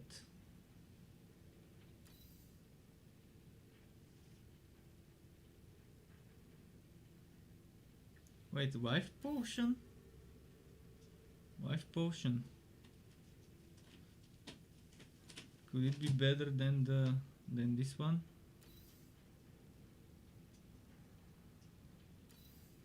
This one gives mana as well.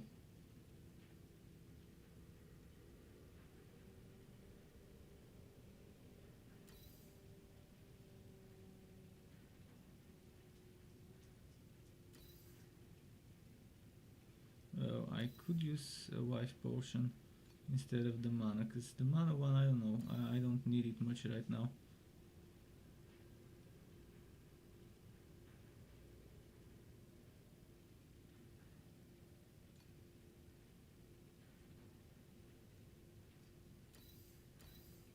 I think they might have added more skills with this patch. I don't remember some of the skills from yesterday and before. So most likely they've added some stuff. Or I'm just blind and I never saw them.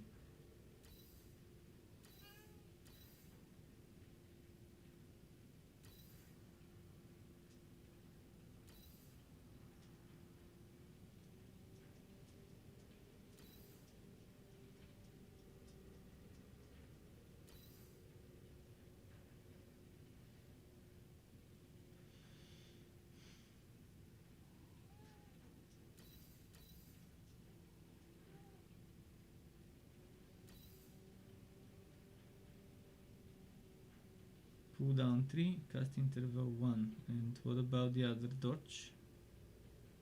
This one here. Cooldown 4, okay, I'd rather have the good cooldown.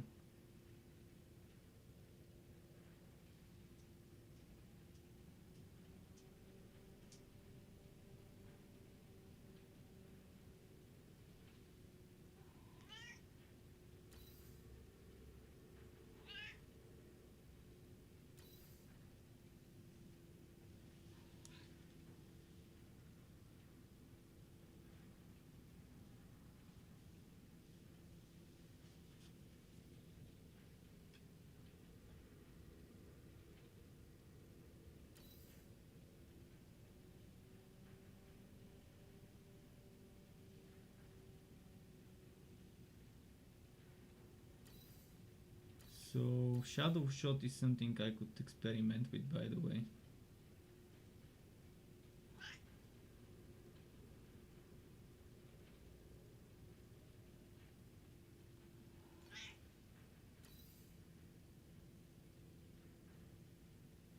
Okay, there are a few things I could try instead of this in these blurry steps.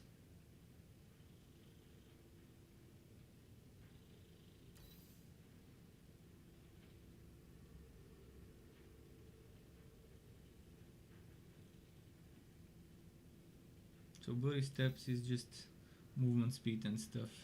I'm still gonna use it for now. Obscure is probably something I could use there.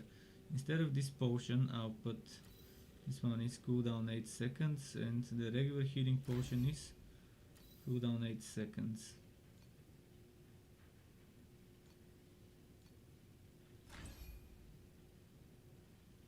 And with ice imbue we can add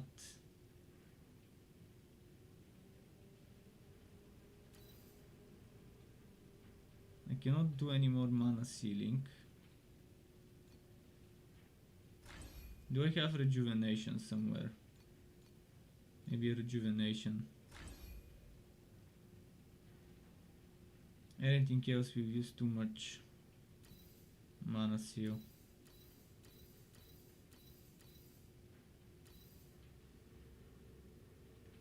Nimbleness.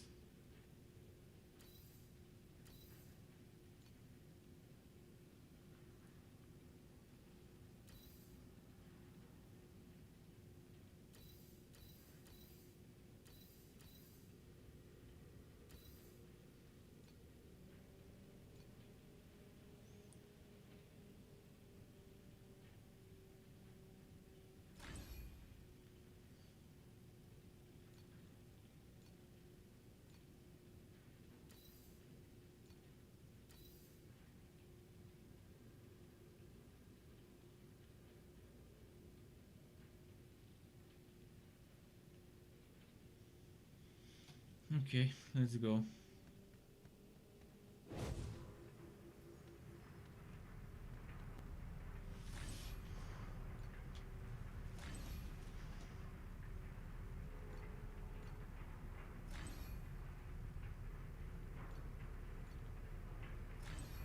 Level 100 or more. I think level 99 is the limit.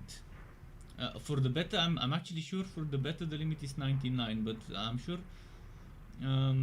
about that. Not sure if level 100 will be the limit after launch. It could be 99 still, but I think it will be. I think it will be level 100.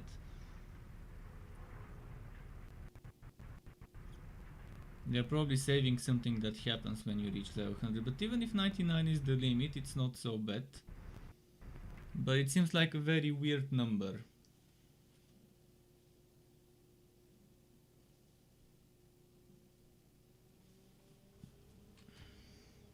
Just a moment. Sky, what? Sky wants more food. I just gave him food like a few minutes ago. It wasn't enough. I'm gonna give him just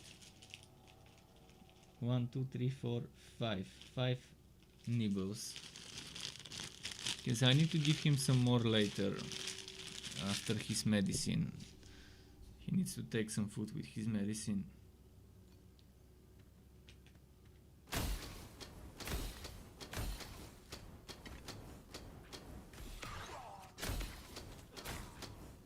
With this guy you basically need to use your range the way I've built him.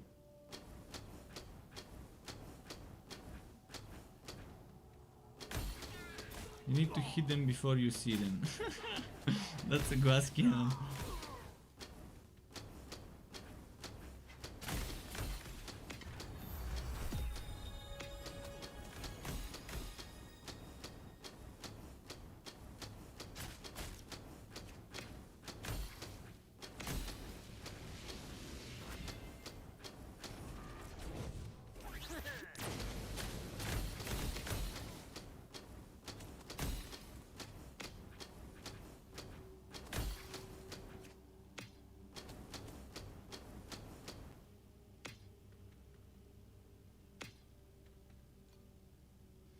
I mean, it works, and gets the job done.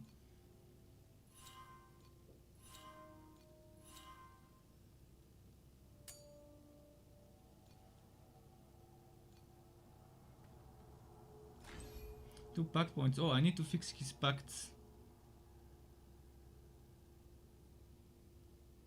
See, this one is good for him. Projectile stuff.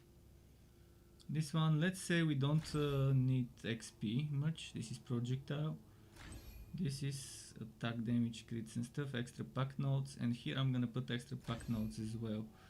Just gotta decide which extra pack notes.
Now our DPS is okay. It got like 8,000 more, from 30 to 38 or something like that.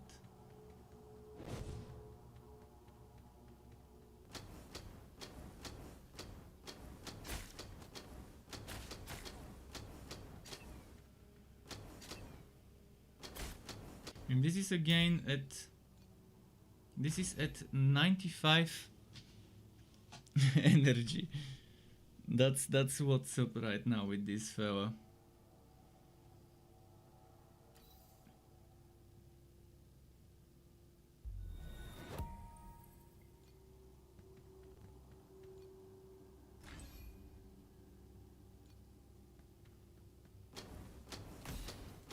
But he is, again, as I mentioned, the glass cannon, so...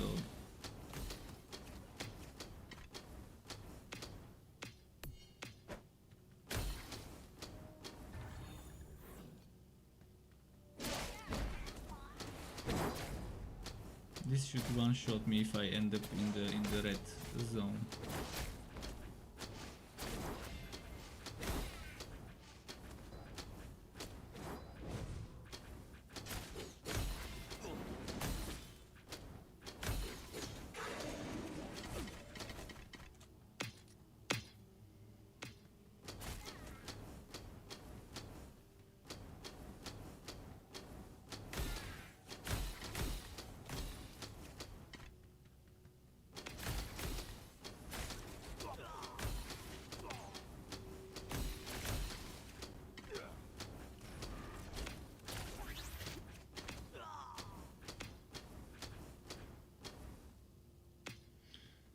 Okay.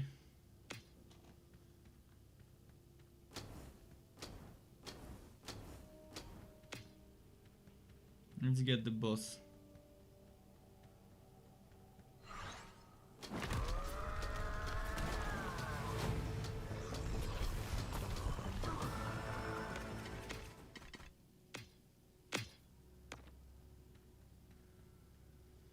With this much damage, surviving is not that big of a problem. You just need to keep your distance. Once you learn the mechanics of bosses, it's not gonna be a problem.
Okay, we got some extra energy here.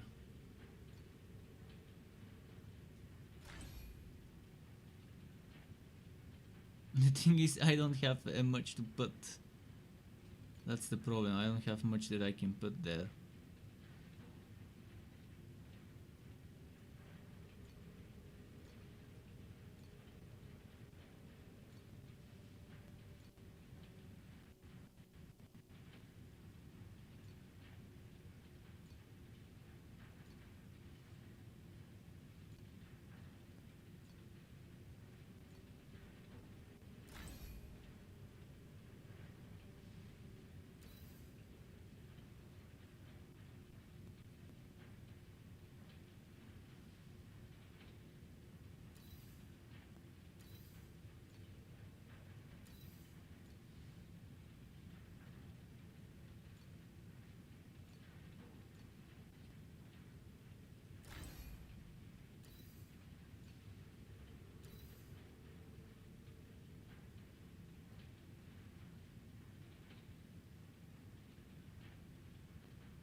I mean, maybe this. There is not much I can think of with the other skills. I don't have mana right now. Maximum mana for sealing.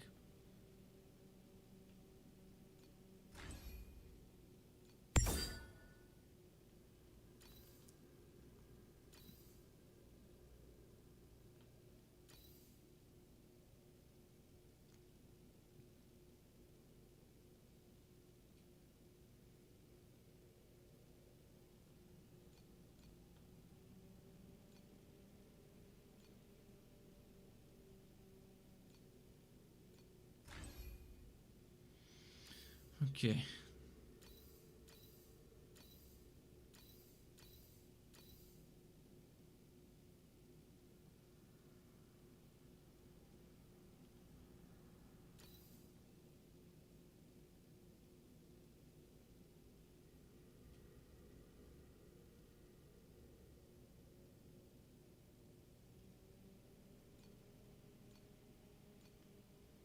Let's sell.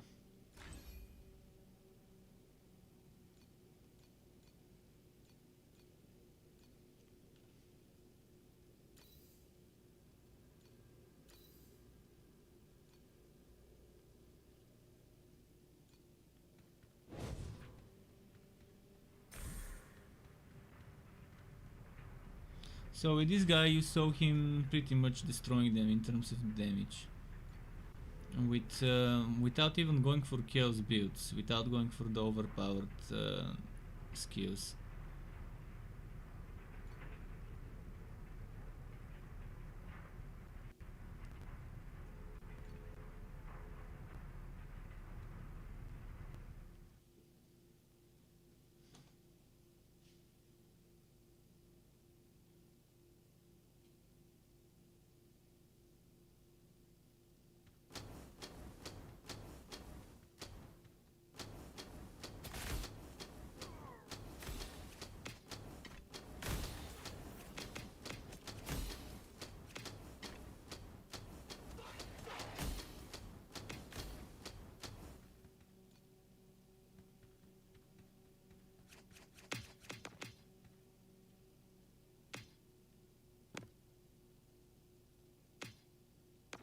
Oh shit, took the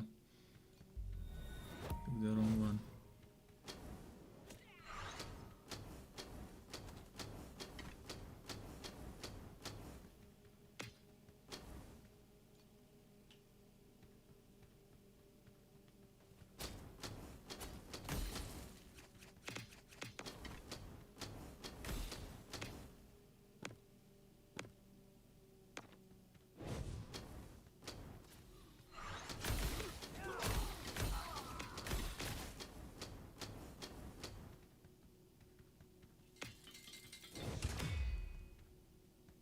A lot of chests in this one.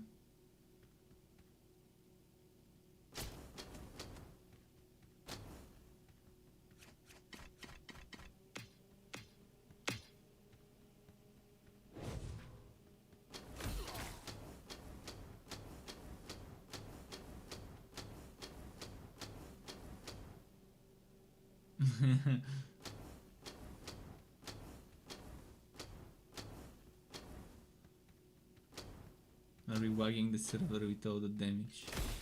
With all the attacks actually, they're not doing damage when they're not hitting anyone.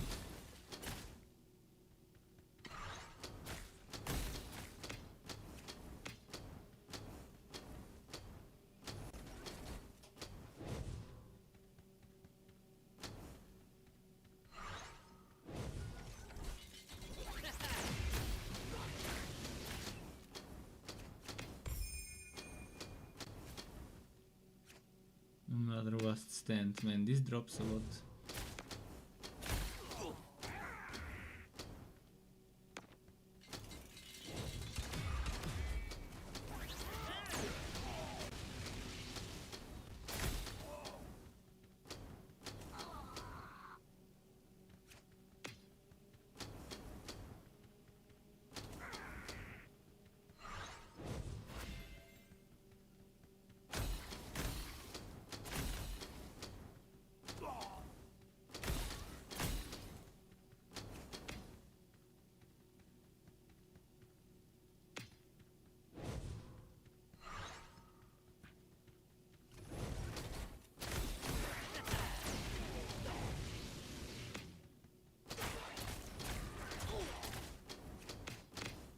I'm playing very hit and runish because I know if I'm not careful, I'm gonna get one shot.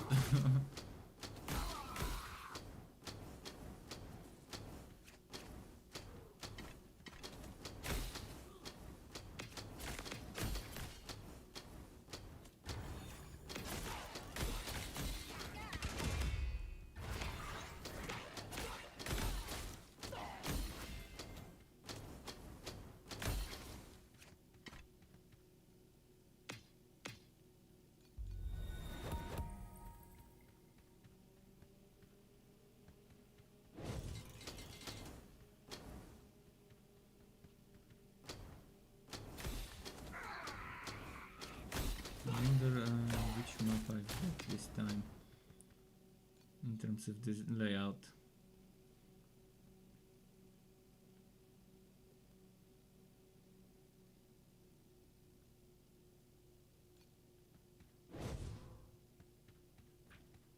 Can't remember in this map where was the boss.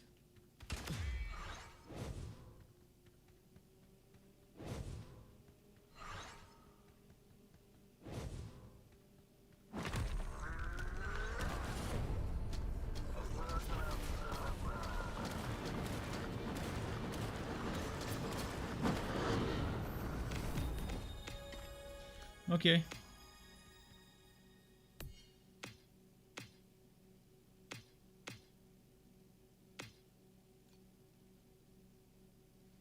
I'm not sure how the Watcher will be though. With the Watcher, I'm not sure if I can burst him down before he hits me. If he does, then it's gonna be a problem. Do I get more life or do I just go for more damage? At this point, might as well go more damage.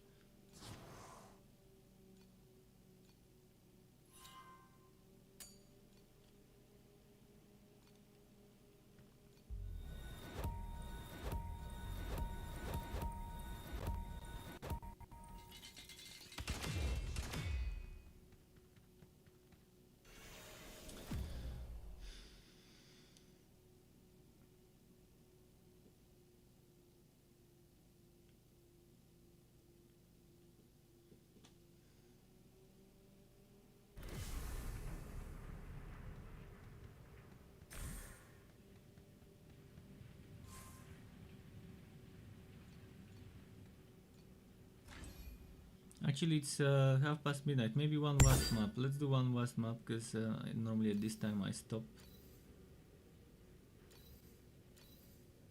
to go have dinner and rest.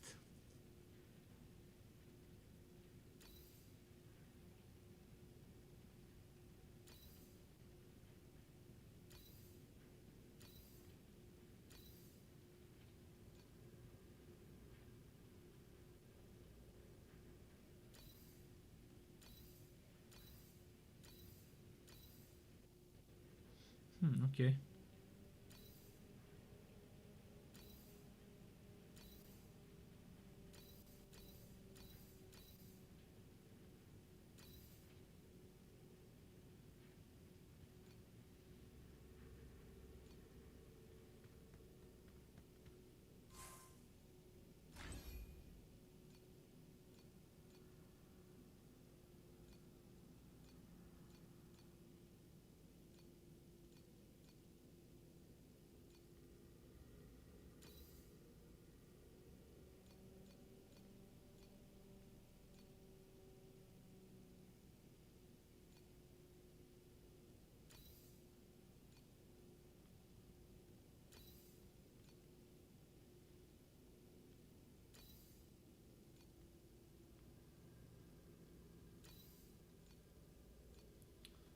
So, last map of the day.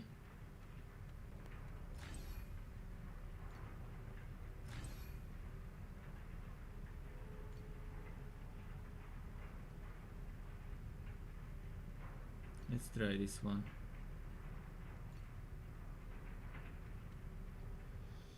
The Potol. I don't remember which one was this one.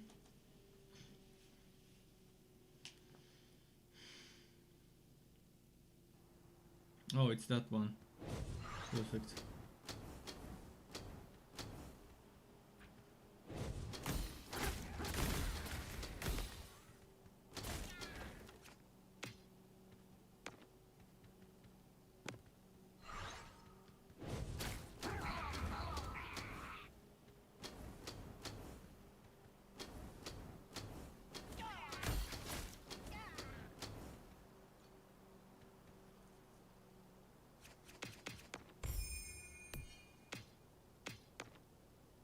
What the hell did I just get?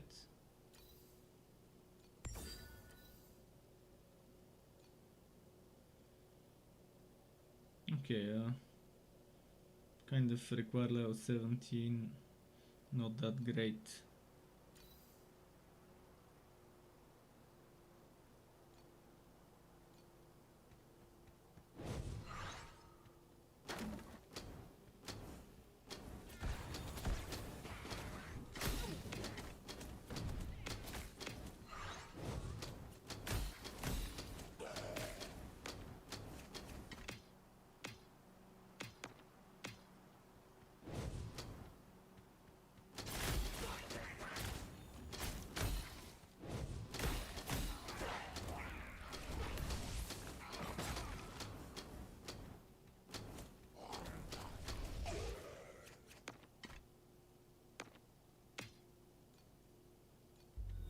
Yeah, this one shaped up nicely as a setup. Did not expect it to be that strong, but again I found a beast of a bow. But even without that bow it was still decently strong with the previous one. But see, one moment you stop for a moment without realizing there was an enemy nearby, and he gets one shot by some AoE in his feet. Again, I should have made sure there were no enemies before stopping. I was gonna open my inventory. That's why I stopped. Let's go get our revenge. It was just a trash mob.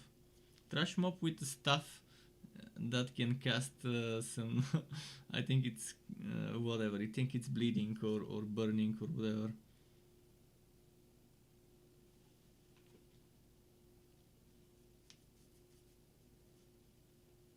But at least this one has enough damage to justify being glass cannon. I mean 40 something crits, 40 something k crits and that much energy is decent. Considering we've got so much more to squeeze in terms of damage if we max out the energy. Where did I die? Is it somewhere there? Somewhere here, but I can't find it. Maybe it already died. Ah, it was this one. Oh, it wasn't white, it was a yellow enemy. And it was left on one hit, wow.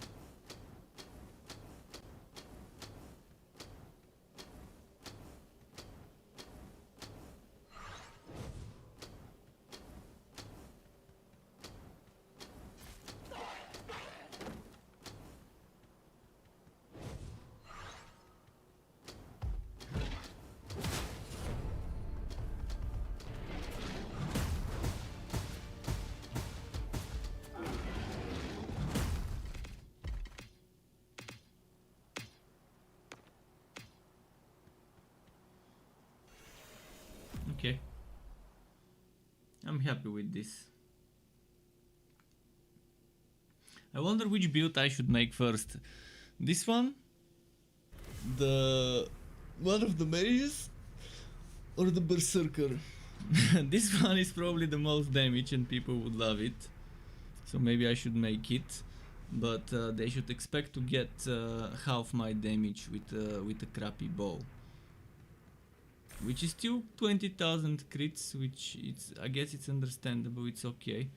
And again, it's not just my bow that's decent in terms of DPS. This one is flat damage.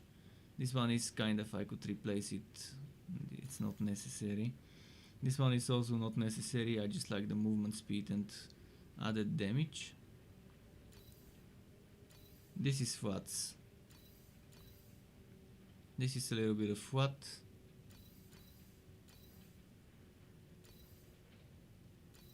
So 1, 2, 3 things, 3 things with flat damages that are the main sources of DPS. And they're not that great either.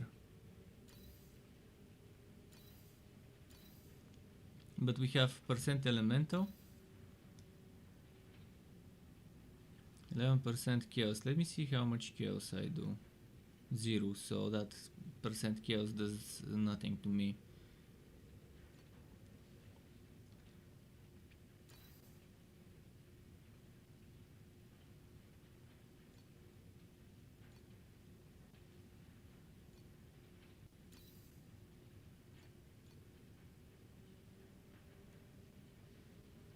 So if I had something that increases fire, I could probably squeeze more damage instead of that cold thing.